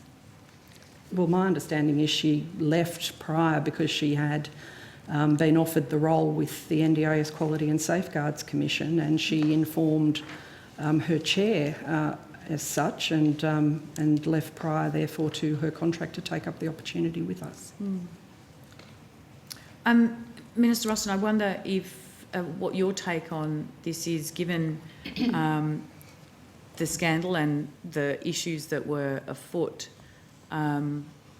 whether, as you know, the Minister for Families and Social Services, you feel this is an appropriate appointment? Well, Senator, I think what it does highlight is the fact that, you know, the independence of the process in terms of the selection of people to authorities such as the Quality and Safeguards Commission, and, you know, the fact that they are at arm's length to government, and obviously the appropriate processes have been outlined. I mean, I'm only aware of the concerns that you had listening to this exchange between you and the officers of the Commission. But I think it does highlight the fact that the arm's length nature of these appointments, and the fact that they go through very rigid processes with strict guidelines around how employment, or how people are employed, is really important. Okay, so relevant ministers, any ministers at all, were not advised until after the decision had been made and the appointment had been offered? No, I didn't engage with the Minister's office on this appointment at all. So I suppose again, I'll ask you, Minister, just to be fair. Do you think that it is appropriate that a person with this kind of scandal behind them in their most recent employment history, particularly, I guess, the not bringing to the light the robo-debt issue, which has been aired extensively over a period of time, knowing that there were people, vulnerable people, suffering, vulnerable people struggling with an unlawful scenario, and not bringing it to light, and then placing that person in a position where they're supposed to be protecting vulnerable people with a disability. Do you feel that that is appropriate? Well, I think I go to my previous answer, and that is that this appointment was made completely at arm's length of the government and the minister, not me, but the minister, and that an appropriate process was followed. I don't know whether you're suggesting that you want ministers to be intervening in public sector appointments. I certainly don't think you would be. And so, I think it just goes to the very nature of why it's so important that ministers and governments remain at arm's length to appointments of the nature that we're referring to, so that, you know, they can't be accused of interference. Indeed, but I will just express extreme concern, given what we do know and what has come out through the estimates process, about this candidate, and whether sufficient rigour was applied to this appointment, as I say, of someone who is being charged with looking out for highly vulnerable people. Well, I don't know all of the people that are on the panel, but, you know, I certainly know Dr. Gauntlet, who I hold in the highest of regard. You know, I've listened to what you've had to say. I'm not going to pass any judgment one way or the other, because obviously, you know, I am not across the fine detail that I would expect to be before I started delving into that. But I would reiterate the fact that, you know, there are processes put in place for the protection of the autonomy of organisations such as the Quality and Safeguards Commission, to make sure that they are able to undertake their role, which includes the employment of their staff in an appropriate manner at arm's length of the government. Well, if you could take those items on notice and provide that to us, that would be most useful. Thank you. Senator Polley? Yes, Senator Polley. Thank you very much. I'd like to move on to the NDIS Commission corporate plan. The plan in 2021 commits the Commission to dealing with 75% of the complaints within no more than 90 days. What's the current performance against that target, please? I can get that for you.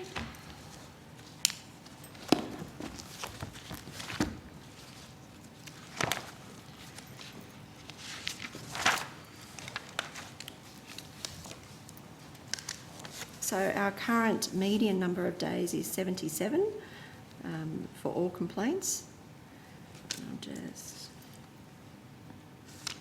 And I can take on notice what that performance means in terms of the last 6 months. We've just put out the activity report, so it will be in there. So by the end of this financial year, do you expect that that those targets will be met? So there's been significant changes put in place to improve the handling of complaints, to try and streamline and triage when they come in, to make sure that if there are particular characteristics that might particularly go to somebody being at risk, that is has immediate attention and is progressed very quickly. Others are triaged in terms of we get a percentage of complaints that are out of scope and need to be referred somewhere else, so they're triaged into that stream. So there's a range of steps that have been taken. There's also been changes to the systems that sit underneath complaints to try and assist the efficiency of being able to progress them. I'm not sure if Ms Taylor wants to add anything. She's been integral in some of those changes occurring. Can I ask then if you would be able to provide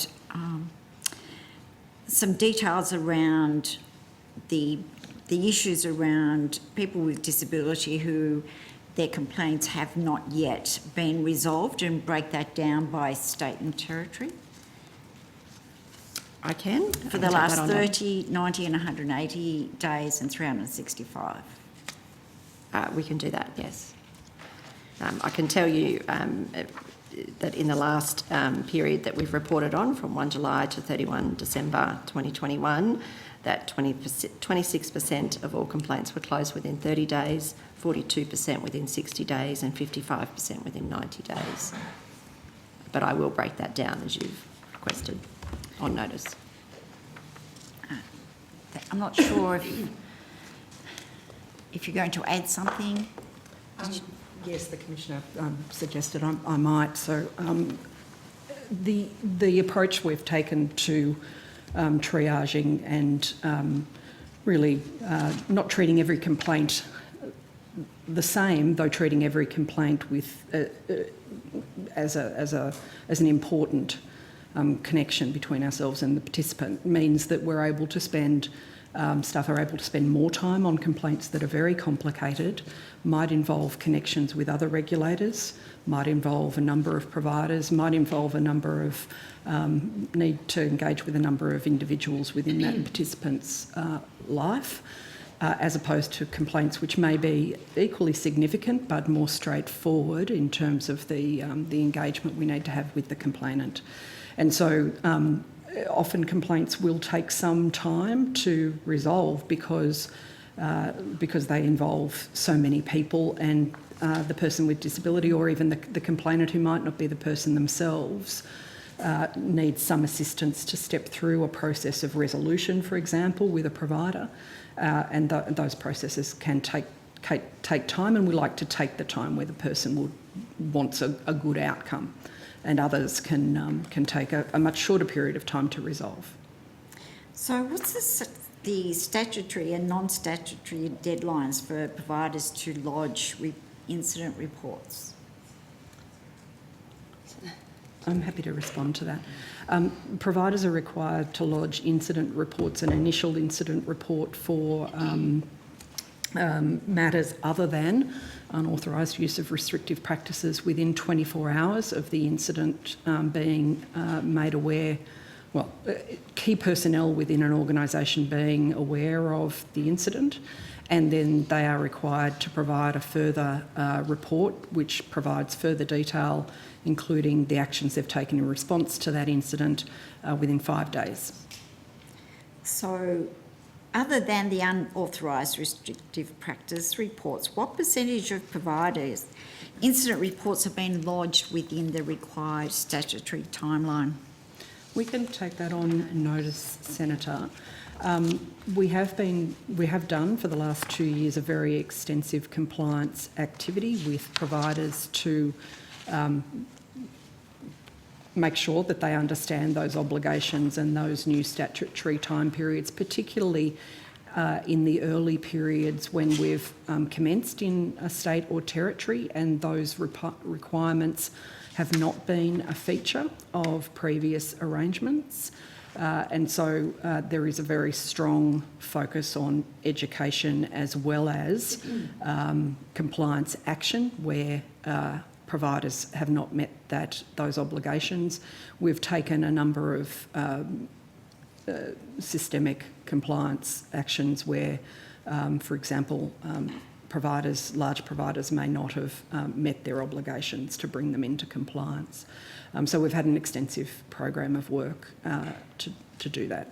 But we do take those statutory timeframes are an obligation, a well-defined obligation, and the mechanisms are in place for providers to comply with those through our systems easily. And we have taken compliance action against those that are not meeting those timeframes. I'm sorry, I didn't hear the first part. We have taken compliance action against those that are not meeting those timeframes. And what's that action entail? So, it depends on the nature of the non-compliance. If it's a provider who may have reported 26 hours after the incident becoming aware, then of course, we might reasonably say, remember your obligation, all through to compliance notices with large providers asking them to adjust their systems for the recording and management of incidents, training of staff to comply with incident reporting and importantly, management of incidents and engagement with people affected and their support networks more effectively. They're the kinds of activities that we've undertaken. Of course, we've also issued infringement notices on those matters too.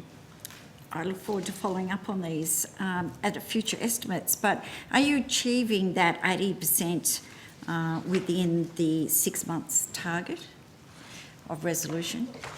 For complaints? We'll take that on notice. Okay. Of course, I'll leave it there, Chair, because I know you want me to. Thank you very much, Senator Polley. Does any other senators have any further questions for the National Disability Insurance Agency or the Quality and Safeguards Commission? Could I just tidy up one question or notice I asked there before, Minister, this is one for you, sorry. I think the question I asked, or one of the questions I just asked, was whether Mr Margerrison, his companies, any of his companies or his accountant is currently Mr Roberts' blind trustee. Could I ask whether any of those people or entities are now or ever have been Mr Roberts, the trustee of his blind trust? Yep, thanks. Thank you. So on that note then, we will now release the NDIA and NDIS Quality and Safeguard Commission witnesses, and we will transition now to Services Australia. So we'll just take a moment to allow officials to rearrange, and we might just take a very brief suspension while that happens. Okay, so now we will resume and continue on now with, and I welcome Ms Rebecca Skinner, Chief Executive Officer of Services Australia, and just wondering if you'd like to make an opening statement or we'll go straight to questions. Straight to questions, thanks, Senator. Okay, thank you very much, and I will give Senator Watt the call. Thanks, Chair. Minister and Mr Greggs, you heard my earlier questions about Minister Robert and the award of millions of dollars of funding for the NDIS to companies owned by his mate, business partner, donor. Set the record straight. There was not awarding of millions of dollars worth of contracts. It was that participants who were using the services of the company that you were referring to for their plans and had subsequently sought reimbursement from the NDIS for that expenditure that was the choice of the participants. So I think we just need to be careful how we couch. Okay, well, I'll put it a different way then. You heard earlier about companies owned by Minister Roberts' mate, business partner, donor, fundraising chair, John Margerrison, about companies owned by Mr Margerrison receiving millions of dollars in NDIS funding. I probably don't need to rehash the extent of their relationship, the fact that they own businesses together, etc., etc. Anyone who's interested can have a look at all of that earlier. Ms Skinner, I probably need to put these questions to you. Are you aware that in July 2020, when Minister Robert was the Minister for Government Services, Services Australia took out a lease on a property owned by a company called Australian Property Reserve Proprietary Limited to the value of $3.5 million. Senator, I personally am not aware of that particular contract. Services Australia has 700,000 square metres and hundreds of properties, so that may well be the case. I'd need to take that on notice for confirmation, Senator. Sure. And I'm happy to table the contract notice if that's of assistance. I'm assuming that there's probably no officials here who would have that level of knowledge? I wouldn't think down to that level for that particular contract tonight, Senator. Okay. As I say, I've got copies of the contract notice if that's helpful. So again, what it was, so Services Australia, 21st of July 2020, entered a lease of a property owned by Australian Property Reserve Proprietary Limited to the value of $3.5 million. And that was when Minister Robert was the Minister for Government Services. So he would have been the responsible minister at the time, I guess, Ms Skinner. He was the minister at the time. Senator, all of our property arrangements are done through, consistent with the Department of Finance guidelines and actually supported by a third party, JLL, that the government's sort of broker for property. So I'll just give you that context in the sense that we deal through, consistent with the guidelines, through that property arrangement, and that's how they support all of our property dealings. Sure. Now, I've had a bit of a look at this company, Australian Property Reserve Proprietary Limited, and again, I'm happy to table copies of the company search on them if that's useful. Their registered office is at an accounting firm on the Gold Coast under the name of Mr Sean Beasley, who's a name we heard earlier in the evidence about the NDIA. And you'll be surprised to hear, Minister, that the director of this company is one John Paul Margerrison. He's also the secretary of the company. Any concerns yet, Minister? Well, Senator, I mean, it would be, I think, useful for Ms Skinner to go through the transparency of the process that is undertaken in relation to, any contracts that are undertaken by the department, because, once again, we are making inferences that I don't believe the information that you've provided to me warrant you making. But, I mean, Ms Skinner may have something to add in relation to the probity rules that are around the awarding of contracts in Services Australia. Might assist you in having some confidence in the process. I can certainly confirm, Senator, all of the property arrangements are undertaken through a rather large property division and branch in the organisation. We do go to market. We work, as I said, with the through the government Department of Finance arrangements for property. In fact, we often need delegations from the Department of Finance or agreements with them on leases that we take out. I do have a witness downstairs who can go probably into more detail with the process, but I can assure you that any of those contracts that we would have taken out in the property space have been done consistent with the guidelines that are there, and they don't involve any arrangements with ministers. We would simply advise from time to time, depending on the type of lease we're taking out, we may well advise ministers of what we are doing, because that's interesting. It's part of the advice process that would be appropriate, because often property leases are of interest to other parties, so we often provide advice about property, but there's no role for ministers in terms of making any decisions. Okay, thanks, Ms Skinner. So, as I say, this lease, $3.5 million, went to a company called Australian Property Reserve Proprietary Limited, registered office, the same accounting firm as was the registered office for Mr Margerrison's disability services companies, the same accounting firm that was the registered office of the companies that Mr Robert and Mr Margerrison owned prior to establishing the so-called Blind Trust. And Mr Margerrison is the director and secretary of this company. The shareholder of, the owner of this Australian Property Reserve Proprietary Limited is another company called United Marketing Proprietary Limited. Again, registered office, Sean Beasley. Director, John Margerison. Secretary, John Margerison. Shareholder, John Margerison. So Mr Margerison is the owner, director and secretary of the company sitting behind the company that received this $3.5 million contract from Services Australia while his mate, Minister Stuart Robert, was the minister. Any concerns yet, Minister? Well, Senator, I think you're making a giant leap from We're talking about Stuart Robert here. Senator, you may think it's funny and others at the table might think it's funny. Well, actually, I think it's really serious. No, and I think I do Stuart Robert too. is someone who deserves to have questions asked about him. And I also think it is very it's very serious to come into a fora such as this and skirt around the edge of making some really very serious allegations about somebody. I know you have been very careful not to make any direct allegations. However, the inference in what you're saying is extremely serious.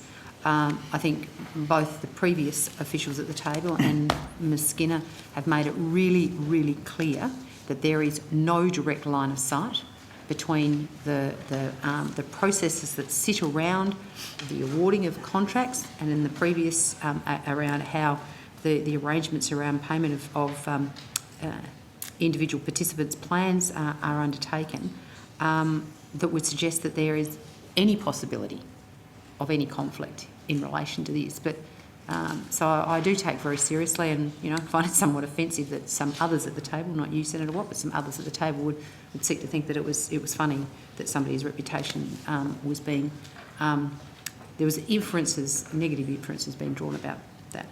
Okay, well, there's more. So 29th of July 2019, Services Australia entered into a contract for management advisory services with a company called Milo Consulting Proprietary Limited. This one was valued at nearly $30,000. And again, on the 22nd of October 2019, another contract between Services... Sorry, I might just hang on to that one if that's okay. You can feel free to take the others. 22nd of October 2019, another contract, Services Australia for management advisory services to Milo Consulting for nearly $80,000. Again, Ms Skinner, I'm assuming you probably don't know much about the detail of those. Senator, no. I mean, the department's budget is close to $5.5 billion. Around that over those years, we'll take those on notice. But I would again say that the procurement practices in the agency are consistent with the procurement rules, and ministers do not have a role in making a procurement. Okay, and again, the point about those contracts is that they went to that company during the time Minister Roberts was the Minister for Government Services. And again, I'm sure it won't surprise you to know that when you have a look at Milo Consulting, the registered office, Sean Beasley, accounting at Gold Coast, owner of the company, United Marketing Proprietary Limited, which, as we know, goes back to Mr Margerison. So, Minister, over the course of the evening, there's several contracts that we've been able to uncover, and there may well be more, this is just what we've been able to find, that have the close friend, former business partner, donor, fundraising chair, possibly trustee, for all we know, of his blind trust, of Minister Robert, doing very nicely out of the departments that Minister Robert is the Minister for. Are you assuring us that this is all above board? Well, Senator, I think the evidence that we've seen given by the officials tonight have clearly indicated there would be no reason whatsoever that the Minister, whoever the Minister might be, would have any idea about the allocation of these types of contracts. The inference that you've jumped to this conclusion, I think is a really damaging thing to be inferring on the record. Well, I was asking you to assure us that it's all above board. And remember, it's Stuart Robert we're talking about. I would be very confident that Minister Robert it would have adhered to every single requirement as being a minister in terms of, declaring his conflict of interests, making sure that, he declared according to the code of conduct that's in place for ministers as well as for members and senators. He hasn't done that before, though, has he? He had to resign once before because he didn't do that. Well, Senator, I'm not aware of the specific details of something that happened before my time, but what I would put on place here is the fact that that the officials have given evidence to suggest that there would be no reason why the minister would have necessarily had any knowledge at all of the awarding of these contracts. Well, I know you... Okay, well, can I please get you to take on notice and check so that we get accurate answers whether Minister Robert or his office had any discussions with Services Australia or the department about the awarding of these contracts that I've referred to, or leasing of property in general by Services Australia. That's probably a question that needs to go to both, or to all of Services Australia, the Minister and the department, because I think I've covered all three of you there. Could I also ask whether, just as I did with the NDIA, does or has Minister Robert, his family or his trusts have any financial interests in these companies, whether direct or beneficial, given that he has trusts as well? I assume you've got to take that on notice? Yes. Yep. Did Minister Roberts declare any conflicts regarding the awarding of these contracts, either to the department, Prime Minister, Cabinet, anyone at all?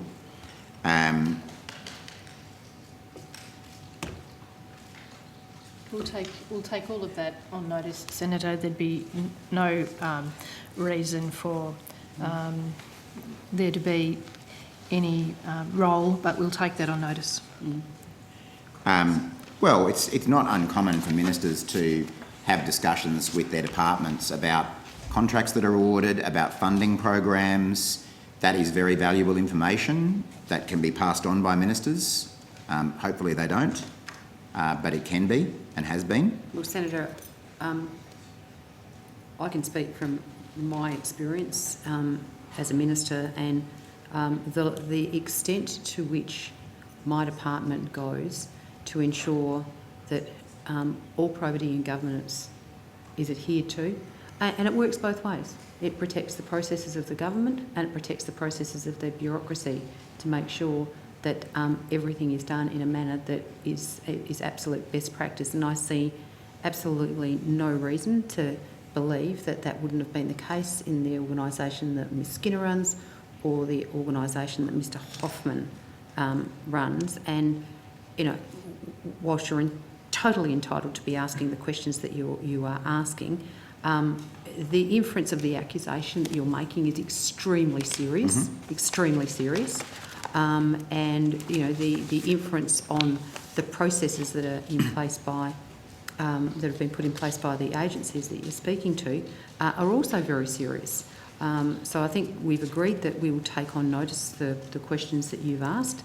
But I just would like to put on the record how tremendously serious the accusations that are being inferred in this place are, and I wonder whether you'd be prepared to make them outside of this place.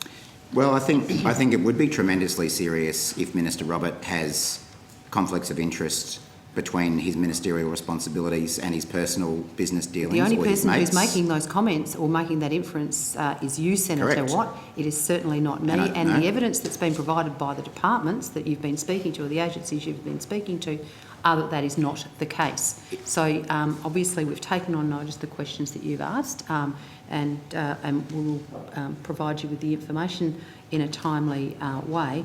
And I hope that, if everything is proved to be absolutely appropriately handled, that you will come in here and reflect that fact to the agencies who You were also inferring perhaps... I'm not, having- I'm not, you are making... well, I haven't made an accusation about anyone, full stop.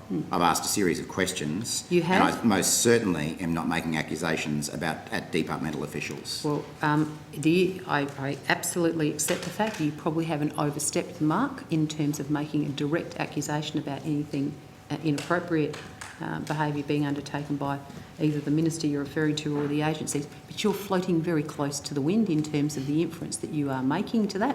And so I think, we've agreed to take your questions on notice. We will do that. And I think that we've probably, I'm not sure that there's much more we can say apart from the processes have been followed. And Senator, Sure. what we do need to move on. Yeah, can I just wrap up then? The Minister, you talked about your experience and that nothing like this has happened in terms of the departments and you. I have no reason to believe... Senator, just take a step back. I want to be very clear about the wording here.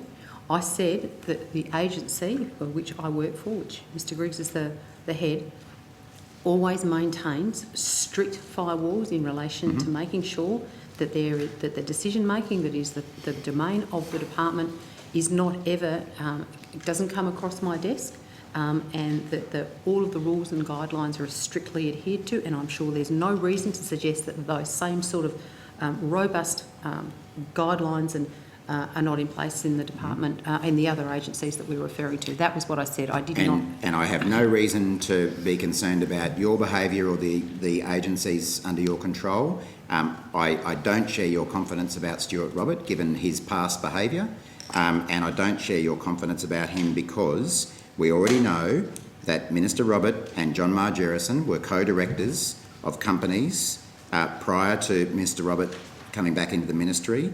We know that their company was registered at the same address as all of Mr Margerrison's companies are. There's some pretty close links there. So that's why I haven't come in here willy-nilly without any basis.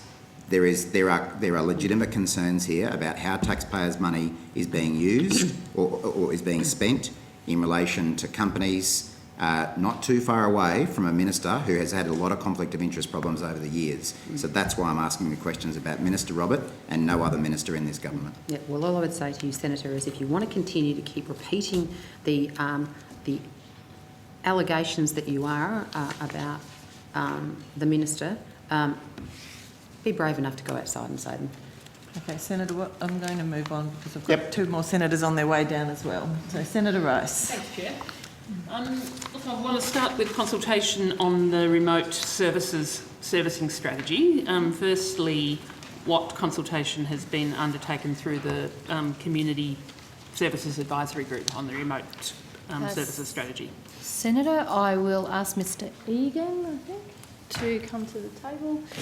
The remote servicing strategy is a very important part of the work that we do in all different parts of Australia, and the Civil Service Advisory Group is a tremendous group that also assist to have good, rich conversations about ways in which we can improve and support service delivery across a number of fronts. So I'll ask Mr Egan to talk in detail. Thank you. Okay, thank you. Russell Egan, Deputy Chief Executive Officer, Customer Service Design. We began consultations regarding a new remote servicing model approximately 12 months ago. We've been consulting widely.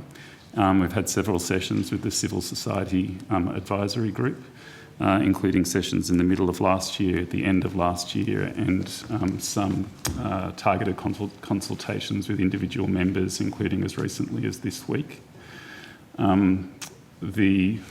That's one part of consultation around the remote servicing strategy. We also do direct engagement with customers and with staff that are currently involved in the delivery of the remote servicing approach that we have today. Okay, and and so then moving on beyond the Community Services Advisory Group, what consultation has been undertaken in remote communities so far? We have had consultations, essentially have taken part in two phases so far. The first stage was in the first part of last year, and it was essentially a consultation with staff. Some of those staff do deliver services in those remote communities. And we've also conducted consultations with other agencies that deliver services into those remote communities. That was where we started, and it helped us with a bit of a discovery exercise to make sure that we understood the current landscape of what's being delivered. In the second half of last year, we extended that consultation, including talking to individuals. We've spoken to a limited number of customers in New South Wales, Queensland, South Australia, Northern Australia and Western Australia. And we've conducted consultations with other community service providers delivering services into those regions.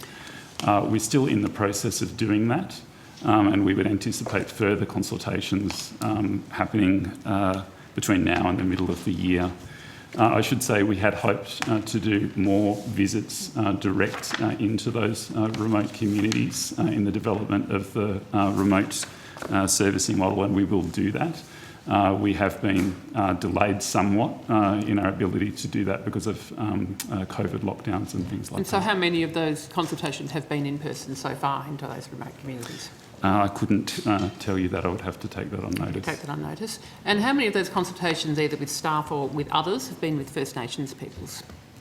There have been consultations with the First Nations peoples and other groups representing First Nations groups, including through the Civil Society Advisory Group. We've consulted with the National Aboriginal Community Controlled Health Organisation. We've consulted with the Northern Territory Government. We've consulted with the Aboriginal and Torres Strait Islander National Network of Financial Counsellors and other organisations. But as I said, we're still in the process of going through those consultations. Yes, but and Senator, could I just add, actually, we're very fortunate. Services Australia has nearly 6% of its workforce is First Nations, and we're also very privileged to have a number of senior executive service officers who are First Nations, and they assist us in this work as well. Yes, which is why I wanted to know what First Nations staff members have you consulted with and other First Nations peoples, and you haven't yet answered my question. We will have to take the specifics of that on notice, but they are part of our processes that we're going through. The general approach that we're trying to adopt through this consultation process is one of a human-centred design approach. Where we not only consult at the end of the process, but we also consult during the design stages. We've done a lot of our consultation to date has been about helping us to define the problems that we have in some of those remote communities and the opportunities that might exist to do better. And so are you then committed in the next lot of consultation to undertake consultation with community-based First Nations peoples? Absolutely.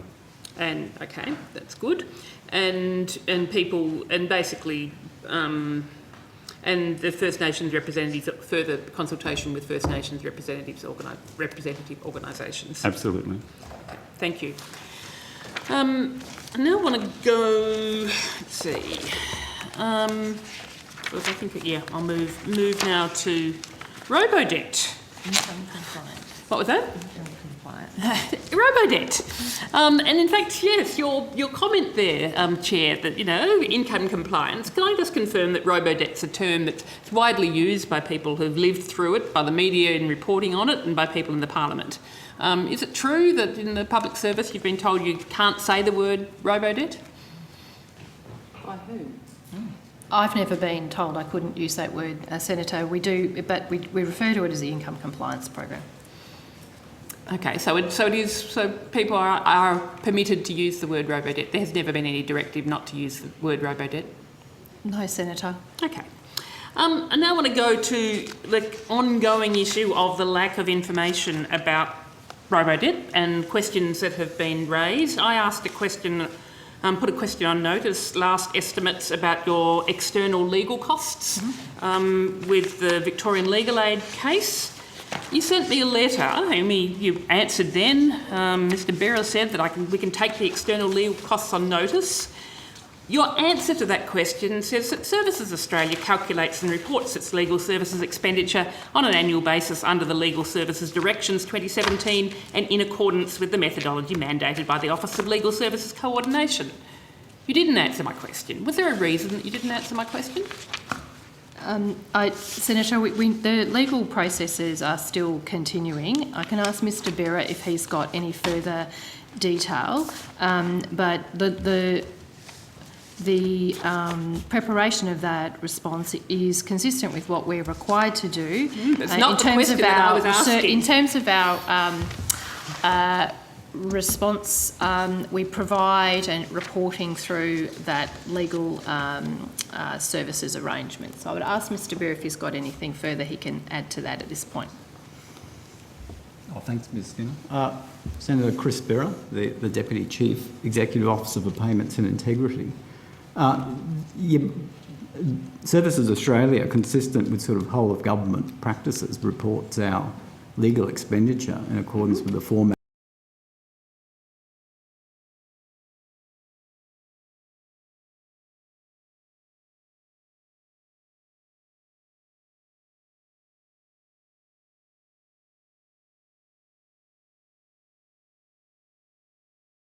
No, you are required to either provide the answer to us or to say that there's a public interest immunity claim as to why you can't provide the answer to us.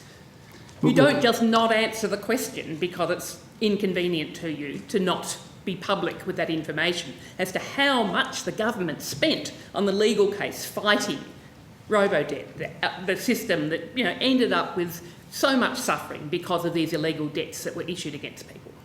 Well, Senator, we report our legal costs consistent with other agencies across the Commonwealth, and that is in accordance with those agreed I understand that's formats. what you do, Mr. Berra, but if you are asked a question by the Senate in Senate estimates, it is your responsibility to answer that question if you have that information available to you, unless you are making a public interest immunity claim not to.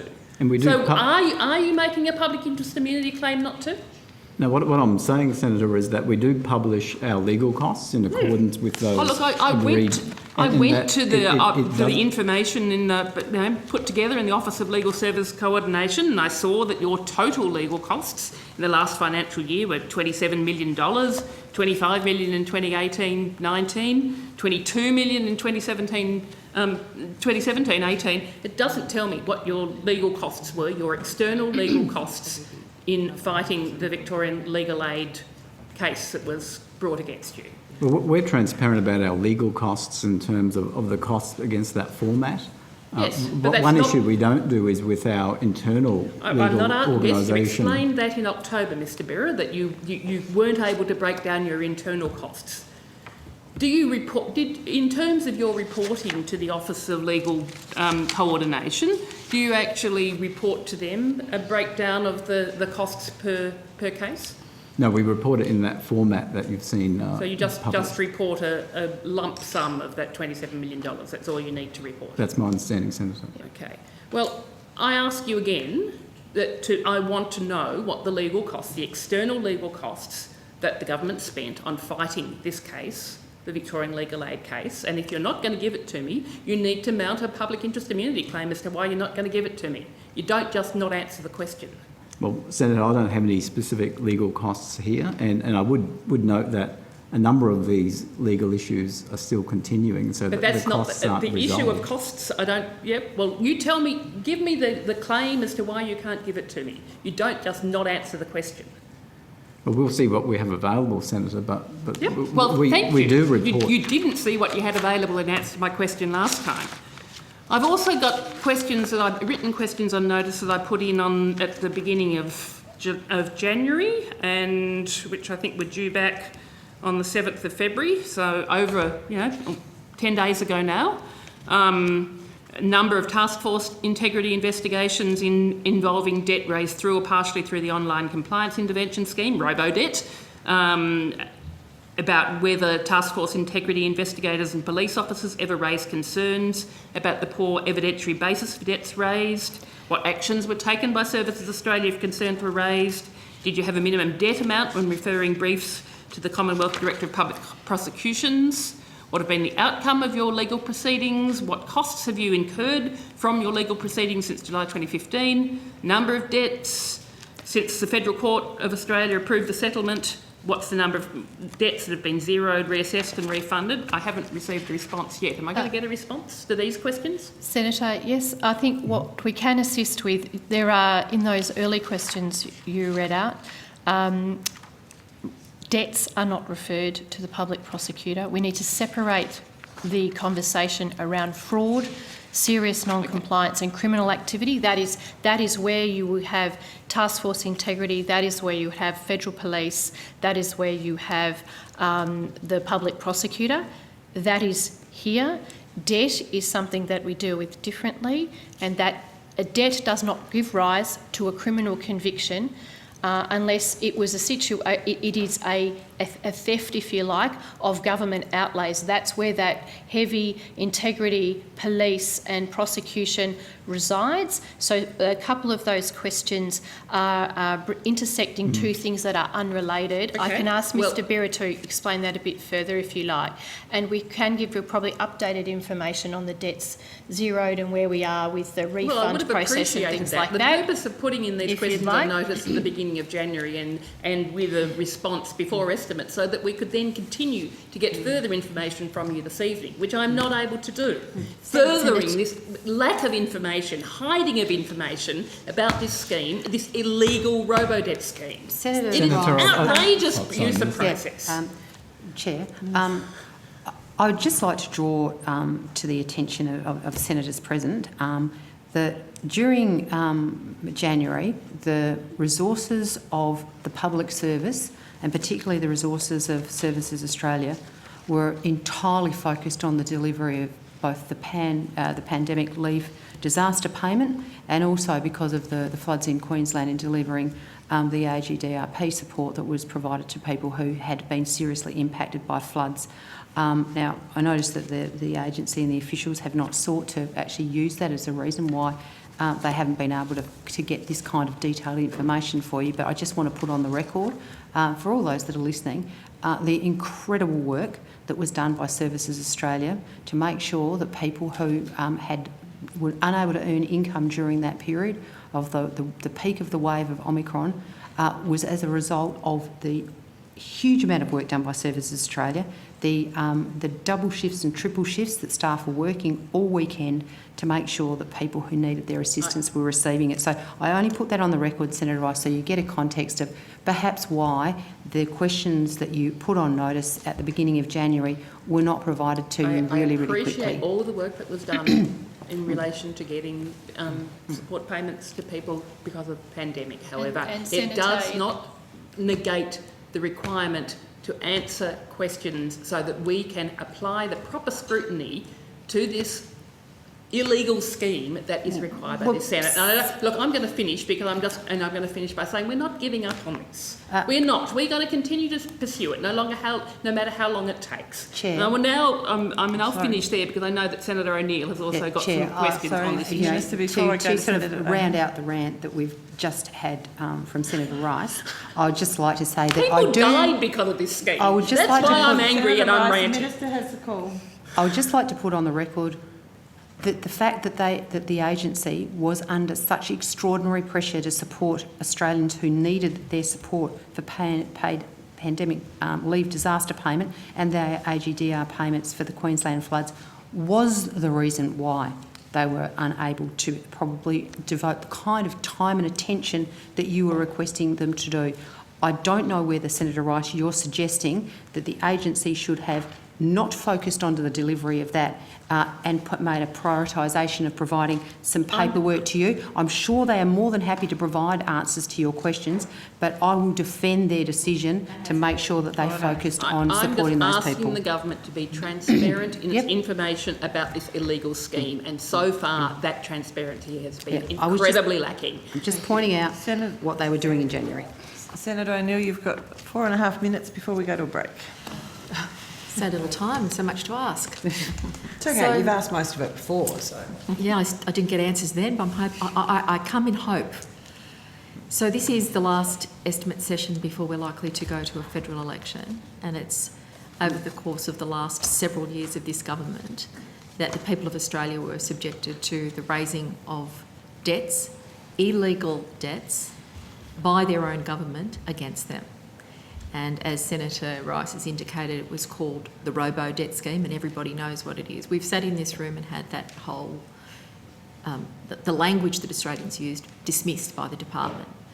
But Senator Ruston, you know, in a call on the government to finally be honest with the Australian people, I ask, are you willing to revoke the claims for public interest immunity that have been made by your government and provide for proper scrutiny on the public record documentation about the construction of robo-debt, about the management of robo-debt, about reports and executive minutes that were involved the Ombudsman?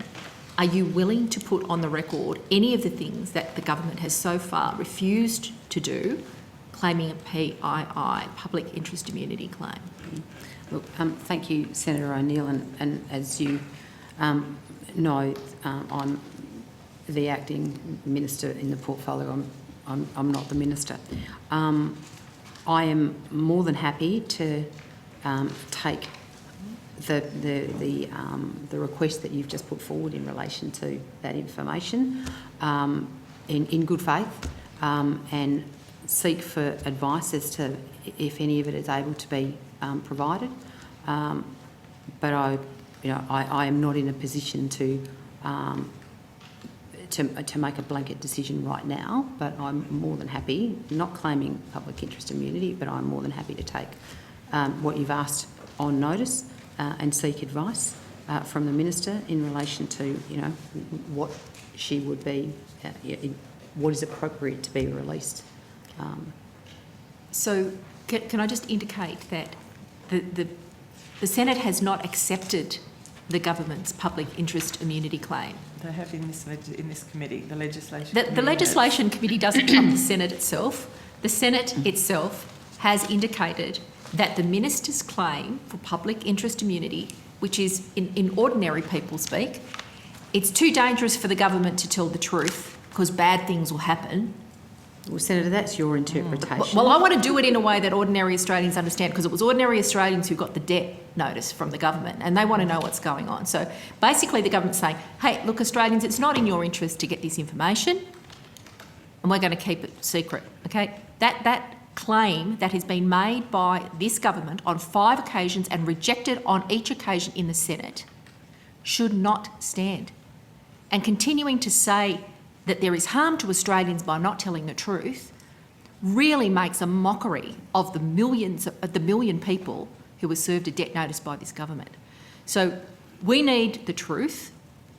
I promised mothers who rang me to talk about the loss of their sons because they were hounded literally to their deaths by people chasing a debt that they didn't even owe, right? That is the reality of what's happened on this government's watch. And in this committee and in other committees, we have endeavoured to try and get the truth about what happened, because this should never happen again. Despite all of the suffering, it must never happen again. So for good governance, we should be able to find out what happened. Now, Senator Rice has made a number of assertions about the quality of the response that we receive. Mr Birra, I note that we receive a budget and the budget comes in a particular form, but we interrogate that budget to get more information. You know, the amount that you spent on legal services is a number. It's our job to interrogate that number. We need to know how much was spent on the government's defence of robo-debt. We have a right to know that. And as Senator Rice has said, if you're going to make a public interest immunity claim and say that it is not in the interests of Australians to know that number, you must make that claim and you must prove that there's harm. Right? So this blanket PII claim has got to stop. It's just a cover-up and it's a sign of corruption from my point of view.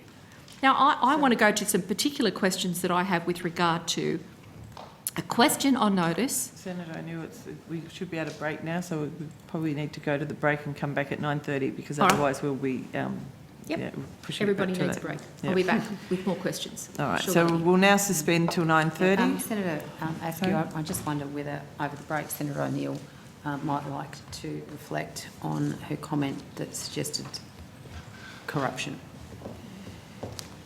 Thank you. Thank you. We'll suspend till 9:30.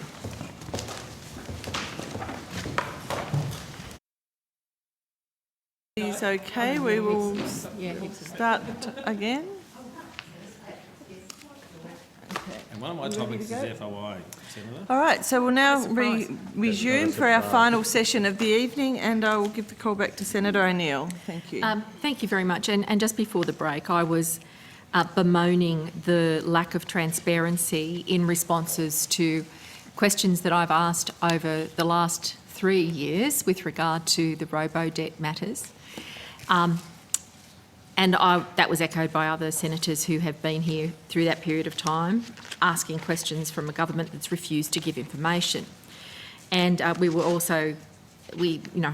some observations about the public interest immunity claims made by this government that have not been made out and have been rejected by the Senate. Now, into that context, my question goes to a question on notice, which is IQ 21 000093. And I do have a copy, if necessary, for distribution.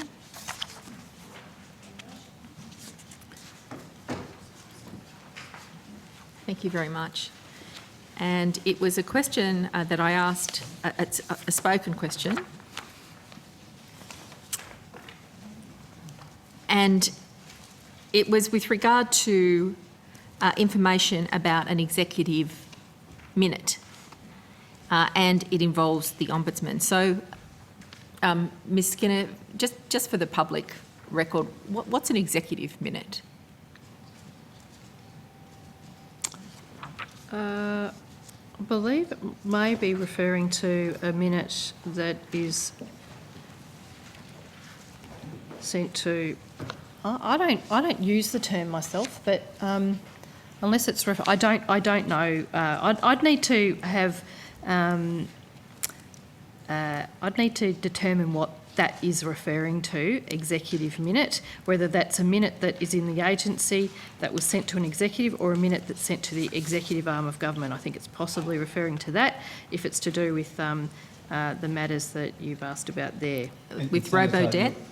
Yeah. Senator, you'll recall that at the compliance inquiry hearing that we held, we discussed the minute in the context of how the agency worked with the Ombudsman's office to assist them to undertake their review. Yes. And as part of that, sort of a large number of documents were sort of used as part of the Ombudsman's independent investigation. And I think the minute you're referring to was one of the documents that arose as a result of or through the Ombudsman's office's own motion review. Yes, that is correct. So this information was related to the robo-debt, and my questions to you were asking you for documentation, particularly with regard to the executive minute, but other robo-debt matters. And it was a question that was taken on notice because you were unable to provide the answer at the time. And the response that I got back left me completely gobsmacked in terms of, that dismissal of the accountability for the department to provide information to the Senate. So the answer says a large amount of material was provided to the Ombudsman during the own motion investigation. It would be an unreasonable diversion of resources for Services Australia to prepare a list detailing individual documents provided to the Ombudsman and by whom. How much material is there that it would amount to an unreasonable diversion of resources? Well, Senator, as we discussed during the compliance inquiry hearing some months ago, there was a number of discussions with the Ombudsman's office at that point in time. A number of us, myself included, were not staff of the agency at that point in time, and so I nor other colleagues who were around and who attended that hearing had any first-hand knowledge of this. In terms of our transparency, but there are documents Senator, that are we've given. been very transparent to the committee and to this committee and to the references committee in terms of attending hearings of the committee. We've answered hundreds of questions on notice, both in this committee and in the references committee. We've had our Mr. staff Birra, it is true that I attend. can see you. You are here. That is apparent to me. But the problem I have is the answers to the questions that I've asked are not forthcoming. And when I take you at your word that you will provide an answer on notice, I get this sort of nonsense back that says it's too hard for us to answer your question, it's a diversion of resources. How much material does it need to be before you say it's an unreasonable diversion of resources? Any time at all? Like, how do you allocate reasonable, unreasonable? On what basis do you make that decision about, well, we will or we won't respond to a question from the Senate? Well, it's not whether we will or we won't. We respond to all questions, Senator. Well, I don't call that a response, Mr. Birra. Well, where the response is sort of a technical or factual matter of a number that our systems are able to provide, we provide that, and there's many instances of that amongst the questions on notice. And that we've responded executive to. minute was very important to this committee. We sought to have that provided to us by you. We didn't pursue a claim against the Ombudsman to give it to us because we didn't want to disrupt the capacity of the Ombudsman to do their job and get resources or be provided with documents because they're so critical to scrutiny. But we know the executive minute, it exists. You've just indicated in your evidence again this evening that you were unable to answer the question because you weren't there. The executive minute was a very important reference document. I'm seeking the tabling of the executive minute. Will you do that, Mr. Birra? We can take that question on notice, Senator. Does this feel like we're going around in circles to you, Mr. Birra? Because it certainly feels like that to me. In that instance for a document, Senator, so let us take that on notice. This particular one asked for a list of all the documentation, and I think that probably would have been a very extensive piece of work, but I can also have another look at that. But if you're asking us for a document, we will take that on notice and we'll take that and consider what we can do with it. Bearing in mind that a future Labor government will be having a royal commission into robo-debt and misconduct and obstruction around it, could we be provided, even if on notice, a list of the materials that I alluded to and certainly a full copy of the executive minute? Senator, you've asked that question. We've taken that on notice. We've provided a response that full suite of information that was engaged with the Ombudsman appears to us to be a significant diversion of resources to do all that research, all that detailing, all that extraction from archives and things like that. I'm happy to have another look at that, and I'm happy to have and consider another look at the specific document, that executive minute that you're asking for. Just a couple more questions if I can share.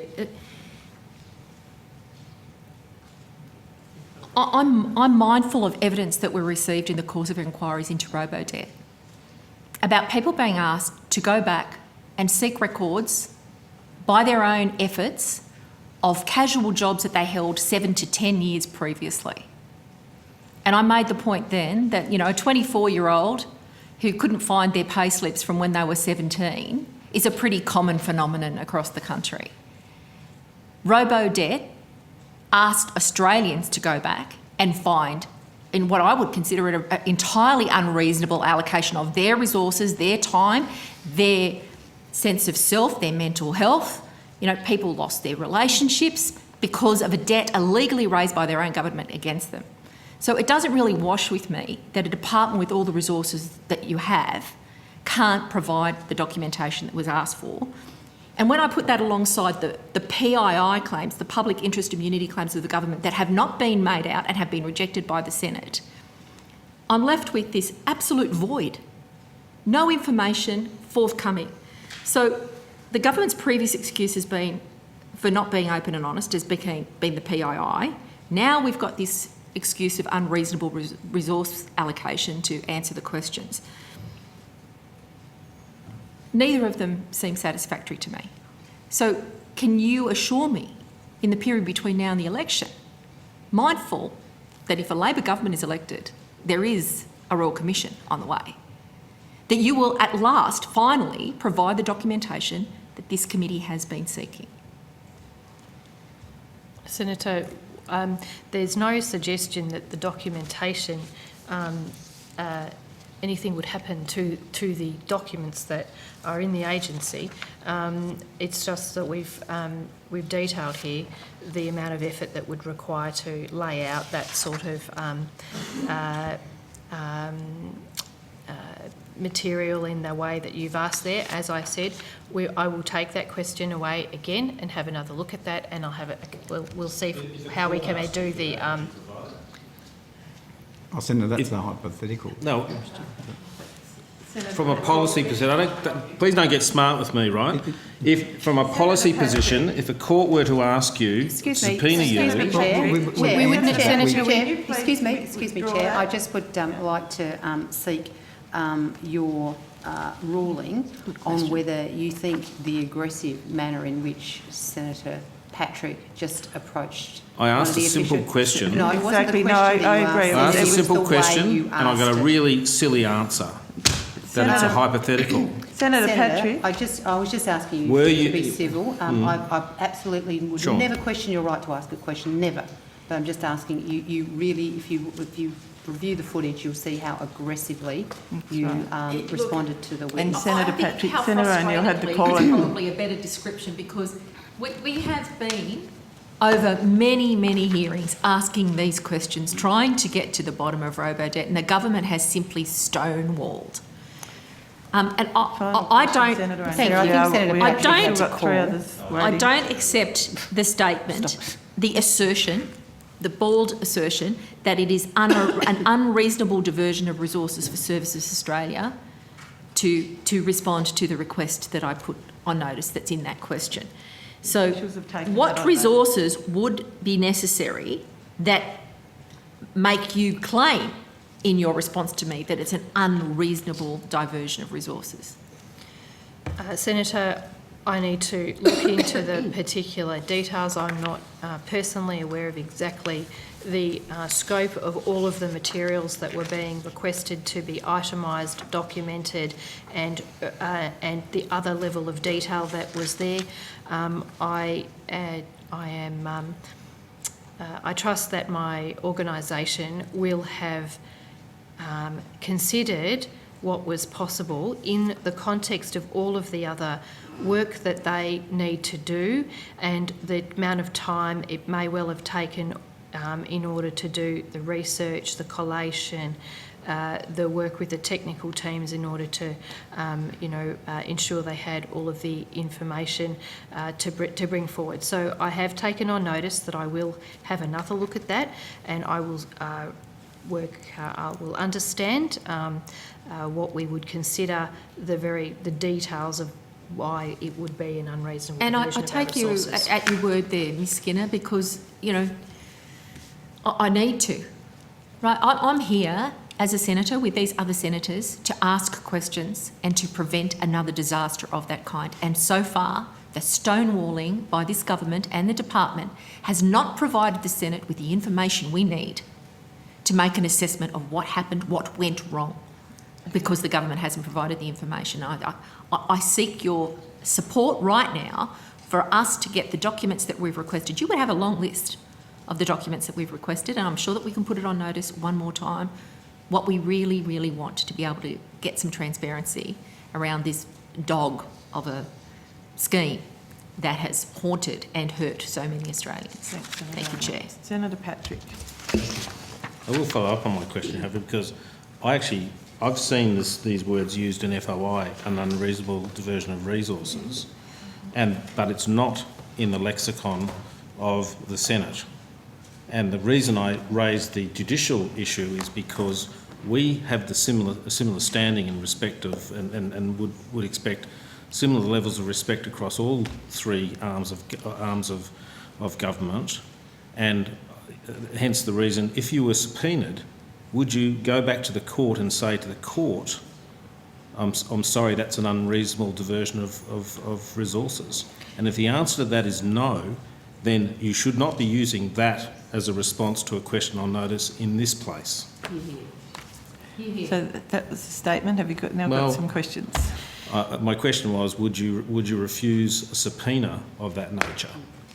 Well, Senator, I think, even though you saw that Mr Birrell was being flippant, I think, answering a question, you really has to turn on the facts of the situation before you, and I'm not being flippant when I'm saying it's a hypothetical that you're asking. I think any decision or any response in a legal context would revolve around the specific circumstances of it. Can I just say to you that if you were to try and refuse a subpoena, a single judge can put someone in jail. It doesn't require a vote of the Senate. Well, Senator, and the normal reason to refuse a subpoena is one of it is documents legally privileged or indeed irrelevant to the proceedings. This would never be accepted by a court.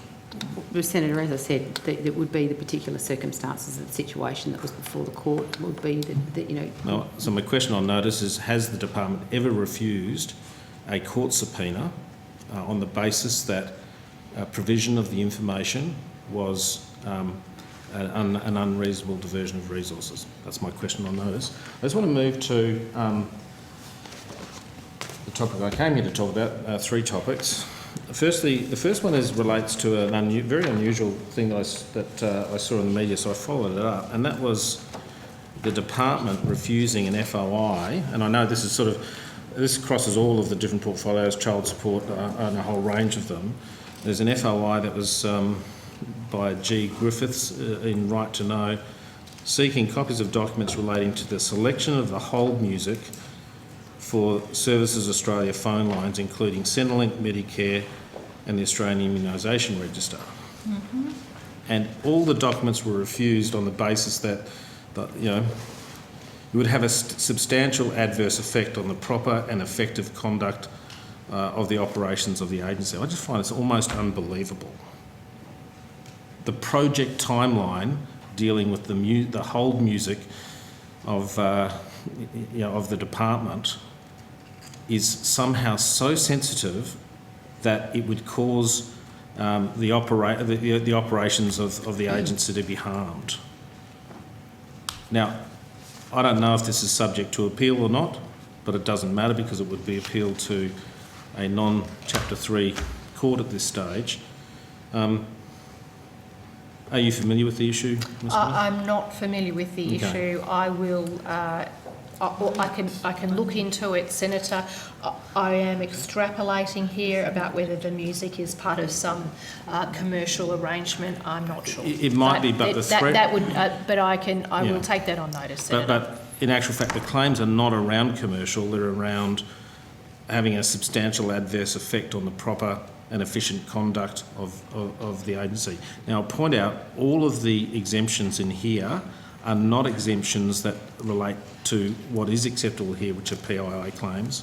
So I'm going to ask you on notice, because the appeal time may well be over for this. I'm going to ask you to provide the same information to this committee, noting that, and Minister, I hope I don't see a PII claim come back in relation to this, because the next option I'll take is I'll do the same FOI. The last time we've just got a question back on notice for the last FOI that I took all the way through and won, and it cost it cost one of the departments $125,000, and that would seem to be a ridiculous pathway to go down. So, Senator, I'll take that on notice. Thank you. I'll give you the reference number for the FOI so you know what it is. Lex 64959. 64959. Now, Minister, I just want to very quickly move to child support. You and I have had a long-running dialogue about the fact that there are payees of child support. We're allowed to do child support now, aren't we? Sorry? We're allowed to do child support now? No reason why not. I think it falls within Services Australia. Yeah, okay, so, and we probably don't need an official here. The Minister, I think, knows that I'd be interested in this. That payees of child support can effectively bypass increased payments by simply not lodging a tax return. On questions on notice, we found that there were 16,000 customers who hadn't lodged a tax return for more than 10 years. And I think we both agreed that puts the children in a position where they may well not be receiving the right amount of child support through the system. So, Minister, have we worked? Is there any remedy that's been worked in relation to this?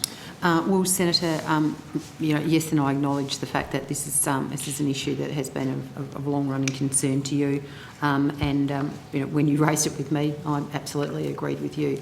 The responsibility of both parents is to support their children, and they have an obligation to do so under the orders that are put in place, whether it be through private collect or agency collect.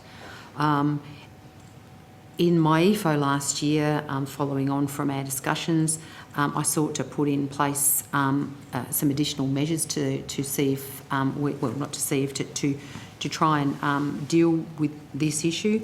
One of the measures that became apparent when I went to, or one of the issues that became apparent when I investigated what you were talking about was that we as a government actually didn't have the power to be able to pursue debts that were outstanding after the child turned 18. So often a parent, particularly when you're talking about the kind of length of time that people have not put their tax returns in, that they actually could hold out until the child turned 18, and then all of a sudden we were almost rendered powerless to be able to chase the debts. The changes that we announced in my EFO now enable us to be able to pursue those debts even after the child has turned 18. It's annoying that people will try and play this game, but at least it gives us the power to make sure that we can remedy it eventually. The other thing that we did was we strengthened the departure prohibition process. We didn't, and once again, looking into that particular issue, realised there were a significant number of people who were leaving the country with very significant debts owed to their other partner, and really had very little intention of coming back or ever intending to pay for them. So we now have much stronger powers within our agency to prevent people leaving Australia until they actually pay their debt. Interestingly, since July 2017, even with the less strong powers, we've actually managed to recover nearly $100 million of child support that was owing, child support debt. When people get to the border and realise they're not being out of the country, it's amazing how they get their credit card out and pay their debt. So we are hoping that those two measures just by themselves will enable us to collect nearly $165 million extra dollars. The other thing, obviously, that we want to do... Their responses to a debt that's been incurred. Yes, no, indeed. The tax one means it doesn't get to that stage. And also to make sure that the enforcement of and the follow-up through the tax office around people with outstanding tax returns. And we certainly can take a more active role in providing that advice to the ATO, where we believe that there are likely to be significant and ongoing debts. So whilst this is a particularly difficult area because it's not about a debt owed to or by the government. Mm-hmm. It's actually debts owed between two parents of children.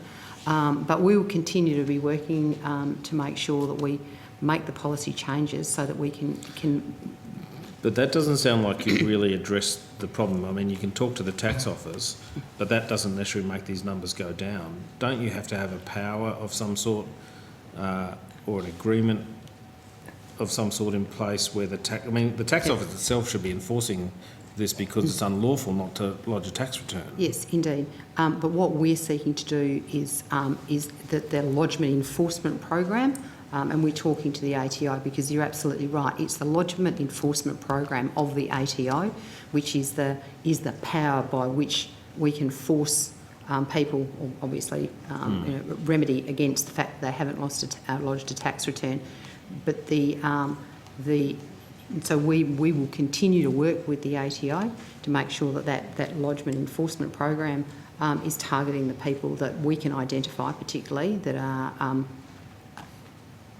obvious to us, are the ones that are likely to have debts. I mean, because there are many people who don't lodge tax returns that actually don't have a requirement to lodge a tax return. What we're talking about here, you and I have been talking about, are those people who actually actively aren't lodging their tax returns because they know that that will incur them a debt. But again, it doesn't sound like there's any, like the other two measures, they sound really good and have been enacted in law and or policy or policy where there's some real enforcement.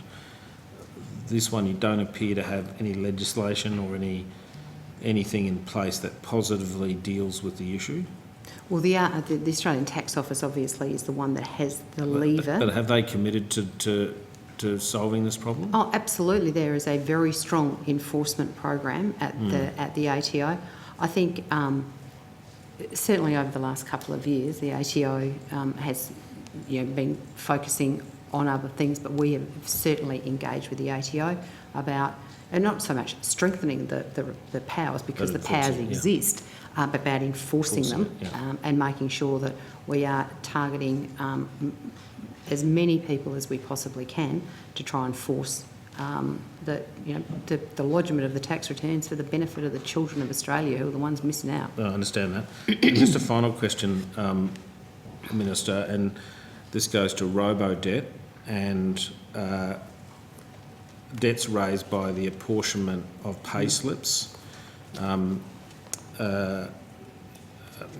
just declare I know my office has been dealing with a number of South Australians who are affected by this, and I have presented to your office a number of instances, and I understand you're going to have those particular instances looked into. I think I actually signed a letter to you only in the last couple of days, and you provided me with some additional information around a number of cases that had come to your office. Yeah. I've subsequently asked for those cases to be investigated, to come back to you, but also providing with some advice around. I mean, obviously, these cases are not even at the point of review and I appreciate yet. them, but what I'm seeing in my office is, I've had, I think it was 15 constituents who've been subject to these apportionments, and you'll know my office is now actively assisting people through the AAT, which is why we try to avoid. Well, I don't think it's there yet. I think we're No. The 15 is about avoiding that, but my office has assisted a number of people now in the AAT that have been through the AAT and have been successful in because I know there are some different decisions across the AAT as to whether the apportionment is legally sufficient, or whatever the terms you've been using for the other class action. So whilst you are helping me with my constituents, I suspect there will be more that come through the door, and I just wonder at what point is the department going to raise this to a test case to get a judicial ruling, so that we don't just keep stacking up the AAT time after time after time, getting a mix of decisions that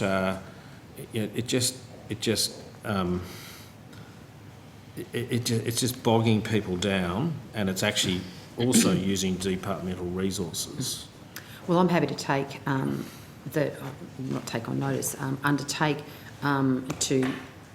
to review the exact issue that you're talking about in relation to. And I've spelt out the legal issue, and I've spelt out the cases, but I just again would ask you to take on notice whether you will consider, and I don't mind if it's, well, I'd have to speak to my constituents, but in principle I wouldn't mind if it was one of my constituents where you run a test case, and a test case is where the Commonwealth pays both legal bills, to get a judicial answer so we're not chewing up all this AOT time. Well, I'm certainly happy to have a discussion with the Secretary about All right, how we might seek to remedy the concerns that you Thank you. And look, I don't mean, I apologise if I was short and shaft before, but equally so, I don't like answers that come back that are dismissive of a genuine concern that I was raising in response to. Yeah. Look, Senator, I'm pretty sure, I know Mr Pira, he wouldn't be dismissive of you. It would have been genuine. And look, you know, I'm happy to answer the toughest questions, and I'm, you know, Sure. happy for you to ask them, but just, you know, Thank you. like the respectful way that we've Late been on day discussing four. now. Yeah. Thanks, Late Senator on day Patrick. 4. Yeah. Thank you. Senator Polly or Senator Polly? And then we'll go to Senator Roberts after that. Absolutely. Wanted to go to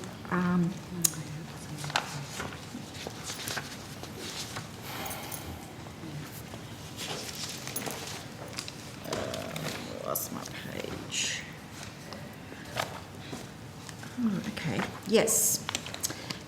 In relation to Centrelink shop fronts, can you elaborate, like 4 years ago, so 2017-18, there was earmarked 346 Centrelink shop fronts. Can you tell us how many of those are earmarked to close? Senator, you started your question with a number from 2017. I can... According to the Department of Human Services annual report 2017-18, there were then 4 years ago 346 Centrelink shop fronts. Is that about right? If that is in the annual report, that will be accurate for the annual report. The Services Australia has 318 service centres. I think we back that many years ago, there was still the work being done to implement the Department of Human Services, which saw Medicare and Centrelink come together, and there was many cases where there were service centres literally a stone's throw from each other, and so in a proper sort of way of bringing together a central way of serving customers, a range of those sites were consolidated. So the Services Australia has 318 service centres today. They all offer a full service of Medicare Centrelink. But there was a loss of 28 Centrelinks in just a few years, and they haven't all been supported from within their own communities, have they? So what I really want to know is how many further closures are we going to see? The current service centre footprint is considered fit for purpose, and there's no need for us to consider any change to that at the moment. It is important to put some context around service centres. They are an incredibly important part of the service delivery system, but we have also in that time seen both our ability to deliver services through other channels like digital, that have been welcomed and taken up by the Australian people. So over that period of time, we've also seen very sort of significant drop-offs in the number of people who seek to come into our service centres, and so that's part of making sure the service offer remains contemporary. But at this point, with serving around about 40,000 people per day, we have 318 service centres. Those service centres, we also have a set of access and agents, access points and agents, another 367 agents and 216 access points throughout Australia. And that's on top of course, the ability to phone us and use the digital channels. So over the next year, next 2 years, next 3 years, how many Centrelink shop fronts will we still see in Australia? I think, as I've just said, Senator, at this point in time, 318 service centres is considered fit for purpose. It is important that we continue to take into consideration a whole range of factors in ensuring we provide services, and that could, even be changes in demographics that might need to see us add services. So. I wouldn't like to characterise any of the work that we do in terms of closing a service centre. What we are seeking to do is to ensure we provide a contemporary and broad service that meets the needs of the Australian people, and we do that at the moment with no need for consideration for other service centre changes with 318 centres. Those are all going through a refit as well. You may not see and like the terminology of closing shop fronts, but that's how communities see it. So it might not fit into your language that you like, which we've seen evidence of that earlier this evening, but communities don't like losing those resources. So are you guaranteeing then that there will not be any other communities over the next 24 months that are going to see those shop fronts closed? What I have said is that at the moment, the footprint of service centres is fit for purpose, and we don't have any plans to need to adjust that over the next while. I'm not going to. We may need to adjust a service. We may need to open a service. So I'm not going to give. So no immediate plans. No, we have no immediate plans. The service centre footprint is fit for purpose. And one of the other features of the new service environment is an opportunity for appointments, so that we can enable people to come in at a time of their choosing and not have to wait. And also we have done about 54,000 video appointments. And so that means someone can come either from their own home, or they can come into a service centre and therefore access some of our more specialised services that might not be located in a particular. So not all service centres might have a financial information service, for example, but we can access that now using a sort of distributed technology via a video appointment. We had a report of customers at Centrelink in Ballarat in Victoria being turned away from walk-in service and told they had to book an appointment online. Is that a broader program being rolled out? And if so, what's the aim? Senator, can I just ask you when that was? Look, this has been raised with, obviously they didn't come to my office. I can't. I raised that only in the middle of the pandemic, particularly in 2020, that there were, for safety reasons, that there were. I think you'll find it was, very relevant and not 2020. No, I'm just asking you if you could please advise when it was, and that way. 2021. Yeah. And when in 2021? 2020. When? 2021. Oh, it's a whole year. Haven't got that as yet. So is this a broader program being rolled out? And if so, what's the aim of that? And do you accept it is disrespectful to veterans or to older Australians and vulnerable groups that they've been refused walk-in service? We certainly expect people to be able to walk into a service centre and get service. If they had come in, though, for a particular service that we might not have had available, that might be a context where we asked people to make an appointment. And so that wouldn't be the way I would expect. We want to offer people appointments because we do respect their time. We have not stopped any walk-in service.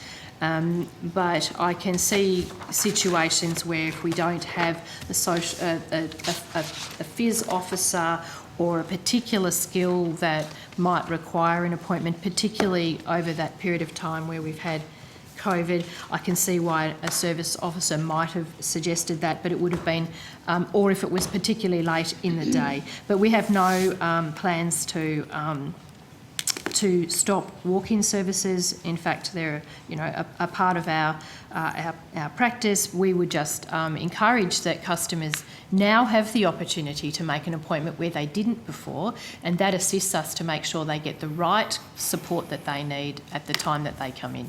So there's no broader policy behind that? No, Senator. Because when Service Australia closes a Centrelink, they sometimes give the reason for the closure because there's been reduced foot traffic or reduced face-to-face services being needed. Sorry, Senator, is there a question? So I just want to be assured that, as I said, there's no broader policy there, that there is still going to be access for people to walk in to those Yes, Senator, services. there is So- access for people to come into service centres in the same way that they can phone us or they can go online as well. And we recognise that some people do need the specialised face-to-face service. So can you walk us through what the procedure is when Services Australia informs the local communities that they're going to be closing their shop front? How do you communicate and consult with the community and make sure appropriate arrangements are put in place? Senator, I have Miss Hockey downstairs. She is the head of our face-to-face transformation. I'll ask for her to come up, or she might even be here. She is here. Miss Hockey does all of that work. Miss Hockey is also a very experienced and long-term member of Services Australia and actually comes from our service delivery network. So there is nothing that Miss Hockey does not know about face-to-face services. Well, if I can, if I just put this in context for you so that we can cover off here, because, yeah, no, it's all right, you go ahead, I'll follow it up. So your question was... Before we hear from your official, can you just take on notice whether or not between 2007 and 2013, 100 shop fronts were closed? That's 8 years ago.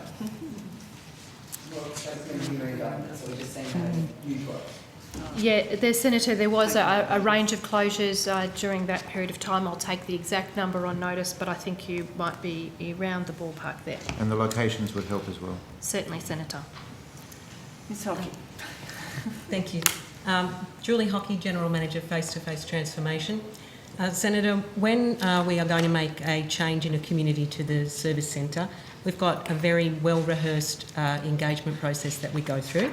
So we have ties into the community, and our officers go out and utilise those connections to work with the community organisations.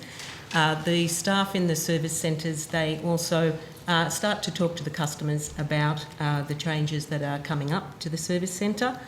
We also utilise our specialist officers to go out and start to work with the community agencies around supporting customers with digital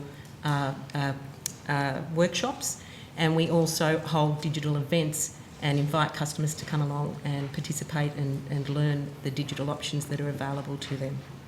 So if all of those things are put in practice ahead of time with that consultation, why was it then that when Newport Centrelink in Melbourne was closed, the first that the local residents knew about that and those people who were using that service was when they turned up and it was closed?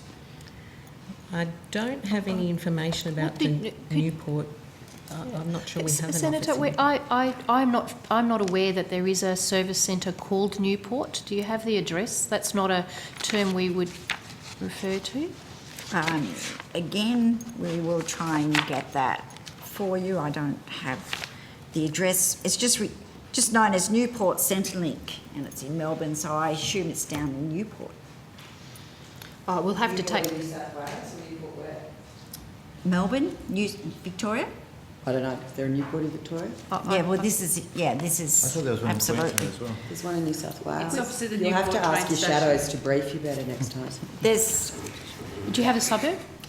433 Melbourne Road, Newport, Victoria. Okay, Yes. we'll take that on notice. Where I'm Williamstown. Oh, okay, Williamstown. Okay, we'll take that on notice, Senator. It's not one that's been certainly on the radar over the last 2 years that I've been the CEO. So we'll have to take that on notice. Well, there's a number of places, obviously, that have some anxiety. So it would be really good if you could just guarantee that these services that are currently provided through the Centrelink shop fronts in Mornington in Victoria won't be closed. No, Mornington will not be closed, Senator. Abbotsford in Victoria. No, in fact, that one's been refurbished recently. Yes. And that will not be closed. Yarra in Victoria. No, yeah, Abbotsford is the Yarra Centrelink. They're the same thing, so that won't be closed. And that has our new look and feel refit, which is terrific. Newcastle in New South Wales. No.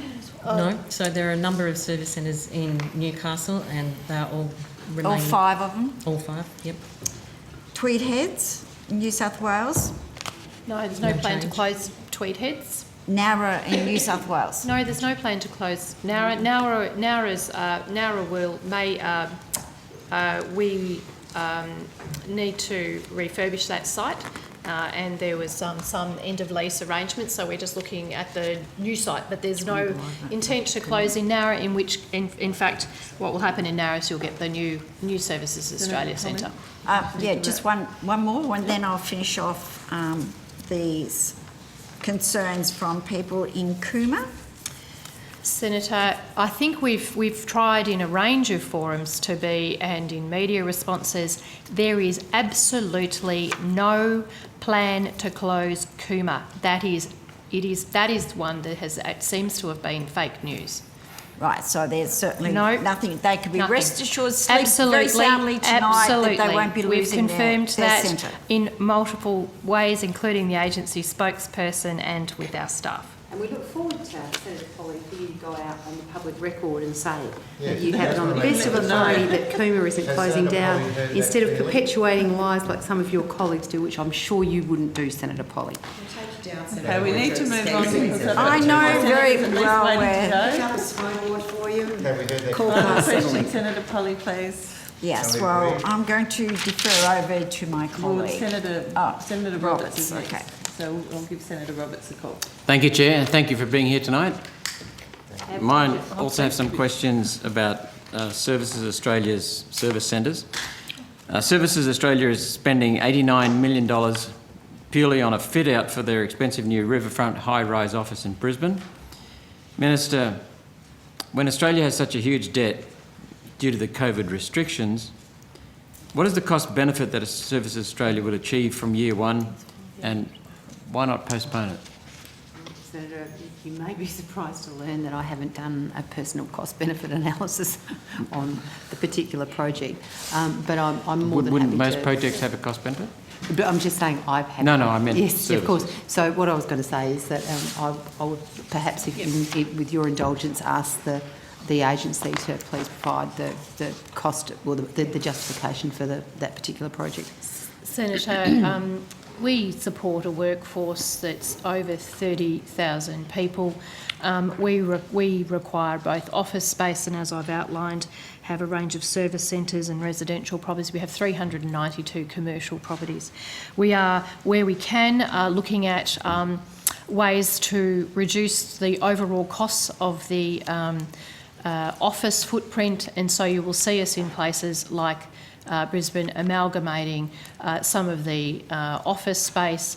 They all go through a proper procurement process, which in the whole and the whole cost-benefit analysis is looked at. It is important too that we maintain office space that is meets contemporary work health and safety standards and is able to manage modern and contemporary technology. So all of those aspects go into ensuring that office space remains fit for purpose, and I can assure you that we look very carefully at making sure we manage our property footprint and service centres within the agency's envelope for property. Thank you. Well, looking at some of the, I think 5 service centres from the suburbs in Brisbane are being amalgamated into one downtown. No, not service centres. We need to be very clear about that. The service centres are separate. We are looking to amalgamate a smattering of different back office leases into a better fit for purpose So centre. these are not service outlets? No, Senator. Okay. They're not customer. They're not shop fronts, if you like. Right, So okay. we, as I said, we've got a very large workforce. Most of our telephony and things are done in big smart centres. We have large technical workforce, lawyers, all sorts of people. We all work in offices, and we have 318 shop fronts and then access and agents points. We also do have some residential properties to support our remote and regional servicing. From the figures I've got, the current annual leasing bill for Services Australia in Brisbane this financial year is 32.35 million, or 1.73 million cheaper than the proposed new building. That's per annum. Are there any risks to productivity?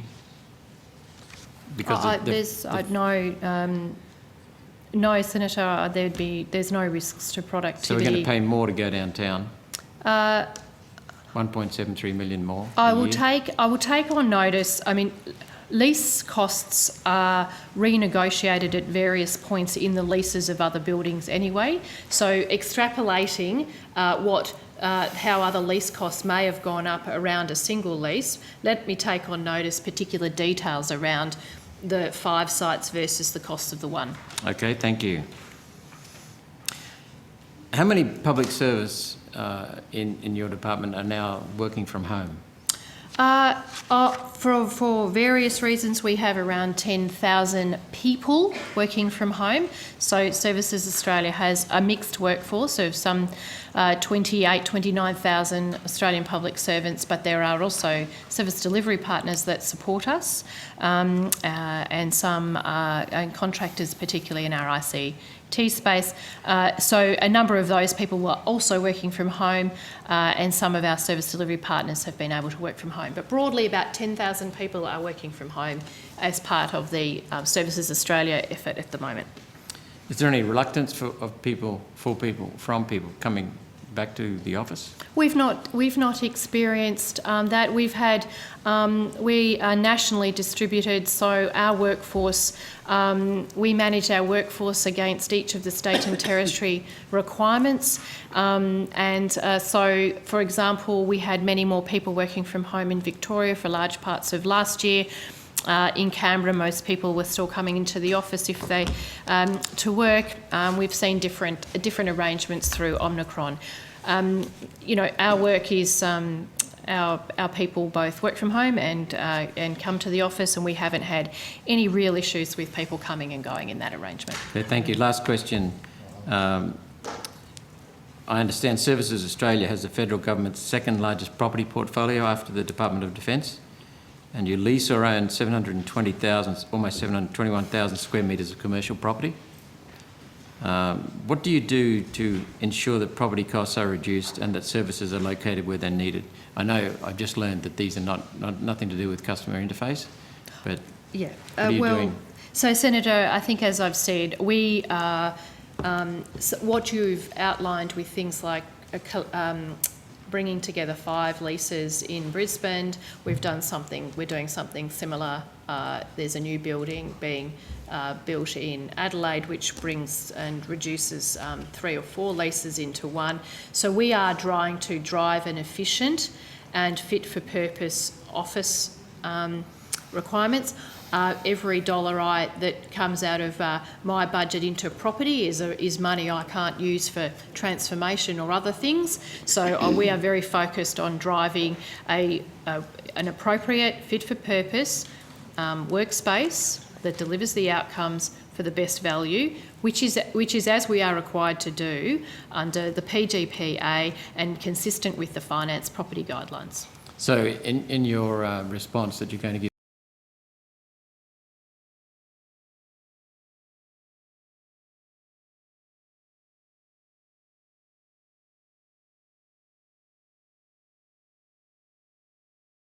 that framing of your question, and you check the assumptions. Yeah, we'll check Okay. the assumptions that you've got there and the decision and the context around the full context of our decision to do that. Okay, thank you very much. Thank you, Chair. Thank you. Senator Smith just has a quick question or two. Pre-pandemic, how many people were working from home? Senator, I might need to take that specific on notice. We certainly have always had there's a flexible work arrangement at Services Australia, but some people may well have worked from home, but what I could say is during the last 2 years, we have probably, we've had to build the technology capability that has allowed people to work from home where they were doing service delivery. So pre-pandemic, no one who was doing service delivery, headsets, phones, the main Centrelink compute sort of service delivery system would have been had a capability to work from home. We've had to build that technology. So having large numbers, 10,000 officials, civil servants working from home, is likely to be a pattern that we should expect going forward, given you've invested in this technology to give people the ability to work from home? I think what we will see is we've complied with health orders. That's mainly driven that requirement. Most of our people actually sort of like working with their teams, and there's a lot of opportunity for other development and capability and learning when people are working together. So we will probably see most of those people transition back. What I think it enables us, if there are other issues that emerge, it does enable us to deploy back to different locations or enable people a bit more flexibility to both have that opportunity with their team and maybe do sometimes work from home. The reason I'm curious is because pre-pandemic, when departments were consolidating office space, a lot of effort was put into hot desking, which I think would have been the sort of the style of the Yes. day, and of course allowing a workplace to be utilised by lots of different people, and then of course considerations about space would have been very, very different pre-pandemic to currently in the pandemic. So I'm just keen to understand. Are we paying for consolidation projects that were designed and approved pre-pandemic, which are no longer, well, not as perfect or as fit for purpose in and post-pandemic? So we're very mindful of that point that you're making, and that is one of the considerations that we have going forward with any other considerations around our consolidation. We are very minded around that point that you're making about how we going forward. I would say that because we've had to surge workforce, some of the reason people working from home was actually to make space in our service delivery centres for people who had less experience. So we sent some of our experienced people to work from home so that that people who might have been more new working with us were working in that more supervisory and supportive environment. So some of the working from home in our context is because we've grown the workforce over the different surges. But we are very minded of the changing nature of work in relation to what you might require from office space, equally balanced with hot desking's not necessarily consistent with COVID-safe measures and things like that. That's right, that the temporary adjustments might end up being permanent adjustments. I think the research is suggesting that there will be some ongoing hybrid work. That's right. The nature of work is changing, and we are as many other organisations interested in watching what the research tells us as we go forward. And I'm right to assume that these consolidation projects are going through the Public Works Committee? Absolutely, Senator. Yep. Thank you, Senator. Thank you. Senator Rice. Thank you. Thanks.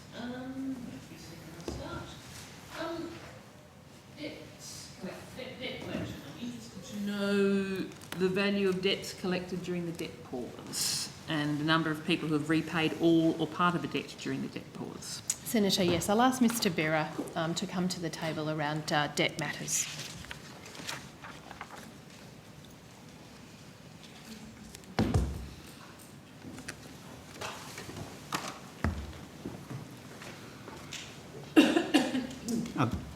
Thanks, Senator. Chris Birra, Deputy Chief Executive Officer at Services Australia for Payments and Integrity.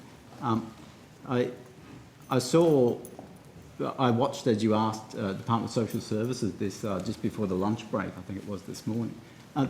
In terms of the debt pause, do you mean the national debt pause or the more recent? And I ask because there are a number of pauses in place, and we have previously answered a question on notice in relation to a point in time after the lifting of the national debt pause. And so with the debt pauses that were put in place during 2021 as a result of natural disasters or in response to the COVID lockdowns, there were parts of the country that didn't have a debt pause in place. And further to that, Senator, in terms of the repayments of debts, during the debt pauses, we don't, except for cases of serious non-compliance or fraud, raise debt, but debt repayment arrangements which are already in place continue, but we have arrangements in place where should a customer feel as though their circumstances are such that they either want to reduce or stop their repayments, they can, but we give them agency to continue repayments if they wish to. Okay, well, in terms of the information, I think, at the various debt pauses, I would like to get that information and understanding that, yes, you will continue to take, to receive those debt repayments. But yeah, I'm interested in the amount of debts that were continuing to be repaid, despite the sense that, debts didn't need to be repaid during that period.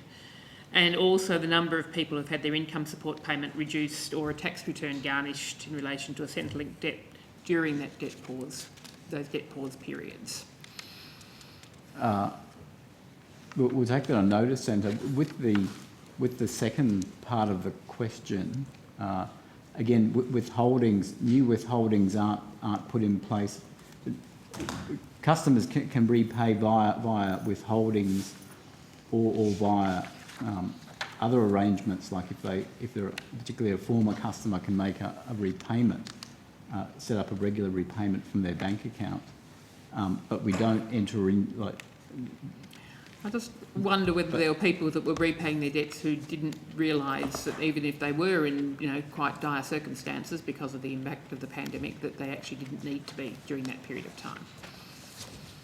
I understand, Senator. And we did make a number of efforts through social media, through the Minister's press release, try to get that information out. Maybe Minister's press releases don't necessarily reach the people who have sort of been impacted by having to repay debts. If you could get the information to me, that would, rather than us spending time debating it here, it would be useful. The agency spokesperson also does a range of media, including morning breakfast, television and things like that. So we do have a range of diverse channels to try to assist customers to get the information they might need.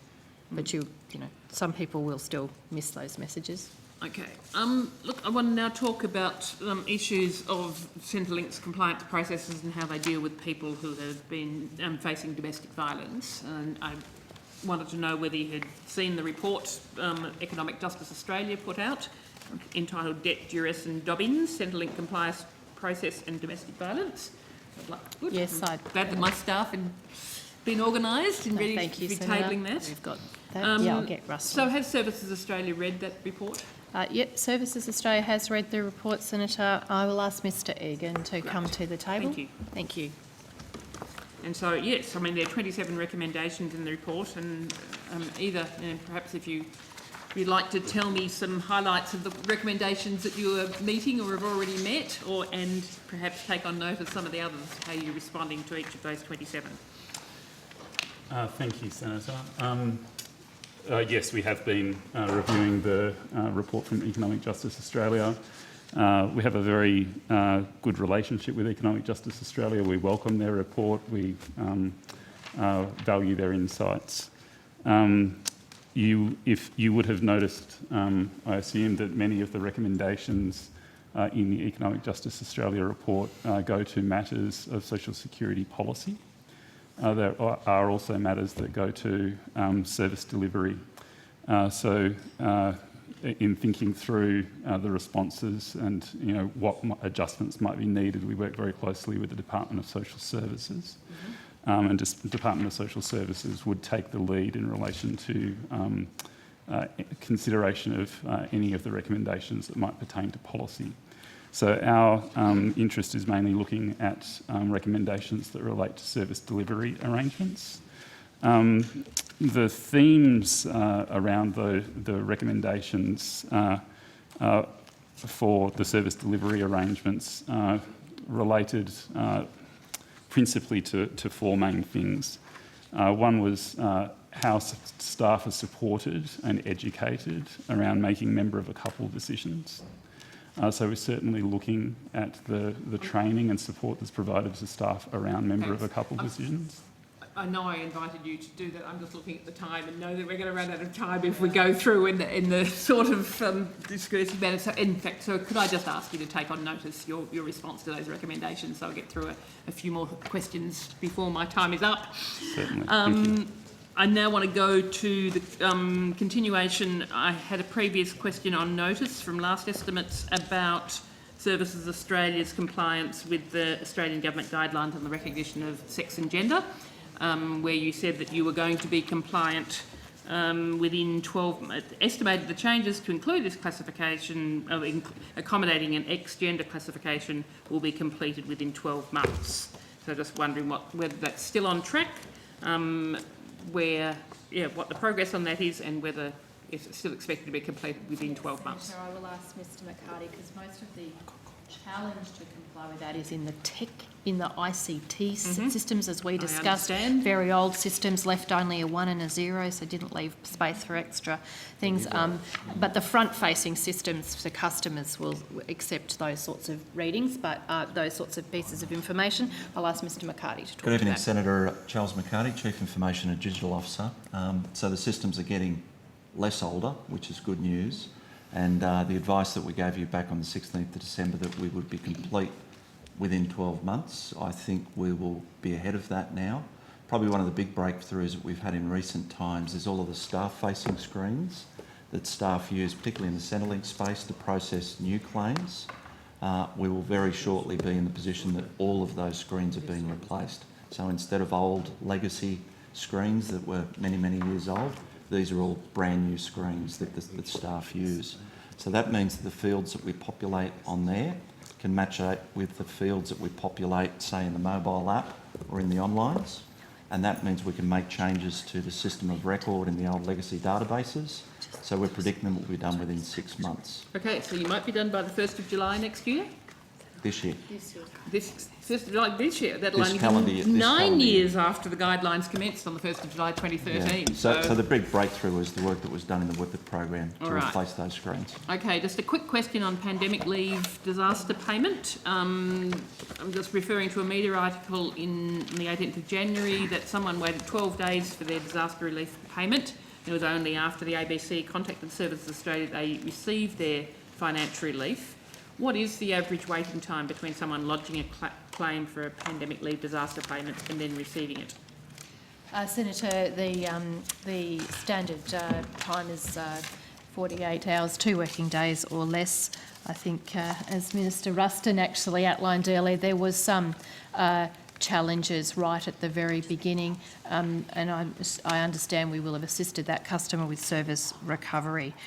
So 12 days was not what we would have wanted, but I think in the letter that we provided you, the detail that we provided you showed that up until December, we'd really only received about 150,000 pandemic leave disaster payments, and then in January we received 482,000 with a workforce that was struggling as well as every other workforce when we were having absenteeism with people with COVID in the thousands. So there will have been occasions where we would had customers probably wait longer than we would have wanted to.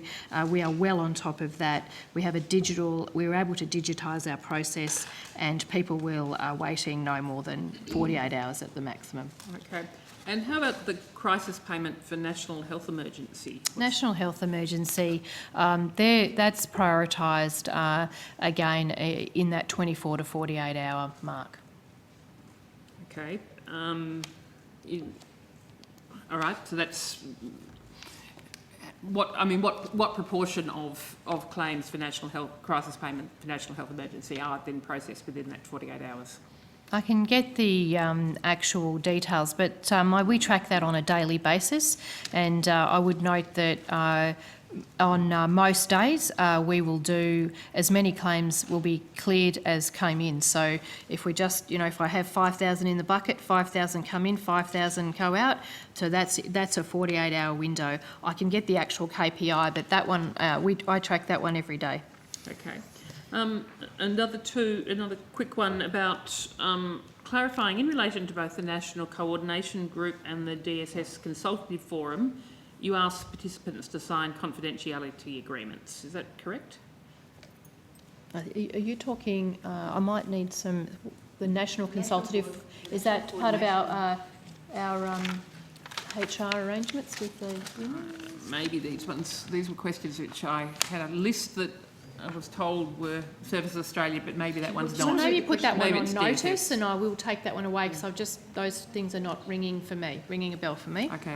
Did you say the National Coordination Group? National Coordination Group is actually was the group formed to provide direct and specific advice to me on the provision of emergency relief to emergency relief providers. Right. Okay, look, I'll put that on notice and ask Yeah, about but that. it doesn't go to the right Services place. Australia. And look, probably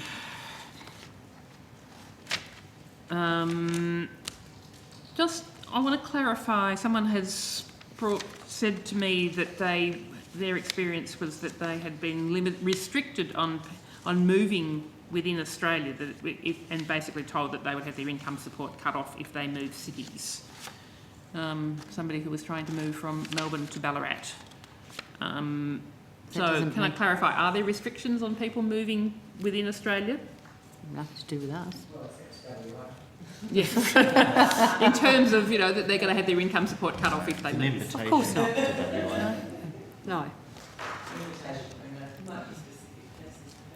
I mean, Centrelink won't approve my new address unless I provide 2 pieces of information: evidence that my job agent believes I have the right skills to justify moving to Ballarat, and evidence that my skills are in demand in the city of Ballarat. I think maybe if you could provide us with some of it, that doesn't make any sense to me, Senator. Well, okay. So that's... And look, sounds like a mutual. And my last one, obligations which I did flag in DSS this morning, about vaccination status, and yes, the percentage of people receiving income support payment by vaccination status. Do you have that information? Do you track vaccination status? No, Senator, we don't track vaccination status. I think you asked in relation to disability. I would just, if it's helpful, draw your attention to the Department of Health website has a presentation they put up every day, and that has details about some cohorts in relation to vaccination, including First Nations and disability. Services Australia supports health with some information from the Australian Immunisation Register as it supports the NDIS and some disability, but we do not report via any, we have no requirement and we do not report via payment type. Okay, and are you are you taking steps to support vaccine uptake and helping make it available to income support recipients? Our Department of Health is responsible for the vaccination rollout. Our role is to support health with the management of the immunisation register. We also support health with communications campaigns, like people will currently be receiving letters into MyGov and into their mailboxes around booster shots. So we have a capacity to support them with communicating with Australian citizens to remind them about vaccinations. As we've done with DSP. Yep. recipients, for example. Okay, so you've specifically used your communication channels to people receiving income support to encourage vaccination uptake? No, not income support, well, disability payment. Disability Yes, payment. but I'm just, with regards to people on income support, have you communicated directly, used those channels, or have you just... No, Senator, we are communicating with people on the basis of them being customers of Medicare, because that's where it sits in the health and where we have used some of our information to assist with a concept, with the idea of whether you're vaccinated and whether you have a disability status. We've supported health to bring those pictures together with information that we have. Okay, and finally, I mean, I've talked a bit about this with DSS, but in terms of mitigation or mitigating steps in relation to mutual obligations for those who haven't been able to be vaccinated or who are immunocompromised. And so, Mr. Griggs, you talked this morning of people not needing to attend face-to-face appointments. For DES participants, yes. Yes. Are there any other things that are being done to support people who have medical exemptions to not be vaccinated? Matters of mutual obligation and how that policy is implemented is a matter for the Department of Education, Skills and Employment. I don't think we've got anything further to add. We just support the Centrelink program and the Medicare program and the vaccination, as we've said. Okay. Senator Rice, I actually read into Hansard this morning the information in relation to the broader income support recipients, not just the DES recipients, but the broader ones. I read the conditions into Hansard this morning. Thanks, Chair. Apologies, do you have any further questions? If not, I've got one from Senator Patrick. Very quickly. Senator Patrick has got one that he would like to put on. Thank you, Chair. We're fine. Okay, so Senator, we can't keep a good man down, so Senator Patrick's come back To give us a final question. As I could say. Just for the final I think all question. Senator Patrick wants to do is to have a drink. Well, Whiskey or monkey shoulder whiskey or something. Okay, we'll give Senator Patrick the call so we can finish it.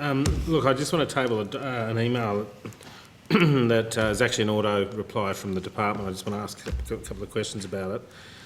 Basically what it says is that it's an auto response to someone who goes to your FOI line, and it's asking, if your request is not essential at this time, would you please consider withdrawing it? Then it says, well, if you're not prepared to withdraw it, would you at least grant us a 30-day extension?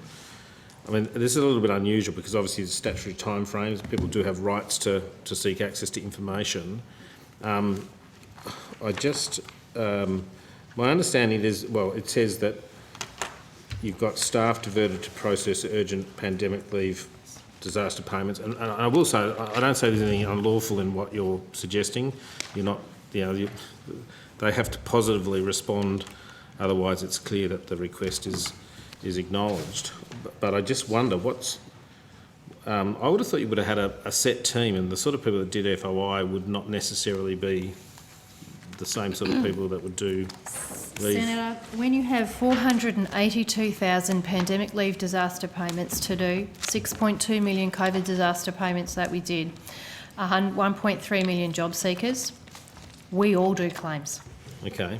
So in this Sure. we will have made a deliberate decision for a Yeah. period of time to put most of our FOI team over into service delivery. We surged thousands of our staff, our lawyers, our finance people, even some of Mr McCarty's technical people, my EA, my exec officer, all doing claims in order to get payments to the Australian people. So we will have made a deliberate decision through that January period. I note this is the 10th of February. We're probably getting into a position to have another look at whether we still need to do this. Yep. But Senator, we do. Everyone serves the Australian people when it's then there's a surge on. And hence the reason I approached the question the way I did, which is to say that, just trying to get an understanding of how the team has shifted around. So this is... People feel offended Yeah. that you think they might not be able to do service delivery, Well, Senator.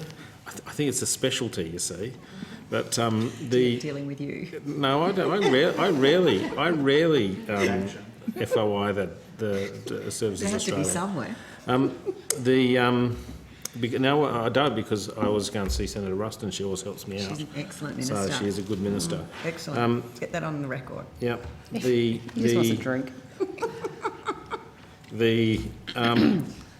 How long? When did this email start, and how long until it sort of finishes? I'll take that on notice. Yeah. What I can say, we have done this a couple of times, but we Okay. and I will double check. We normally also advise the Information Commissioner that we Okay. are going to possibly ask people to give us an extension because we've got staff diverted to service delivery requirements. As I said, I looked at it. It's not taking away any lawful rights. No. But it just made me curious, which is why I wanted Yeah, back to ask the question. thank you, Senator. That's you. that will be the basis, and I will double check what's going on there. Thank you. Senator Askew, if that's the end of proceedings, can I just advise the committee that I have in my hand, the Australian Government response to the House of Representatives Standing Committee on Social Policy and Legal Affairs report inquiry into homelessness in Australia's final report, which was tabled today. Senator Polley. Excellent. Thank you very much. She's not even listening. No, she'll pass it on.